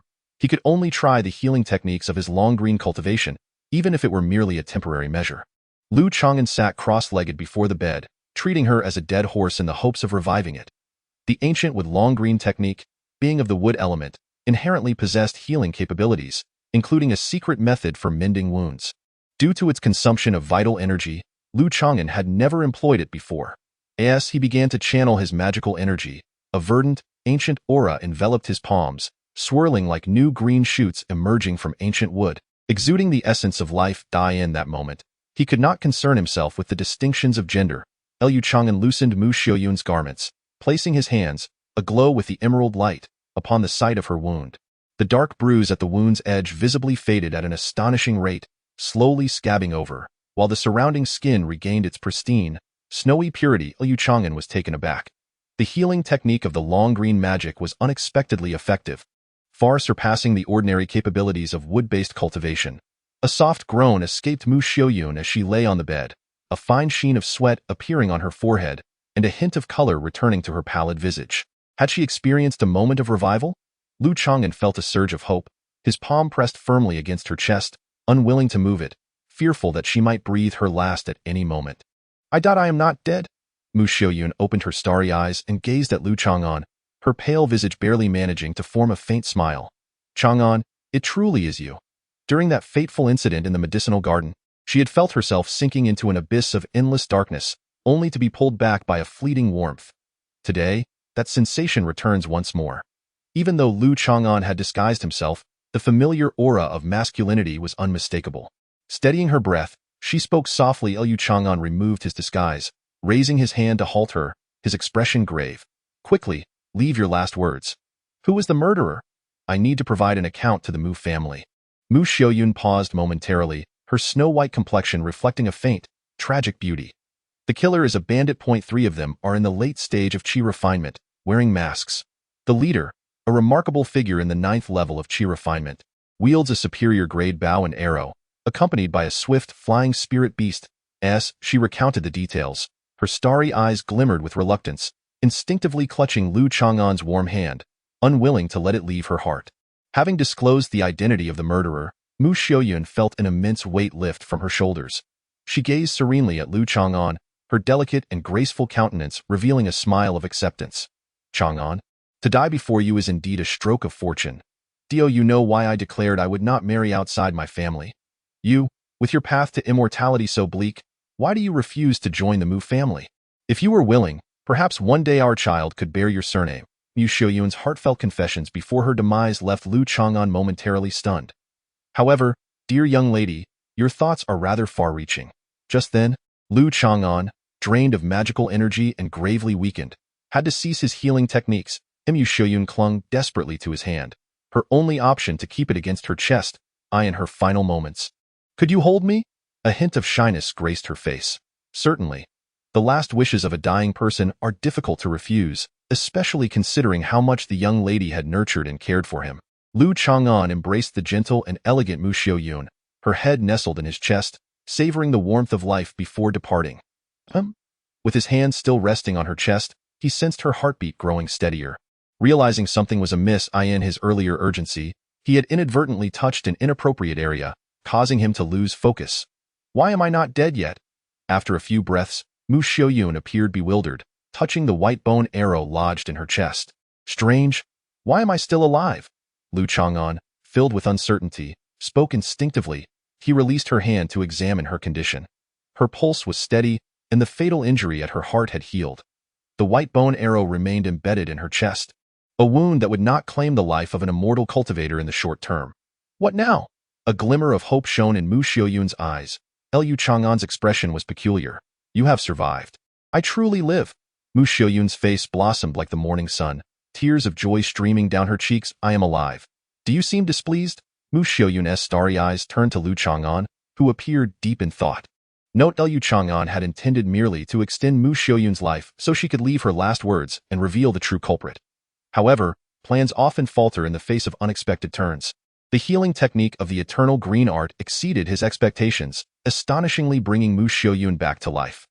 This healing secret art, once wielded, revealed to him the toll of 2 months of his own lifespan.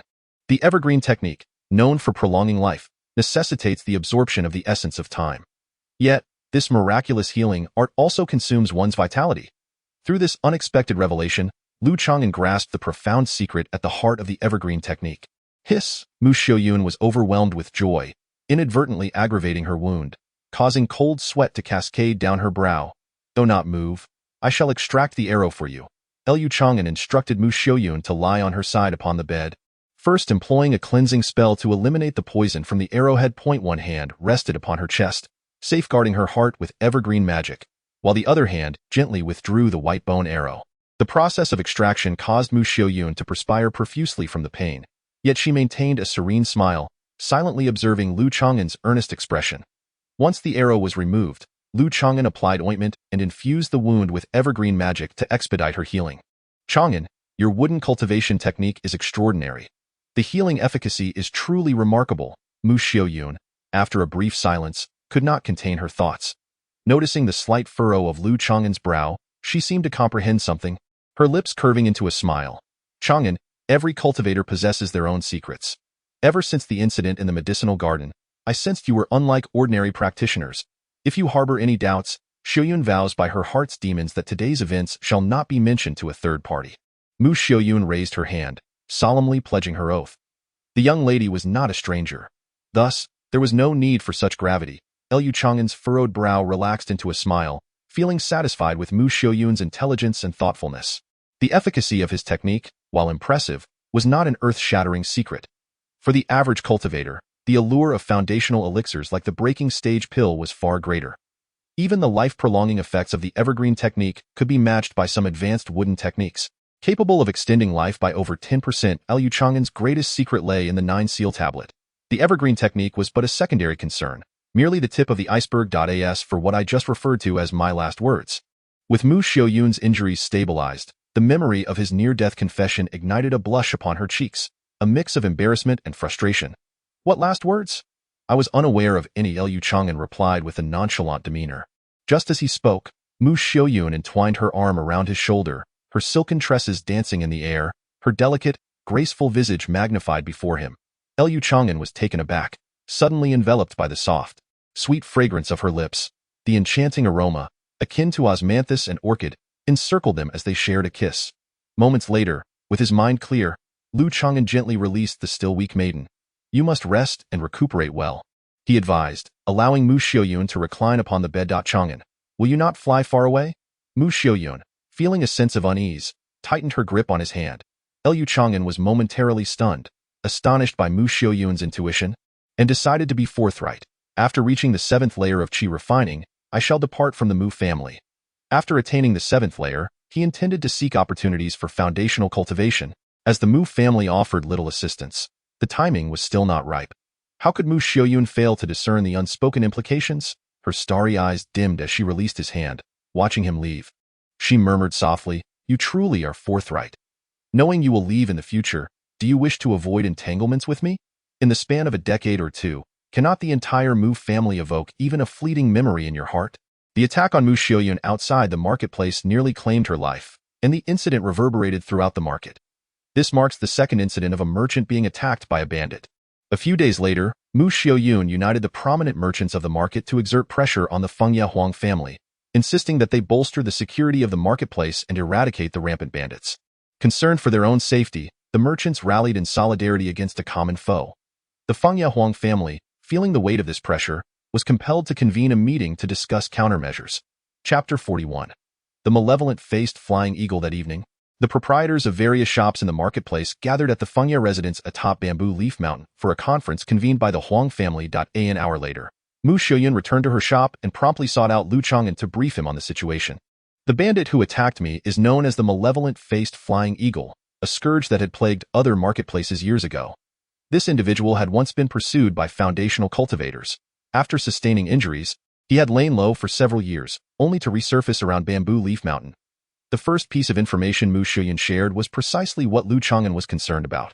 The malevolent-faced flying eagle? Lu Changan committed this name to memory.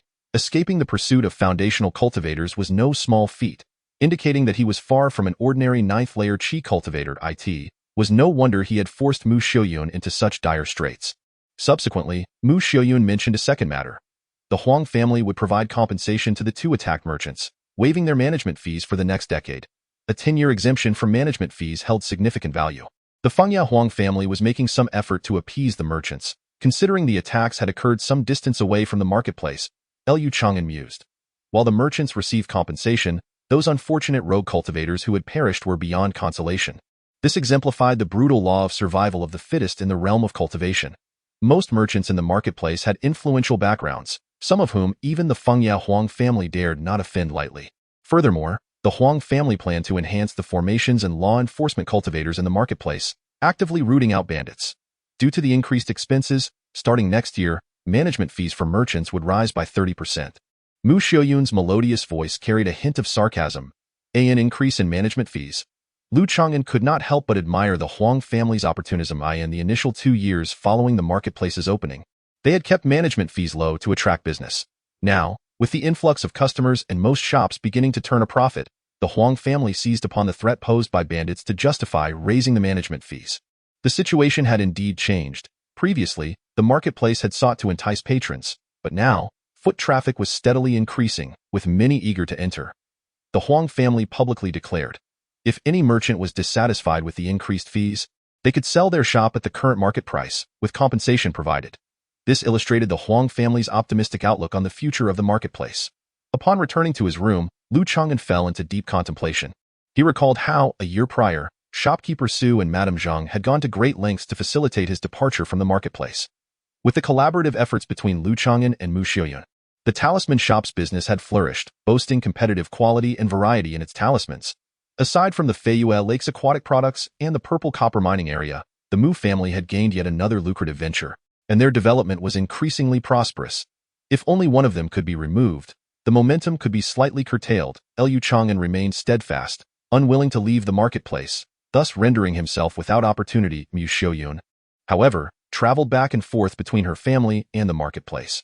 With her higher cultivation level and possession of a flying vessel, she was not easily approached, yet at least there existed some possibility.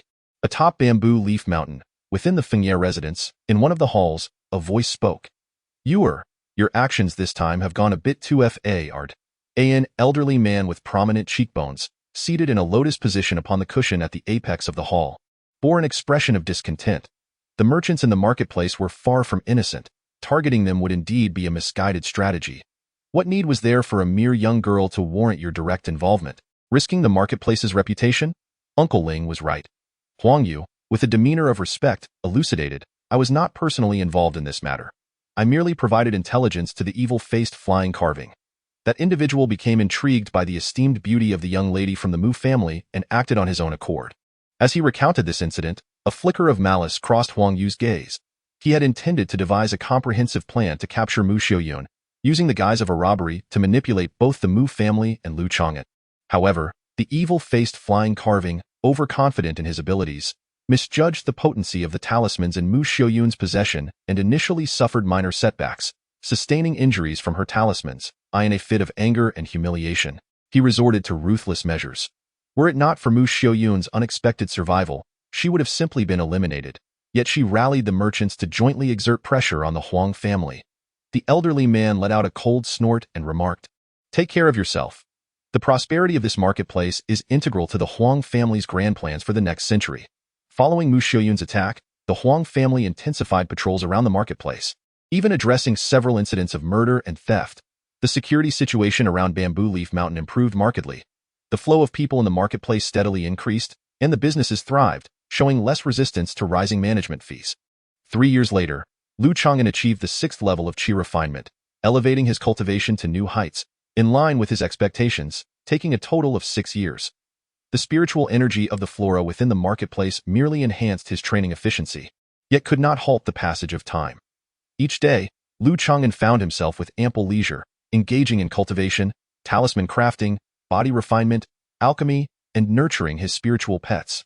Additionally, he indulged in personal interests such as savoring tea and wine, playing chess, and perusing the stalls in search of treasures. His life was both fulfilling and leisurely. In the 4 to 5 years spent at Bamboo Leaf Mountain, Lu Changan had not once ventured beyond the marketplace.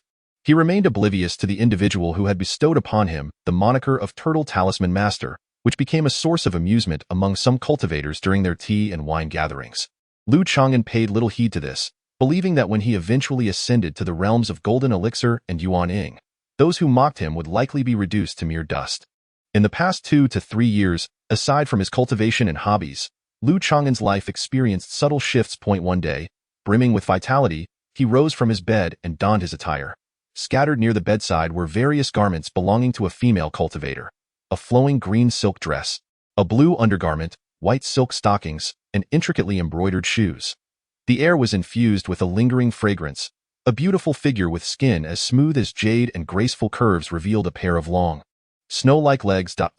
This was the young lady's boudoir. Mu Xiuyun opened her starry eyes, revealing a hint of weariness, and gazed at the vivacious Lu Changan with a touch of melancholy. There is a saying, "Only the oxen that work themselves to death, never the fields that are overworked." However, for Lu Changan, who practiced the eternal youth technique, this adage held no relevance. "Lu Lang, I need to get dressed." "No peeking, please," came the soft sound of the lady dressing behind him.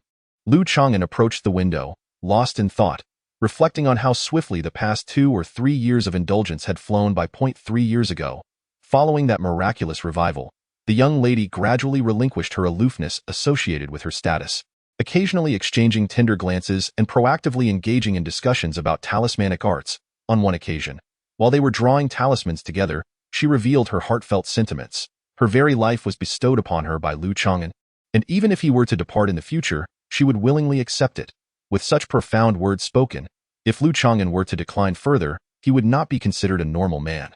Falling short even of a eunuch, after years of companionship between a solitary man and woman, amidst the fervor of mutual affection, the two naturally found themselves sharing a bed. Every corner of the young lady's boudoir bore the traces of their entwined existence.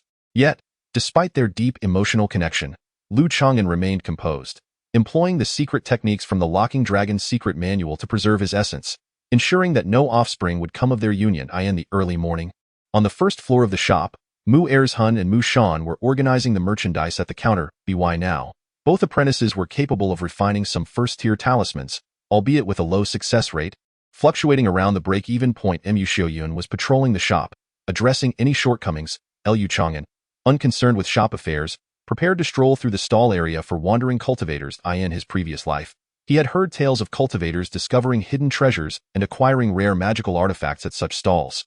Therefore, during his years in the market, he frequently perused the stall area, hoping to stumble upon a gem. With plenty of time on his hands, he took a chance. Over the years, he indeed found a treasure. A fragment of a magical artifact the size of a handkerchief. It resembled a piece of cowhide, impervious to water and fire, with a supple texture. This artifact, at the very least, corresponded to the core formation stage. Even though it was merely a fragment, Lu Changan found it too potent for his current cultivation level and thus repurposed it as a heart-protecting talisman, affixing it to the lining of his outer robe. After wandering the stall area without significant finds, he decided to relax at a tea house, where he overheard numerous discussions among cultivators. It was said that the upcoming auction held by Bamboo Leaf Mountain would feature a foundation establishment pill. A foundation establishment pill? Is that true? Not only the foundation establishment pill, but also top-tier spiritual artifacts and longevity pills. The tea house was abuzz with more activity than usual that morning. Sipping his tea, Lu Changan was not the least bit surprised by the discussions surrounding the auction and the Foundation establishment pill. Merchants in the market had been aware of the auction news a month in advance. The Huang family had previously extended an invitation to the Mu family's spiritual talisman shop, hoping to auction off a batch of high-quality talismans. The Fengya Huang family decided to hold a large-scale auction at Bamboo Leaf Mountain in 3 months. Indeed, rumors of the Foundation establishment pill were circulating. Furthermore, the Zhou family, known for their beast taming, would concentrate on selling a batch of premium spiritual beasts at that time. In a flash, nearby cultivating families, as well as more distant wandering cultivators and sect members, caught wind of the news. The Foundation establishment pill, Lu Changan took a sip of his tea, letting out a quiet sigh. After several rounds of preparation, the Bamboo Leaf Mountain market was poised to become the epicenter of a wave. This was precisely the goal of the Huang family, to truly invigorate the Bamboo Leaf Mountain market. As the auction approached, the influx of people to the Bamboo Leaf Mountain market steadily increased. Recently, Lu Changan even received letters from Zhao Siyao and Lin Yi inquiring about the event. Upon learning of the grand auction at Bamboo Leaf Mountain, both friends were eager to attend. Chapter 42. My stomach is quite strong. 2 months later, with less than 10 days until the auction, the foot traffic at Bamboo Leaf Mountain surged to an unprecedented level. The Mu family's spiritual talisman shop flourished, with apprentices Mu Shan and Mu Erzhun overwhelmed by the bustling business. In light of this, the Mu family dispatched 2 more kin to assist on this day. Li Ergu also arrived at Bamboo Leaf Mountain. Father, second mother. Upon seeing his portly father, Mu Erzhun excitedly raised his hand and rushed out of the shop. Having frequented the marketplace for many years, Mu Erzhun had only returned home once and had not seen his father in quite some time. At his age, one would expect a bit more composure. Li Ergu, with a stern expression, was accompanied by a strikingly tall woman adorned in palace attire. His second wife, Mu Kaiwei, who, despite possessing inferior spiritual roots, had reached the second layer of qi refining. Changqing, it has been quite a while since I last saw you. The father Dame Yu Kaiwei smiled charmingly, entwining her arm around her husband's. Mu Erzhun, scratching the back of his head and chuckling foolishly, dared not look directly at his beautiful second mother, who was only slightly his senior. With utmost respect, he ushered his father and second mother to the reception room at the back of the first floor. Elder brother, Changqing, sister-in-law. Soon, Lu Changan descended the stairs to welcome Li Ergu. You are still the best, elder brother. Practicing the wood systems. Changchun Gong. You have hardly aged a day over these years. Li Ergu now appeared middle-aged. With a round face and a robust figure that dwarfed Mu Kaiwei, the Changchun Gong is a slow cultivation, requiring a good mindset and a lifestyle of moderation to delay aging, Lu Changan replied, his expression unchanged. Li Ergu had not intended to visit the marketplace, but upon hearing that Zhao Siyao and Lin Yao were coming soon, he hurried over, hoping to see his son and broaden his horizons. The two discussed matters of the clan before turning to the topic of cultivation. Alas, I have been stuck at the 6th layer of qi refining for 5 or 6 years, and have yet to break through. Sighed Li Ergu. Lu Changan perceived that Li Ergu had lingered at the peak of the 6th layer for quite some time. This was a formidable hurdle. Most practitioners of qi refining find themselves unable to surpass it in their lifetime. To break through, one must either refine themselves over many years or utilize breakthrough elixirs to enhance their chances. Neither method guarantees success. A life or death breakthrough was not a practical option for Li Ergu.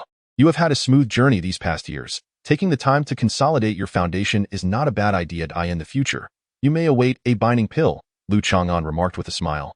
Binding pill? That is exceedingly difficult. The breakthrough elixirs for the later stages of qi refining have countless cultivators in the clan waiting in line. A few have merited commendations on the front lines. I cannot possibly compare. Li Ergu acknowledged his own limitations. Breakthrough elixirs are a scarce resource, exorbitantly priced, and rarely available on the market. Li Ergu possessed no particular skill. At most, he could work part-time as a spirit plant cultivator, barely managing to support his family without the financial means for such luxuries. 2 days later, Zhao Siyao and Lin Yi arrived together at Bamboo Leaf Mountain, seeking the Mu family's spiritual talisman shop. In the reception room at the back of the shop, the 4 immortals who once hailed from Hengshui Prefecture gathered once more after 20 years. Compared to their previous reunion at Jinyun Valley, the 4 had not changed significantly. Li Ergu appeared even more prosperous, with his squinting eyes reflecting a newfound shrewdness. Lin Yi, draped in a loose long robe, exuded a calm demeanor, with his mustache having grown a bit longer. Zhao Siyao, adorned in an ethereal skirt, looked like a celestial being, her features exquisite and her presence devoid of worldly trivialities. My esteemed companions, if I am not mistaken, It has been precisely 20 years since our acquaintance. Lin Yi, stroking his beard with a smile, his eyes sparkling, looked genuinely pleased. 20 years. The four of them exchanged glances and smiled, overwhelmed by a sense of nostalgia, reflecting on how swiftly time had passed. At that moment, they remained unaware that this would be the final, harmonious reunion of their group, forever immortalized in this scene. Your children have now grown to be the same age as we once were. Zhao Xiang pressed her lips together in a smile, gazing at Mu Ershun and Lin Yi's sixth son. Lin Lu, at 15, donned a splendid robe adorned with intricate patterns, a golden crown and jade belt accentuating his striking features. With lips as red as coral and teeth as white as pearls, Mu Ershun, now over 18, possessed a strong build, thick eyebrows, and large eyes, exuding an air of simplicity in terms of talent and potential. Mu Ershun paled in comparison to Lin Lu. Xiao Lu, take some time to get to know Ershun well. You are to become as close as brothers, supporting each other, Lin Yi advised, looking at his exceptionally handsome son. Yes, father, Lin Lu replied with a forced smile, reluctantly engaging in conversation with Mu Ershun, clearly unimpressed by him. Lin Lu's spiritual root sensitivity had reached 18, nearing the mid-grade spiritual roots, and with substantial resources from the hidden immortal pavilion and the Marquis of Guangan's estate. He had passed the assessment of Jinyun Valley last year, now standing as an outer disciple. In contrast, Mu Ershun, a member of a noble family, had a spiritual root sensitivity of only 12 and was merely an apprentice, a stark divide between their social standings. Within the room, Lin Lu displayed respect only towards Zhao Xiang. While he regarded the elders Lu Changan and Li Ergu with indifference in his eyes, they were merely the discarded from the sect, living under the roof of others, reduced to being sons-in-law. Unlike his own father, who, despite failures, had risen against adversity to establish the hidden immortal pavilion, gaining some renown among the wandering cultivators. Your Xiao Lu has a solid foundation. Lu Changan remarked. It was only natural for a teenager, as a disciple of the sect, to exhibit a bit of pride. Haha. The effort I've invested in Xiao Lu over the years has been immense. I merely wish to prevent him from repeating the mistakes of my past. Lin Yi could not help but feel a sense of pride for his son, who had surpassed him. Although his own cultivation path was fraught with challenges, he knew his achievements would never rival those of Lu Changan and Li Ergu. However, the strength of his son filled him with hope. In the course of their conversation, Lin Yi subtly revealed that the new generation of the Marquis of Guangan was his younger brother, whom he had secretly supported to rise to power. This implied that Lin Yi simultaneously wielded influence over both the hidden immortal pavilion and the Marquis of Guangan's estate. The four of them were deeply engrossed in their discussion. Having finished an entire pot of tea, I shall brew another pot, Lu Changan announced as he prepared to rise. Allow me. A voice as clear as a mountain spring interjected. Mu Xiaoyun, appearing unannounced, exuded grace and poise as she rolled up her sleeves to serve tea to the group. When Zhao Xiyang and Lin Yi had arrived, Mu Xiaoyun had been busy managing the shop, offering only brief greetings. They were aware that this gentle and refined woman was the eldest daughter of the Mu family. Before long, Mu Xiaoyun returned with the teapot, her warm and bright starry eyes locking with Zhao Xiyang's for a fleeting moment. Zhao Xiyang's eyes sparkled with clarity as she nodded and smiled. Miss, this is quite inappropriate. Li Ergu and Lin Yi were taken aback by the favor bestowed upon them by Mu Xuan and Changan. You all continue your conversation. I have matters to attend to, Mu Xuan said softly, casting a gentle glance at Lu Changan before gracefully departing. Elder brother Lu, what is going on between you and the eldest daughter? Li Ergu, sensing something amiss, widened his eyes in surprise. Observing the interactions between Lu Changan and Mu Xiaoyun, one cannot help but feel that their demeanor transcends that of ordinary romantic partners. Truly, brother Lu is extraordinary. When he chooses to act, he effortlessly captivates the esteemed young lady of the Mu family. Lin Yi, stroking his beard with a smile, conceals his inner turmoil. Astonishment, suspicion, and envy swirl within him. After all, she is none other than the eldest daughter of the Mu family from Feiyue Lake. Zhao Xiao, taken aback, casts a peculiar glance their way. Could it be that Lu Changan harbors such ambitions? Is he truly the type to rely on others for sustenance? Brother Lu, is this genuine? Li Ergu's jaw nearly drops in disbelief. Mu Xiaoyun is the dream goddess of countless young men within the clan. No rumors, no gossip. Lu Changan promptly denies it. Seems Mu Xiaoyun may have mistakenly perceived Zhao Xiao as a rival, intentionally seeking to showcase their closeness. Typically, when outsiders are present, Mu Xiaoyun maintains a rather reserved and subtle demeanor. Upon witnessing the skepticism in their expressions, he offers a wry smile. In truth, my appetite is quite robust. That evening, Lu Changan treated several individuals to a sumptuous feast in the marketplace. Lin Yi and Zhao Xiao prepared to participate in the upcoming auction and thus took up residence at an inn in the market. With the auction still 3 days away, the inns of Zhuye Mountain were brimming with guests, leading to a collective price hike. Will you be attending this auction? Upon returning to the second floor of the inn, Mu Xiaoyun, radiating grace, entered Lu Changan's room. I shall attend. Lu Changan replied without a moment's hesitation. Among the leaked auction items, there was something he simply must acquire. Our Mu family has received an invitation, granting us the privilege of esteemed guest treatment. Would you care to join us? Mu Xiaoyun's eyes sparkled with anticipation. Certainly, Lu Changan contemplated that at the auction, should he offend anyone, the Mu family's higher-ups would provide protection. Mu Xiaoyun felt a surge of joy, her gaze brimming with affection. A delicate blush adorned her exquisitely beautiful countenance as she softly remarked, Lu Lang, I shall not be going up today. Suddenly, a waft of fragrant air extinguished the lights in the room. 3 days later, the day of the auction arrived. Zhuye Mountain was abuzz with activity, the skies occasionally illuminated by flashes of light, accompanied by the ascent and descent of magical artifacts and flying creatures. Occasionally, powerful cultivators at the foundation establishment stage caused nearby practitioners to retreat in awe due to their overwhelming spiritual pressure. The Mu family's spiritual talisman shop, several high-ranking members of the Mu family conducted inspections, nodding in approval. Foundation establishment expert Mu Renlong and family head Mu Maoda had come to Zhuye Mountain for the auction and to visit the spiritual talisman shop. Father, Lu Changan will be joining us for the auction. Mu Xiaoyun, clad in a simple gown, exuded a gentle elegance as she stood alongside Lu Changan. No problem, responded Mu Maoda, dressed in a blue robe, his demeanor scholarly and refined, with strands of silver in his hair. He stroked his beard and smiled, his gaze sweeping over the two. Suddenly, Mu Maoda's expression shifted, his eyes narrowing with a piercing intensity directed at Lu Changan. Maoda, what troubles you? Mu Renlong, clad in black robes, glanced over, noticing the displeasure on Mu Maoda's face. His gaze swept over Mu Xiaoyun, whose fair skin glowed with a healthy flush, her figure captivating.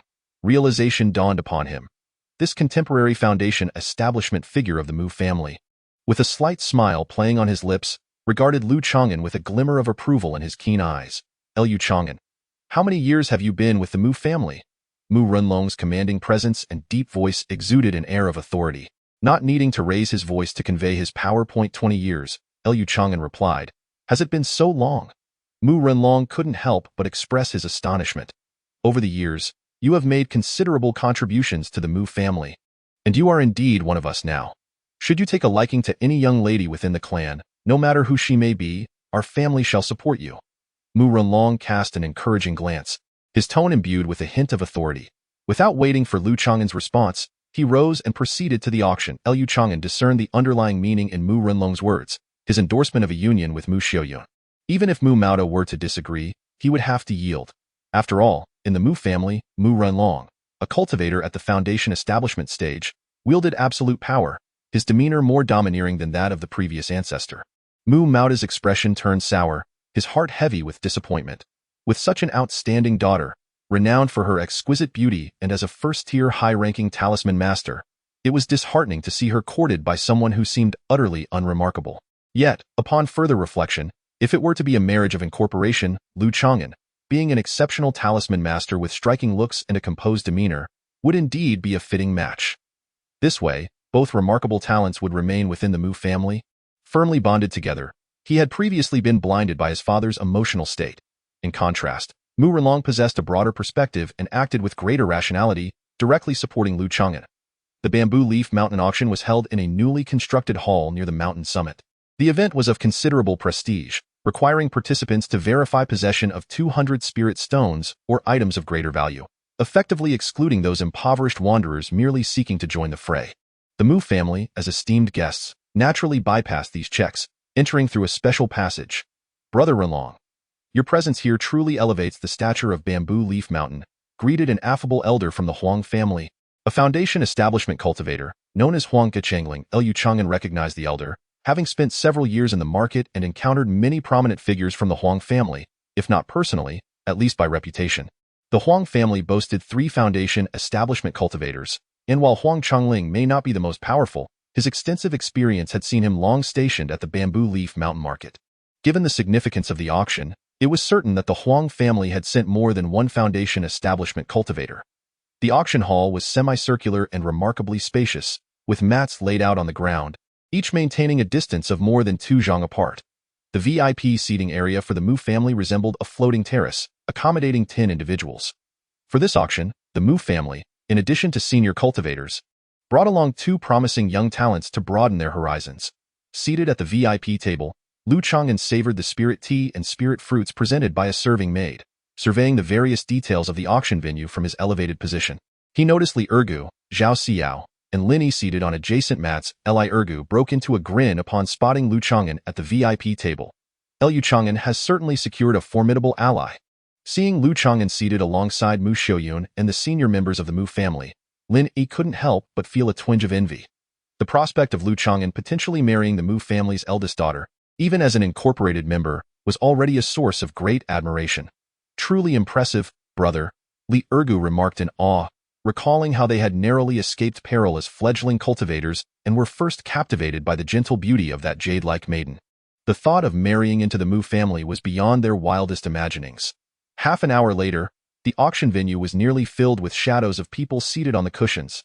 A soft beam of light descended from the heavens, enveloping the auction stage ahead, illuminating it as if it were midday. Welcome, esteemed friends, to Bamboo Leaf Mountain. I am the old man, Guangcheng Lin, fortunate enough to be recognized by our gracious host, presiding over this auction. A slightly portly elder in a feathered robe beamed with joy, bowing both to the audience above and to the sides below. First, let me clarify the rules of this auction. Any form of mental coercion, malicious price inflating, or clandestine collusion is strictly prohibited. Such actions that disrupt the order of the auction will result in expulsion from the venue at best, or the forfeiture of one's cultivation at worst. Without further ado, the first item for auction is the Qingqi Dan, as is widely known. The Qingqi Dan is a breakthrough elixir for advancing to the mid-stage of qi refinement. Today, 5 pieces will be auctioned, starting at a price of 100 low-grade spirit stones each, with a minimum increment of 5 spirit stones per bid. No sooner had he finished speaking than a graceful young maid in a blue dress entered, bearing a tray. Qingqi Dan. The first item for auction is indeed a breakthrough elixir. The practitioners in attendance stirred with excitement. Although the Qingqi Dan merely facilitates advancement to the mid-stage of qi refinement, which sect or cultivator is without their juniors, such breakthrough elixirs are always in short supply. I bid 105. 120. The bidding voices rose and fell, echoing from various corners of the hall. Ultimately, the first piece was sold for nearly 200 spirit stones, equivalent to the value of a medium-grade magical artifact. Subsequently, the remaining 4 Qingqi Dan were fiercely contested and claimed. Next came the second item for auction, a medium-grade magical artifact known as the Changan Zimu sword. The feather-robed elder raised his hand with a smile. A medium-grade magical artifact, a complete set of artifacts. The eyes of those mid to late-stage qi refinement practitioners sparkled with anticipation. Lu Changan felt a flicker of interest. The Changan Zimu sword was indeed more potent than the flying shuttle artifact he had acquired from Master Gu, ranking among the finest of its tier, comparable to that black net. However, he ultimately chose not to participate. Acquiring another exquisite medium-grade artifact would not significantly enhance his strength. This auction was crucial for him, as he had items of particular interest to focus on. As the auction progressed, various items were presented, occasionally stirring waves of excitement in the crowd. By the 16th item, a first-tier longevity elixir was introduced, comprising 3 pieces, each capable of extending life by 5 years. The elder reminded everyone that among such elixirs of the same tier, only the first could extend life, and their effects do not stack. A first-tier longevity elixir? The younger cultivators exhibited little interest, but the middle-aged and elderly practitioners' eyes gleamed with intensity. Several dozing elders suddenly perked up. A first-tier longevity elixir, a miraculous remedy for prolonging life. The starting bid was set at 200 low-grade spirit stones, with subsequent increments of no less than 10 spirit stones. The feather-robed elder's expression brightened as he loudly proclaimed, 250 spirit stones. An elderly man with a wrinkled face, at the 9th level of qi refinement, eagerly placed his bid, raising it by an astounding 50 spirit stones. Yet, this price did not deter other competitors. 260, 280, 300. In the span of moments, the price of a single longevity elixir soared to 1.5 times its starting bid. 310, 400. A discordant youthful voice interjected, plunging the bidders into a momentary silence. An increase of nearly 100, Brother Lu? Upon hearing the familiar voice, Li Ergu was taken aback and gazed up at the VIP stage. The upper echelons of the Mu family, Mu Runlong, Mu Maoda, and even Mu Xiaoyun, looked at Lu Changan with astonishment. Lu Changan, have you practiced some secret art that has drastically reduced your lifespan? Mu Mauda regarded Lu Changan coldly, then cast a reluctant glance at his daughter. Mauda, Lu Changan is in the prime of his youth, brimming with vitality. He is hardly one to be short-lived. Mu Runlong chuckled lightly, his curiosity piqued. The younger generation, having commenced their cultivation late, often find their potential lacking. Purchasing longevity pills is merely an attempt to reclaim lost years. Lu Changan, well prepared, replied unhurriedly, "Is that the reason?" The members of the Mu family exchanged glances, left speechless by this justification. However, a typical cultivator would not expend such a significant cost for longevity unless their lifespan was nearing its end. With that wealth, it would be far more prudent to acquire precious elixirs to enhance one's cultivation.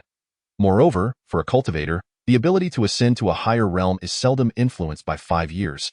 Whether less or more, one's potential is often determined in their youth.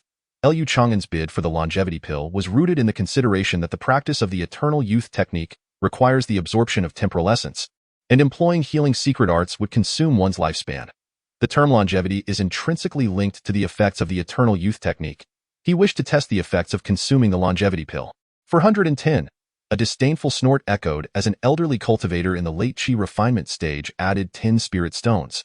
The first-tier longevity pill had not attracted bidders from the foundation establishment stage, as most elderly cultivators in that realm had already consumed first-tier longevity pills, rendering further use ineffective. 450. Lu Changan raised his bid with fervor, exuding an air of determination. This scene drew the gaze of the elderly cultivators, their expressions fierce as they glared at him. How could a young lad, unfettered by concerns of lifespan, dare to compete with those of them who were teetering on the brink of the grave for a longevity pill? An immediate outcry arose. Yet, Lu Changan was too youthful, merely a greenhorn. It seemed unnecessary to take offense with him. This individual sits at the Mu family's VIP table? Mu Mauda. What is the meaning of this? You send a young man to vie with us centenarians for longevity? Mu Runlong. Your father and I were close friends. How could you, disregarding your foundation establishment status, be so malicious as to wish for our early demise? The white-haired elders gnashed their teeth, directing their ire towards the upper echelons of the Mu family. Chapter 44. Earth-grade beast egg upon the guest platform, confronted by the hostility and fury of the elderly cultivators. Mu Runlong and Mu Mauda felt an immense pressure. Even Mu Runlong, in the foundation establishment stage, was somewhat restless. These aged cultivators, with respectable backgrounds and connections, included a few who could barely be considered his seniors, and among their descendants were not a few outstanding individuals. The upper echelons of the Mu family felt aggrieved. They had borne the brunt of the animosity, drawing it away from Lu Changan. Those elderly cultivators did not believe that a mere youth would recklessly purchase a longevity pill at such a cost. With such financial capability, would it not be more appealing to acquire breakthrough elixirs? It must surely be the directive of the Mu family as higher-ups. 460. An elderly man with white hair clenched his teeth and declared, 500. Lu Changan remained composed, as if this offer bore no significance to him. Mu Xiaoyun's starry eyes flickered as she reminisced about that evening when Lu Changan readily agreed to attend the auction. A smile unconsciously gracing her lips, was evident that Lu Changan anticipated the pressure of competing for the longevity elixir against a host of aged practitioners. Fortunately, Lu Changan was shielded by the backing of a powerful cultivation sect. Were he an unanchored rogue cultivator, he would have to weigh his options carefully. Mu Runlong, you are indeed formidable. Faced with Lu Changan's assertive bidding, the elderly cultivators in attendance eventually relinquished their pursuit. After all, there were still 2 longevity elixirs available. There was no need to engage in a head-to-head clash with a reckless youth supported by a foundational family. They even suspected that Lu Changan might be an accomplice hired by the seller of the elixirs. 500 spirit stones. Does anyone dare to bid higher? The sacred medicine of life is a rare treasure. The elder in the feathered robe surveyed the surroundings, his tone fervent. 500 spirit stones. Once. 500 spirit stones. Twice. 500 spirit stones. Thrice. The first longevity elixir was claimed by a guest at the 7th VIP table. The elder in the feathered robe cast a glance towards the Mu family's table, his gaze lingering on Lu Changan for a fleeting moment. The fact that the first longevity elixir was won by a mere youth astonished the various factions present. That young man seemed to be the Turtle Talisman Master from the market. The Turtle Talisman Master? It was said that he was quite cautious about his own life. No wonder he contested the longevity elixir with the aged. Such behavior was truly contemptible. At the auction, some cultivators recognized Lu Changan's identity, their reactions ranging from disdain to envy.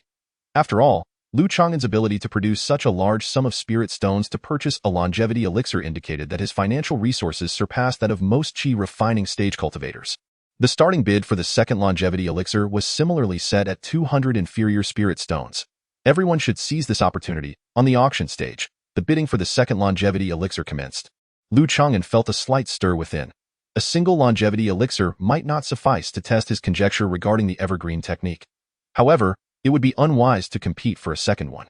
Lu Changan, the effects of the longevity elixirs do not stack. You ought to leave a path for those elderly practitioners, Mu Renlong interjected, his eyelids twitching slightly. If Lu Changan continued to bid, even the higher-ups of the Mu family would find it difficult to bear the pressure.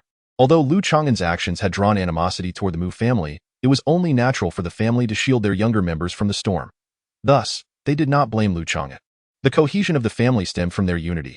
The Mu family's younger generation attending the auction was not limited to Lu Changan alone.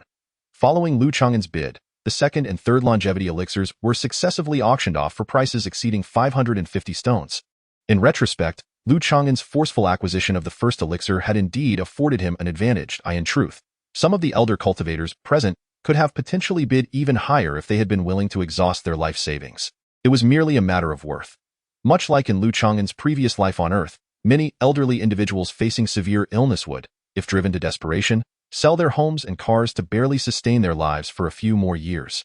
For those in the cultivation world nearing the end of their lifespan, with their physical capabilities and magical power waning, even an additional decade of life would not enable them to break through to a higher realm.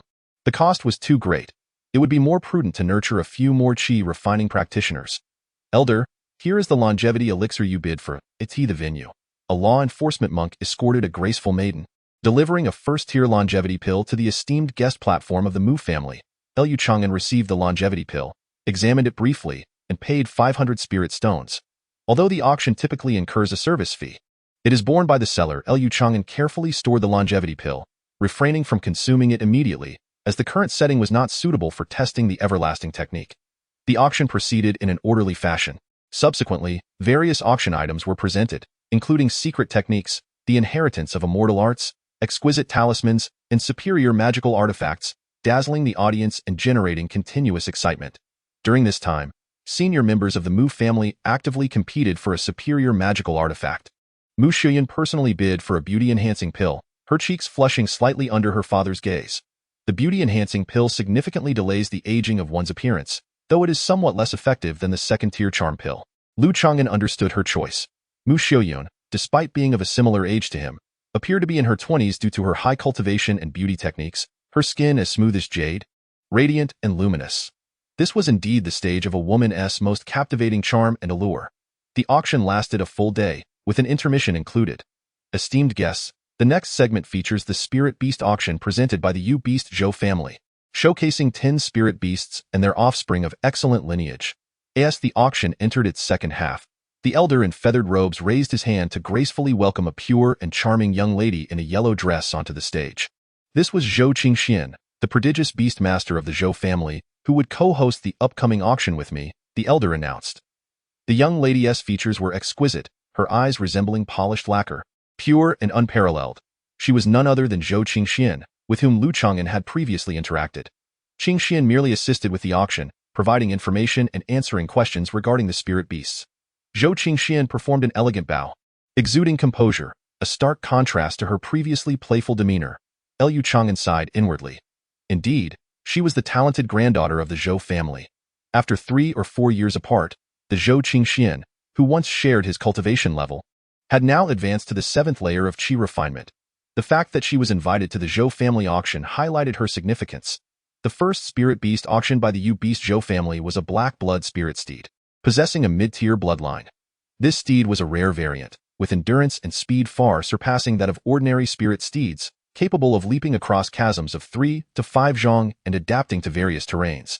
As the elder in feathered robes introduced it, Zhou Qingxian opened a spirit pet pouch, releasing an exceptionally robust spirit steed, marked with black and blood spots. Upon its sudden appearance, the spirited steed neighed violently. But after Zhou Qingxian gently gestured with her slender fingers, it immediately became docile. Zhou Qingxuan's role on stage extended beyond mere auction assistance. She also served to soothe the spirit beasts. Unlike ordinary monsters and beasts, Spirit beasts are those that have been domesticated or bred in captivity, displaying greater intelligence while exhibiting less ferocity. The black blood spirit steed, with its excellent lineage, was suitable for cultivating family spirit steeds. The starting bid was 80 spirit stones. The white spirit fox, boasting a superior bloodline, possessed high intelligence and excelled in mental enchantment. Its fur is white as snow, making it a suitable companion for female cultivators. With Zhou Qingxuan's collaboration, spirit beasts took the stage one after another for bidding. In addition to spirit beasts, there were also spirit beast offspring, including spirit beast eggs. Some cultivators, valuing loyalty, preferred to nurture spirit beast offspring from a young age. Naturally, this was limited to those with high bloodline grades and faster growth rates. The forthcoming auction item is rather extraordinary. It is an unhatched egg of the Xian Shui Gui, possessing a rare earth-grade bloodline. The elder in the feathered robe spoke eloquently, setting the atmosphere alight. You may have heard of a third-tier Xian Shui Gui residing in the neighboring cultivation realm, whose strength rivals that of a golden core cultivator and has safeguarded its sect for over a millennium. At this moment, Zhou Qingxian produced a deep gray egg and placed it upon the tray held by a handmaiden. The Xian Shui Gui, with its earth-grade bloodline. Many cultivators were taken aback, expressing their astonishment. The bloodline of a spirit beast reaching the earth grade is indeed remarkable, akin to the earth's spiritual root of a cultivator. Such innate talents are relatively rare even within the confines of cultivation sects. Each earth's spiritual root is nurtured as a potential golden core seed. The Xian Shui Gui, however. Some well-informed cultivators displayed a dismissive smile. While it is true that the Xian Shui Gui possesses an earth-grade bloodline, its growth is notably slow. It takes over 2 centuries to advance to the second tier, and 5 to 6 centuries to attain the third tier. You Mauda chuckle. 5 or 6 centuries is equivalent to the lengthy lifespan of a golden core cultivator.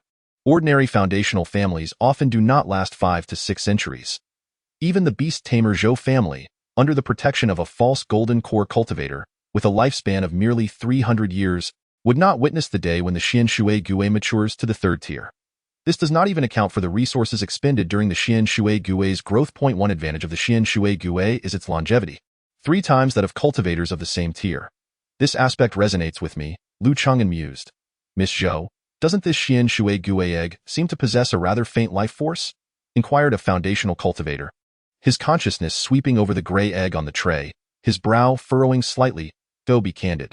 This turtle egg may have been stored for too long or subjected to external influences, resulting in a vitality that is somewhat diminished compared to ordinary beast eggs. Zhou Qingxian replied openly, her voice ringing clear, a weakened life force. The interest of several cultivators was inevitably dampened. If the life energy within the eggshell is feeble, the hatchling may emerge as a frail creature, inherently weak and unable to compete with its peers. Were it otherwise, the beast tamer Zhou family would not so readily part with this earth-grade spirit beast egg. The starting bid for the Xian Shui Gui egg is 240 spirit stones. With its prolonged lifespan and gentle, loyal disposition, it is well suited to be nurtured as a clan's spirit beast. Chapter 45. The conclusion of the auction. 250.260 in comparison to the previous spirit beasts. The bidding for the Xian Shui Gui egg was rather lackluster, with only a handful of factions placing bids. 302.300, 4.305. The frequency of the bids began to dwindle. 380. After a lengthy wait, Lu Changan finally made his move. He held a modicum of interest in the Xian Shui Gui egg, though he did not seek to acquire it at all costs. Should the price escalate too high, he would withdraw. 380 spirit stones. Is there a higher bid? This is a spirit beast of earth-grade bloodline. The elder in the feathered robe surveyed the room. Ultimately, a profound silence enveloped the venue, with no one stepping forward to compete. The gathered cultivators were not foolish.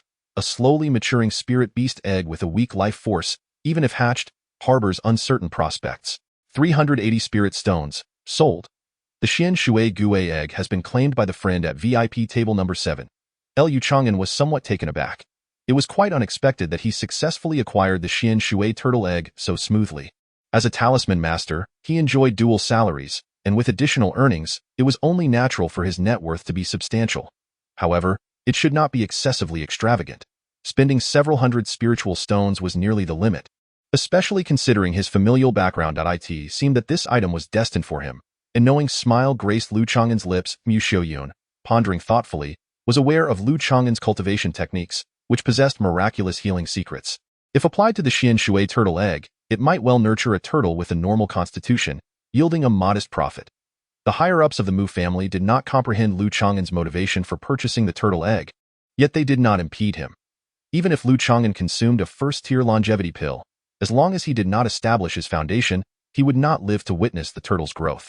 At that time, this turtle could potentially become the spirit beast that protects the Mu clan. Mauda secretly calculated. Master Lu, please come forward to collect the Xian Shui turtle egg. I have some details to discuss. A sweet and melodious voice rang from the stage. It was Zhou Qingxian who spoke. Upon seeing that the final buyer was Lu Changan, Zhou Qingshuan's expression reflected a hint of surprise. The Xian Shui turtle was more suited for cultivation factions to purchase, having undergone decades of meticulous breeding. For an individual, it was akin to a superfluous appendage. Hearing this, Lu Changan approached the auction stage. During this process, he sensed several strands of divine consciousness sweeping over, each only lingering briefly. The projection of divine consciousness naturally belonged to those in the foundation establishment stage.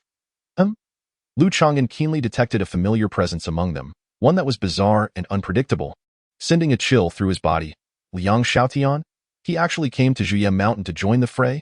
Truly audacious. Lu Changan was inwardly astonished. That individual's divine consciousness flickered past, and he could not discern its exact location. Master Lu, this is the Xian Shui turtle egg, along with a nurturing guide. Zhou Qingxian handed the turtle egg and a jade tube to Lu Changan. Lu Changan casually exchanged the spiritual stones. After the transaction was completed, Zhou Qingshuan's eyes sparkled with a hint of mischief as she probed, Master Lu, do you have any insights on nurturing the Xian Shui turtle egg? Zhou Qingxian was well aware of the egg's condition. Despite its low selling price, the signs of life within the egg were weak, and substantial effort would be required to successfully incubate it. The beast masters of the Zhou family had undoubtedly conducted a stringent assessment before deciding to sell this egg. Zhou Qingxian speculated. Either Lu Changan was unaware of the underlying circumstances and impulsively made the purchase, or he possessed some hidden knowledge and methods. Ha ha. Miss Zhou thinks too much, Lu Changan chuckled. Mockingly I in the market. Aren't cultivators referring to me as the turtle talisman master? Thus, I might as well acquire a turtle spirit pet to solidify my identity. Zhou Qingxian giggled, her laughter as crisp as wind chimes, her eyes shimmering with brilliance, her chest gently rising and falling. The auction continued, and she did not press further. Upon returning to the VIP area, Lu Changan took out the jade tube given by Zhou Qingxian, pressing it to his forehead, allowing his divine consciousness to seep into it for examination. Upon doing so, his expression darkened. The higher-ups of the Mu family observed this and speculated that he had likely incurred an unforeseen loss from purchasing the turtle egg. Lu Changan, one learns wisdom through hardship. There are no such bargains to be had in the world of cultivation, Mu Renlong remarked earnestly. Lu Changan, after all, is still a young man. Although he is astute and composed, the lure of greed is an insatiable force that even the most seasoned of beings cannot restrain. Lu Changan let out a soft hum, remaining silent. The jade tube provided by Zhou Qingxian contained information regarding the Xian Shui turtle eggs, detailing the symptoms and the price to be paid for their incubation. The cost far exceeded the auction price. By all accounts, Lu Changan had indeed been outmaneuvered by the Zhou family. Half an hour later, the auction of spiritual beasts hosted by the Zhou family came to an end. Zhou Qingxian departed from the auction stage and returned to a prominent VIP area at the center. Qingxian, your performance in this auction of spiritual beasts was commendable, remarked a handsome middle-aged scholar with a smile from the VIP section. Uncle Jingxian, it was merely an auction, far simpler than taming ferocious beasts. Zhou Qingxian replied playfully, casually taking her seat in front of the foundation establishment period scholar named Zhou Jingxian, a member of the Zhou family. As the auction progressed into its later stages, the quality of the items being presented escalated significantly. The bidding amounts soared into the hundreds and thousands. The frequency of bids from those in the foundation establishment stage increased with each round. The exquisite artifact, Cold Moon Blade, possessed immense power, allowing those in the foundation establishment stage to unleash up to 7 blades of cold moonlight in a single strike. A mere touch from those at the 9th level of chi refinement would result in instant demise, making it nearly impossible for those at the initial stage of foundation establishment to withstand. Under the moonlight, the blade's potency surged by an additional 30%. The starting price was set at 1,000 spirit stones, with a minimum increment of 50 for each subsequent bid point. 1,100, 1,200, 1,500. This formidable artifact attracted bidders solely from the foundation establishment stage, with even the Huang family of Maple Leaf participating in the bidding. If it is said that those at the peak of chi refinement can barely control superior artifacts, then exquisite artifacts belong entirely to the realm of foundation establishment. 1,800 spirit stones. Ultimately, this exquisite artifact was acquired by Zhou Jingxian, the middle-aged scholar at Zhou Qinchuan's side. Following the excitement surrounding the exquisite artifact, the auction's momentum slightly declined. Items such as the breaking stage pill by Ningdan, suitable for those at the late stage of qi refinement, and the blood spirit pill, which could enhance foundation establishment cultivation, were presented next, with the latter also being purchased by the Zhou family. As the auction neared its conclusion, representatives from various factions became more alert, eagerly anticipating the grand finale. The esteemed elder in a feathered robe raised his voice with fervor, announcing the penultimate item, Foundation Establishment Pill. The atmosphere in the hall grew tense and oppressive. .2 Foundation Establishment cultivators personally escorted a jade vial containing the Foundation Establishment Pill to the platform. One of them was the venerable Huang Chongling, the patriarch of the Huang family whom Lu Changan had encountered at the auction. The other was a middle-aged man clad in heavy armor, exuding an air of lethal intent. The efficacy of the Foundation Establishment Pill is well known. It enhances the success rate of foundation establishment and strengthens the meridians of the cultivator, significantly increasing safety. The elder's voice echoed throughout the auction hall. The Foundation Establishment Pill up for auction had minor imperfections, yet was deemed generally sound, with the Pill Alliance estimating it could boost the success rate by 1.5 times. 1.5 times. The various factions present appeared contemplative, yet still intrigued. A foundational elixir of standard quality can enhance the success rate of foundational establishment by 20%. Even an increase of 15% yields considerable efficacy. This particular foundational elixir has an opening bid of 2,000 spiritual stones, with each subsequent bid requiring a minimum increment of 100. The elder in the feathered robe proclaimed loudly. 2,200, 2,003, 2,005. The price continued to escalate until it reached 3,000 spiritual stones, at which point the frequency of bidding began to diminish. The higher-ups of the Mu family could not help but sigh, conceding defeat in the competition. A decade prior, Mu Runlong had secretly undergone foundational establishment, costing the family a significant price. Over the years, although the Mu family had regained some vitality, purchasing another foundational elixir at any cost would be unwise. Possessing a foundational elixir does not guarantee success. And furthermore, this particular elixir has slight imperfections. Even if acquired, it would entail the risk of being seized, potentially bringing calamity to the family. 4,000 spiritual stones. Is there a higher bid? Ultimately, the final price of this foundational elixir was set at an astronomical figure. Certain factions present could certainly offer a higher price, yet it was deemed not worth the risk. Spending several thousand spiritual stones for a mere 15% increase in probability could easily result in a wasted effort, alongside the inherent dangers involved. The Ning family of Yuha? It was astonishing that this remote clan had secured the foundational elixir. Under the gaze of various factions, an elder with a ruddy complexion took the stage with a man and a woman. The elder, in the foundational stage, exuded a withered aura, his life force evidently nearing its end. The man and woman accompanying him were at the 9th and 8th levels of qi refining, respectively. The man was a sturdy middle-aged warrior clad in a beast-hide robe. The woman, a graceful beauty adorned in a green gown. Elder Ning, congratulations to your esteemed family for acquiring the foundational elixir. A momentous occasion indeed, said the venerable Huang Chongling, his face beaming with delight as he clasped his hands in greeting. After the spiritual stones were tendered, the elder with the ruddy complexion implored, "Friend Chongling, may I request that my foolish grandson be allowed to break through on the second-tier spiritual vein at Bamboo Leaf Mountain? We are willing to compensate with spiritual stones. To attempt foundational establishment, one requires access to a second-tier spiritual vein. Otherwise, inadequate spiritual pressure may lead to failure during the process of liquidizing one's mana. The Ning family undoubtedly possesses a second-tier spiritual vein but expressed concerns about potential delays along the way, hence the request. That is not permissible." Huang Chongling's expression shifted, resolutely declining. It was not that Huang was lacking in compassion. Rather, the process of foundational establishment would draw heavily upon the natural spiritual energy of the world. The stability of the second-tier protective formation in the market was intricately linked to the second-tier spiritual vein at Bamboo Leaf Mountain. During these extraordinary times, I hope Elder Ning can understand. Chapter 46. The Black Fiend Flame. Upon hearing this, the Ning family member in the foundational stage let out a deep sigh. The foundational stage attendees present were not surprised. Although the scale of the second-tier spiritual vein at Bamboo Leaf Mountain was considerable, it must simultaneously support the second-tier protective formation, as well as the shops, inns, and practitioners within the caverns.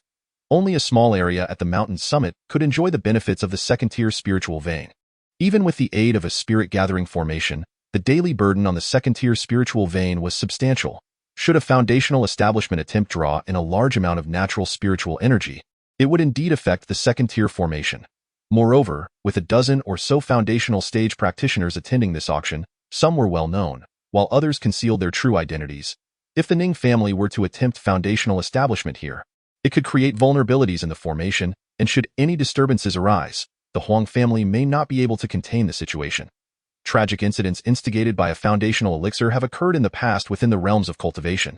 The purchase of foundation-building pills using spirit stones is something that many families are willing to invest heavily in, often sacrificing their very possessions. However, safeguarding these precious pills requires significant resources and sacrifices from the family. Lu Changan felt a wave of emotion within in his past life. He toiled for his family and truly understood the hardships involved. "Friend Ning, please wait," Huang Changling interjected, having exchanged a few words with a heavily armored foundation builder beside him. He then called out to the three from the Ning family, "If you are concerned about the safety of your journey, this esteemed bodyguard from Tianwei Tower can escort you, though a fee in spirit stones will be required." Huang Changling explained, as the organizer of the auction. The Huang family was also keen to ensure that the buyers of the foundation-building pills did not encounter any misfortunes on their way, as it would tarnish the reputation of the market. However, Tianwei Tower of Huanglong Immortal City. The red-faced elder from the Ning family gazed at the heavily armored bodyguard with a glimmer of joy. Tianwei Tower is a renowned escort organization in Huanglong Immortal City, known for its good reputation and credibility. This organization specializes in providing protection for cultivators and has a robust background. For instance, the Fengya Huang family, hosting this auction, had employed the services of Tianwei Tower's bodyguards for safety. After the auction concluded, Huang Changling proceeded to introduce this option to the Ning family. "For a fee of 1,500 spirit stones, I can lead 8 late-stage Qi refinement bodyguards to escort you back to your family." The bodyguard was more than willing to take on an additional task, and his price was reasonable. "Very well. I shall first pay 300 spirit stones, and the remaining amount can be settled by my family later." The elder from the Ning family and the middle-aged man behind him, along with the elegantly dressed woman, all displayed expressions of delight. With the alliance of 2 foundation builders and the esteemed reputation of Tianwei Tower, their journey back to the family would be significantly safer. Upon reaching an agreement, the 3 members of the Ning family swiftly flew out of Zhuya Mountain under the protection of Tianwei Tower's escort. Whoosh, whoosh, whoosh. At the auction venue, numerous cultivators scattered like birds and beasts, seizing the opportunity to depart from Zhuya Mountain. "Changling, you have worked hard during this auction." A man clad in plain garments, appearing to be in his 30s or 40s with a few strands of gray among his hair, emerged behind Huang Changling. The plain-clothed man's cultivation had reached the mid-foundation stage. "Uncle Tan, managing the market is my duty," Huang Changling replied respectfully. Among the Huang family, the most powerful and esteemed figure was Huang Tankong, who was in the mid-foundation stage. At this moment, both Huang Tankong and Huang Changling stood atop the pavilion, watching the crowd disperse after the auction. Given some time, overlooking the bustling market scene, the 2 foundation builders felt a surge of long-forgotten ambition within them.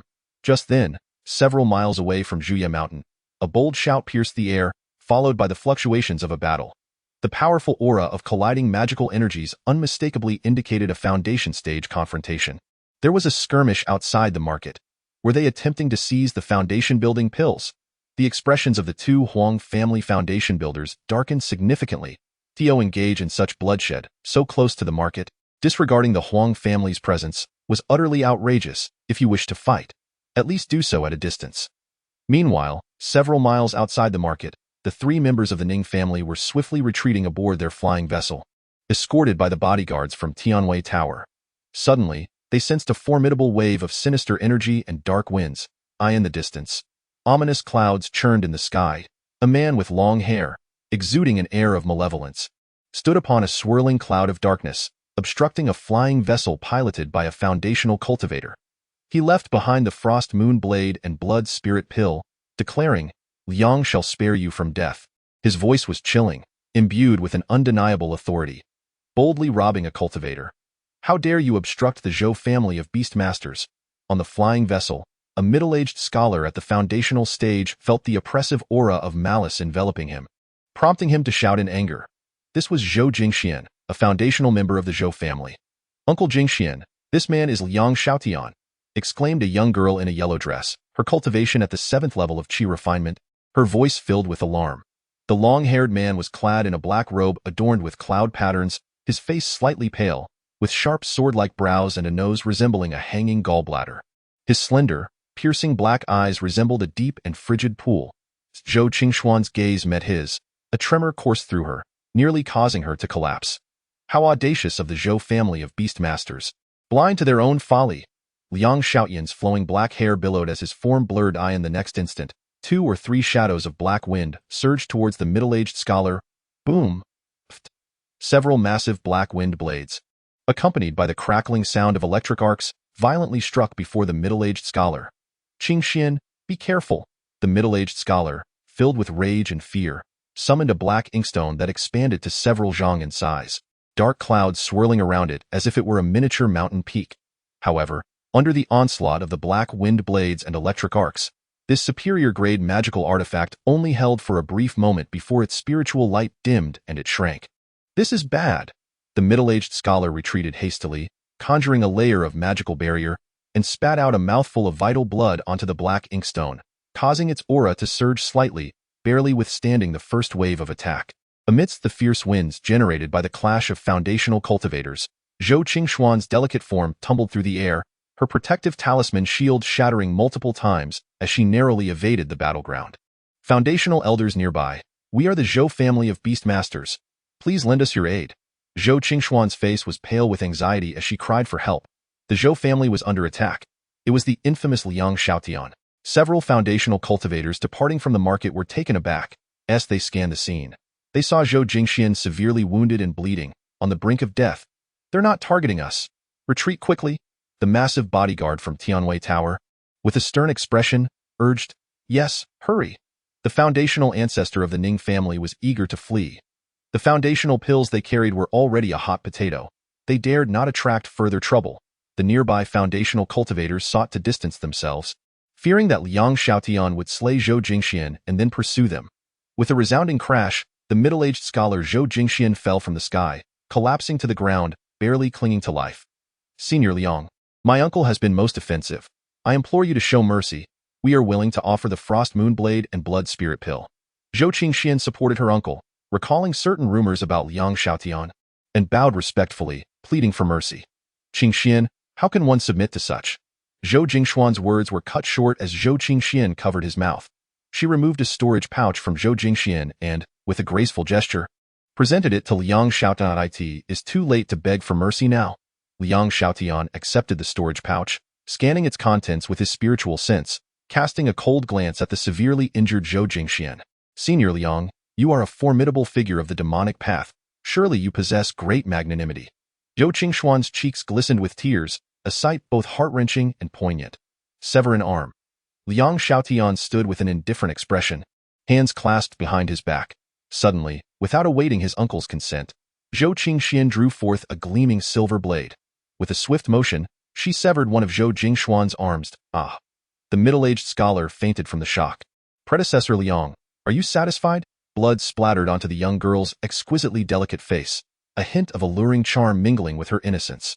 Well done, little girl. Liang Xiaotian nodded, casting a look of admiration her way.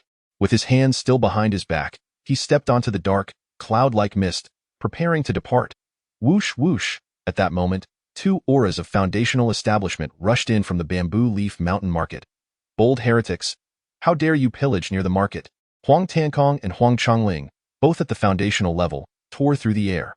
While they might not intervene in other skirmishes, the Zhou family, who raised beasts, was a power the Huang family sought to curry favor with. However, they arrived a tad too late. Liang Xiaotian's strength exceeded expectations, effortlessly concluding the conflict, leaving the 2 newcomers with a tinge of regret. Seeking death. How dare you meddle in my affairs? Liang Xiaotian's obsidian eyes narrowed as he glanced at the mid-foundation Huang Tankong, his brow slightly furrowing. Taking a deep breath, he slowly unfurled his palm. Poof! A swirling mass of dark demonic flames, infused with a chilling brilliance, erupted from his hand, exuding an aura of peril that sent shivers down the spines of all present. That is, the 2 foundational members of the Huang family felt a surge of lethal threat. The black radiant demonic flame. Huang Tankong gasped in horror. One of the 10 true demonic fires of the great Qing cultivation realm. Nearby foundational cultivators could not help but feel a chill run down their spines. Chongling, Run! Huang Tankong shouted in panic, employing his escape technique to flee towards the market in haste. Whoosh, whoosh! The two foundational members of the Huang family retreated from the bamboo leaf mountain in utter disarray, promptly activating their second-tier defensive formation. Humph! Liang Xiaoyan's aura grew increasingly arrogant, cradling the black radiant demonic flame as he pursued them to the formation's entrance. Standing proudly before the market, the demonic energy swirled ominously, suffocating the breath of all cultivators within. Uncle Tan, can the formation withstand this? If the black radiant demonic flame possesses the legendary might. Huang Tankong's voice was grave, his countenance serious. Liang Xiaotian, towering above, surveyed the multitude of cultivators in the market. No one dared to meet his gaze. All averted their eyes. During this moment, he caught sight of Lu Changan. Their eyes met briefly, his expression impassive. A glance at the mass of demonic flames made him almost want to laugh. The entire market remained silent, steeped in a heavy atmosphere. Suddenly, Liang Xiaotian retracted the demonic flame, hands clasped behind his back as he floated into the distance, his long hair billowing in the wind. Elder Yin, in consideration of your reputation today, I shall spare the bamboo leaf mountain market from bloodshed. Chapter 47. A surprising longevity. As Liang Xiaotian departed, the numerous cultivators atop bamboo leaf mountain breathed a sigh of relief. The two foundational ancestors felt an immense weight lift from their shoulders. Meanwhile, within several dozen miles surrounding the market, the sounds of battle echoed in a series of clashes. How audacious, to launch an attack. A wretched heretic, everyone, let us unite. Oh no. It's the evil-faced flying eagle. Though Liang Xiaotian left with a display of might, his previous slaughter of the Zhou family's foundational members had set a precedent. Some hidden identity robbers and practitioners of the sinister path, taking advantage of Liang Xiaotian's intervention, seized the opportunity to engage in chaos, committing murder and theft. For instance, the malevolent flying eagle that once assaulted Mu Xiaoyun. Even among the ostensibly righteous practitioners, some could not resist the temptation of greed, targeting those wealthy cultivators who displayed their affluence at the auction. Among them, two foundation establishment cultivators clashed fiercely, sending sand and stones flying. As the winds howled with fury, plunging the scene into disarray in the midst of the clouds, a strikingly handsome man with flowing long hair gazed down at the scene of carnage below, his cool lips curling into a sinister smile as he mused. Whether the cultivation world of Lianghua is in turmoil or not, it is I, Liang Xiaotian, who shall determine, he declared with audacity. One day, I shall resurrect the glory of the Xian'an demon path and upend the heavens of the Daqing cultivation realm. With a resounding roar, Liang Xiaotian surged forward, gaining speed until the sight of Zhuyi Mountain dwindled to the size of a pebble in his rear view. He cast one last glance at the market, a deep sense of trepidation flickering across his face. The formidable Nascent Soul cultivator, Yin Donglai, was not a presence belonging to this era. To his astonishment, the ancient texts of the demon path contained genuine references to this great cultivator. Years prior, after being humiliated in the Mu family's medicinal garden and driven off by Lu Changan, Liang Xiaotian, brimming with indignation, delved into the demon path scriptures. He discovered a rare tome from the Xian'an demon sect that mentioned Yin Donglai in passing.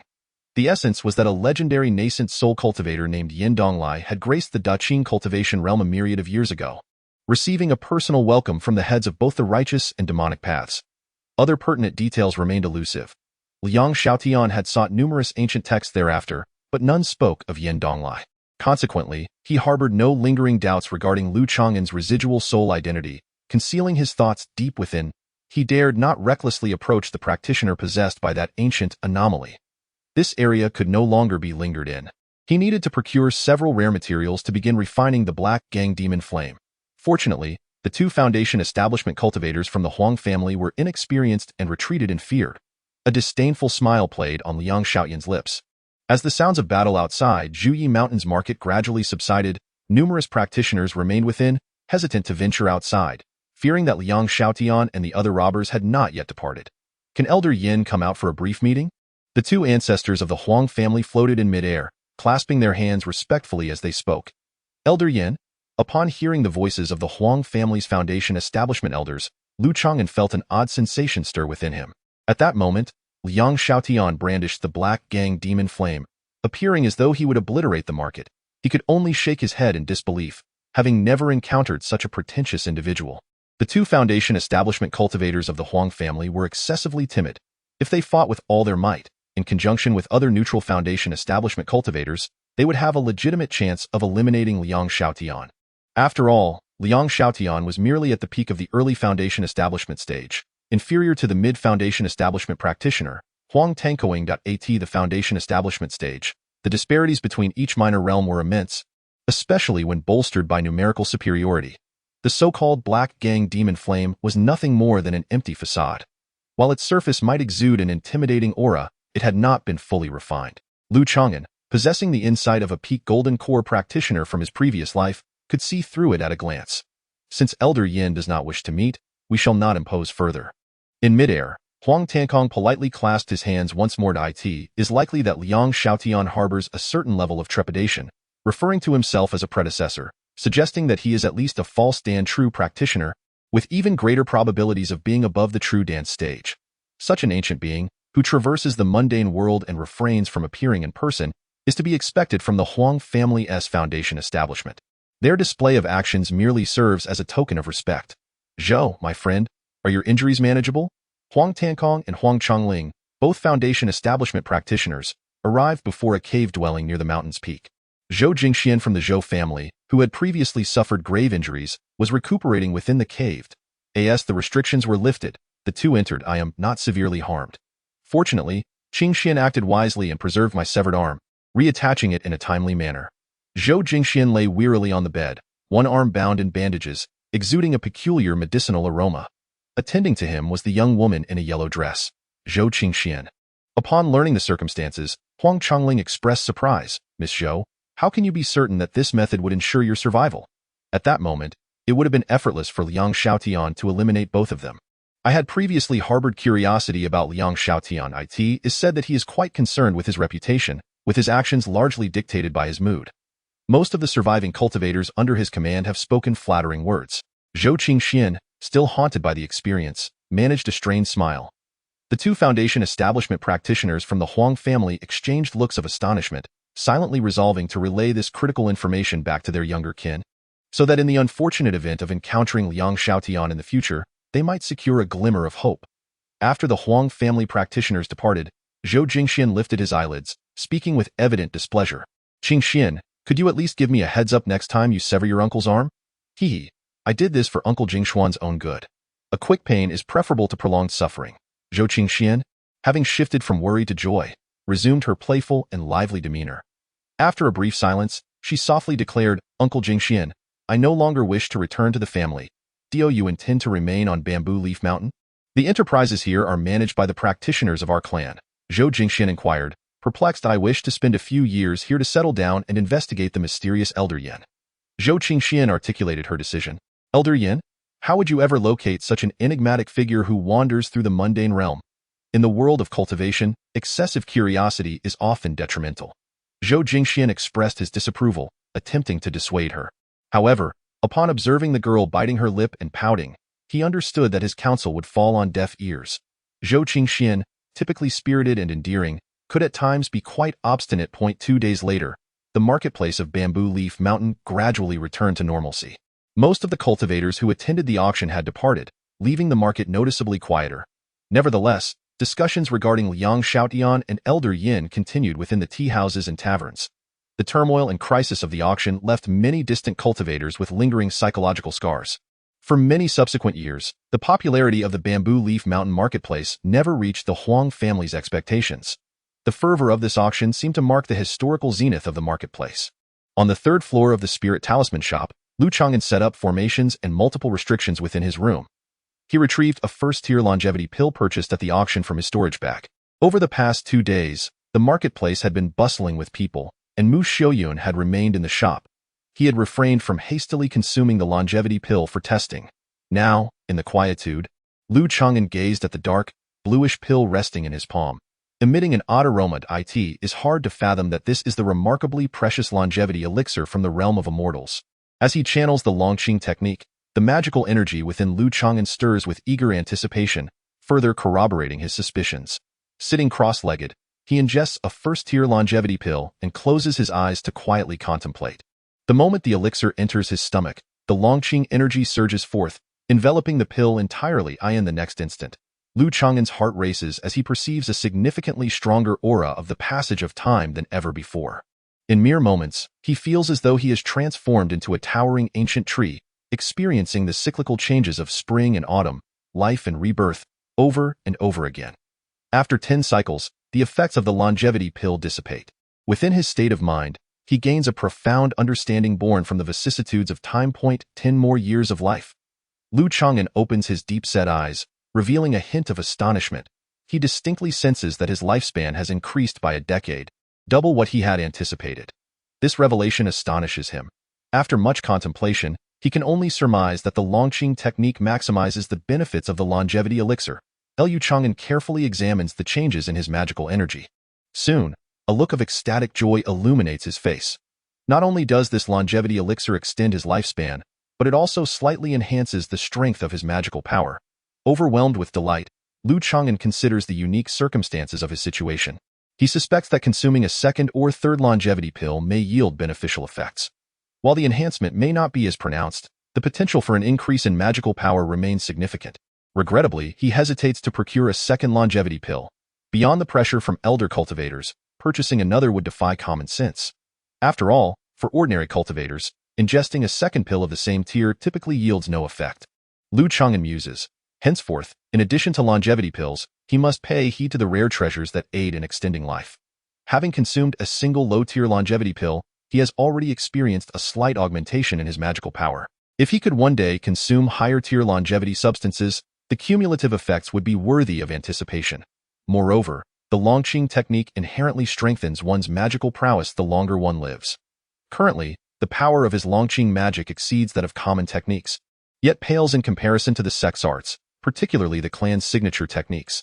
Should he live for several hundred to 1,000 years and consume a substantial amount of longevity-enhancing substances, the unremarkable health-preserving technique may very well rival the might of clan-defining arts. This does not even account for the advantages of the Longqing technique in longevity, nurturing the body, maintaining a prolonged life force, detoxifying, and healing. After testing the longevity elixir, Lu Changan retrieves a deep gray tortoise egg, approximately the size of an infant's fist. This egg is the essence of a bloodline spirit beast from the earth tier, the Xian Shui turtle. Placing his hand upon the shell, he senses faint life fluctuations that are steadily waning. Without the nurturing of precious spirit liquids, the signs of life within the egg will cease altogether within half a year. The Yu Beast family truly sold him a defective product, Lu Changan reflects with a sigh. Had it been otherwise, this egg would not have come into his possession. Without rare treasures, hatching this Xian Shui turtle egg proves to be a formidable challenge. If left unhatched, it would still consume spirit liquid. Essentially, whoever purchases it is likely to be at a loss. Even if one were to invest considerable resources, they might end up hatching a frail creature. Observing for a moment, Lu Changan cautiously infuses a trace of Longqing magical energy into the tortoise egg. If one were to wield ordinary magical power recklessly, it could result in consequences that are difficult to predict. However, Lu Changan practiced a form of life-nurturing cultivation, embodying the serene essence of eternal vitality. Even so, he only infused a faint trace of his magical energy. That delicate thread of eternal power was swiftly absorbed by the turtle egg, and in the blink of an eye, it lost all sensation. Not only that, he detected a tremor of life force within the shell, conveying a subtle yearning. Upon witnessing this, Lu Changan gradually intensified the flow of eternal power. The Xian Shui turtle egg seemed to act like a sponge, continuously drawing in Lu Changan's life essence. It was not until his magical energy was nearly depleted that the absorption began to wane. The life fluctuations within the shell stabilized, and the trend of vitality waning was curtailed. This could be deemed a successful preservation of the egg.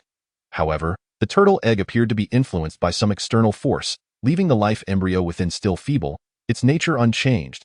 If it were to hatch normally, it would likely emerge as a sickly creature. Lu Changan pondered whether to employ the healing secret technique of the eternal power.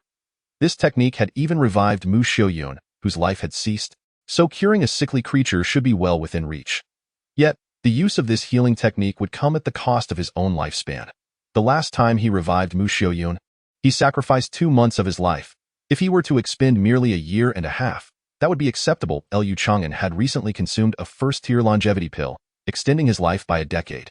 He couldn't ascertain how much of his lifespan would be required to ensure the healthy hatching of the Xian Shui turtle.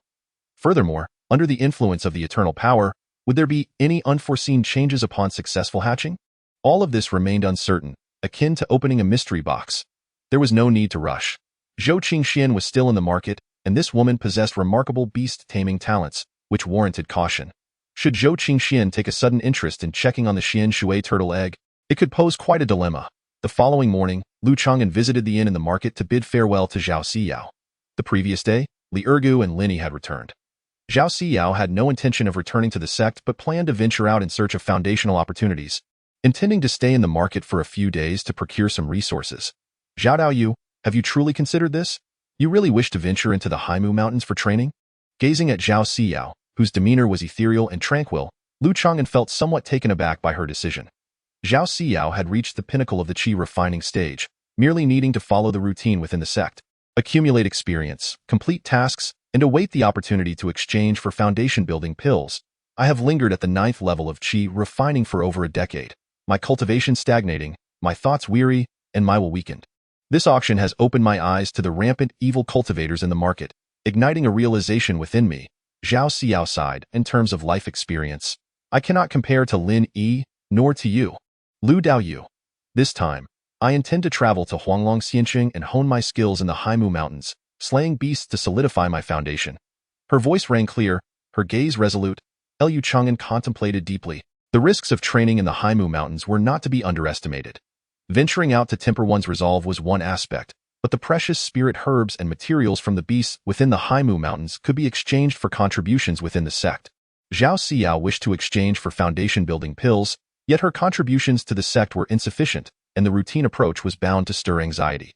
Especially after this auction, where the foundation-building pills seemed unattainable. She herself has recognized the issues at hand, suggesting that it may be more beneficial to venture out and seek opportunities.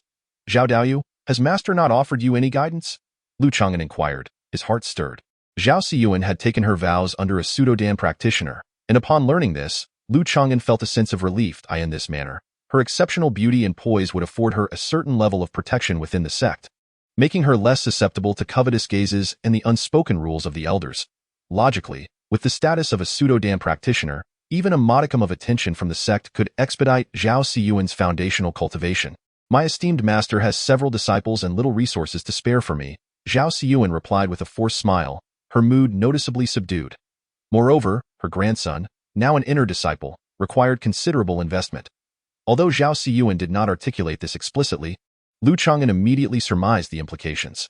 How much influence could a pseudo-Dan practitioner have in nurturing Zhao Siyuan's foundational cultivation, especially when the resources for such endeavors do not solely come from her? The crux of the matter likely lay with that grandson. It seemed the pseudo-Dan practitioner intended to forge a connection between Zhao Siyuan and her own grandson, thereby channeling resources towards her kin. Lu Changan sighed inwardly, initially believing Zhao Siyuan's association with a female pseudo-Dan practitioner would shield her from envy and unspoken rules. The reality was that while she had avoided some pitfalls, she had not entirely evaded them. Zhao Siyuan likely held little regard for her master's grandson, which might have displeased the master, leading to a lack of genuine support for her foundational cultivation. Zhao Daoyu, as you embark on your journey to the Black Mist Mountains, I, Lu, cannot offer much assistance, but I would like to present you with 2 first-tier superior talismans as a token of my goodwill. Lu Changan produced a speed talisman and a healing talisman, handing them to Zhao Siyuan. The former facilitated swift escape, while the latter was intended for healing. Given the inherent risks Zhao Siyuan would face during her expedition, her future foundational cultivation hinged upon her success. Should fortune not favor her, beauty may fade prematurely. Today marked the last moment Lu Changan would see Zhao Siyuan. She did not decline, accepting the talismans and feeling the extraordinary power they contained. Clearly not ordinary first-tier superior talismans, Lu Daoyu. These talismans, she exclaimed, her beautiful eyes widening in surprise. These were crafted by Miss Mu. I seldom venture into the markets, and they would serve me little purpose. Lu Changan replied nonchalantly. In theory, Mu Xiaoyun, as a first-tier superior talisman master, could forge them, though the likelihood was relatively low. A first-tier superior talisman could deliver the impact of a typical spell at the late stages of qi cultivation. The quality of these superior items rivaled spells at the peak of qi cultivation, providing significant assistance, even if they fell short of secret techniques or superior artifacts. I shall remember your kindness. Lu Daoyu, Zhao Siyuan stated, her demeanor graceful as she performed a deep bow, her celestial gown billowing. She surmised that these life-saving talismans were gifts from Mu Xiaoyun, Lu Changan's future wife. The act of gifting such talismans indicated a profound bond. Zhao Daoyu, take care on your journey, she said. Lu Daoyu, there is no need for further farewells. As they parted, The elegant and serene Zhao Xinzi cast a lingering glance back at Lu Changan. The youth in white retained his youthful countenance, calm and unassuming. Their eyes met for a fleeting moment. Zhao Xiyuan's gaze was clear and composed as she offered a slight nod before gracefully taking her leave. After the auction, Zhuye Mountain returned to its tranquil state. With business significantly dwindling in the coming year or two, there may be a slight resurgence in popularity, yet it remains challenging to restore the former glory. Liu Changan has consistently resided in the market, leading a life of simplicity and leisure. His cultivation and talisman crafting demand but little time. The Yunsha body refining technique has progressed steadily, and 3 years after the auction, he has successfully reached the 3rd level. Corresponding to the late stage of qi refinement, as Lu Changan anticipated, his body refinement surpassed his magical prowess. At this juncture, his physique is comparable to that of a late-stage first-tier demon beast. Low-grade magical artifacts pose little threat to him, as they are unlikely to breach his physical defenses. He has often reflected that the body refinement technique and the evergreen skill make for a perfect match. The former consumes time and energy to enhance survival capabilities, while the latter prolongs life and boosts recovery. Has that talented granddaughter of the Zhou family departed? Shortly after reaching the 3rd level of body refinement, Lu Changan received some good news. A few years prior, Zhou Qingxian had lingered on Bamboo Leaf Mountain, encountering Lu Changan several times in the market. She had inquired about the Xian Shui turtle once, though that was not her primary concern. She had entrusted Lu Changan with the request, "Master Lu, you reside in the market year-round. Please keep an eye out for any suspicious cultivators who might be the elusive Senior Yin." Amused, Lu Changan could hardly believe Zhou Qingshuan's insatiable curiosity. Perhaps she had deduced that Senior Yin was an upright cultivator who had once safeguarded the market, which emboldened her to investigate. Fortunately, after 3 years, she grew impatient and finally took her leave. With a sigh of relief, Lu Changan set up restrictions on the 2nd floor and employed the healing secrets of the evergreen skill.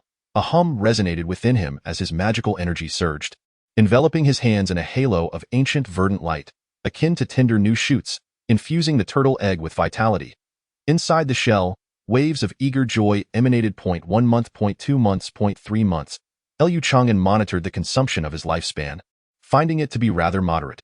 Actively consuming his lifespan would not deplete his essence. After 3 months of lifespan expended, the life force within the turtle egg elevated to a new level. Radiating cheerful and affectionate emotions, at this moment, the life fluctuations within the Xian Shui turtle egg reached a normal state, sufficient for now. However, to ensure that the hatchling possesses a robust constitution, thicker shell, and is easier to care for, Lu Changan invested an additional 3 months of lifespan. Previously, when he revived Mu Xiaoyun, it had only cost him 2 months of lifespan. Now, the life energy within the egg grew increasingly vibrant and vigorous. Chapter 49. Sudden bad news. Placing his palm gently upon the surface of the eggshell, Lu Changan faintly sensed the heartbeat and subtle movements from within. He confirmed that the Xian Shui turtle was entering the hatching phase. In the days that followed, he infused the turtle egg daily with a measure of evergreen magical energy to provide nourishment. Each time he channeled this energy, a wave of affectionate and dependent spiritual fluctuations emanated from within the shell. Lu Changan was confident that the hatchling, even without a formal spirit pet contract, would recognize him as its master. 2 months later, with a crack, the eggshell shattered. A miniature turtle, smaller than an infant's palm, emerged adorably from its shell, exerting every effort to break free. Gathering enough strength to nurse, it first pushed out its head, followed by its limbs, finally wriggling out of the eggshell. Once free, the Xian Shui hatchling, with its adorably naive eyes, nervously surveyed its surroundings before quickly locking onto Lu Changan. Sensing the familiar aura, the hatchling affectionately crawled over, nuzzling against Lu Changan's wrist. Liu Changan spread his palm, and a young Xian Shui turtle climbed onto it. Occupying merely a third of his palm's surface, it nuzzled against the warmth of his hand, nearly toppling over in its adorableness. Upon emerging from its shell, the young turtle stirred a sense of restlessness in the geological rat nestled within Lu Changan's spirit pet pouch. The sizable geological rat was released, fixating its gaze on the Xian Shui turtle in Lu Changan's hand, a glint of coldness flickering in its eyes as it bared its teeth. Startled, the young turtle scurried into Lu Changan's clothing. With a swift kick, Lu Changan sent the geological rat yelping in pain, its murderous intent dissipating, revealing a look of grievance. In time, it shall be your master. Should you harbor any ill thoughts, you will find yourself in the beast-fighting arena. Lu Changan issued a warning before stowing the geological rat back into the storage pouch. Without delving into the disparities between mid-grade and low-grade bloodlines, It was evident that the Xian Shui turtle was one he had meticulously nurtured from its inception, pouring his heart and soul into its development, while the geological rat was merely a prize seized along the way. The two were, therefore, incomparable. Lu Changan fed the young turtle some spiritual liquid, simultaneously checking its health. The jade tube given to him by Zhou Qingxian contained a pictorial guide of the Xian Shui turtle, including illustrations of its juvenile form. After comparing, he noted that the appearance was largely consistent, save for subtle differences in the shell's pattern. His young turtle's shell bore a hint of leaf-like markings, which were difficult to perceive unless examined closely. The tiny turtle was kept in the spirit pet pouch, where Lu Changan had constructed a humid microenvironment. This particular turtle was quite affectionate, and Lu Changan would take it out daily for interaction, imparting a modicum of evergreen magical energy. The Xian Shui turtle predominantly embodied water attributes, with a touch of wood essence as well. Having been born just a few days prior, it was already capable of expelling faint green bubbles, accompanied by a gentle magical fluctuation. At the Zhuye mountain market, Lu Changan's life continued with little alteration. Although he had acquired an additional pet, the Xian Shui turtle proved to be quite easy to care for, peaceful and unobtrusive. The resources it consumed were minimal, far less than some low-grade spirit beasts, the sole drawback being its slow growth in the blink of an eye. A year or two had passed. The auction had transpired 5 years ago, and Lu Changan had reached the age of 43. His cultivation was nearing the pinnacle of the 6th layer of qi refinement, with a year or two remaining to ascend to the 7th layer. He appeared to be in his 20s, brimming with vitality. At this juncture, the Xian Shui turtle had grown to the size of an adult's palm, its magical fluctuations now reaching the initial stage of qi refinement. Whether it was merely an illusion, Lu Changan felt that his Xian Shui turtle was maturing at a slightly accelerated pace compared to what was described in the jade tube. After feeding the Xian Shui turtle, Lu Changan descended to the first floor of the shop. "Miss, you have returned?" In a flowing green silk gown, Mu Xiaoyun was at the counter, verifying talismans. 2 years prior, Mu Xiaoyun had advanced to the 9th layer of qi refinement and had since been frequently absent from the shop. It was unclear whether family matters occupied her time or if she was plotting for foundation establishment. Fortunately, the shop's business remained stable, neither thriving nor faltering, and the 2 apprentices had flourished. Mu Shan and Mu Erzhan had become low-grade talismancers, capable of producing low-grade talismans that yielded profit. Among them, Mu Shan excelled in social affairs, effectively serving as the shop's second manager. Changan. This is a spiritual pigeon message delivered from the market station. Mu Xiaoyun elegantly swept her hair up, handing a letter to Lu Changan. The envelope bore the insignia of Jinyun Valley, sent by Zhao Siyao in the realm of cultivation. Established gathering places such as major markets, sects, and families maintained a postal service for correspondence. The Spirit Pigeon Express is considered a remarkably swift mode of communication. Lu Changan employed a particular method to decipher the seals on the envelope and proceeded to open the letter. A few years prior, Zhao Siyu had ventured to the Huanglong Immortal City, located near the ominous Black Mist Mountains, and had maintained occasional correspondence with Lu Changan. Recently, Zhao Siyu had nearly gathered the resources necessary for a foundation establishment pill and had returned to Jinyun Valley. "Changan, what troubles you?" Mu Xiaoyun inquired with concern as she glanced over. Lu Changan had only read half of the letter, his expression abruptly shifting, brows furrowing deeply. His demeanor grew grave, and he fell into a prolonged silence. "Lin Yi. Gravely injured and deceased?" Mu Xiaoyun took the letter, her countenance paling, her slender fingers trembling slightly. "What, Uncle Lin has passed away?" Nearby, the busy Mu Erzhan overheard their conversation and was momentarily stunned.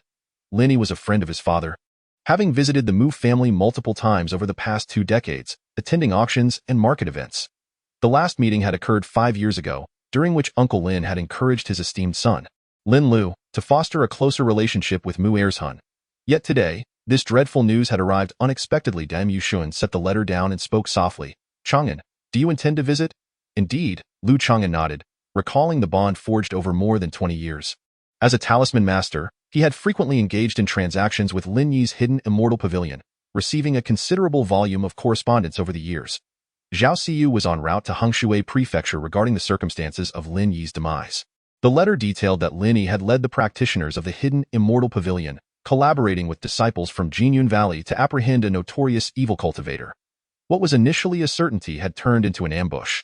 Ultimately, though they managed to repel the villain, Lin Yi sustained severe injuries, rendering him unable to survive.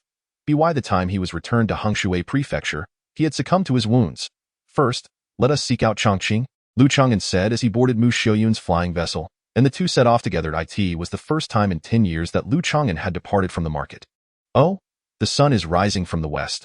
That turtle-like talisman master has actually ventured outside. The cultivators who recognized Lu Changan as he departed could not help but express their astonishment. Presently, the vicinity of Bamboo Leaf Mountain appeared relatively stable, with only a minor presence of rogue cultivators. The infamous evil-faced flying eagle of yore had become mere legend, its presence long vanished. Even should it reappear, with Lu Changan's mastery of body refinement and his peak first-tier strength akin to that of the Earth Rock Mouse, he could confidently face them without resorting to his talismanic trump cards. Furthermore, he was accompanied by Mu Xiuyun, who was at the 9th layer of Qi refinement. The flying vessel traveled swiftly, reaching the Mu family's residence by Feiyue Lake within a day. After a decade away, upon seeing the shimmering waters of Feiyue Lake, which radiated a jade-like luster, Lu Changan felt a wave of nostalgia wash over him. The Mu Manor and the surrounding spiritual fields and herb gardens had undergone considerable changes, with a noticeable increase in the number of family cultivators and many youthful faces. The vessel landed at Li Erga's estate. Linny has passed? The young lord is dead?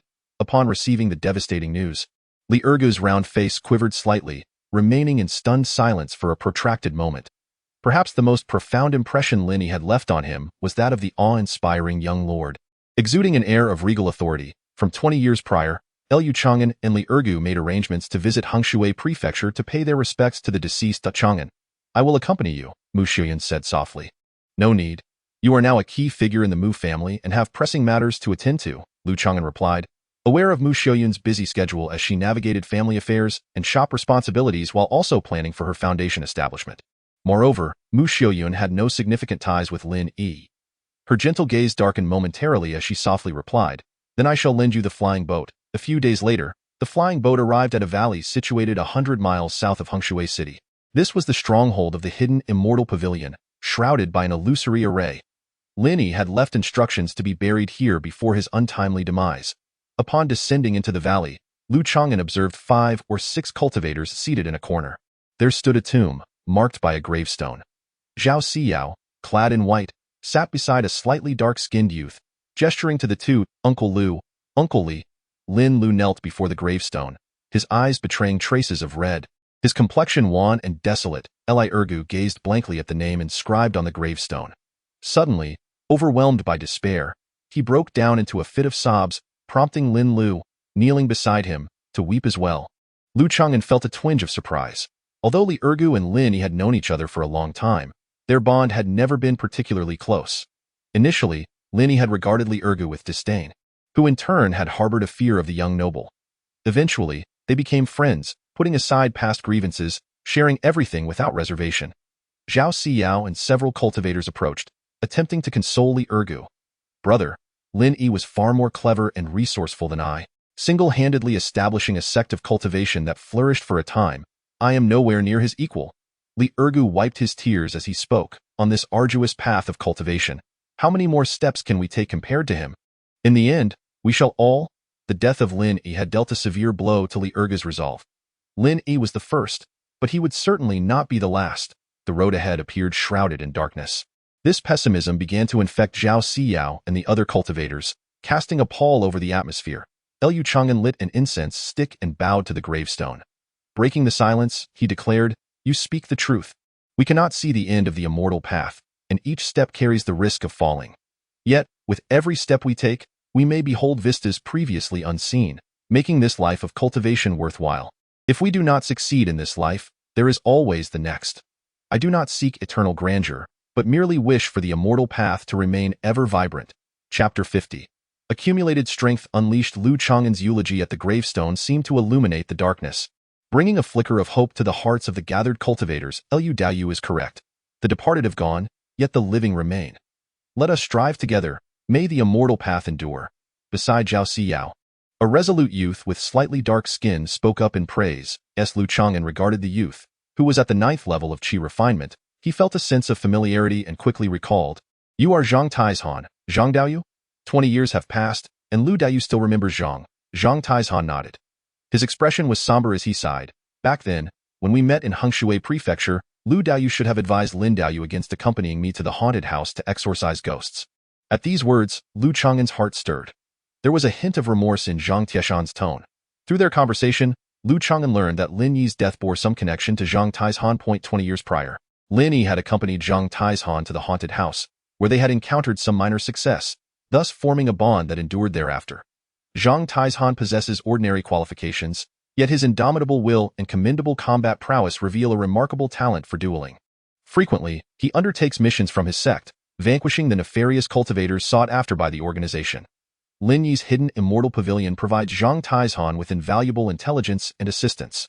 Through this collaboration, other disciples from different sects have also sought Lin Yi's aid, offering compensation in return. 2 decades later, Lin Yi led the cultivators of the hidden immortal pavilion to assist the disciples of Jinyun Valley in besieging a wanted criminal, only to fall victim to an ambush that led to his grievous injury and eventual demise.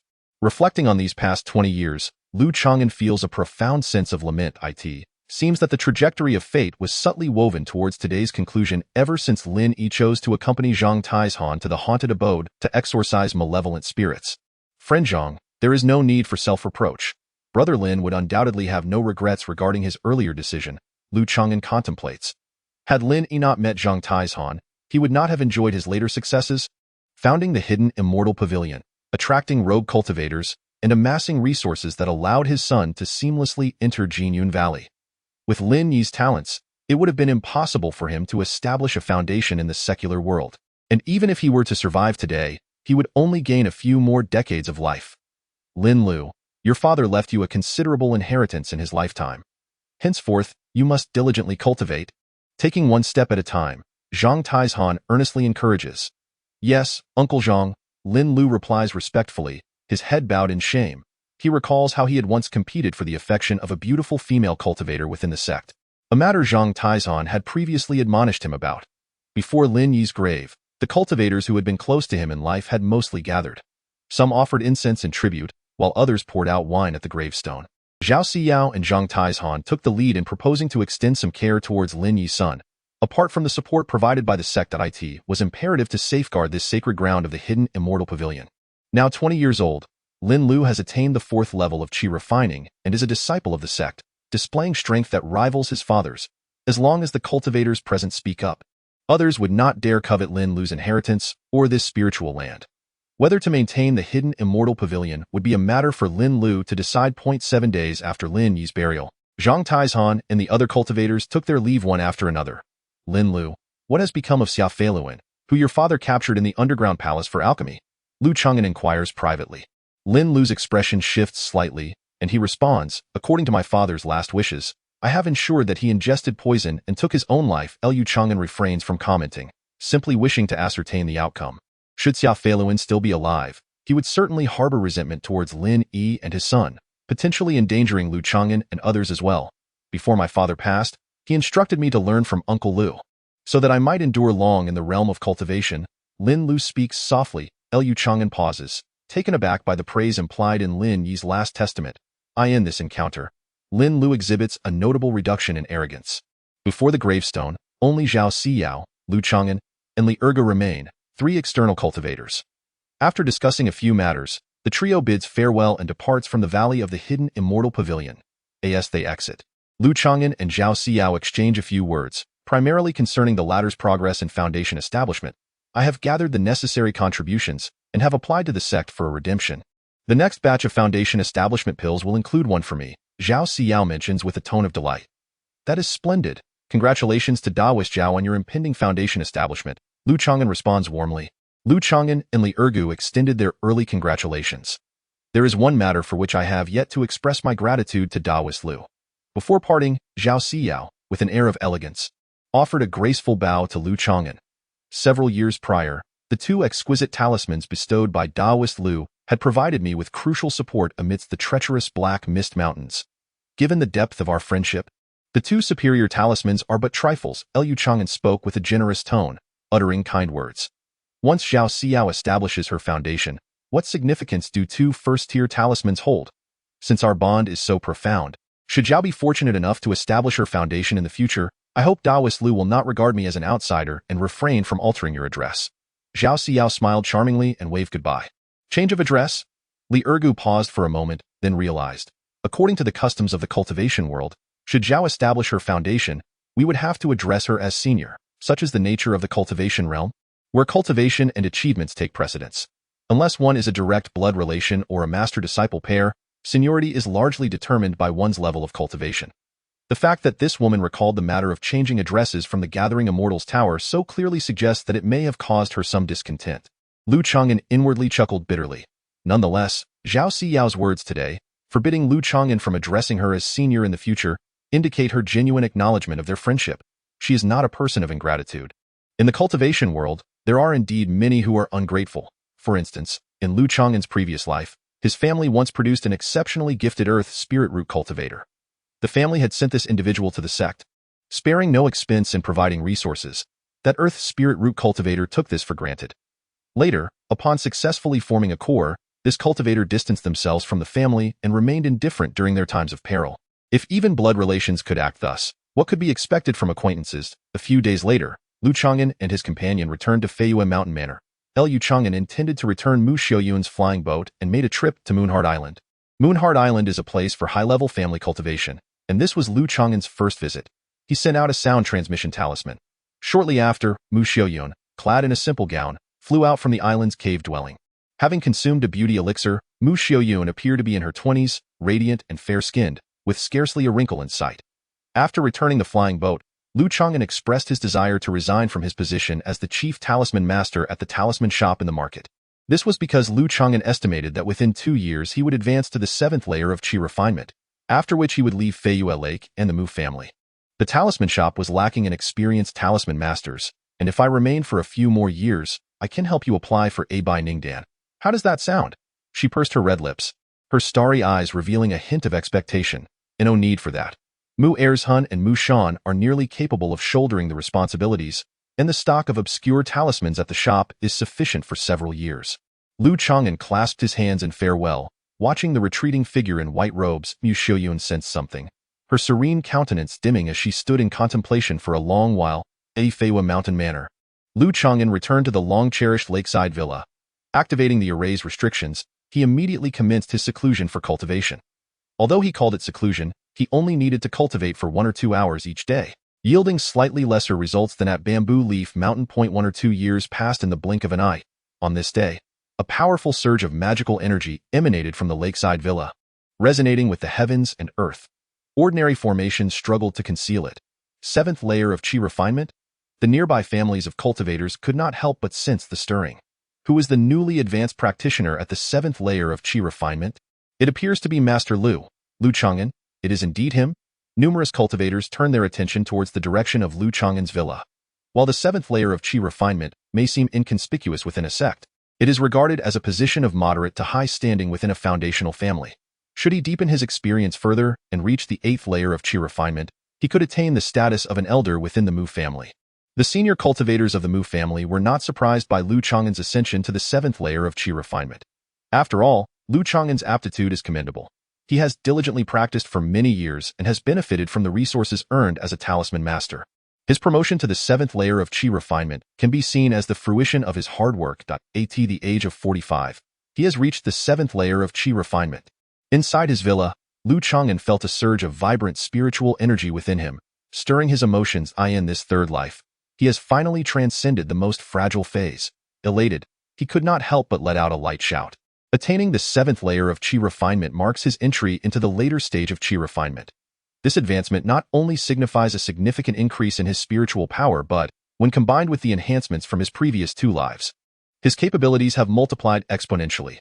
Not to mention, Lu Changan's current spiritual consciousness is nearly comparable to the initial stage of foundation establishment, capable of extending outward for 20 zhang. This is attributed to the enhancement provided by the 9 seal tablet to his soul. With his current strength, boasting a body refinement technique, a peak first-tier spiritual pet, and powerful talismans, he possesses the ability to ensure his survival even against ordinary initial-stage foundation establishment practitioners. This is precisely why Lu Changan has planned to cultivate within the Mu family until reaching the 7th layer of Qi refinement before preparing to depart.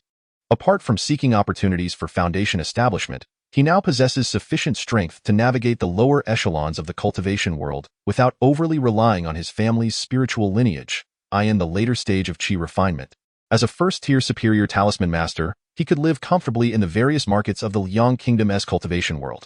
all major foundation establishment families would be eager to invite him as a guest elder.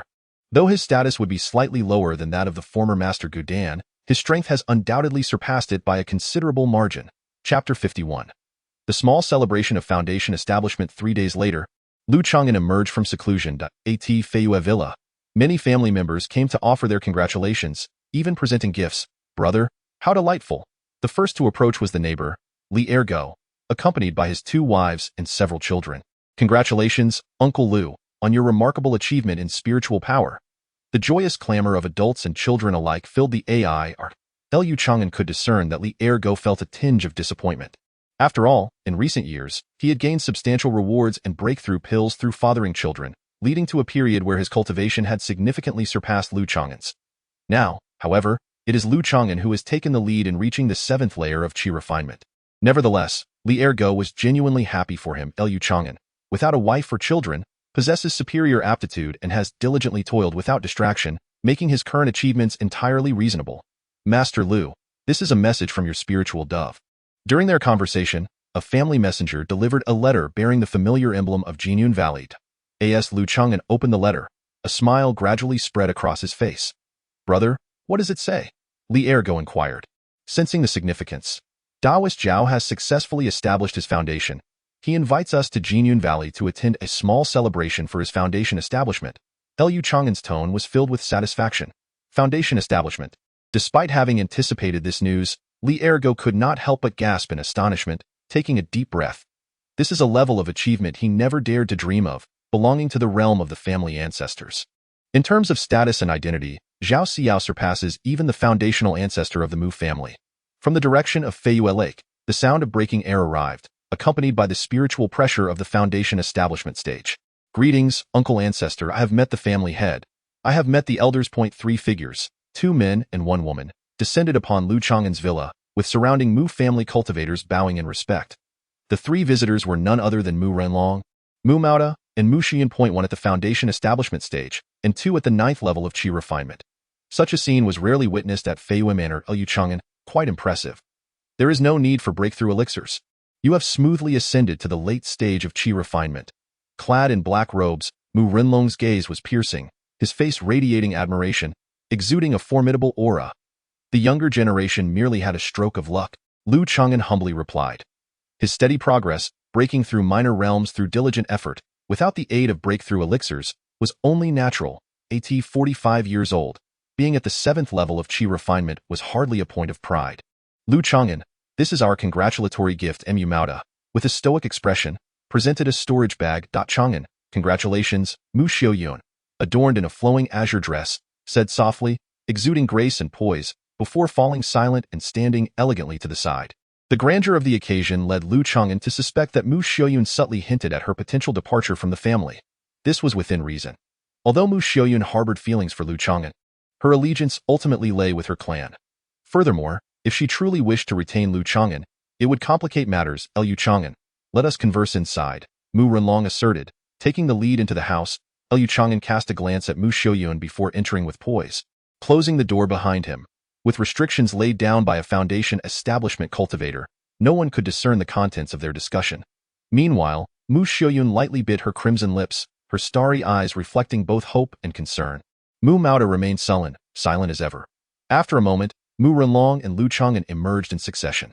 Let us depart, Mu Renlong stated expressionlessly, offering no explanations, as he led Mu Maoda and Mu Xiaoyun away. Mu Xiaoyun paused momentarily, her exquisite and delicate features paling slightly, as she hazily stepped onto the flying vessel, gazing at the diminishing figure of the white-clad man in the villa and the howling wind. A tinge of sorrowful loss in her eyes evaporated alongside her tears.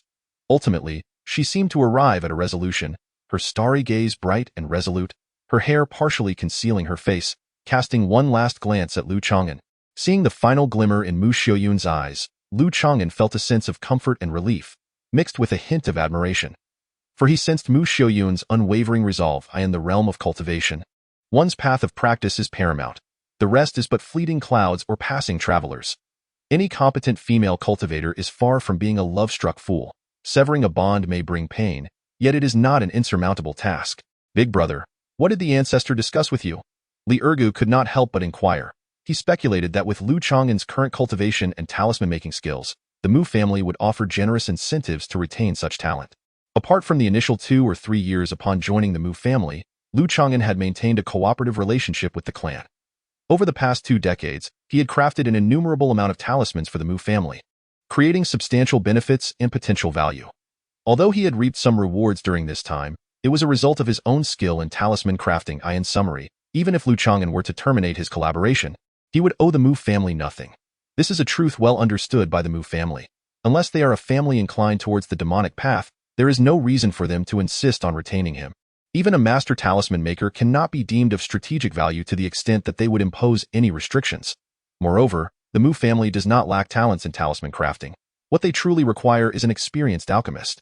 Mu Renlong presented Lu Changan with 2 conditions. First, to become a family venerator, with benefits only slightly inferior to those previously afforded to Master Gu. Second, for Lu Changan to marry the young lady and thus become a member of the Mu family. Mu Renlong's demeanor was overbearing, exuding a subtle pressure. Yet he did not genuinely coerce him. Even should he attempt to do so, Lu Changan was unperturbed. He produced a letter from Zhao Siyao, delicately mentioning his intention to attend a friend's foundation establishment celebration and would consider matters further at a later date. Upon learning that Lu Changan had a close friend in the sect who was establishing their foundation, Mu Renlong's tone softened considerably, and he offered words of praise. Mu Renlong expressed that should Lu Changan wish to return in the future, the doors of the Mu family would always be open to him. Lu Changan expressed gratitude for the Mu family's past hospitality, vowing to remember their kindness. Thus, the 2 parties amicably dissolved their collaboration. The following day, Lu Changan and Li Ergu departed from Feiyue Villa to attend Zhao Siyao's foundation establishment celebration. In light of this event, the higher-ups of the Mu family specially prepared a gift for Ergu. Otherwise, given Li Ergu's financial situation, he would have struggled to present anything of worth. After distancing themselves from the Mu family, Lu Changan no longer maintained a low profile and took out the spoils of war, a flying vessel he had acquired years ago. They set off. Lu Changan and Li Ergu boarded the flying vessel, heading towards Jinyun Valley. The Zheng family, which once thrived in the vicinity, had long since vanished, and Lu Changan's current cultivation level rendered the flying vessel an inconsequential means of transport. Li Ergu assumed it was a purchase made by Lu Changan and did not inquire further. Brother Lu, now that Zhao Siyao has successfully established her foundation, and you have advanced to the later stages of Qi refinement, how long must I endure at the 6th layer of Qi refinement? During their journey, Li Ergu appeared sullen, seeking to adjust his mindset and perhaps embark on some outdoor training. Lu Changan cast a cheerful glance at him. Sometimes, when a cultivator encounters a mental block, the current bottleneck can become increasingly profound. Alas, ever since I changed my name, my cultivation and various aspects of life have become increasingly fraught with difficulties. Li Ergu lamented.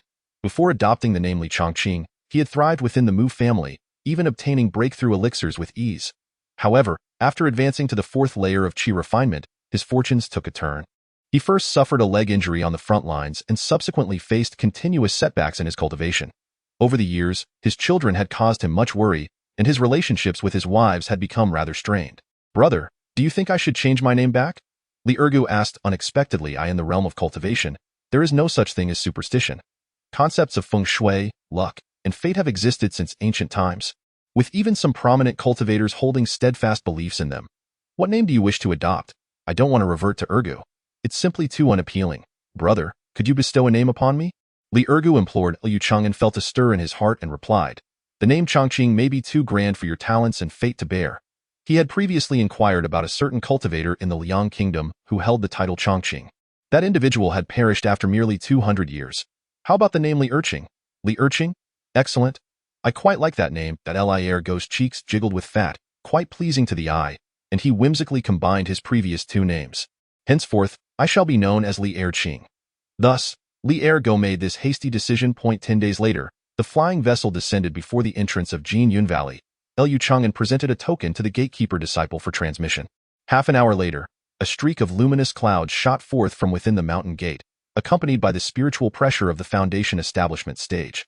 Zhao Shishu, the gatekeeper disciple, promptly bowed, relieved not to have caused any inconvenience earlier. Daoist Li, a graceful female cultivator, adorned in flowing robes and possessing remarkable beauty, descended before Lu Changan and his companion. Having reached the foundation establishment stage, Zhao Siyao exuded an extraordinary demeanor, captivating all with her presence. Daoist Zhao, Lu Changan, and Li Ergu clasped their hands in greeting.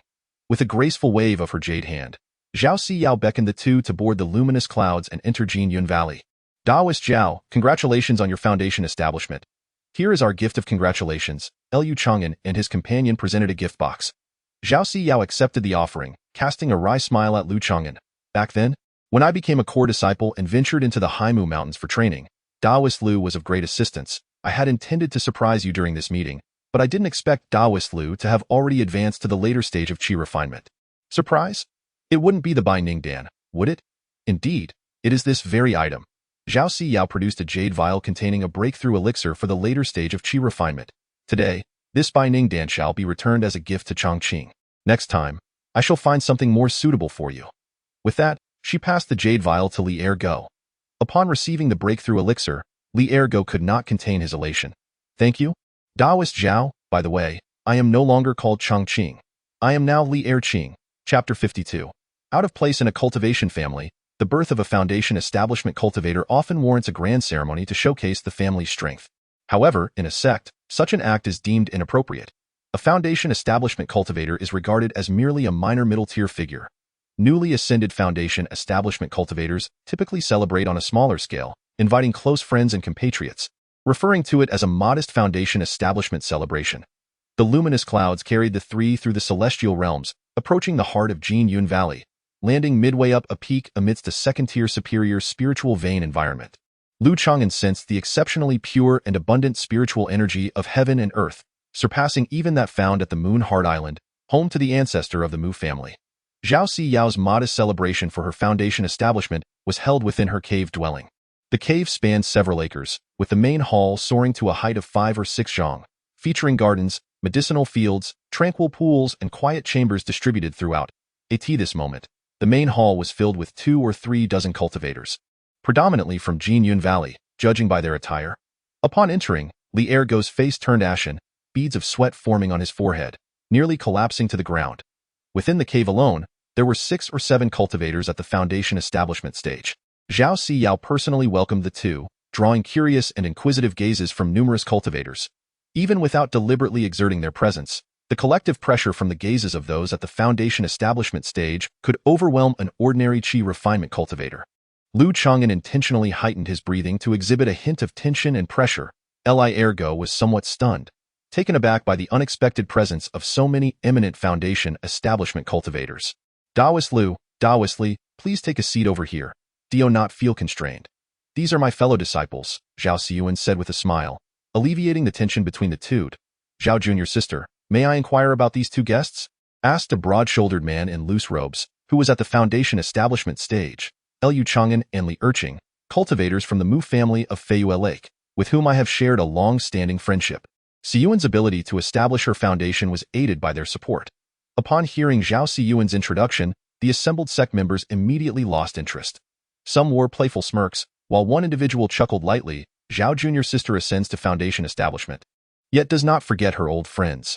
Such integrity is truly commendable. Li Erqing fidgeted uncomfortably. Although it was a compliment, it felt rather off-putting. The sect members showed no signs of mockery or derision, yet Li Erqing inexplicably felt as though he were regarded as a rustic outsider. The lavish hospitality of this place seemed to belong to a world far removed from their own. A voice reached his ears. Lu Changan, with an impassive countenance, sipped his spiritual tea, exhibiting no desire to engage with anyone.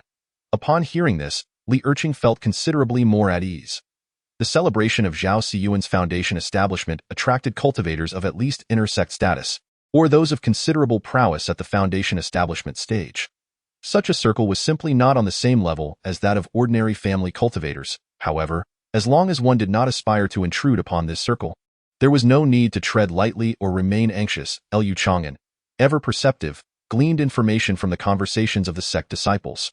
Within the cave, there was a plump female cultivator in a colorful skirt, at the mid-stage of foundation establishment, held in high esteem by the other cultivators. She was Zhao Siyuan's senior sister, though her specific name remained unknown. Everyone referred to her as Sister Qiao. Beside Sister Qiao sat a chubby male cultivator with small, squinty eyes, who occasionally glanced at the elegantly aloof Zhao Siyuan, yet dared not meet her gaze directly. This rotund male cultivator was named Zhao Leqi, at the 9th layer of Qi refinement, and was the grandson of Zhao Siyuan's female master, also a disciple of the sect. When Lu Changan and his companion first entered, Zhao Leqi appeared intrigued, but he overlooked the stoutly Erqing. Lu Changan's demeanor and appearance were striking enough to merit several glances from Zhao Leqi. Zhang Daoyu has also arrived. A robust young man with slightly dark skin entered the cave, greeted courteously by many inner sect disciples, who even offered slight nods in acknowledgement, despite being at the foundation establishment stage. The newcomer was none other than Zhang Taizhan. 2 years prior, at Lin Yi's tomb, Lu Changan had conversed with him. Zhang Tieshan's arrival to offer congratulations surprised some cultivators, as he was not particularly familiar with Zhao Siyuan. Zhang Daoyu, Zhao Siyuan rose to return the greeting, having intentionally seated Zhang Taizhan beside Lu Changan and Li Erqing for their comfort. Lu Daoyu, it has been 2 years since we last met, and you appear to have made significant progress in your cultivation, Zhang Taizhan remarked, his stern visage breaking into a smile upon seeing Lu Changan. Your praise is unwarranted, merely a stroke of luck, Lu Changan replied modestly. After exchanging pleasantries, they sat side by side and engaged in casual conversation, prompting astonishment among some of the sect disciples. Zhang Taizhan was no ordinary inner sect disciple.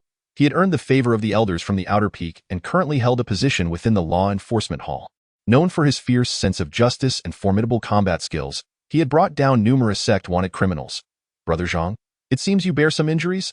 Lu Changan observed, noting the slight disarray in Zhang Tieshan's aura and the stiffness of his arm.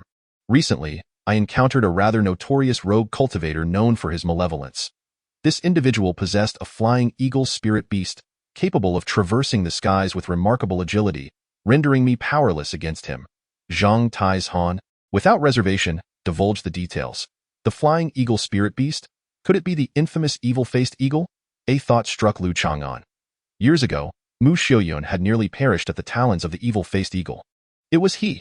This man's prowess far exceeded that of an ordinary 9th-tier qi refining cultivator. He was cunning and experienced, adept at disguise. Should he successfully establish his foundation, he would undoubtedly become a significant threat in the future. Zhang Tieshan's brow furrowed, his eyes betraying an unmistakable intent to kill. He continued, 2 years ago, the evil cultivator responsible for Brother Lin's demise was indeed in league with the evil-faced eagle. Lu Changan's expression shifted. It was no wonder the wicked cultivators had dared to ambush disciples of the sect. They had allied themselves with the evil-faced eagle. I have heard that Lu Daoyu ranked 3rd at the Illusory Heart platform back in the day? Zhang Taizhan inquired with curiosity. Indeed, but when compared to Zhang Daoyu's first place, it pales in significance, Lu Changan mused, reflecting that had he unraveled the mysteries of his nascent stage a moment sooner, he might have claimed the top position himself, and Zhang Taizhan might not have attained his current standing. I observe that your magical prowess is exceptionally pure, your foundation steadfast, and your demeanor composed. Jinyang Valley has certainly missed out on a remarkable talent like you, Zhang Taizhan remarked, regarding Lu Changan with newfound respect. Please do not overpraise me, Zhang Daoyu, Lu Changan replied, his eyelids flickering slightly. Zhang Tieshan's candidness, even in this private conversation, was striking. The implication was clear. The sect had overlooked a gem. Aware of Lu Changan's modest nature and aversion to the limelight, Zhang Taizhan smiled slightly and changed the subject. During their conversation, Lu Changan learned that Zhang Taizhan hailed from a blacksmithing background and possessed considerable talent in artifact refinement, having achieved the status of a first-tier superior artifact refiner capable of crafting mid-grade magical tools. This revelation ignited Lu Changan's desire to forge a friendship with him. In the midst of their gathering, Zhang Taizhan produced a jade pendant, receiving some message, and took his leave. Not long after Zhang Taizhan departed, a plump cultivator at the 9th tier of qi refinement approached their table, squinting with a jovial demeanor. It was Zhao Leqi, the grandson of the true man of false Dang Lu Daoyu. As a close friend of Xiyang, do not allow yourself to be neglected. I, Zhao, am here to host you on behalf of my junior sister. Zhao Leqi, exuding an air of maturity, produced a wine jug and gestured for a serving maid to pour wine. The 3 of them filled their cups with spirit wine. Cheers. Let us drink together. Zhao Leqi's manner of drinking was quite rustic, downing his cup in one go. Lu Changan felt no apprehension regarding poison, and he followed suit, savoring the exquisite spirit wine, which was indeed of high quality, albeit potent. Li Ergu, unaccustomed to such fine liquor, flushed with a rosy hue. Today is a special occasion for my junior sister. Shao Qing. Let us indulge in a few more cups, Zhao Leqi encouraged enthusiastically, grinning widely, his small eyes nearly closing into slits. Li Ergu, with his limited tolerance and mid-stage qi refinement cultivation, could not withstand the alcohol after just a few cups. Lu Changan, whose Qinglong magical energy could neutralize even the deadliest of poisons, found the mere effects of alcohol trivial, though he too exhibited some signs of inebriation. Li Dao Yu. How did you come to be acquainted with junior sister Xiang? Zhao Leqi inquired, his curiosity piqued. Your assistance was surely significant during her foundation establishment, was it not? He subtly sought to extract information, particularly from the inebriated Li Ergu. Though Li Ergu was tipsy, he was far from foolish. He merely dared not offend the second scion of the sect, responding ambiguously, Brother Jiao, Li Daoyu lacks the capacity for liquor. There is no need for him to drink further. Zhao Siyu, noticing the situation, intervened and cast an apologetic glance towards Lu Changan. Zhao Leqi offered an awkward smile and vacated his seat. Zhao Daoyu, the sect does not permit outsiders to stay overnight. We shall take our leave. After Li Ergu regained his senses, Lu Changan rose to speak. Zhao Siyu made no attempt to retain him, perceiving the palpable discord between the two. She too lamented, understanding why the sect's cultivators delineate distinct circles with such clarity. The foundation establishment stage has its own circle, into which ordinary disciples find it challenging to integrate. Similarly, common cultivators from the outside are unlikely to penetrate the circle of sect disciples. If Lu Changan and his companion continue to lag in their cultivation, as time progresses, they will inevitably drift further apart from her. This is not solely within her control. As the sun dipped below the horizon, outside Jinyun Valley, Lu Changan and his companion navigated their flying vessel away. Throughout the journey, Li Ergu appeared reticent and taciturn. Lu Changan recognized that the recent foundation establishment celebration had left a profound impact on Li Ergu's psyche. Within his family, Li Ergu held a respectable position and lived a life of comfort. However, during this visit to the sect for the celebration, he found himself largely overlooked. Any random individual could extinguish him with a mere gesture. The gazes of those around him felt no different from those cast upon a stray dog. Come, brother, allow me to escort you to a certain place. Lu Changan discerned that following Lin Yi's demise and the foundation establishment celebration, Li Ergu's state of mind had plummeted. He was on the verge of departing from the Mu family, which would likely deliver another blow to Li Ergu's spirit. Chapter 53.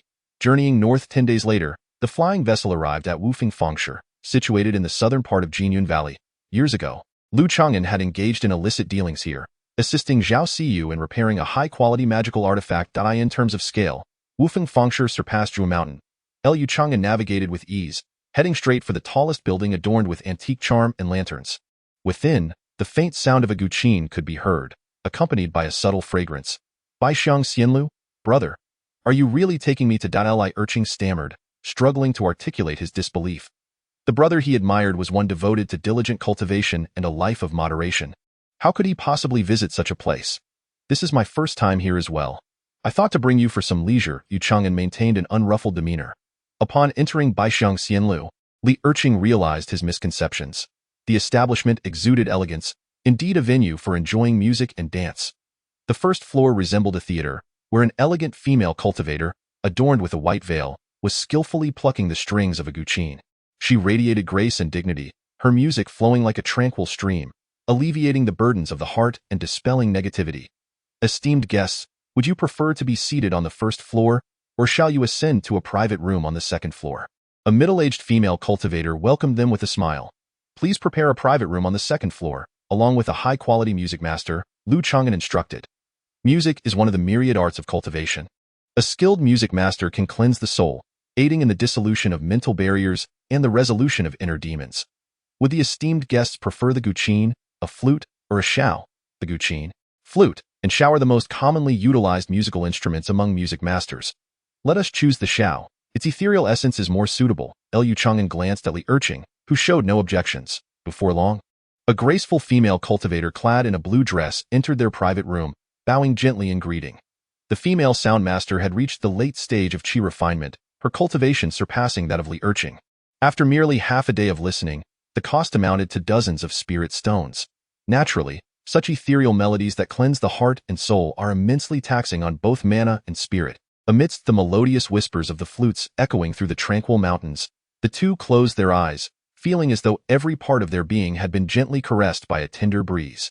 Li Erqing took a moment to rest, sensing that the various restlessness and melancholy within him began to dissipate, akin to the smoke of mundane life gradually fading away. Brother, are you truly going to leave the Mu family? They have treated you well, and there is also the young lady. An hour later, upon learning that Lu Changan intended to depart, Li Erqing was momentarily stunned, followed by an uncomfortable sensation that lingered for quite some time before he regained his composure. You need not overthink it. My departure does not signify a severance of our ties. As long as we are within the realm of cultivation in Liang Kingdom, we shall still keep in touch. Lu Changan reassured him through a transmission. Although Li Urching felt a pang of sorrow at the thought of parting, he gradually found solace under the gentle caress of the flute's melody. Lu Changan had consistently devoted himself to diligent cultivation, remaining unmarried and childless, showcasing a resolute heart and lofty ambitions. Such cultivators are not uncommon in the world of cultivation, yet those capable of establishing their foundation remain exceedingly rare. Effort does not guarantee success. This holds true in any world. Where are you headed, brother? To Huanglong, Immortal City. Over the years, Lu Changan had amassed a considerable amount of intelligence and had devised a plan. For scattered cultivators in Liang Kingdom, the most promising place to pursue foundation establishment was Huanglong, Immortal City. This city, founded by the foremost scattered cultivator, Huanglong Zhenren, is situated adjacent to the Black Mist Mountain Range. Some materials for foundation establishment pills originate from this very mountain range. Huanglong Immortal City is revered as a sanctuary for scattered cultivators, hosting various factions, including many second-tier alchemists capable of refining foundation establishment pills.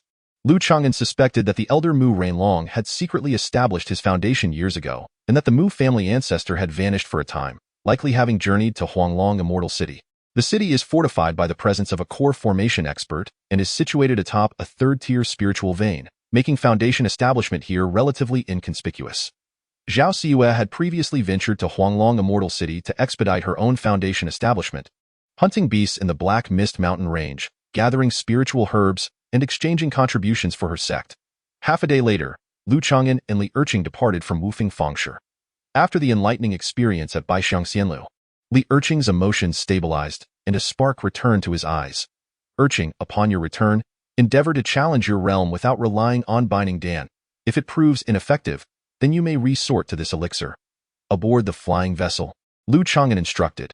This experience allowed Li Urching's temperament to settle, broadening his horizons and facilitating a breakthrough beyond his bottleneck. I will heed your advice, brother.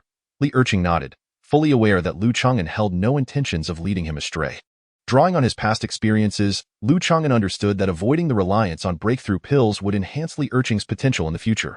Half a month later, Lu Changan navigated the flying vessel, escorting Li Urching to Feiyue Lake before altering course towards the northern territories of Liang Kingdom. Before Feiyue Lake, Li Urching inhaled deeply, watching the familiar figure that had accompanied him for 2 or 3 decades recede into the distance, leaving his heart feeling hollow and desolate. Upon returning to the clan, Li Urching followed Lu Changan's counsel, bathing and burning incense to adjust his state, commencing his seclusion to break through. 10 days later, he successfully shattered his bottleneck, advancing to the 7th layer of chi refinement. Unable to contain his exhilaration, he let out a long, triumphant howl, having lingered at the 6th layer for over a decade. Today, he had finally made his breakthrough.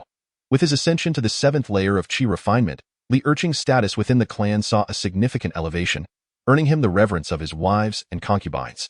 A few days later, the second lady, Mu Kaiwei, brings joyous news. The 9th son of the family, now 6 or 7 years of age, has been discovered to possess a medium-grade spiritual root, with a fire spiritual root sensitivity of 35. The minimum standard for a high-grade spiritual root is 40, thus his qualifications are tantalizingly close to that of a high-grade spiritual root, not far from Zhao Siyu's. Li Urching is overjoyed and summons Juan to come see him. He has named his children. The eldest is called Yifun, the second, Erzhun, and the 9th, Mu Juan. Juan is fair-skinned and quite delicate, not particularly resembling Li Urching. Li Urching has a greater fondness for Mu Erzhun, whose darker complexion and demeanor mirror his own childhood. The name Mu Juan signifies both peace and prosperity, as well as a tribute to his friendship with Lu Changan. It is worth noting that Mu Juan bears a resemblance in appearance and demeanor to Lu Changan. This time, the breakthrough was achieved without the aid of any tear-breaking elixirs. Li Urching has secretly retained the Bai Ning Dan for himself. Lu Changan steers his flying vessel northward. The surrounding area of Jinyun Valley, encompassing Feiyue Lake, Ziyeshan, and Wufeng Market, is located in the western part of the Liang Kingdom. Wufeng Market is slightly to the south, while the Yu Beast Zhou family is further afield, leaning towards the northwest. The Black Mist Mountain Range traverses the northern regions of the Liang Kingdom, spanning a considerable portion of the Great Qing cultivation realm. To be precise, the Black Mist Mountain Range here in Liang is not the main vein, merely a significant branch. Huanglong Immortal City lies directly north of the Liang Kingdom, closely connected to the Black Mist Mountain Range. 4 to 5 months later, the undulating expanse of desolate mountains comes into Lu Changan's view. According to the map within the Jade Tube, he is now less than 1,000 miles from Huanglong Immortal City. Throughout his journey, Lu Changan maintains a steady pace, conserving both his spiritual energy and spiritual awareness. Long-distance flight cannot compare to the rapidity of a cultivator engaging in a battle of spells. True high-speed flight is tremendously taxing, with chi-refining cultivators unable to endure even half an hour. The difference in speed between the two is at least several-fold. After flying a few hundred more miles, an immortal city nestled among the mountains materializes, appearing like a colossal beast concealed within a thin mist. At this moment, amidst the desolate mountain ridges, one occasionally spots cultivators traversing the skies. These cultivators are mostly in the late stages of chi refining, their gazes sharp and wary. Some exude a murderous aura, evidently having taken many lives or engaged in slaughter within the Black Mist Mountain Range. It is said that the Huanglong Immortal City area is notoriously fierce, and indeed, the caliber of cultivators here is markedly elevated. Lu Changan muses to himself. Suddenly, he perceives the fluctuations of a battle nearby, hidden among the hills. Several cultivators are engaged in combat, obscured by a rudimentary formation. Were it not for Lu Changan's formidable spiritual awareness, he would not have easily detected it. Eliminate them all. One side consists of two late-stage chi-refining men, one tall and one stout, donning bone masks and indulging in wanton slaughter. The opposing side comprises 3 cultivators, seemingly a family of 3, a middle-aged couple accompanied by a young lad. Ingmei, I'll hold them off. You take Changan and flee. The middle-aged man, at the 7th level of chi refining, gasps for breath. Having sustained several injuries, his magical artifacts dimmed and bearing multiple scars. His wife, in her mid-30s, voluptuous and at the 5th level of chi refining, stands beside their son, who is in his late teens. At the 3rd level of chi refining, the tall masked man, at the 8th level of chi refining, wields a pair of curved magical blades, forcing the middle-aged husband into a perilous situation, leaving him gravely wounded. Iske, what a beautiful woman! Though somewhat advanced in years, her skin remains supple and youthful, and her figure is undeniably ample. Should she be willing to submit and serve diligently, I might consider sparing her life. The rotund masked man, possessing a cultivation level of the 7th stage of chi refinement, wielded a mid-grade magical hammer that shattered the remaining protective talismans of the beautiful woman. Damn it, move faster. Stop letting your lust cloud your judgment. The tall masked man at the 8th stage of chi refinement admonished with palpable dissatisfaction. All right, 3rd brother. The corpulent man, displaying a hint of regret, unleashed his full magical power, bringing the hammer down upon the woman's head with devastating force. Amidst the screams, both the woman and the youth were brutally killed in succession. Ingmei, Changan, the middle-aged husband, eyes ablaze with fury, let out a final, desperate roar before his demise. You dare to commit murder and seize treasures near Huanglong Immortal City. One day, the entire family perished. Even if Lu Changan had the intention to intervene, it was already too late, he sighed inwardly, devoid of any thoughts of vengeance or restoring order. What is murder and treasure seizing to us? We have even ambushed disciples from Jinyun Valley, just as they prepared to flee. The sound of the corpulent masked man's reckless laughter reached Lu Changan's ears, prompting him to halt the flying vessel. Kid, what are you staring at? Within the rudimentary formation, the 2 masked men noticed Lu Changan as he paused, their gazes turning menacing. Are you subordinates of the evil-faced flying eagle? Have you previously attacked the disciples of Jinyun Valley? Ignoring their threats, Lu Changan maneuvered his flying vessel toward the rudimentary formation. This formation merely obscured vision and masked fluctuations of magical energy, failing to deceive the keen perception of cultivators. Kid, knowing our identity, you still dare to meddle? The tall masked man at the 8th stage of chi refinement scanned Lu Changan and the area behind him with cold, piercing eyes. Like the evil-faced flying eagle, they donned bone masks during their crimes to instill fear, making it entirely reasonable for Lu Changan to recognize their identities.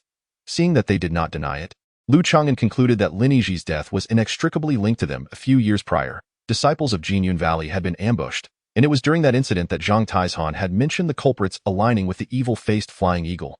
Hand over your flying vessel. Consider it compensation. We won't hold your recklessness against you. The corpulent masked man chuckled, feigning a friendly demeanor. The vessel is right here. Come and take it if you have the capability. Lu Changan scoffed as he descended into the concealed formation. With their demand for the vessel, it was evident they had no intention of allowing him to leave alive. Without the speed of the vessel, a typical 7th stage chi refinement cultivator would be at the mercy of 2 desperate foes at the later stages of chi refinement. Seize him. The two masked men acted decisively. As Lu Changan entered the formation, 3 magical artifacts surged toward him. The rotund man, wielding a blood-soaked magical hammer, swung it down upon Lu Changan with a thunderous roar. Meanwhile, the tall masked man manipulated a pair of mid-grade curved blades. Slicing through the air with chilling arcs. One blade severed Lu Changan's escape route, while the other aimed for his flying vessel beneath him. Their relentless and synchronized assault left no room for evasion. Yet, Lu Changan remained unfazed, summoning a flying shuttle artifact. With a flash of icy light, he deftly deflected the magical hammer with several precise movements. The flying shuttle is renowned for its remarkable speed, yet it finds itself at a disadvantage against the formidable hammer-like artifact. However, Lu Changan possesses an extraordinary spiritual awareness, allowing him to manipulate his artifact with unparalleled finesse. He then summoned a mid-grade artifact, the Rock Shield, to block the advance of the towering masked man's curved blade artifact, resulting in a shower of sparks upon their collision. The second curved blade artifact encircled from behind. Lu Changan unleashed a high-grade talisman, enveloping himself in a shimmering golden barrier. With a resounding thud, the curved blade struck the barrier, causing it to tremble, yet it failed to breach, instead being repelled, a high-grade talisman of the first rank. This young man possesses considerable worth. The burly masked man, at the 8th level of chi refinement, narrowed his eyes slightly. Just as he was about to intensify his assault, an unexpected turn of events occurred. Boom! The ground beneath the rotund man collapsed, prompting him to hastily conjure a magical energy shield. Pft, pft.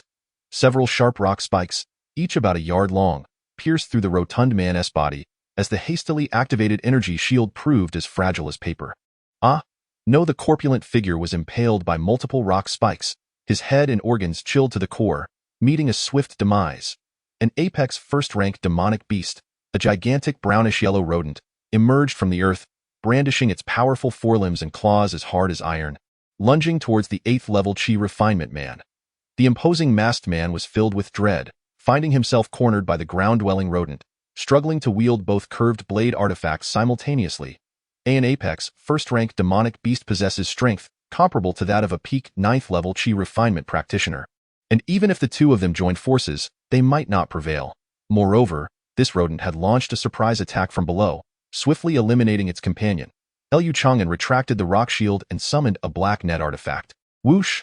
A vast black net expanded to several yards, conjuring a swirling gray vortex as it descended from the sky, enveloping the towering masked man attempting to flee. The gray whirlwind generated by the black net approached, inducing a slight sensation of dizziness. With a dual assault from above and below, escape was futile. The 8th-level chi refinement masked man let out a piercing scream, his body ensnared by the black net as if struck by lightning. He was soon torn open by the rodent's claw, spilling his innards upon the ground.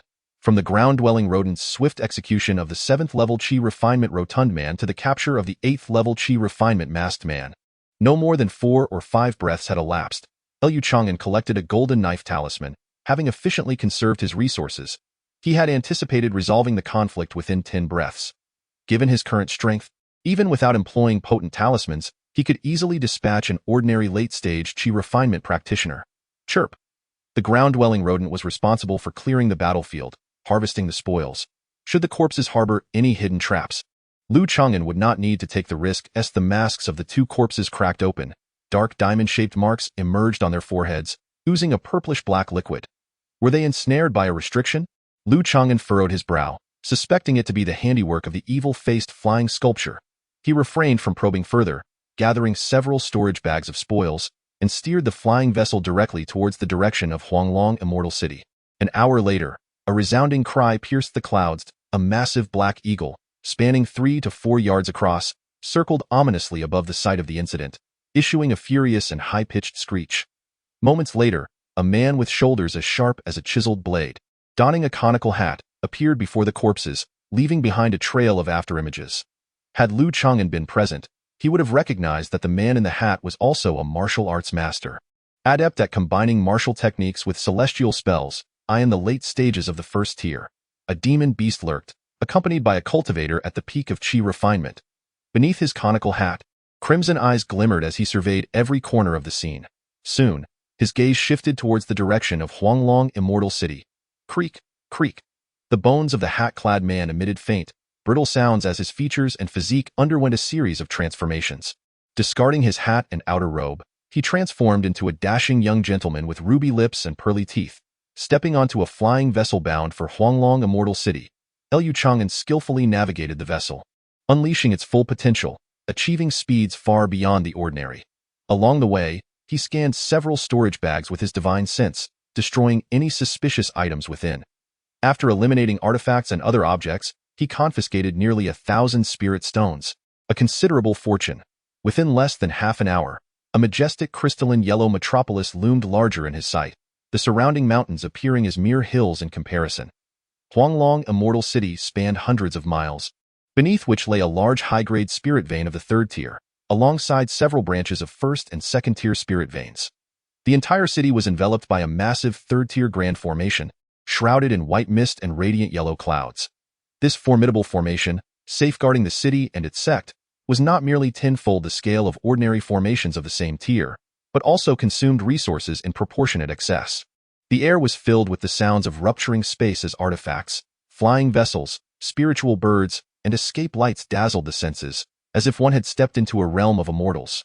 Occasionally, Foundation establishment cultivators would pierce through the void, and the gathered practitioners would instinctively yield, yet without any astonishment, to the towering Tinjiang Gate. Throngs of cultivators came and went. Changan followed the flow of people into a side hall at the main gate of the city, where he registered his information, paid spirit stones, and obtained an identity token. He chose not to disguise his identity, having practiced in a low-key manner with virtually no clear enemies. After parting ways with the Mu family, there were no longer any conflicts of interest with the Fengye Huang family. Against Foundation establishment cultivators, mere disguises could be easily penetrated, while for those in the Qi refinement stage, such pretense held no significance. Moreover, an important point to note was that even if Changan were to develop within Huanglong Immortal City, he would still maintain contact with Zhao Siyao from his sect and correspond with Li Ergu.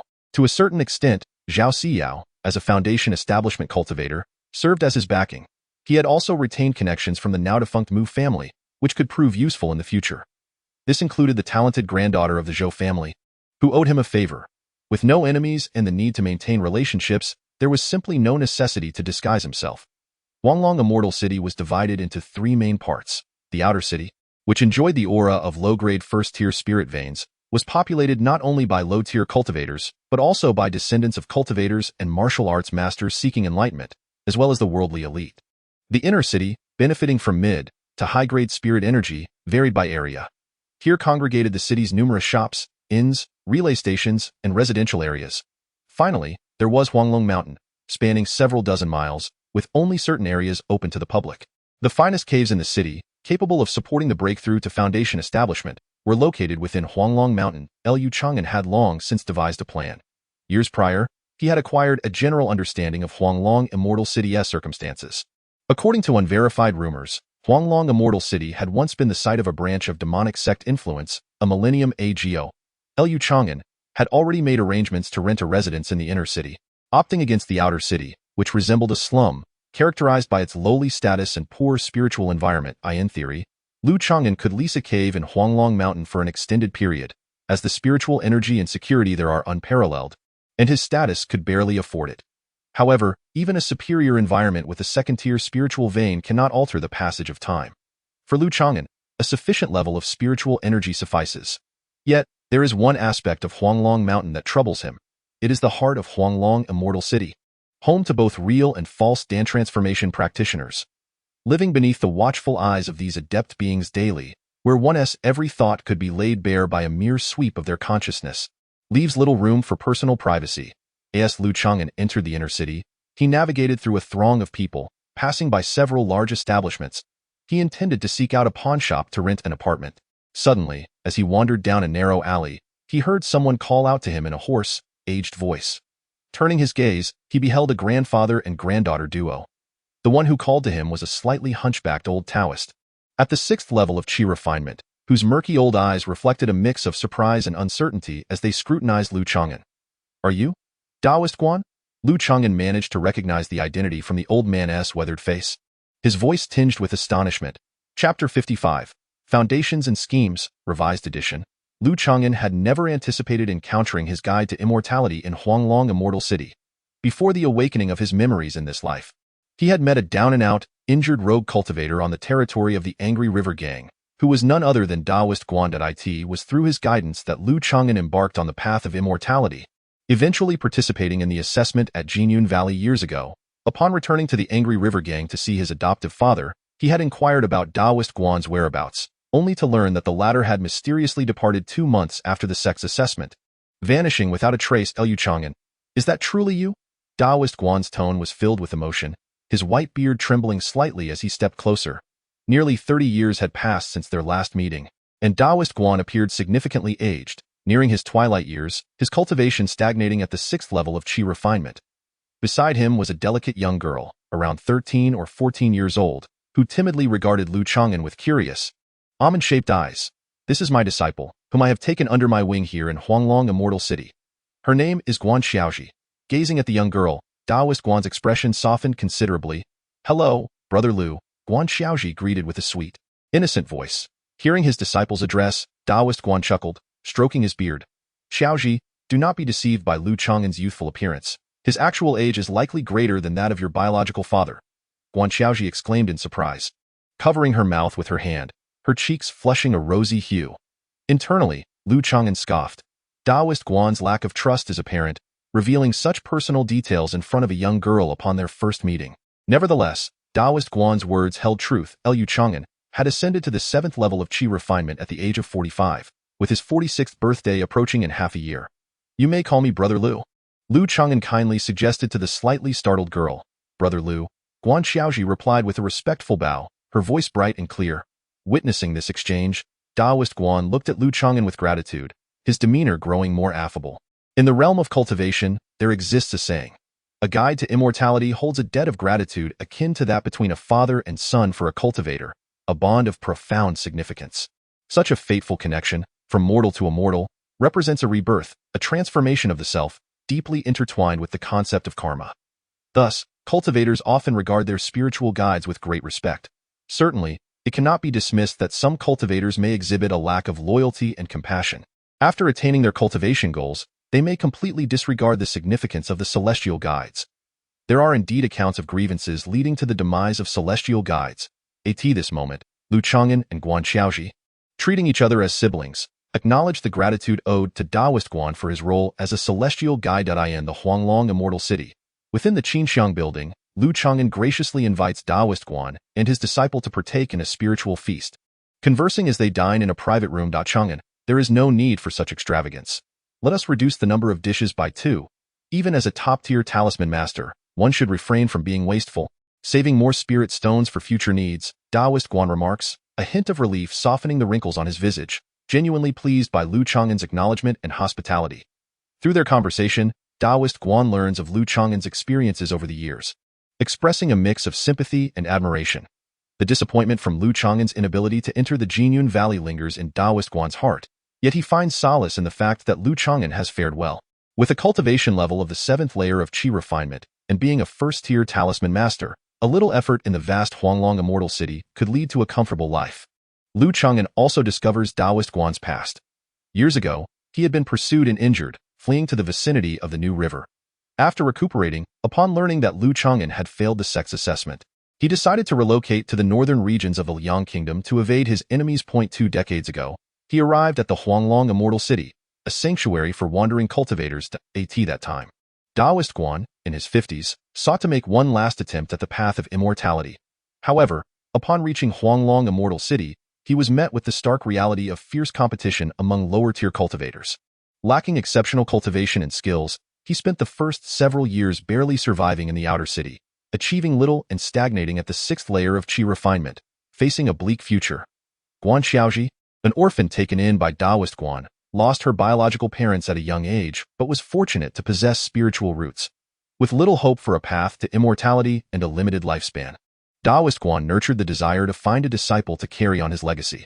Although he referred to it as taking on a disciple, in truth, he treated Guan Xiaoji as a daughter or granddaughter. Possessing inferior spiritual roots and ordinary talent, Guan Xiaoji demonstrated remarkable dexterity, mastering the craft of processing beast hides and creating talisman paper, showcasing a unique aptitude in this field. Taoist Guan excelled in concocting vermilion spirit ink, which, combined with Guan Xiaoji's talisman paper production, allowed them to sell materials for talisman creation, a modest business that generated some income. Taoist Guan, I recall your acquaintance with talisman crafting. Why not pursue a path as a talisman master? Lu Changan inquires with curiosity. Alas, the threshold for talisman masters is relatively low, and first-tier inferior talisman masters struggle to make a living in Huanglong Immortal City, hardly earning any spirit stones. The mid-tier talisman masters are not significantly better off. Only first-tier top-tier talisman masters, though fewer in number, can achieve stable profits. Taoist Guan sighs. He indeed delved into the study of talisman crafting, but due to limitations of talent, he remained a mere inferior talisman master, yet to earn a living as a craftsman. Huanglong Immortal City, as a gathering place for wanderers, is undeniably competitive. Lu Changan reflects silently, gaining a deeper understanding of the challenging conditions at the lower echelons of this immortal city, where competition is even fiercer than during his first life as a wandering cultivator. During their conversation, Guan Xiaoji, with her bright apricot eyes, gazes intently at the delectable spiritual dishes on the table, slightly timid as she takes small bites, yet she does not pause. Unbeknownst to her, a large pile of remnants accumulates before her, and upon realizing it, her small face flushes with embarrassment as her bright eyes dart subtly towards Lu Changan. Forgive me for the amusement, as Xiaoji and I have only recently moved to the inner city. This is my first visit to an upscale establishment like Qinxiang Building. Taoist Guan remained remarkably composed. This spiritual feast, valued at dozens of spirit stones, featured ingredients sourced from the flesh and blood of mystical beasts, as well as spirit plants and materials. Partaking in such a meal would undoubtedly confer some benefits to both the physical body and cultivation. Lu Changan smiled and remarked, "It is already a privilege to reside within the inner city. I have seldom visited such upscale establishments." Upon learning that Taoist Guan lived in the inner city, Lu Changan inquired about the availability of rental accommodations. "Are you considering renting a place in the inner city?" Taoist Guan, after understanding Lu Changan's requirements, pondered for a moment before responding. "In Jianqiufeng area, there is a house with a courtyard available for rent that aligns with your needs, although the price is somewhat steep." Lu Changan expressed a modicum of interest and asked for further details about the property. Jianqiufeng is one of the 16 residential districts in the inner city, positioned at a mid-level tier. The aura of spiritual energy there is situated between the mid-grade and upper-grade spirit veins. This, however, posed a slight shortcoming for Lu Changan, as his cultivation pace was primarily constrained by the passage of time, rendering the difference negligible. There were two aspects of the housing that Lu Changan found particularly satisfactory. Firstly, it was a standalone building with a separate courtyard, providing commendable privacy. Secondly, the stability of the rental was assured, as the property was not privately owned, but rather belonged to the Huanglong Immortal City. Once a lease contract was signed, he could enjoy a long-term and stable residence. Not feeling rushed, Lu Changan decided to accompany Taoist Guan and his disciple to Jianqiufeng for a visit. They entered a somewhat secluded alleyway. Lu Changan first visited Taoist Guan's residence for a brief while. The house rented by Taoist Guan was relatively modest, covering just over 100 square meters, classified as privately owned and thus more affordable. Its downside was the absence of a courtyard, as it was adjacent to other houses, essentially a cohabitation arrangement carved from a larger estate. The property spoken of by Taoist Guan was located diagonally across the street. Approximately 20 to 30 zhang away, it was a tranquil and unoccupied courtyard, spanning about half an acre, which was considered quite decent within the Huanglong inner city. Curious about the neighboring residence, Lu Changan noticed that to the left of the courtyard stood a larger estate, grand and imposing, equipped with 2 sets of upper-grade formation arrays. Occasionally, cultivators could be seen visiting. Inquiring about the neighbors was a prudent step when renting. That was the residence of Master Du Wei Dan. Du Wei was an upper-grade alchemist of the first tier, apprenticed under the well-regarded Master Hua within the city. Had it not been for Du's numerous wives and children, who valued the spaciousness of this estate, he likely would have resided in an area with better spiritual energy. Taoist Guan gazed at the estate with a tone of caution and a hint of reverence. Some of the visiting cultivators sought him out for alchemical services, or wished to establish contact with the esteemed Master Huado.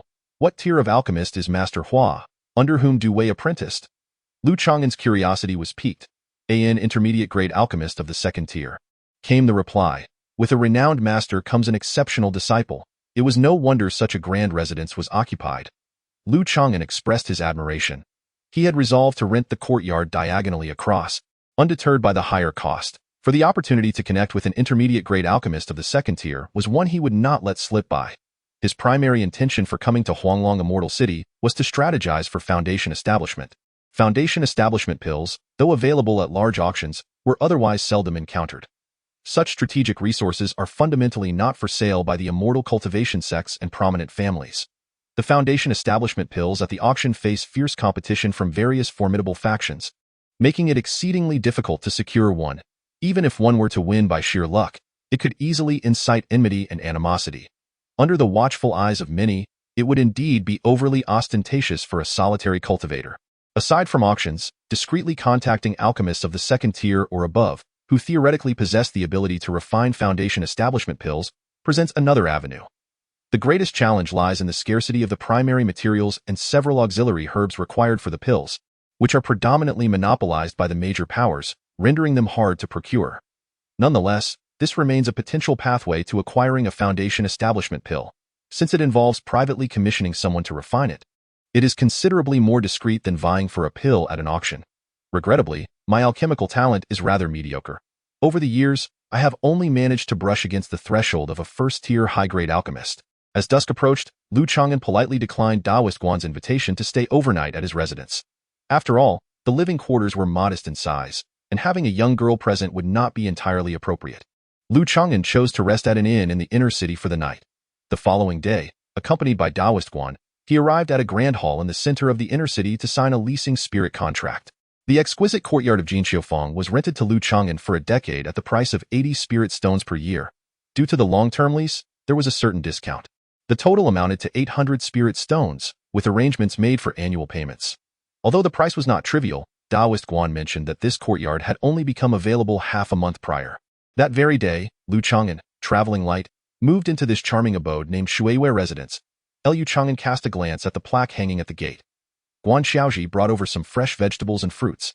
Assisting Lu Changan in tidying up the courtyard and clearing away the weeds, Lu Changan employed his spells to clean the interior of the house and set up 2 small first-tier formations within the courtyard. After a day of bustling activity, he was invited to dine at Daoist Guan's home that evening. The young girl was quite adept in the kitchen, skillfully incorporating only a modest amount of spirit materials, creating a feast of diverse flavors that lingered delightfully on the palate. Lu Changan truly appreciated the benefits of Daoist Guan adopting a female disciple. 2 days later, having settled into his new home, Lu Changan intended to pay a visit to his neighbors, particularly the grand residence on his left, home to Master Du Wei, an alchemist in this vicinity. Any cultivator capable of residing in a standalone estate was certainly not to be underestimated. Before Lu Changan could put his plans into action, a neighbor came to visit. Hearing of a talisman master in the area, a young lady arrived at his door, bringing some homemade pastries. A soft and melodious voice floated in from the gate. It belonged to a graceful lady clad in palace attire, appearing to be around 26 or 27 years old, with arched brows and watery eyes, as enchanting as blooming peach and plum blossoms. Is it truly her? Lu Changan was slightly taken aback as he opened the formation. The enchanting lady, named Su Yuetong, was a solitary female cultivator residing in a delicately constructed adjacent courtyard. Master Lu, I hope I am not intruding, Su Yuetong spoke, her demeanor seemingly demure and elegant, yet her every gesture exuded a captivating charm. Not at all, Miss Su. How do you know my name? Lu Changan asked as he welcomed Su Yuetong inside. Accepting the box of pastries, I heard it mentioned in passing from Xiaoji, Su Yuetong replied with a radiant smile, her waist swaying like a delicate willow, gracefully crossing her legs in a manner that accentuated her alluring presence. Lu Changan was not one to underestimate the beauty before him.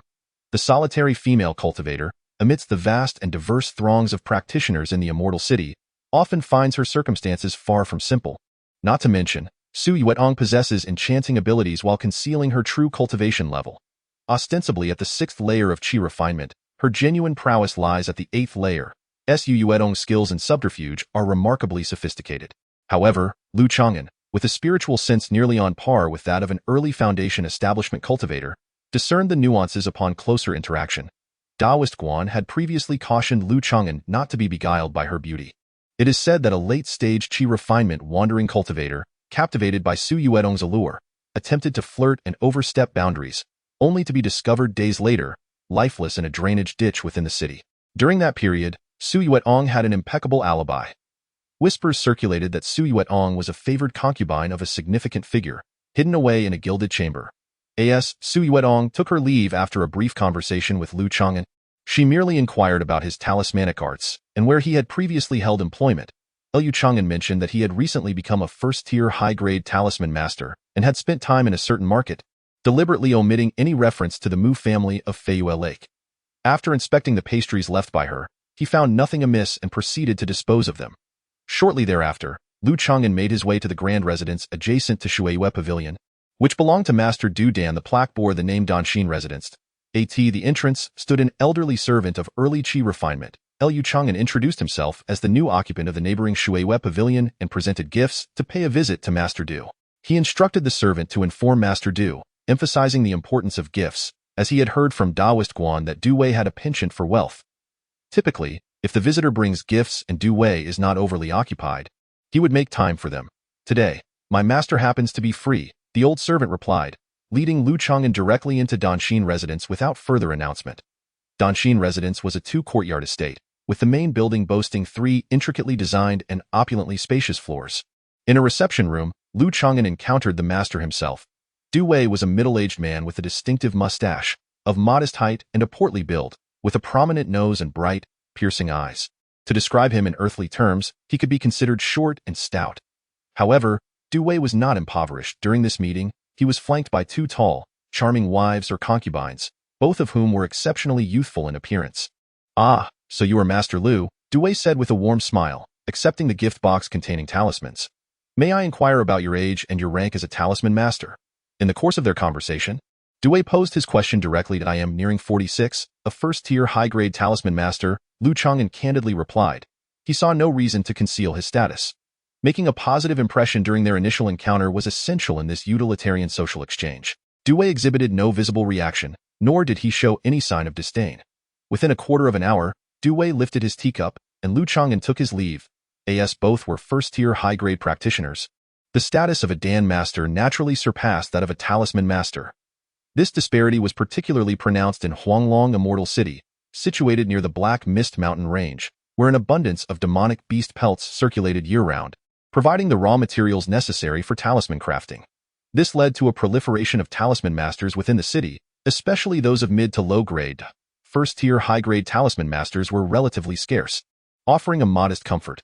Furthermore, Du Wei had studied under a renowned second-tier Dan master, elevating his standing considerably to mid-grade talismans. Without any high-grade ones, this Master Lu might not have any particular demands of me. Du Wei opened the talisman box and casually selected 4 mid-grade talismans, tossing them onto the table. "A gift for you all." "Thank you, my lord." The 2 beautiful concubines, both at the initial stage of Qi refining, were elated to receive the mid-grade talismans. After departing from Danshin Residence, Lu Changan offered a faint smile. Du Wei's avarice and lecherous nature were, in fact, advantageous. It was the individuals who were impervious to persuasion that posed a challenge to win over. As a superior-grade alchemist, Lu Changan had no need to fawn over him. Instead, he sought to familiarize himself with the esteemed Huadan master behind Du Wei.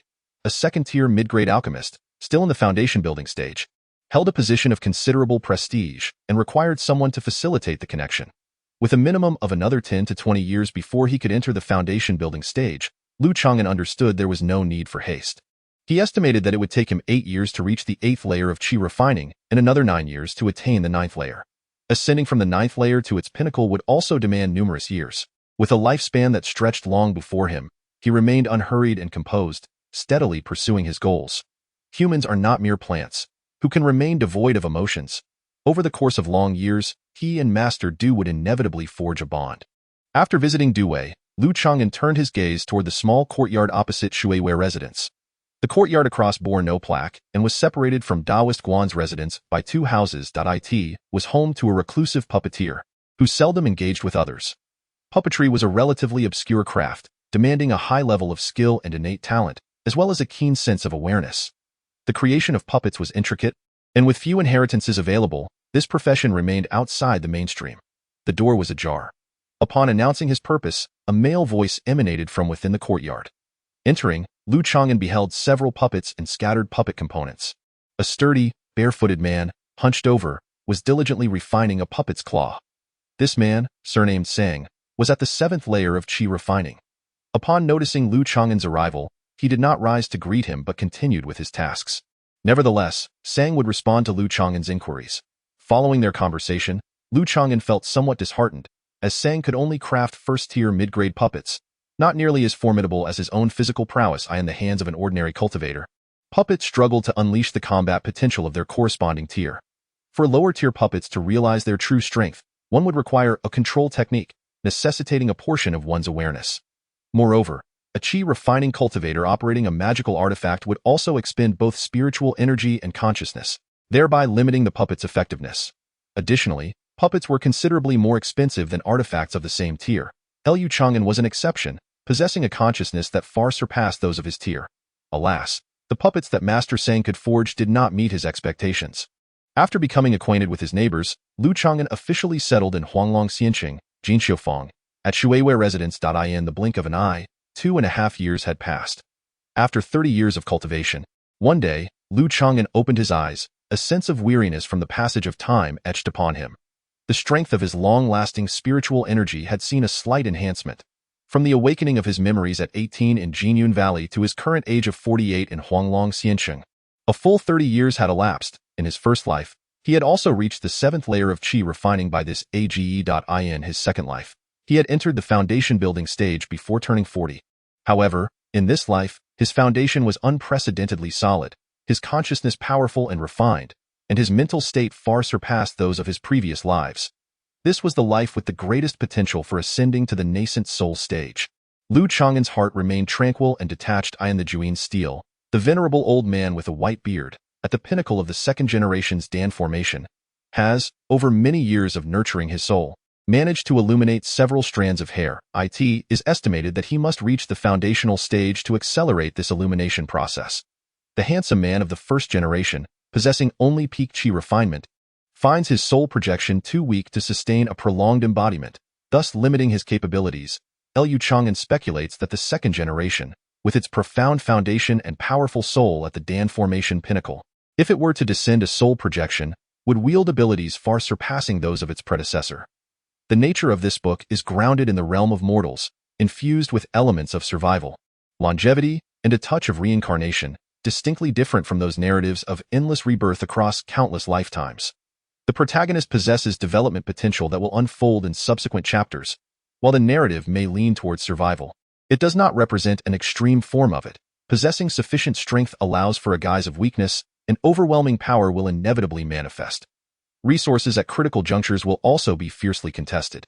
Common inquiries include: the protagonist's first 2 lives and this current one do not occupy the same map, though they exist within the same world, separated by vast distances. As for whether any treasures or legacies were left behind from previous lives, the text does not provide clarity. Why does the protagonist not refine pills personally? The myriad arts of cultivation, such as pill refining, talisman drawing, and array formation, each possess inherent talent limitations. While honing proficiency is one matter, mindless repetition does not guarantee high achievements. Why did the protagonist not pursue various studies in the previous life to lay the groundwork for the next? With exceptional qualifications and aspirations towards the nascent soul, the protagonist could not be certain of reincarnation. Even the third life cannot be assured, as this is not a system that provides guarantees. Thus, cultivation remains fundamental.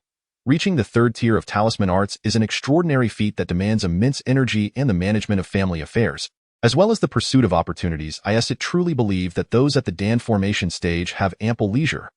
Furthermore, the myriad arts of cultivation in this book require innate talent and proficiency, leaving no time for idleness.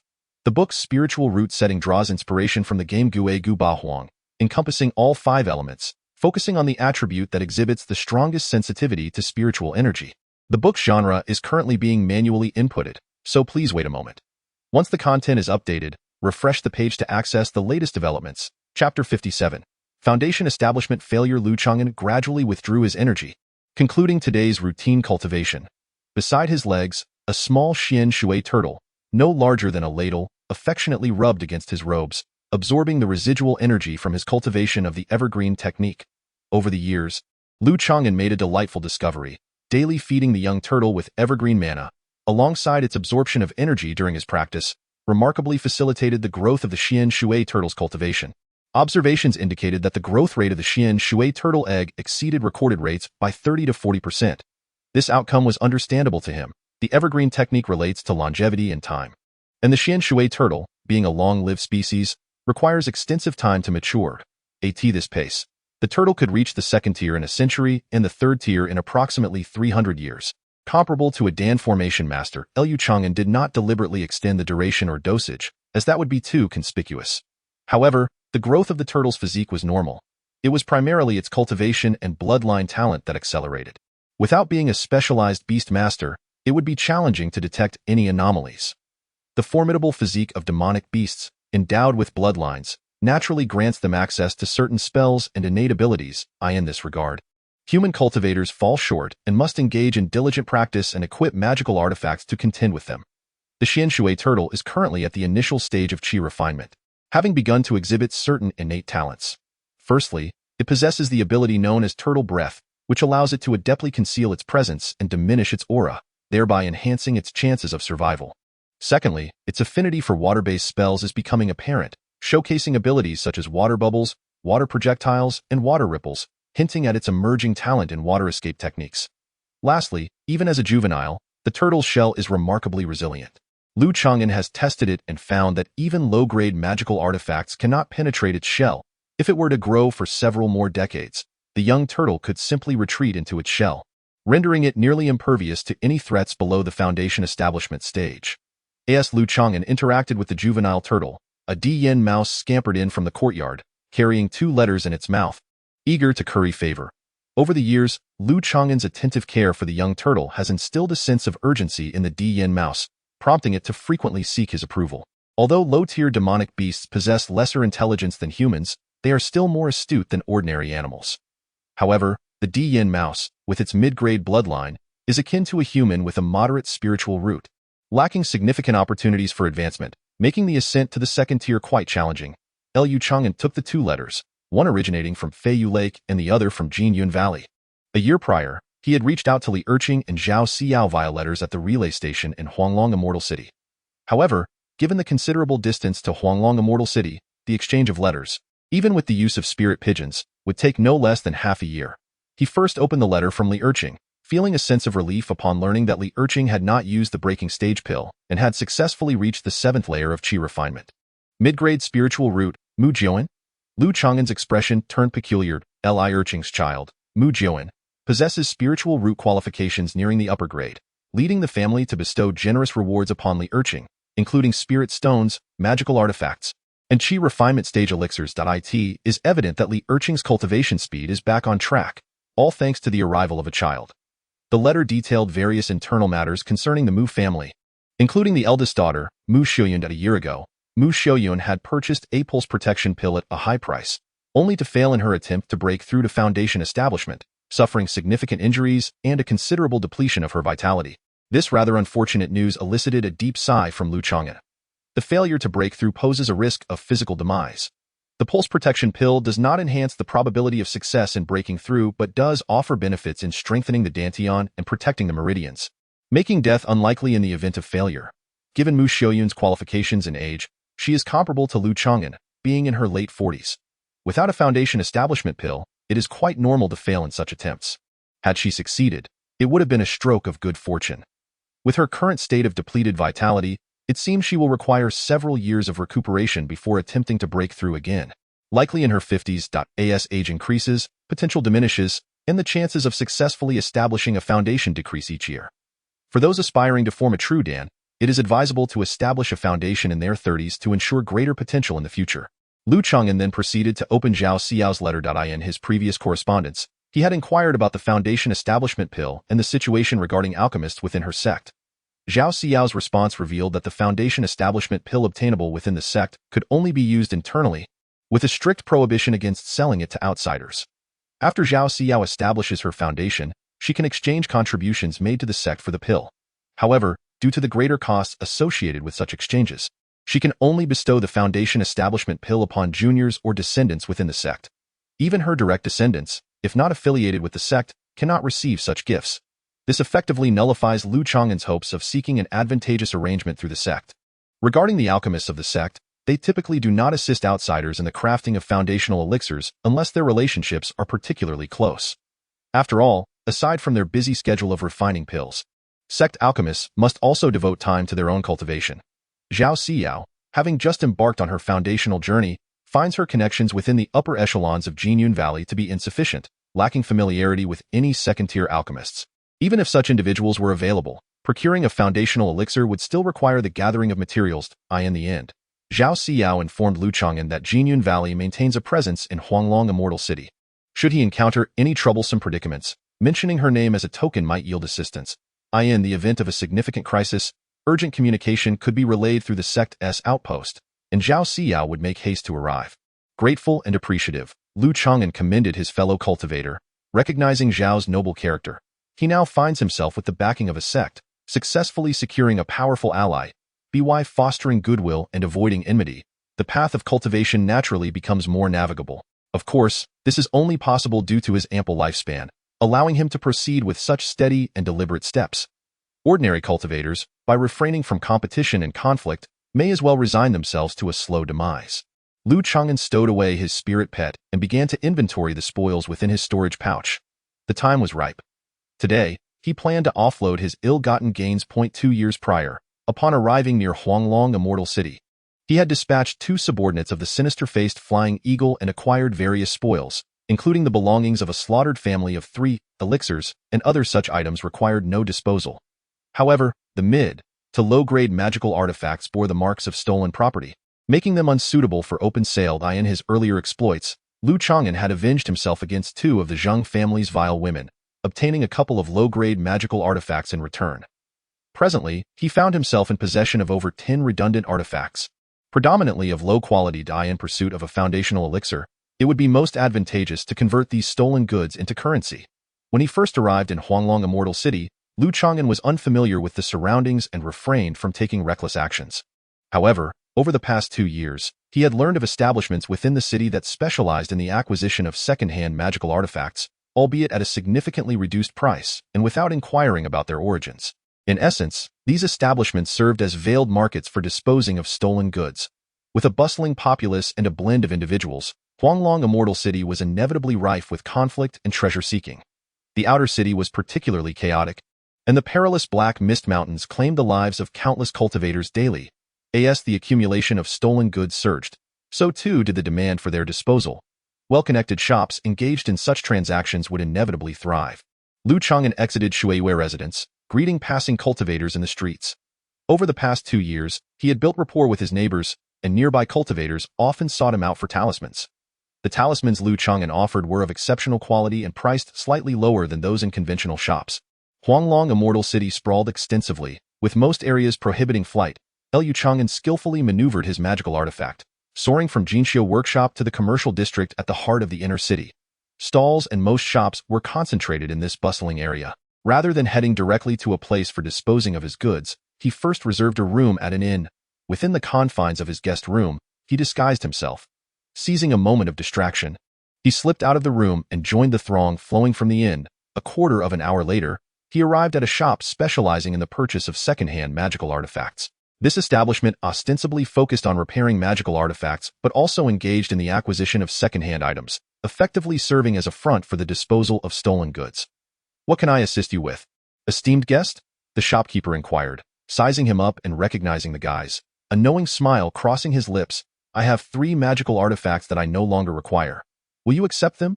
Lu Changan, disguised as a middle-aged man, retrieved a magical artifact from his storage bag. "Yes, of course, I shall sell it," he replied.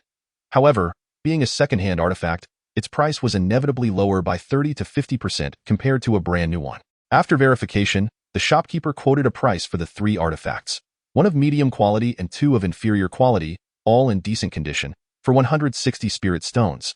That is far too low.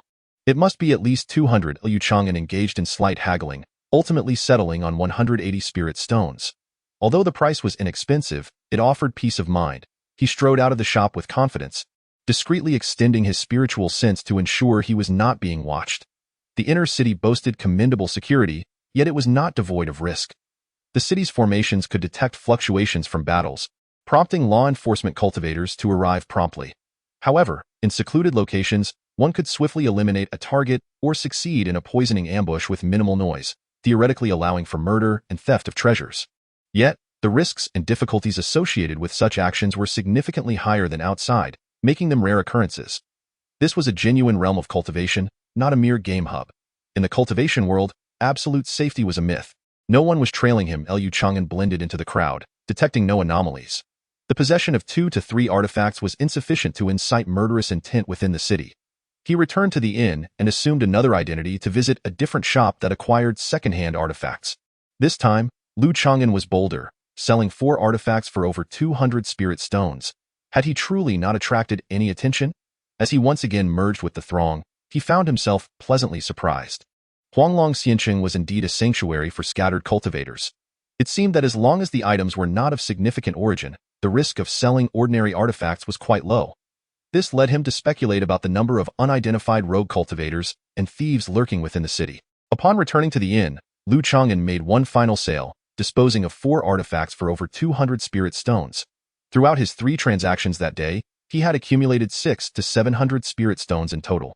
Although he had incurred some losses, he had undoubtedly spared himself considerable trouble. Lu Changan restored his original appearance and checked out of the inn. As he passed through the commercial district, he took note of the raw materials for second-tier talismans. The second-tier talisman paper, spirit ink, and talisman brushes, sourced from second-tier demon beasts, were quite scarce and corresponded to the foundation building stage. The stall of Daoist Guan was situated along this street market, and Lu Changan decided to stop by. Lu Shixiang called out a young girl in a skirt with bright eyes and a radiant smile, who had just completed a transaction with a customer. Upon seeing the calm and composed young man in a white robe, Guan Xiaoji's eyes lit up, and she waved cheerfully. Guan Lao, how has business been today? Lu Changan approached the stall and examined the merchandise. Talisman paper, spirit ink, demon beast pelts, talisman illustration books, as well as some inferior and medium-grade talismans. After arriving in Huanglong Xianqing, he had extended some favors to Daoist Guan and his disciple. He required raw materials for talisman crafting, and thus opted to exchange relatively inexpensive talismans for materials with them. This arrangement proved beneficial for both parties. Daoist Guan's stall had begun to offer a selection of quality entry-level talismans. Although the profit margins were not high, expanding the variety of goods enhanced their reputation.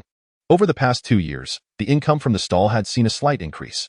For Lu Changan, this meant acquiring materials for talisman crafting while also establishing a sales channel for the talismans. One cannot help but acknowledge that Guan Xiaoji is truly skilled and resourceful. At such a tender age, her craftsmanship in the creation of talisman paper is quite remarkable, and she is adept at producing exquisite talismans. Thanks to Master Lu, her business is flourishing. In a few more years, we shall firmly establish ourselves in the inner city. The wrinkles on Daoist Guan's face relaxed, a look of satisfaction gracing his features. Despite Master Lu's recognition of him as a master talismanist, Daoist Guan refrains from assuming a senior position, addressing him simply as Master Lu. Xiaoji's abilities are indeed impressive. Master Lu selected several sheets of premium talisman paper. Feeling quite content of course, I have also assisted the puppet master, Sang, with puppet components. Master Sang praised my dexterity and promised to give me a puppet dog in the future. At-16. Guan Xiaoji possesses delicate and refined features, her countenance radiating purity and vivacity. When she speaks of her achievements, her brows curve into a crescent shape. Over the past 2 years, she has gradually forgotten that Master Lu is older than her own father. Developing a sense of trust and closeness towards this unexpected elder brother, Master Lu secretly lamented. If only Guan Xiaoji possessed superior spiritual awareness, her remarkable talent for crafting could lead her to excel either as a talismanist or a puppet master. As the two conversed, 3 male cultivators approached with an imposing demeanor. Old Guan, why do you persist in setting up shop here? The leader, a blue-robed cultivator at the 8th layer of Qi refinement, spoke with an unfriendly expression. Friend Ming, there are no explicit regulations prohibiting us from operating in the market area. Daoist Guan replied with a hint of caution, maintaining a calm demeanor.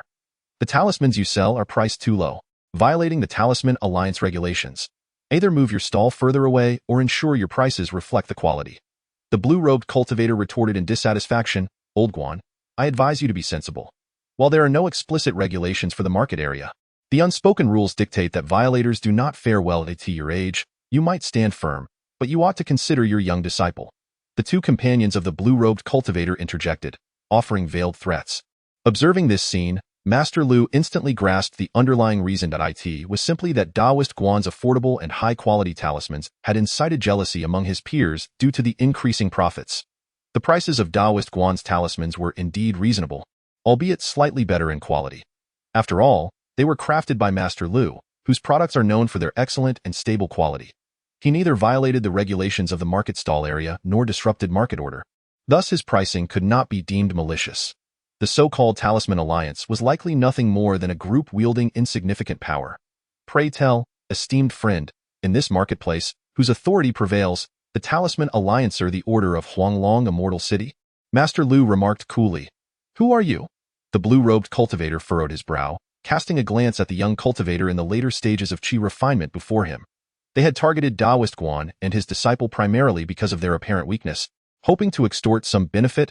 Master Lu's inquiry left them at a loss for words. In Huanglong Immortal City, the ultimate authority lay with the foremost rogue cultivator of the Liang Kingdom, the illustrious Huanglong Zhenren. Renowned for his formidable prowess, he was not only at the mid-stage of Golden Core but also possessed a third-tier Earth Dragon spirit beast, infused with a trace of ancient Huanglong bloodline. Esteemed friend, what relevance does this matter hold for you? The trio, aware of their disadvantage, evaded Master Lu's query. I am Lu, here to provide talismans for old Guan's stall. Do you believe it has no significance? Lu Changan replied with a hint of irritation. The three individuals exchanged glances, momentarily taken aback. May I inquire, what is the rank of Lu Dayu as a talisman master? Asked the leader, a monk clad in blue. Managing a strained smile, now considerably more courteous, I am a first-tier, upper-grade master. The expressions of the trio shifted subtly, their imposing demeanor somewhat diminished. As an upper-grade talisman master, why have you not joined the Talisman Alliance? My mentor is a second-tier talisman master from the Huanglong Immortal City Talisman Alliance. May I ask where Lu Dao's affiliations lie? The blue-clad monk inquired, his gaze darting. A number of stall owners and cultivators nearby were keenly observing, and he could not afford to appear diminished, invoking the name of a second-tier talisman master. Regardless of your Talisman Alliance or your second-tier master, one of my friends hails from the Jinyun Valley and has attained foundation establishment. Should you continue to make unfounded accusations and doubts, I shall take the matter to the Jinyun Valley's premises for clarification. Lu Chang'an's words were assertive, brandishing a token from Jinyun Valley. A friend from Jinyun Valley? The three blue-clad monks felt a shiver of trepidation. Emboldened by a false sense of authority, they dared not persist in their entanglement. Master Lu, today's incident was merely a misunderstanding. Let us maintain amicable relations for mutual prosperity. The blue-clad monk offered a somewhat forced smile. In truth, he had only had the fortune to attend a public lecture by a second-tier talisman master, and suggesting a mentor was merely an embellishment. After exchanging a few pleasantries, the three departed, disgruntled. The stall owners around cast astonished glances, no longer daring to underestimate the master and disciple of Guan Dao. Lu Chang'an had effortlessly repelled the market bullies with just a few words. Guan Xiaoji's eyes sparkled like stars as she inquired, Master Lu, do you truly have a friend from Jinyun Valley who has attained foundation establishment? Guan Lao harbored doubts about this matter. He understood that the three blue-clad monks were merely flaunting their connections. Lu Chang'an was likely doing the same, for in the world of cultivation, one's background is paramount. Lower-tier cultivators often tend to exaggerate their affiliations to thrive. I would not openly present the token unless it were genuine.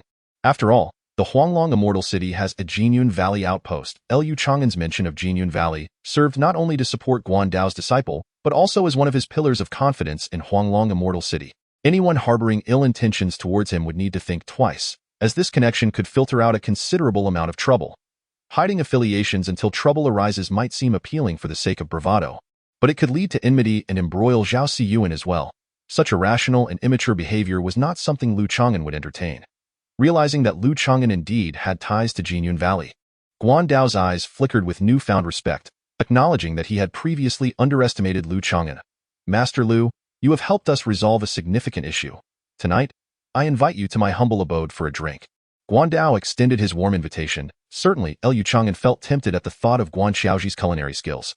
The sun had just set as Guan Dao and his disciple packed up their stall and returned with Lu Chang'an down the streets of Jinqiufang.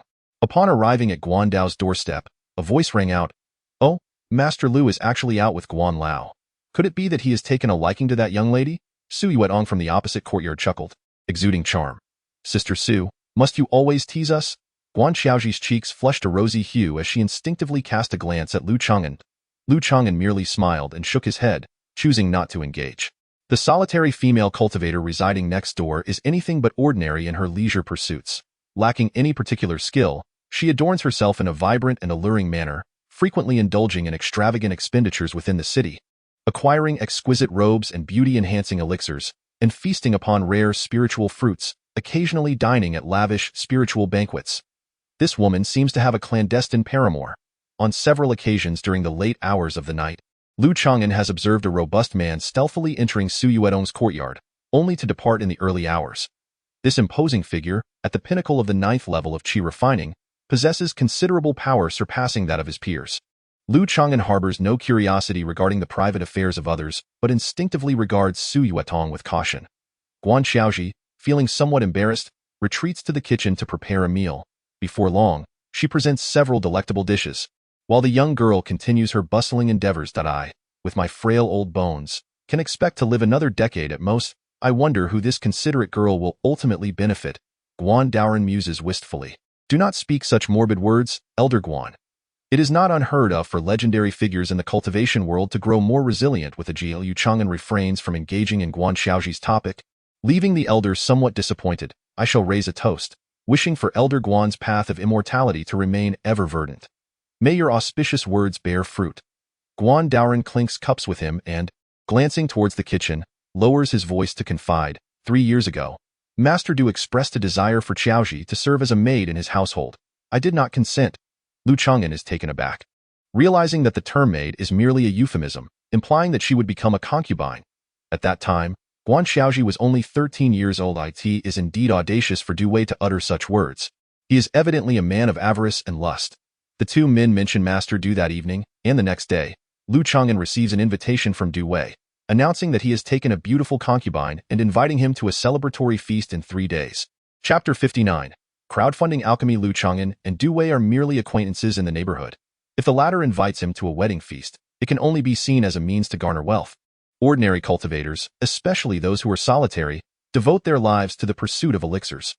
Cultivation, breaking through realms, healing, detoxifying, maintaining youth, extending life, the list is extensive. One may eventually seek the aid of an alchemist. Thus, when neighbors receive such invitations, they often feel compelled to respond. Lu Changan has little need for ordinary elixirs. However, he is determined to acquire breakthrough elixirs of a higher realm, such as the Foundation Establishment Pill. The Chongqing technique, refined over countless years, has bestowed upon him profound depth and foundation, along with pure magical energy and an enduring qi network. He surmises that a breakthrough to a higher realm would likely benefit him to some extent. Coupled with his experiences from a past life, he contemplates that he might achieve promotion without relying on the Foundation Establishment Pill, though who wouldn't he prefer a greater assurance in their breakthrough? Should one attempt to ascend to a higher realm and fail, it could severely deplete one's vitality and damage one's foundation. With no concerns regarding his lifespan, Lu Changan naturally seeks to maximize his chances of success. 3 days later, Du Wei's Danshin Pavilion is adorned with festive decorations, and cultivators bearing gifts are arriving in droves. Zhang Hong, 30 pounds of ice snow fruit. Chun Jusher, 20 spirit stones, at the entrance of the estate. A steward is meticulously tallying the gifts, while cultivators sing praises. Lu Changan steps forward, presenting his gift list and package. Lu Fusher, 2 first-grade superior talismans, 6 first-grade medium talismans. The exclamations grow even more fervent. Lu Changan's offerings consist of 6 medium talismans and 2 superior talismans, all of ordinary quality. Valued at around 70 to 80 spirit stones, this gift is equivalent to a low-grade magical artifact. Thus its worth is indeed considerable. For Lu Changan, the cost of his talisman artistry is less than 1/3 of this amount. A high-grade talisman can unleash power akin to a typical late-stage qi refinement spell, yet its potency pales in comparison to that of a mid-grade artifact activated by a late-stage qi refinement cultivator.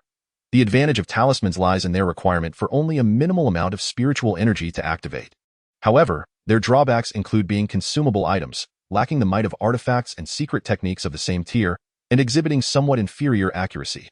After reaching the 7th layer of qi refinement, Lu Changan intends to refine second-tier talismans, and due to his formidable spiritual consciousness, he possesses a significant degree of confidence in his ability to do so.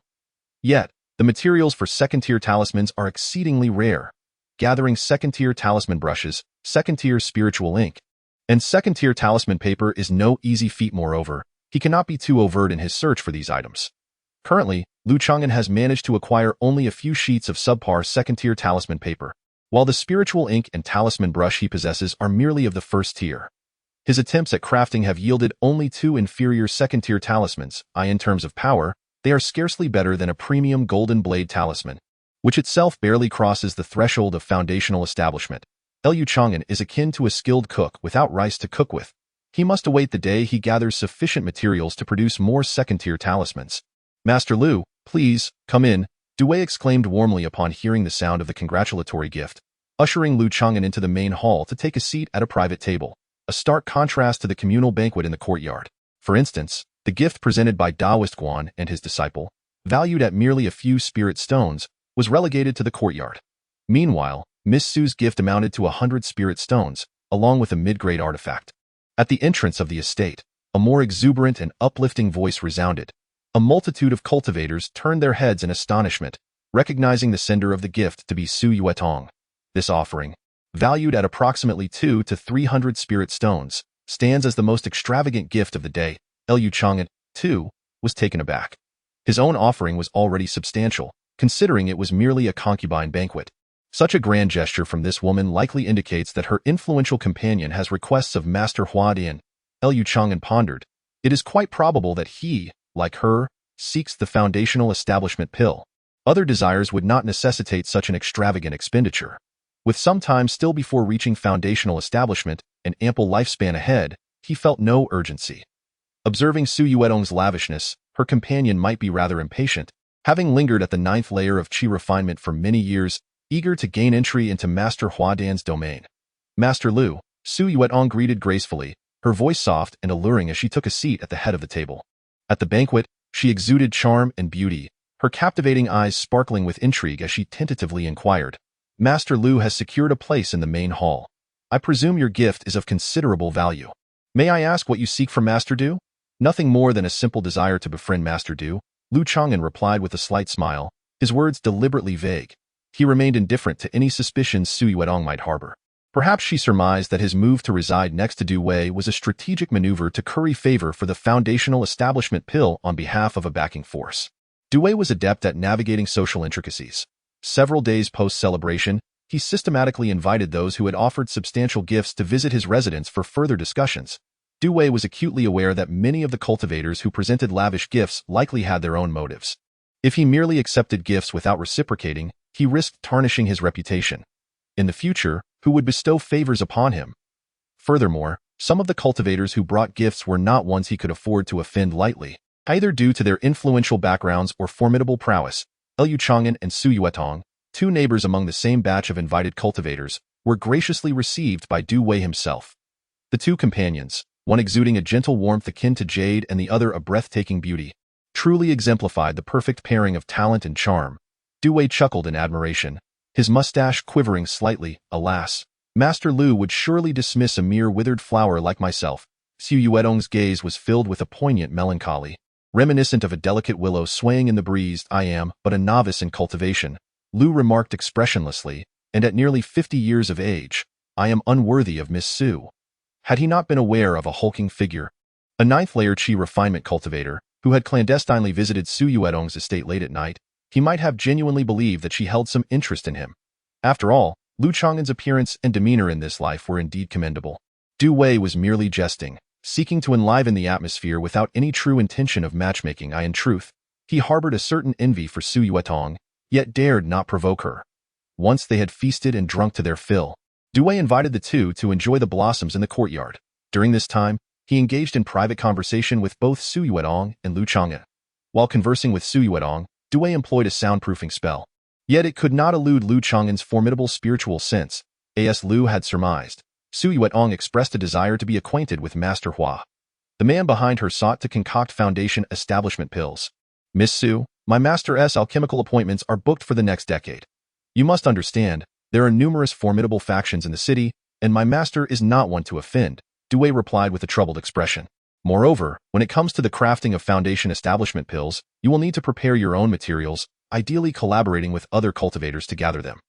Relying solely on individual capability to procure all the necessary materials for a foundation establishment pill is exceedingly challenging. Only major sects can accomplish this.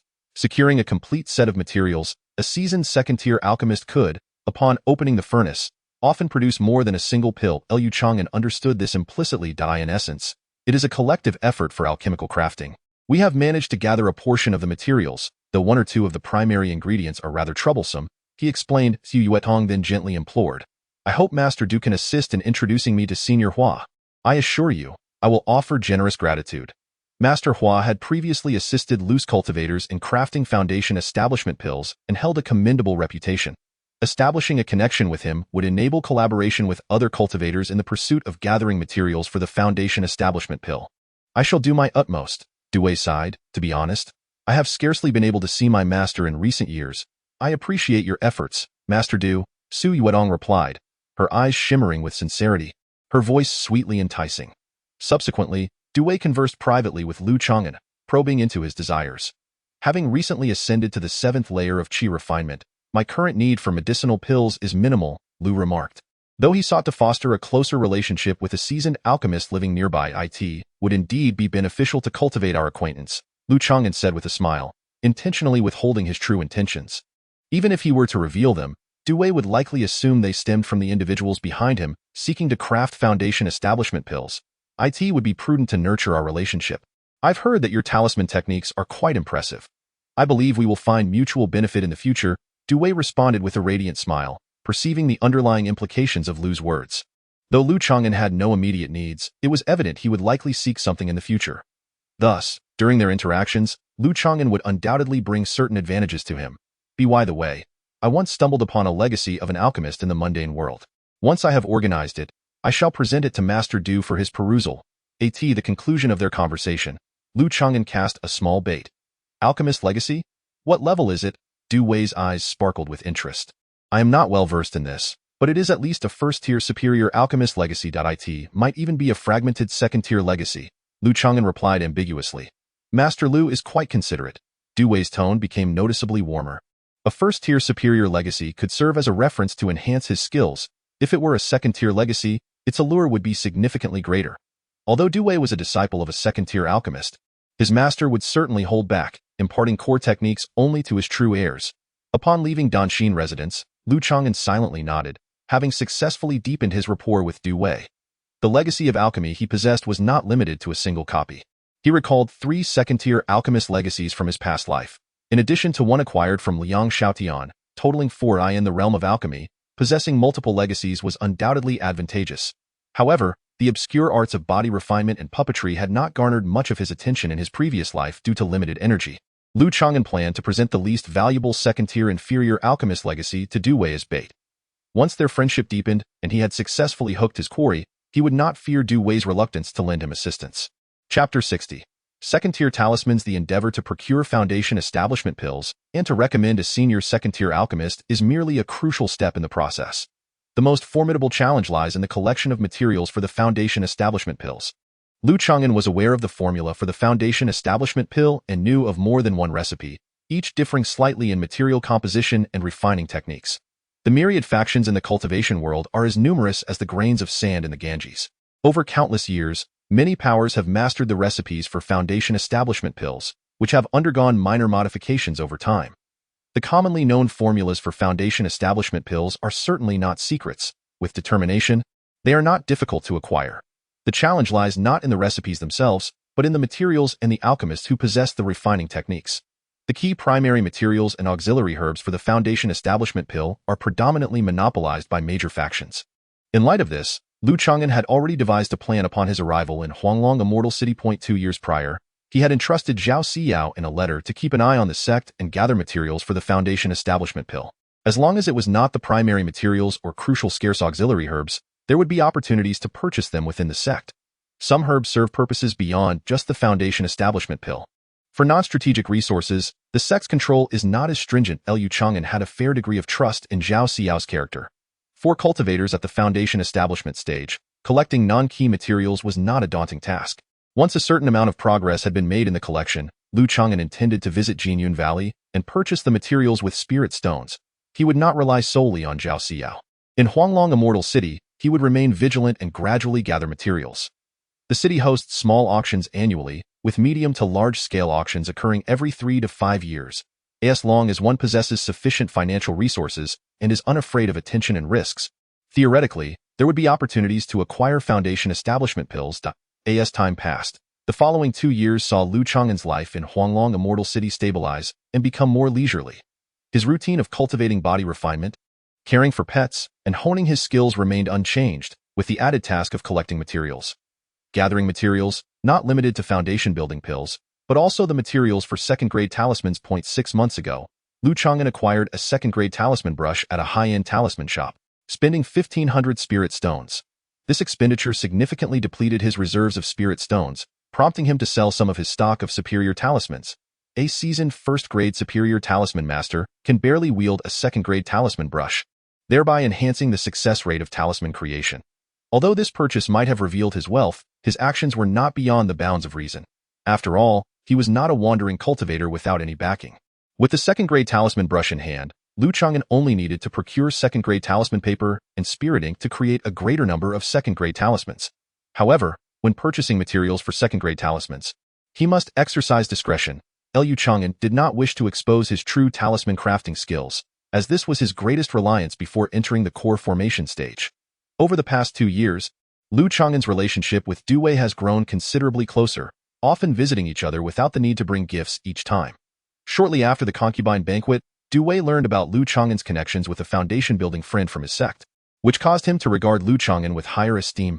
Later, Lu Changan split the least valuable portion of a second-grade inferior alchemist legacy in two, gifting the part associated with the first-grade legacy to Du Wei. Upon receiving this incomplete legacy, Du Wei speculated that Lu Changan possessed further knowledge, which naturally piqued his interest.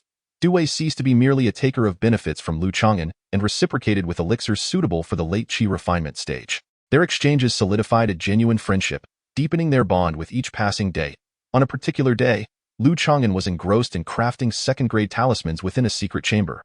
With utmost concentration, he expended nearly all of his magical energy, beads of sweat forming on his forehead. The final stroke of the arc-shaped runic line connected seamlessly on the second-grade talisman paper, as if an invisible current coursed through all the runic veins.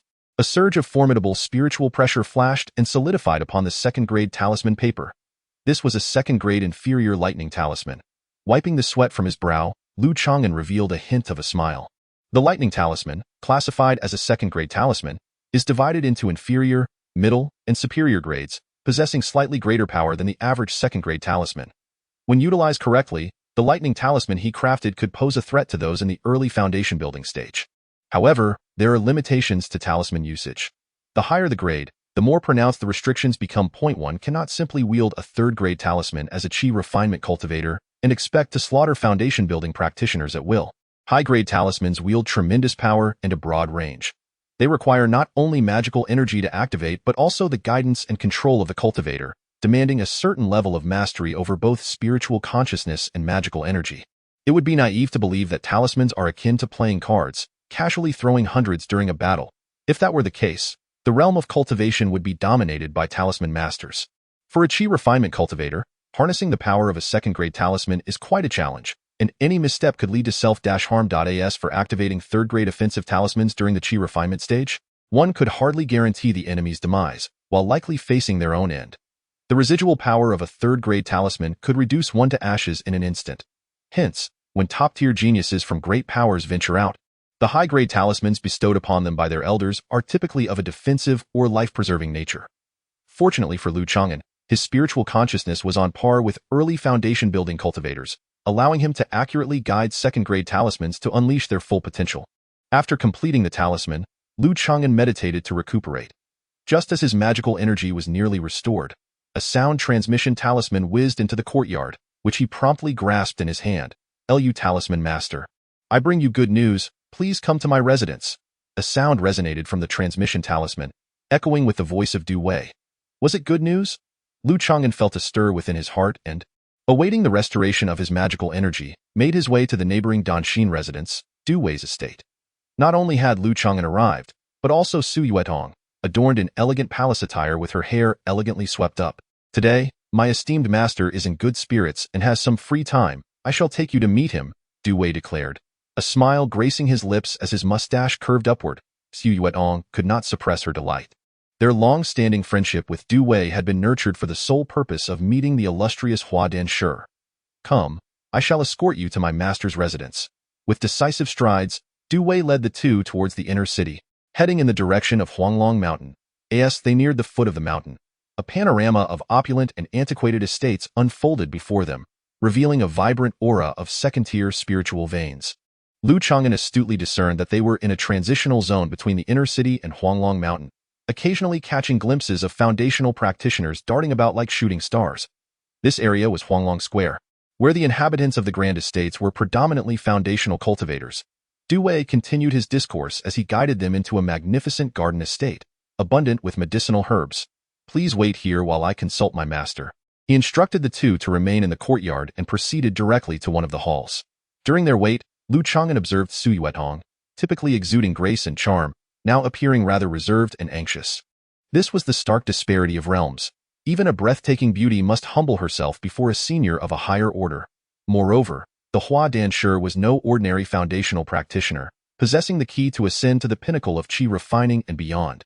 Moments later, Du Wei returned via the same path, his expression unsettled. Du Danshi, what news? Su Yuetong inquired cautiously, sensing something amiss in Du Wei's demeanor. Why apologies, esteemed friends? He sighed deeply, striving to regain his composure. Today, by unfortunate chance, a distinguished guest has unexpectedly arrived at Huanglong Mountain to discuss alchemical techniques with my master. It seems he will be unable to meet with you both in the foreseeable future. Our luck is rather unfortunate, Su Yuetong lamented softly, refraining from voicing any complaints in such a situation.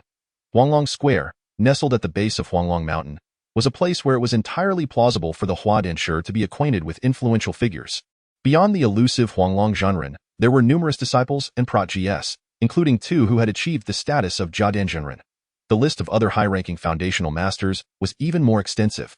The three returned in disappointment. Along the way, Du Wei once more expressed his regrets. Lu Changan, however, remained indifferent, having initially intended only to become acquainted with the Hua Danshi. He planned to seek the master for foundational pills once he reached the 9th layer of qi refining and had gathered sufficient materials. Upon returning to Jinqiu Square, Du Wei invited them to his residence for a banquet as a gesture of apology. After a few rounds of drinks, Su Yuetong excused herself. Brother Lu, I must admit my oversight this time. Du Wei leaned closer with his cup in hand, lowering his voice conspiratorially. Tio expressed my heartfelt intentions. Aside from two of my wives, the rest are yours to choose from. They shall accompany you for the night. With a playful glint in his eye, he placed a hand on Lu Changan's shoulder, alluding to a rather suggestive proposition. Surely, if one is not enough, you may select two. Du brother, do not jest, today's events have not occupied my thoughts. Lu Changan is caught in a mix of laughter and tears. Even if Du Wei truly does not mind, he has no desire to become an alternative relative to the other party. Given that Du Wei has expressed himself so candidly, it seems evident that today's incident was indeed an unexpected occurrence. Of course, Du Wei's heartfelt sincerity is largely motivated by his interest in the second-tier alchemy inheritance in Lu Changan's possession. The portion Du Wei currently possesses has brought him considerable benefits, and he is quite envious of the other half. Returning to the Water Moon residence, Lu Changan resumed his tranquil routine.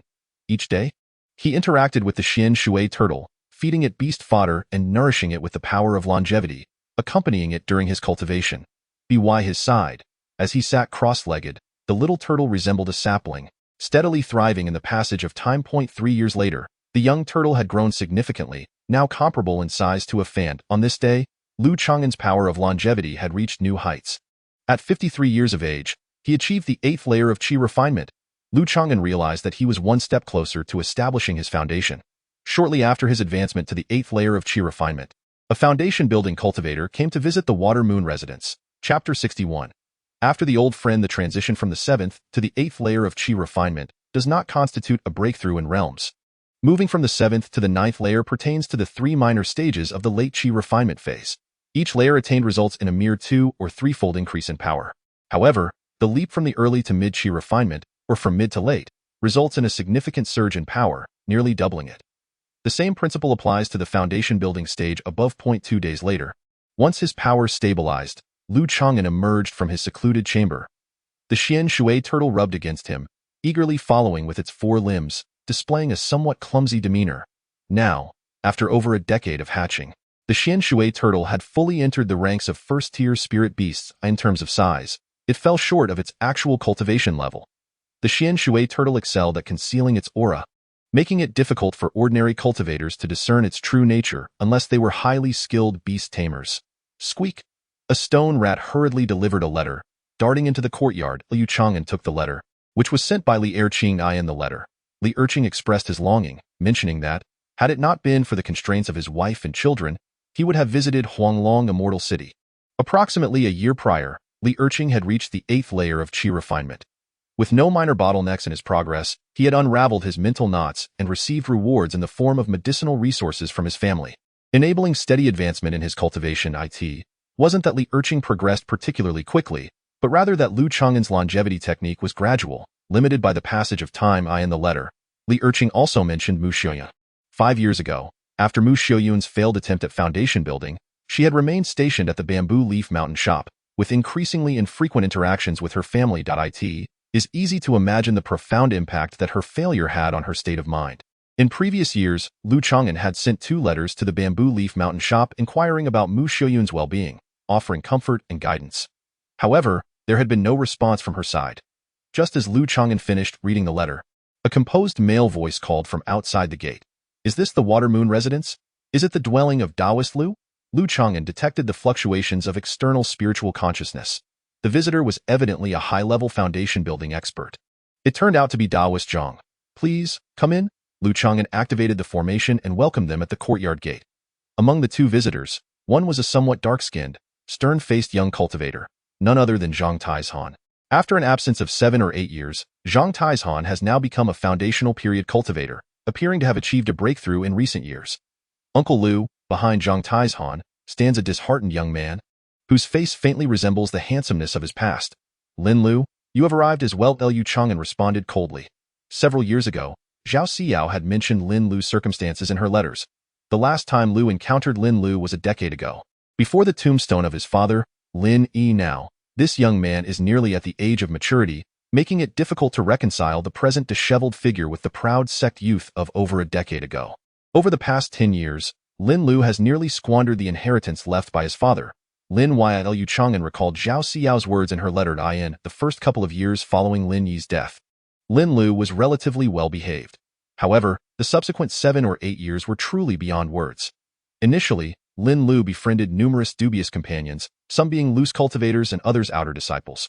With his ample financial resources, he was elevated by these individuals, leading him to a state of delusion.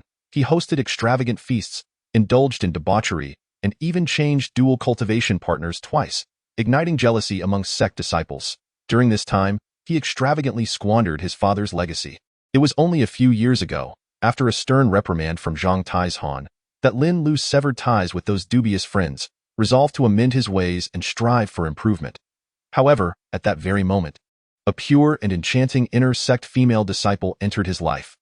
This innocent female cultivator, unlike his previous acquaintances, sought not his wealth.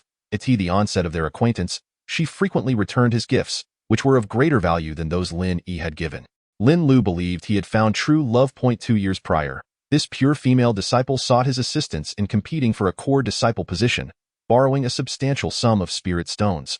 With her commendable aptitude and promising future, Lin Lu was reminded of how Lu Changan and others had invested in Zhao Xiao, gaining connections and friendships in the foundational period.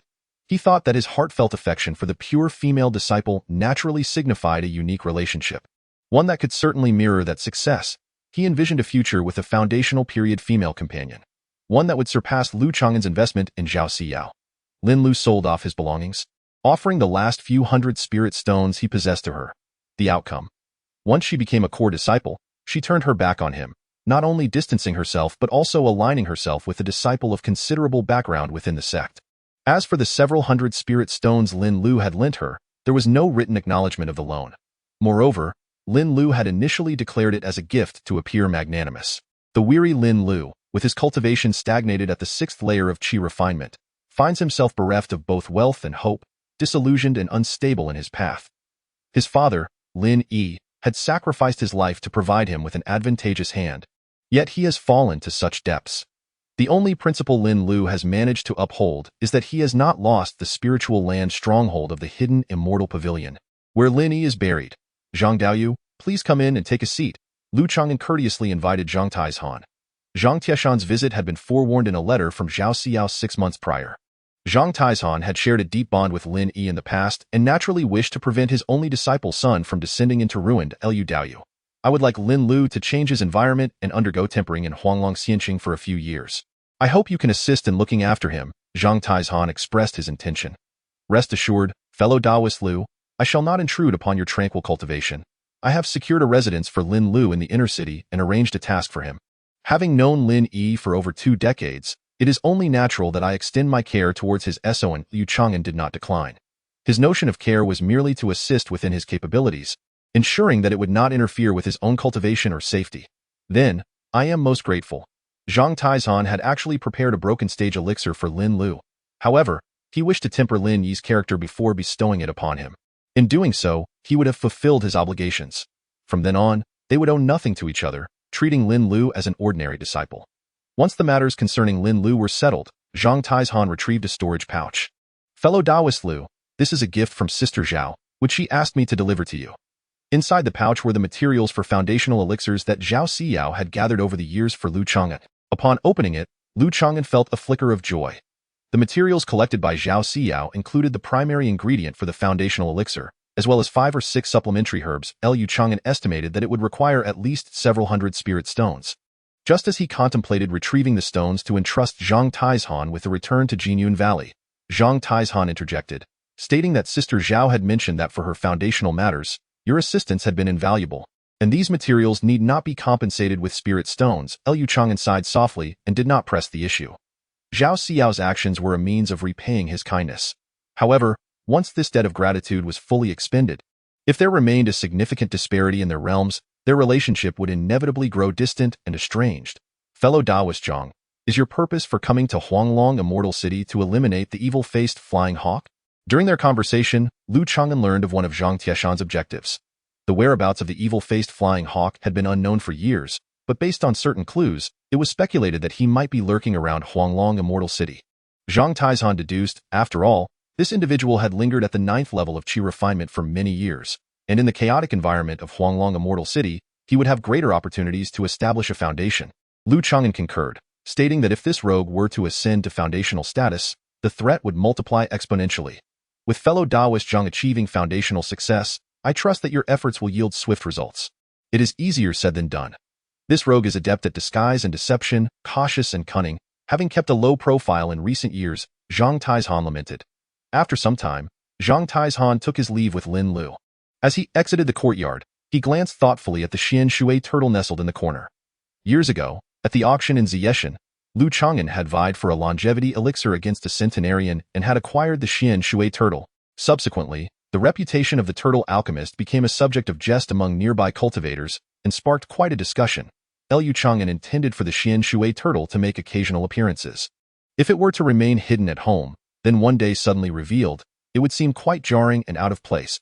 Liu Changan escorted Zhang Taizhan out of the annex.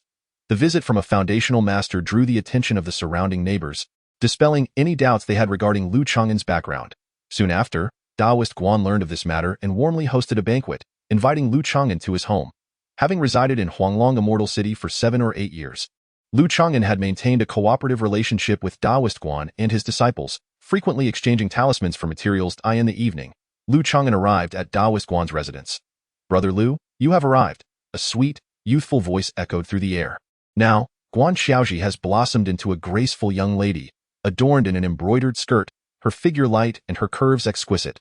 While not a paragon of beauty, she is undeniably charming and radiant. After exchanging pleasantries, Guan Xiaoji busied herself in the kitchen. Liu Changan and Taoist Guan enjoyed their meal and wine, engaging in leisurely conversation as they had in days gone by. Alas, how much longer will this girl's culinary delights be available? Upon this reunion, Taoist Guan appeared even more aged, having surpassed his twilight years. Liu Changan, perceptive of the fragility of life, discerned that Taoist Guan had less than a decade remaining. In theory, a practitioner at the qi refinement stage could live up to a century and 20 years. However, injuries sustained in battles, internal energy depletion, overwhelming emotions, and minor oversights in cultivation could all adversely affect one's lifespan. Typically, qi refinement cultivators might live into their hundreds, which is considered a natural end. Taoist Guan, having suffered severe injuries in the past, faced a challenging road to longevity. Over the years, Liu Changan had sensed that Taoist Guan wished to entrust his female disciple to him. He had subtly expressed his intentions. His focus was on cultivation, and he had no plans for marriage or children, at least until his foundation was established. Changan, you have long been solitary in your arduous training. Even if you do not marry or have children, one requires a maid or concubine to assist in managing daily affairs, Taoist Guan remarked with a smile, his words now bordering on an implicit suggestion. Throughout these years, Lu Changan's talents and character had earned Taoist Guan's esteem, particularly as he had the support of foundational friends from their sect. Taoist Guan was keenly aware that Guan Xiaoji was not quite a match for Lu Changan. However, if she were to serve as a concubine, it would provide him with peace of mind. Compared to the avaricious and lecherous Du Wei, Lu Changan, who was well acquainted with her background, was far more dependable, and it was believed he would treat his female disciple with respect. While a concubine's status is not high, being beside Lu Changan would at least spare her the competition for affection. Sister Xiaoji, possessing both beauty and intelligence, was too talented to merely serve as a maid or concubine. Lu Changan did not outright refuse. Taoist Guan was his mentor, and allowing him to extend a helping hand could be seen as a matter of karmic understanding. Guan Xiaoji was considerate, skilled in the kitchen, and adept at managing household chores and caring for pets, potentially enhancing Lu Changan's quality of life. Furthermore, her innate talent for crafting talismans would also benefit him. Taoist Guan needed to deliberate carefully. With a serious tone, Lu Changan proposed, "In fact, there is another option. I could recommend Xiaoji to the Mu family at Feiyue Lake. Given her spiritual roots and abilities, it would not be difficult for her to find a stable and fulfilling life there. Please, Master Lu, take the time to devise a plan. This matter must also consider Xiaoji's wishes." Taoist Guan nodded, visibly pleased. Whether entrusted to Lu Changan or sent to the Mu family at Feiyue Lake, both choices seemed quite reliable. A few days later, Lu Changan received another invitation to Du Wei's estate. Du Wei hosted a lavish banquet, spending dozens of spirit stones on ingredients, displaying great enthusiasm. "Go think that my friend, Lu Daoyu, is acquainted with the black iron face of Jinyun Valley?" Du Wei expressed, somewhat astonished. The moniker Black Iron Skin belonged to Zhang Taizhan, known for his ruthless enforcement of sect rules within the law enforcement hall, earning him a fearsome reputation. Furthermore, Zhang Taizhan was a formidable combat practitioner, having captured and killed numerous wanted evil cultivators, even achieving notable feats in Huanglong Immortal City. Haha, my relationship with Zhang Taizhan is rather ordinary.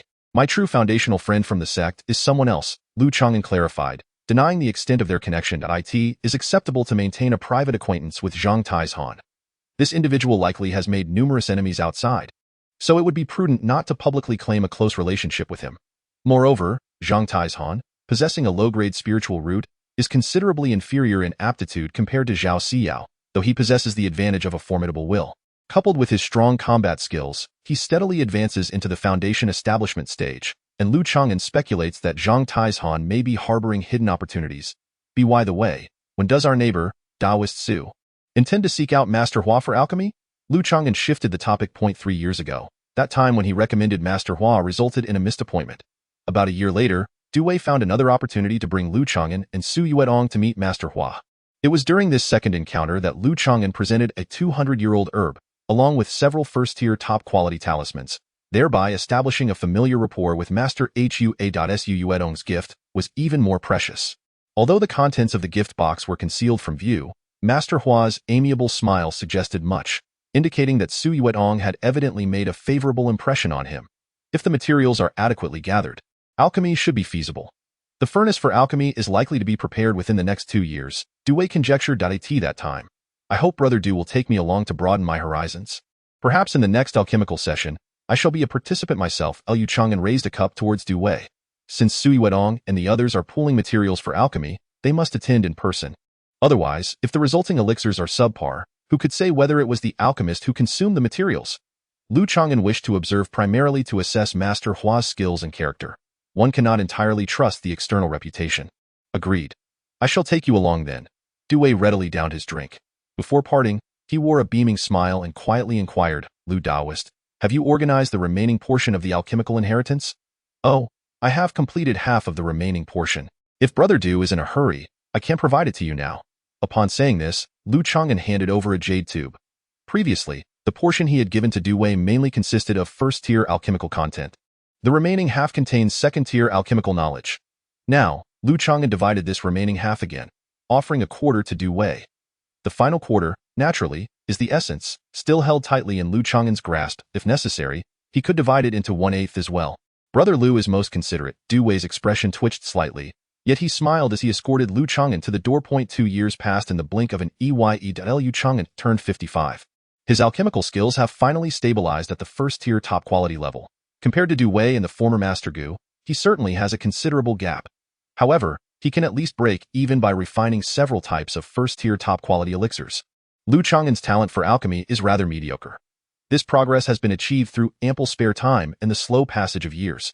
His formidable spiritual awareness has also contributed to this advancement. Aside from alchemy, Lu Changan's Yunsha body refining technique has reached the third layer's limit, subtly touching upon the fourth layer. Yet he has encountered a bottleneck. The fourth layer of the body refining technique corresponds to the initial stage of foundation establishment. In recent years, Lu Changan has begun to procure a small quantity of second-tier spiritual sandstones. Lu Fusher, come to my residence at once. Lu Changan was playing with the Xian Shui turtle in the courtyard when a sound transmission talisman flew in, carrying Du Wei's voice. Could it be? Lu Changan felt a stir within his heart as he stored away his spirit pet and departed from Shui residence, Danxin residence. Upon entering Du Wei's estate, he encountered Su Yuetong, who had arrived almost simultaneously. This time, Su Yuetong was not alone. Beside her stood a tall, sallow-faced man of qi refining level 9. Lu Changan sensed that this individual, both in cultivation and spiritual perception, had reached the pinnacle of qi refining level 9, surpassing many of his peers. This is my Dao companion, Niexiang, Su Yuetong briefly introduced. The taciturn Niexiang merely nodded at Lu Changan, his gaze tranquil as a still lake. Lu Changan subtly perceived a chilling aura emanating from him. Huanglong Xianqing bordered the Black Mist Mountains, an area notorious for its turbulence. Achieving the peak of qi refining level 9 was no trivial feat, and it was customary for those who had traversed the path of slaughter to carry such a murderous aura. All our fellow Taoists have arrived. Let us proceed to the residence of our master, Du Wei declared, without any further ado, leading the three onwards. Before long, the quartet soared to Huanglongfang at the foot of Huanglong Mountain. The area occasionally bore the presence of foundation establishment cultivators, prompting them to fly with utmost caution. This marked Lu Changan's third visit to the abode of Master Huadan. On this occasion, Du Wei did not announce their arrival but directly guided the three to the alchemy hall at the rear of the estate. In the courtyard before the alchemy hall, besides Lu Changan and his companions, there were two other groups, totaling 5 or 6 individuals. Each of these factions was led by someone at the pinnacle of qi refining level 9, a plump and graceful woman in her 40s, known as Lady Lu, and a dashing young man in traditional garb, referred to as young Master Zhou. Lady Lu had been introduced by another disciple of Master Huadan, while young Master Zhou had contacted him through a different channel. At that moment, a frail, silver-haired elder with a youthful visage emerged from the alchemy hall, exuding the aura of a foundation establishment cultivator. It was Master Huadan. The assembled cultivators respectfully clasped their hands in greeting. Present your materials. I shall verify them, the elder instructed. With a sweep of his spiritual perception, Master Huadan nodded to the leaders of the three groups. Young Master Zhou, Lady Lu, and Su Yuetong each produced the materials from their storage bags. Niexiang, remaining understated and taciturn, left the socializing to his Dao companion. It is no small feat for young Master Zhou to procure this 300-year-old Xinling fruit, Master Huadan remarked while inspecting the materials. The value of spiritual herbs is not solely determined by their age. A common tree, even if it were to grow for 1,000 years, would not be worth as much as a 10-year-old spiritual herb. The Xinling fruit, a second-tier spiritual fruit, thrives in a harsh environment and is the most precious primary material for foundation establishment pills, requiring at least 300 years to meet the standard. Information regarding the Xinling fruit surfaced in Lu Changan's mind. It was a strategically coveted resource monopolized by powerful factions. The materials he had gathered for the foundation establishment pill were notably lacking in such a rare primary ingredient. Illusion heartgrass, moonflower branch, February tears. Master Huadan continued to assess the materials provided by Lady Lu and Su Yuetong. After meticulously reviewing them twice, he confirmed that the ingredients necessary for the crafting of the foundation establishment pill were indeed complete. Esteemed fellow Taoists, before we commence alchemy, I must clarify that due to the rarity of the materials for the foundation establishment pill, the proficiency of second-tier alchemists in concocting it is generally not high unless they belong to significant factions. At this point, the attendees nodded slightly in acknowledgement. While second-tier alchemists could indeed refine foundation establishment pills, they did not have the luxury of frequent practice opportunities like those for ordinary elixirs. The aged alchemist has refined foundation-building pills, though not excessively. Under normal circumstances, he is capable of producing 2 pills. With optimal performance, he might yield 3. Yet, should fortune be unkind, he may only succeed in crafting a single pill. Master Hua has thus forewarned. His willingness to engage in the alchemical process is not solely for the due remuneration. The opportunity to gain additional experience is another compelling reason. Chapter 63. The fourth layer of body refinement. Rest assured, Master Hua, Even if your performance is slightly subpar, we will understand. The representatives from the three parties expressed their agreement. It is indeed a rare privilege to enlist the assistance of a second-tier alchemist of commendable reputation for the production of foundation-building pills. Ultimately, the distribution of the pills is of paramount importance. Master Hua paused, his tone measured.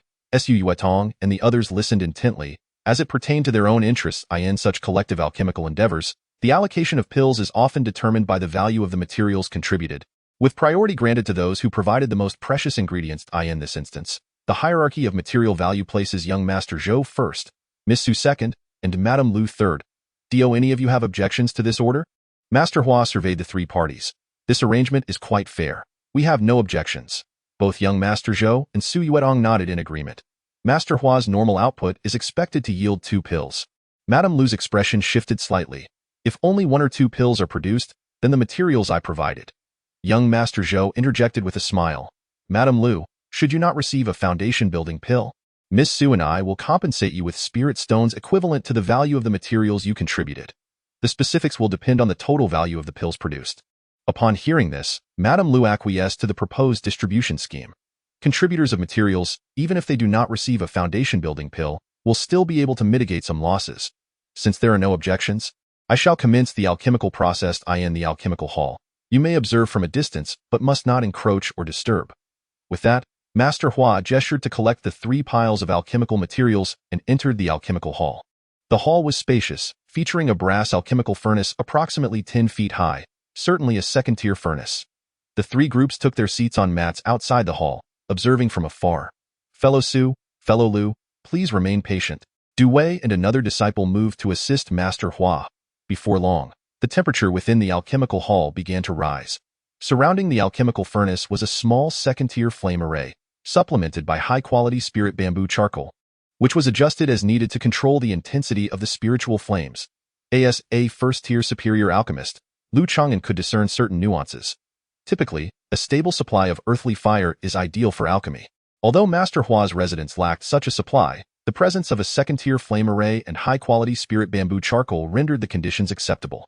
What followed was a period of anticipation for the results of the alchemical endeavor. For the cultivators at the 9th layer of Qi refinement, this was undoubtedly a trial, with time dragging painfully slowly. However, for Lu Changan, who was merely an observer, the moment seemed to pass swiftly. 7 days later, a rich aroma of medicinal herbs wafted from the alchemical hall, and the alchemical furnace radiated with ethereal light. Rise. Master Hua's expression turned solemn as he formed hand seals, invoking the furnace opening technique. With a hum, a burst of colorful vapors erupted from the furnace lid, and a wave of scorching heat enveloped the surroundings. Amidst the luminous heat, 3 pills soared forth, landing in Master Hua's palm. Master Hua, how did the pill refinement go? Young Master Zhou and the others, their eyes glimmering with anticipation, stepped forward to inquire. Hua Dancher's palm lay open as he gazed at the 3 pills in his hand, his brows knitting slightly. Among the 3, one was dark in hue, unmistakably a failed pill. The other 2, however, glimmered with a lustrous sheen, their spiritual radiance gradually dimming. As Lu Changan focused his gaze, he discerned that one of the foundation pills possessed 4 naturally formed patterns. Each pattern corresponded to a lower grade tier. 2 patterns indicated a mid-grade tier. Thus, 4 patterns denoted a lower-grade second-tier pill, which was considered standard quality for a foundation pill. The other foundation pill, however, had its 4th pattern incomplete. Only partially formed. 1 was a genuine foundation pill, while the other, a subpar variant, was expected to enhance the foundation success rate by a little over 10%. Hua Dancher spoke expressionlessly, 1 genuine, 1 subpar. This outcome is somewhat satisfactory, falling within reasonable parameters. Haha. I shall graciously accept this genuine foundation pill, exclaimed young Master Zhou, his face beaming, as he took the foundation pill from Hua Dancher's hand. Su Yuetong received the subpar foundation pill and handed it to the tall, lean man, Eschewing, who was at the 9th level of Qi refinement. Eschewing inspected the inferior foundation pill in his hand, his brows furrowing in evident dissatisfaction. This pill could only marginally improve the foundation success rate, slightly inferior to the one auctioned at Zhuo Mountain years ago. He whispered a few words to Su Yuetong. Madame Lu, my husband says he has no intention of using this subpar foundation pill. Would you be interested? We plan to exchange some key materials for foundation pills and would like to invite Hua Dancher to refine them next time. Su Yuetong, radiant with smiles, engaged in conversation with Madame Lu. The latter appeared intrigued. I have very few foundation materials left. Could you grant me a 2-year extension? The shortfall can be compensated with spirit stones. The two parties discussed privately and reached an agreement. With Hua Dansher present, Lu Changan dared not recklessly extend his divine sense to eavesdrop. After the alchemy session concluded, the three groups did not linger and departed on their respective journeys. Yu Yuedong, Lu Changan, and Du Wei returned together, while Nie Xiang ventured alone, swiftly disappearing into the bustling part of the city. In Shuiwei residence. Upon returning home, Lu Changan wore a contemplative expression. This alchemy session had provided him with a general understanding of Hua Dansher's skills. While his alchemical prowess was commendable, his techniques and proficiency in refining foundation pills appeared rather average. This was to be expected. Which alchemist could afford the luxury of practicing on foundation pills regularly? From the priority of selecting pills, he realized he needed to stockpile more materials, particularly the rare main ingredients and auxiliary herbs. Lu Changan had ample time to prepare. Currently, the materials he had gathered, with Zhao Xiao's assistance, were not significantly inferior to what Nie Xiang had provided this time. After another decade of collection, if he could procure a Xinling fruit aged 300 years, he would have Hua Dansher refine pills for him.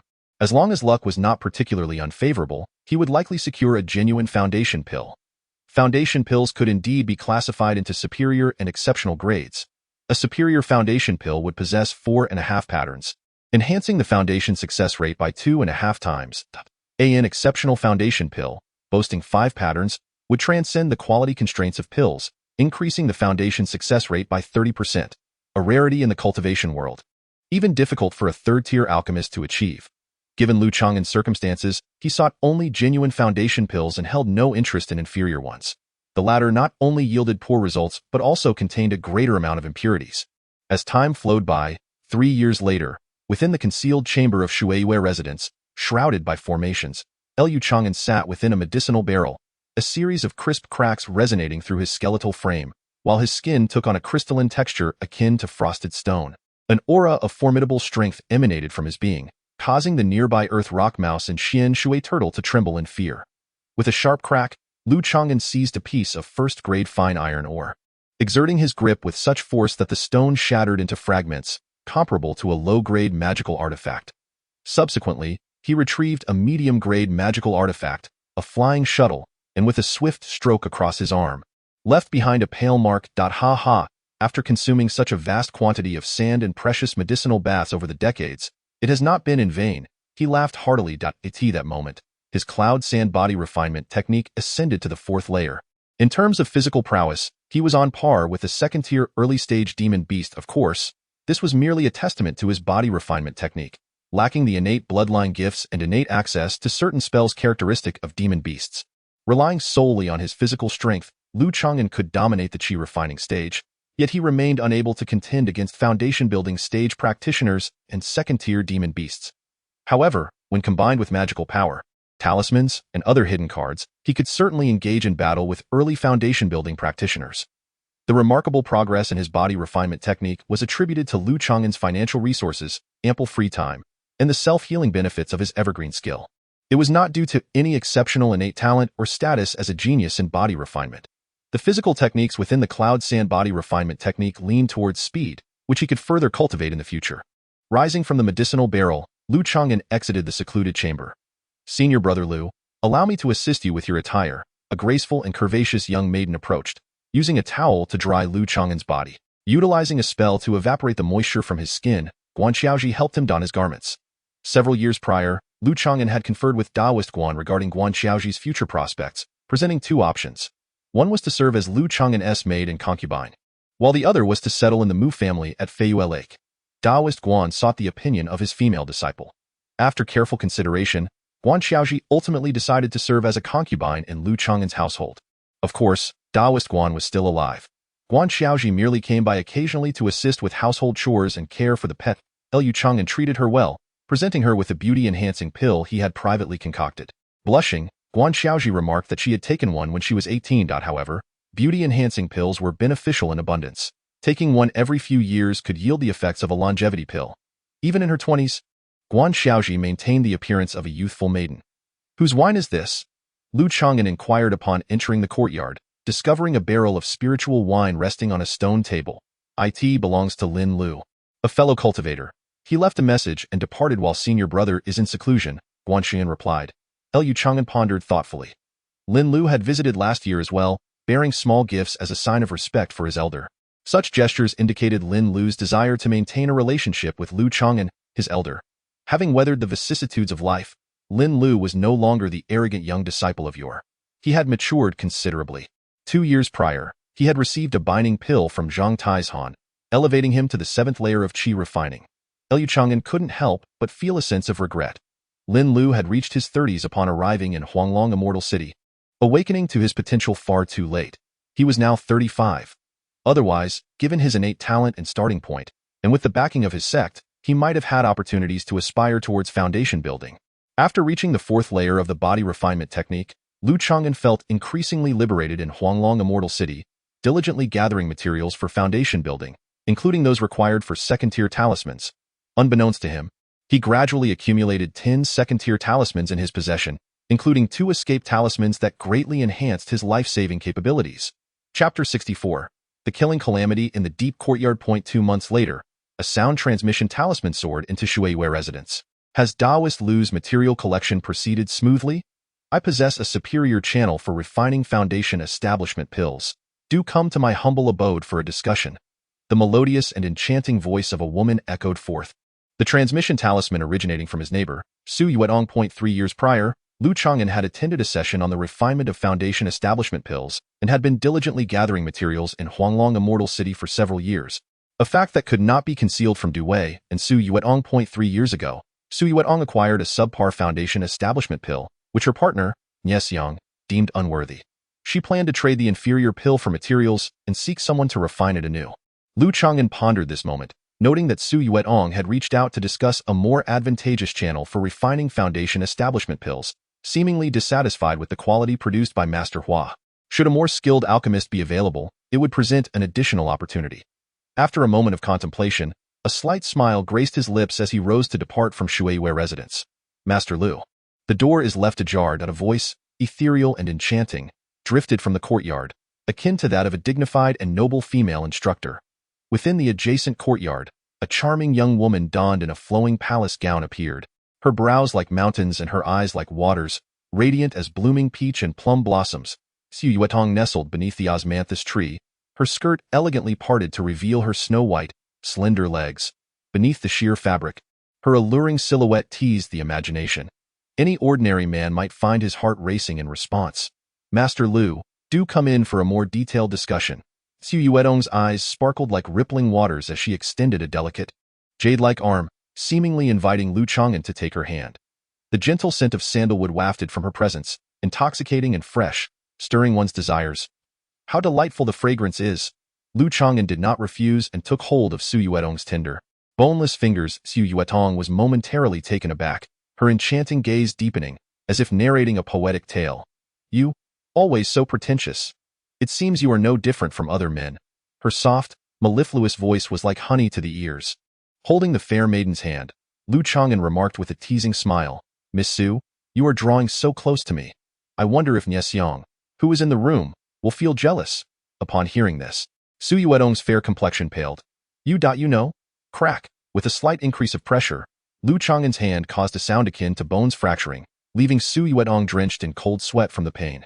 Indeed, Master Lu's intentions toward the foundation establishment pill were astutely perceptive, revealing his extraordinary acuity. From within the room, a hoarse male voice emerged. In an instant, a gray veil of night enveloped the entire courtyard, severing its connection to the outside world. A tall, emaciated man with a waxy complexion appeared, dragging several ghostly shadows along with him. With the concealment of the 4 illusionary heavenly canopy formation, even if Master Lu were to scream at the top of his lungs, the outside world would remain oblivious. Eschewing smirked with derision, confident of his victory, as he regarded Lu Changan in the courtyard. Contrary to expectations, Lu Changan exhibited no signs of panic. To attract the notorious evil-faced flying eagle's ire was a privilege he relished. He languidly remarked, You have indeed deduced my identity? Eschewing's complexion suddenly changed. His cold and fierce gaze warily swept towards the secluded courtyard isolated by the illusion. Noticing the absence of other cultivators outside, he let out a slight sigh of relief, regaining his composure. Hiss! Why has the poison not taken effect yet? Su Yuetong's delicate face flushed crimson, stifling a pained groan. Lu Changan's grip was like an iron band, crushing her hand bones, leaving her entire jade-like arm numbed and unable to break free. The toxic fragrance emanating from her body had been inhaled by Lu Changan for quite some time, yet he showed no reaction whatsoever. Otherwise, how could she allow Lu Changan to gain even the slightest advantage? Does this imply that the channel for refining foundational pills mentioned by Taoist Su is but a figment of the imagination? Lu Changan's tone grew increasingly frigid. Earlier, he had merely speculated about Eschewing's identity, lacking absolute certainty. There are no infallible defenses against a thief who has been stealing for 1,000 days. Once targeted, one must not remain passive. It is best to proactively eliminate potential hazards. Indeed, Nia has contacted a nefarious alchemist. However, the materials are lacking in several aspects, and I hope Brother Lu can contribute that portion. Nie Xiang remained exceptionally calm, disregarding the controlled Su Yuedong. His piercing eyes, sharp as a viper's, fixated on Lu Changan. Crack! Without warning, Lu Changan exerted force, snapping Su Yuedong's arm. The pain nearly caused Su Yuedong to faint. Her fair, lotus-like arm, along with a piece of her skirt, fell to the ground at that very moment, from the sleeve of her other arm. A taut purple soft sword aimed at Lu Changan instantly lost control. With a whoosh, the purple soft sword pierced through a towering osmanthus tree. In the instant, Su Yuetong faltered. 3 scythe-like cold glimmers sliced towards Lu Changan's forehead, chest, and lower body. The icy glimmers pierced through the air with such speed that an ordinary qi refining cultivator could not react in time. It was a form of concealed weaponry, embodying not only magical fluctuations, but also the formidable strength of a martial arts master. The protective aura of a late-stage qi refining cultivator would be utterly insufficient to withstand it. Lu Changan gently sidestepped, evading the scythe-like glimmer aimed at his forehead. Ding! He extended a finger, deflecting the scythe-like projectile that had flown towards his chest. The deflected dark weapon emitted a cracking sound. The scythe-like projectile aimed at his lower body struck Lu Changan's pant leg, as if meeting a wall of adamantine. With a clang, the weapon fell powerless to the ground. Both Nie Xiang and Su Yuetong were momentarily stunned. To have refined one's body to such a level? No wonder he recognized my name without the slightest hint of fear. Nie Xiang inhaled deeply, producing a white bone bow and arrow, the arrow shimmering with a dangerous black glint. Whoosh! A deep and resonant cry echoed from above. A massive black eagle, spanning 4 to 5 zhong, circled overhead, extending its powerful claws, poised to strike. Kneeling on the ground, Su Yuetong formed a hand seal, and the purple soft sword sprang forth from the osmanthus tree. Aimed at Lu Changan from behind. At this moment, Lu Changan faced a peak level 9 qi refining cultivator, a first-tier pinnacle demon bird, and a newly initiated female cultivator at level 9 qi refining. Lu Changan, your prowess exceeds expectations, identifying you as one of the utmost experts at the qi refining stage. Nia openly admits that you are indeed qualified to collaborate with us. Nie Xiang steadied his hand on the bowstring, his eyes glimmering as he spoke. Master Lu, let us join forces, pooling our strengths to jointly refine the foundational pills. Su Yuetong forced a smile, managing to speak with difficulty. Lu Changan shook his head and said, I do not believe that you possess any genuine intention for negotiation. The evil-faced flying eagle appeared to seek peace. However, in reality, Lu Changan knew that the moment he let his guard down, he would be besieged by a tempest of attacks. As soon as his identity was revealed, the evil-faced flying eagle would not allow him to leave alive. You are overstepping. Nie Xiang's expression turned icy, and he charged the white bone bow to its utmost limit. Before his words could fade, an unexpected phenomenon occurred. Swoosh! A dazzling golden blade, measuring 5 yards in length, streaked across the sky like a bolt of lightning. The peak first-tier giant eagle suddenly froze, its eyes betraying a glimmer of fear. A visible line of blood encircled the belly of the black giant eagle. A mournful shriek pierced the air. The black eagle, with wings spread wide, was cleaved in two, its carcass plummeting from the sky. The evil-faced flying eagle? First, I shall sever your wings. Lu Changan chuckled lightly, having just activated a hidden golden knife talisman. This time, he had employed a premium golden knife talisman, its power reaching the threshold of the foundation establishment stage. Avian beasts have inferior physical defenses compared to scaled creatures. Thus, an unexpected strike could lead to fatality. With the giant eagle slain, the evil-faced flying eagle lost its maneuverability and aerial dominance. Old Black, the black eagle, a companion for many years, fell lifelessly, igniting Nie Xiang's fury, catching him utterly off guard. His frigid gaze brimmed with sorrow and rage, a murderous intent enveloping him. Whoosh! A white bone arrow, shrouded in black mist, sliced through the air with lightning speed, its potency rivaling that of the Foundation establishment stage. Die! Su Yuetong gritted her silver teeth, her eyes ablaze with venomous hatred, manipulating the purple soft sword that darted towards Lu Chang'an's back like a purple electric serpent. The purple soft sword was a high-grade magical artifact. Its power in the hands of a late-stage Qi refinement practitioner was extraordinary. Lu Chang'an, with formidable spiritual awareness extending 30 yards, remained unfazed amidst the dual onslaught. He activated a high-grade talisman, enveloping himself in a shimmering water shield. Thud! The white bone arrow, with its exceptional power, pierced through the glimmering water shield after a brief pause. The force of a high-grade magical artifact's charged strike exceeded the response capacity of a first-tier talisman. Another layer of verdant magical energy enveloped Lu Chang'an. Thud! The bone arrow shattered the magical barrier, the black mist swirling around it evaporating, leaving only the remnant force to strike Lu Chang'an. Clang! Clang! Two resounding clashes echoed. The first was the white bone arrow. The second was the purple soft sword embedding itself into Lu Chang'an's back. Aside from a torn robe, he remained unscathed. This. Nies Yang and Su Yuetong's pupils constricted, a profound sense of dread and helplessness blossoming within them. Ah! A delicate woman's anguished scream rang out. Swoosh! Several towering earth spikes abruptly erupted from the ground, piercing through Su Yuetong's voluptuous and graceful form. In her final moments, Su Yuetong, bloodied hands trembling, cast one last unwilling glance at Nies Yang before succumbing to death. Lu, you have slain old Black and Tonger, and I shall take you down with me. Nies Yang's entire being surged with magical energy, his eyes marred with bloodshot veins. His visage contorted, transforming into that of a withered old man. Grasping an enigmatic black orb, he declared, Thunderstorm Pearl, we die together. Amidst a maniacal, sinister laugh, Nies Yang hurled the mysterious black orb. Any ordinary cultivator would likely heed caution and evade. Lu Chang'an scoffed, effortlessly drawing the black orb into his grasp from a distance. Such trivial tricks could hardly escape the vigilance of his ever-focused spiritual awareness. Run?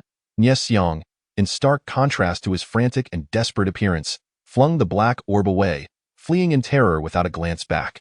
With a thunderous roar, he consumed his essence and blood to unleash a secret technique, enveloping his body in a swirling mass of black mist that spread across half the courtyard. Chapter 65. Abundant harvest. The black mist erupted and diffused, obscuring vision as tendrils of smoke surged forth. Amidst the chaos, a plume of black smoke reached the edge of the back courtyard wall. Swoosh! A golden blade of light cleaved downwards, instantly dispersing the black fog. No! How did you find me? A hoarse shout echoed, revealing Nies Yang's form as he activated a second-tier defensive talisman. Clang! The golden blade was repelled by a layer of crystal yellow earth, which soon developed a crack. Lu Chang'an, show mercy. I possess foundation-building elixirs and great secrets. I can share them with you.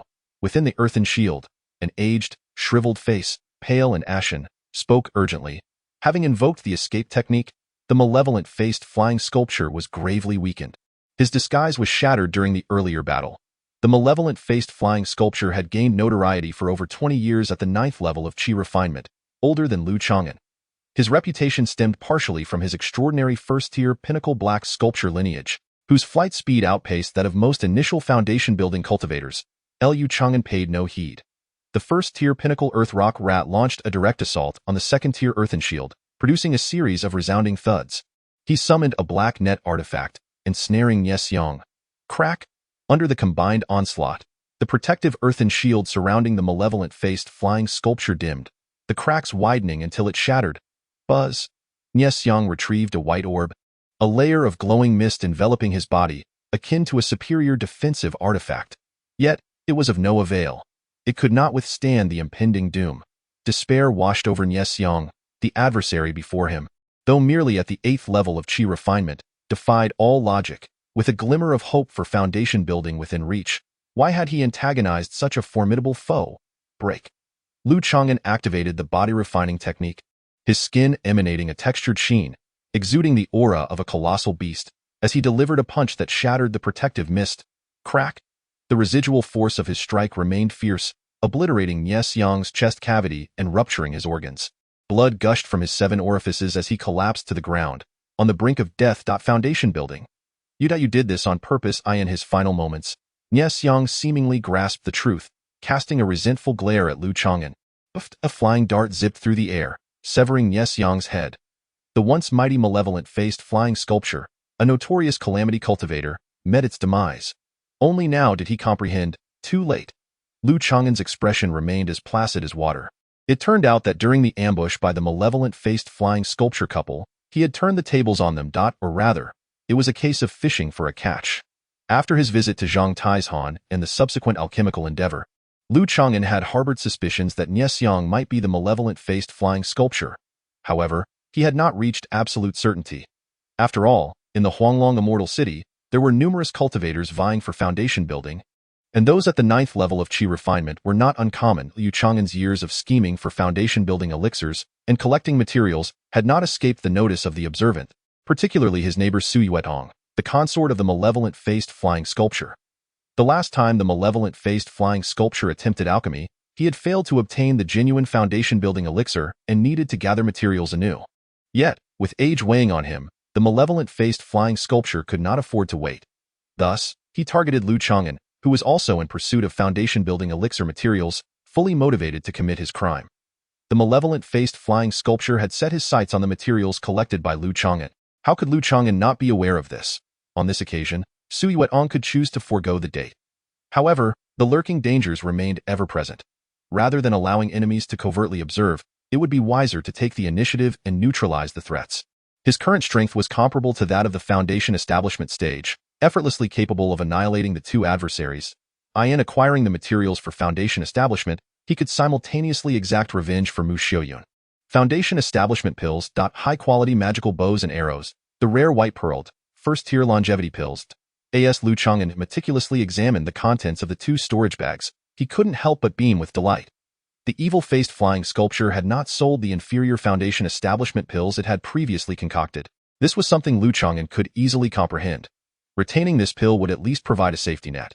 Even if he were to obtain a genuine foundation establishment pill, there could be no guarantee of 100% success in advancing. Should he succeed in his promotion, this inferior foundation establishment pill could be reserved for his beloved. Were all these materials meant for the foundation establishment pills? Lu Changan opened another storage bag. His heart soaring with joy, he suspected that the evil-faced flying sculpture's previous claim of selling inferior foundation establishment pills to Madame Lu might have been a ruse to set a trap. The ambush orchestrated by the evil-faced flying sculpture against Lu Changan was formidable. Even the most elite practitioners of the qi refinement stage would find it difficult to escape unscathed. The secluded courtyard was cloaked in an array, rendering it imperceptible to the outside world. Lu Changan calmly assessed his spoils.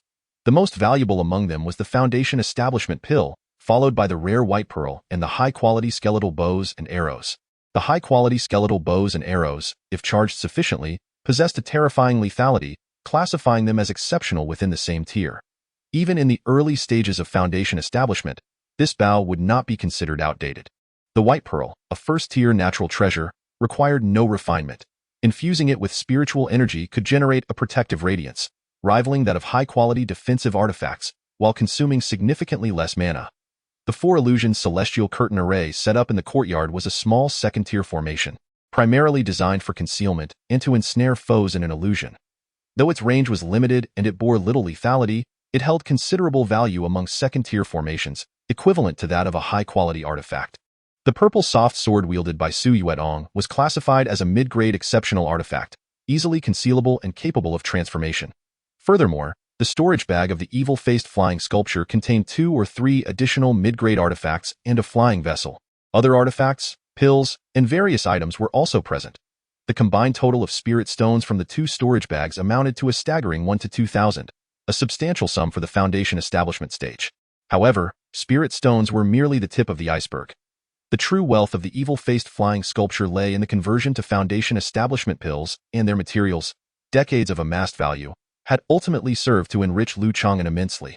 With the materials contributed by the evil-faced flying sculpture for the foundation establishment pills, he now found himself only lacking 1 principal material and 2 rare auxiliary medicines. Lu Changan gathered these materials together. Noting the many duplicates, if he disregarded the scarce principal material and the 2 auxiliary medicines, he could potentially gather enough materials for 2 foundation establishment pills over the course of another decade or so. The principal material he lacked was the second-tier spirit fruit, the Xinling fruit, requiring a maturation of 300 years.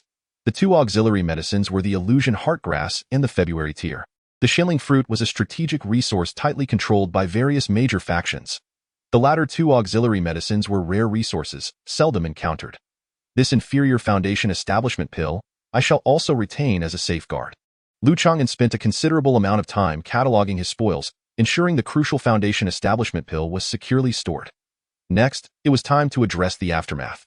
Prior to taking action, Lu Changan had already contemplated the situation. The evil-faced flying sculpture was a notorious bandit sought after by several major markets and cultivation families, and was concurrently wanted by the Golden Cloud Valley. Regardless of who has taken his life, they can proudly present the severed head to a certain faction and claim the bounty. This is particularly enticing for disciples of the sect, as it allows them to exchange it for contributions and gain renown within the sect. Lu Changan's consideration was to bestow this favor upon Zhao Siyao in exchange for a valuable resource. This course of action yields two significant benefits. Firstly, by transferring the credit and fame to a foundational cultivator, he secures tangible benefits without having to bear any potential threats, such as the minions of the sinister-faced flying eagle or unknown descendants. The enmity would be shouldered by the sect's foundational cultivators. No one would suspect that a mere talisman master could vanquish the notoriously formidable sinister-faced flying eagle. Secondly, by appropriately showcasing his own strength, he solidifies his relationship with the foundational cultivators of the sect. Lu Changan could publicly reveal his prowess of a peak first-tier spirit beast and his mastery in late-stage chi refinement techniques, as well as a second-tier talisman. There is no need to expose his foundational cultivation capabilities, even to the trusted Zhao Siyao. The fact that this individual is sufficiently seasoned makes matters even simpler. Lu Changan approached the lifeless form of the sinister-faced flying eagle, channeling his verdant mana to cast a secret technique that withers life. This particular technique, derived from his past life as a core formation cultivator, is most effectively executed through wood-based methodologies. Such remarkable results? Lu Changan quickly withdrew his hand, observing the now more aged appearance of the sinister-faced flying eagle. Should an autopsy be conducted, it would reveal that the deceased's bodily functions had deteriorated and were not at their peak state prior to death. Lu Changan's technique ensures that foundational cultivators would remain oblivious to the true cause. As for core formation experts, why would they concern themselves with a mere chi refinement stage fugitive? In this manner, Lu Changan could exhibit a portion of his capabilities before Zhao Siyao, having slain an aging chi refinement 9th-layer cultivator whose prowess had waned, and even if this individual was renowned, it would not be deemed extraordinary. After all, the disparity in power between the 8th and 9th layers of chi refinement is only about 20 to 30%. Such an achievement, when one defeats an opponent of a lower realm, is hardly remarkable. It can only be classified as a victory within the same realm. After meticulously arranging the scene in the courtyard to ensure nothing was amiss, Lu Changan retrieved the main formation flag and deactivated the second-tier concealment illusion array, rendering the events within imperceptible to the outside world. Moreover, there existed another set of protective formation arrays functioning normally within the other courtyard. Lu Changan acted as if nothing had occurred and returned to the adjacent Shuiwei residence. The following day, Lu Changan journeyed to the Golden Cloud Valley's outpost in Huanglong Immortal City, seeking to contact the resident cultivators to urgently relay a message to Zhao Siyao and bestow upon her a merit. It is noteworthy that Lin Lu's duties were at the Golden Cloud Valley outpost, where he performed various errands and miscellaneous tasks. Lu Daoyu, I was just about to seek you out these past few days. Inside the main hall of the outpost, a presence of foundational cultivation drew near. The newcomer, a somewhat dark-skinned young man with a stern countenance, was none other than Zhang Taizhan. Zhang Daoyu, how may I assist you? Lu Changan inquired politely. Were it not for Zhang Tieshan's mention years ago, he would have found it difficult to surmise the identity of the sinister-faced flying eagle, based on the intelligence I have gathered. Your neighbor Su Yuetong is suspected to be the consort of the sinister-faced flying eagle. Exercise utmost caution. You may have had dealings with the sinister-faced flying eagle, Zhang Taizhan stated with a grave expression. Lu Changan recognized that the warning was well-intended, he pondered. Since Zhang Taizhan had uncovered this information, it was likely too late to urgently contact Zhao Siyao.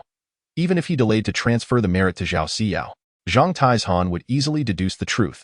Zhang Daoyu, I was just about to discuss the matter of the sinister-faced flying eagle. Lu Changan communicated in private. He had altered his plans.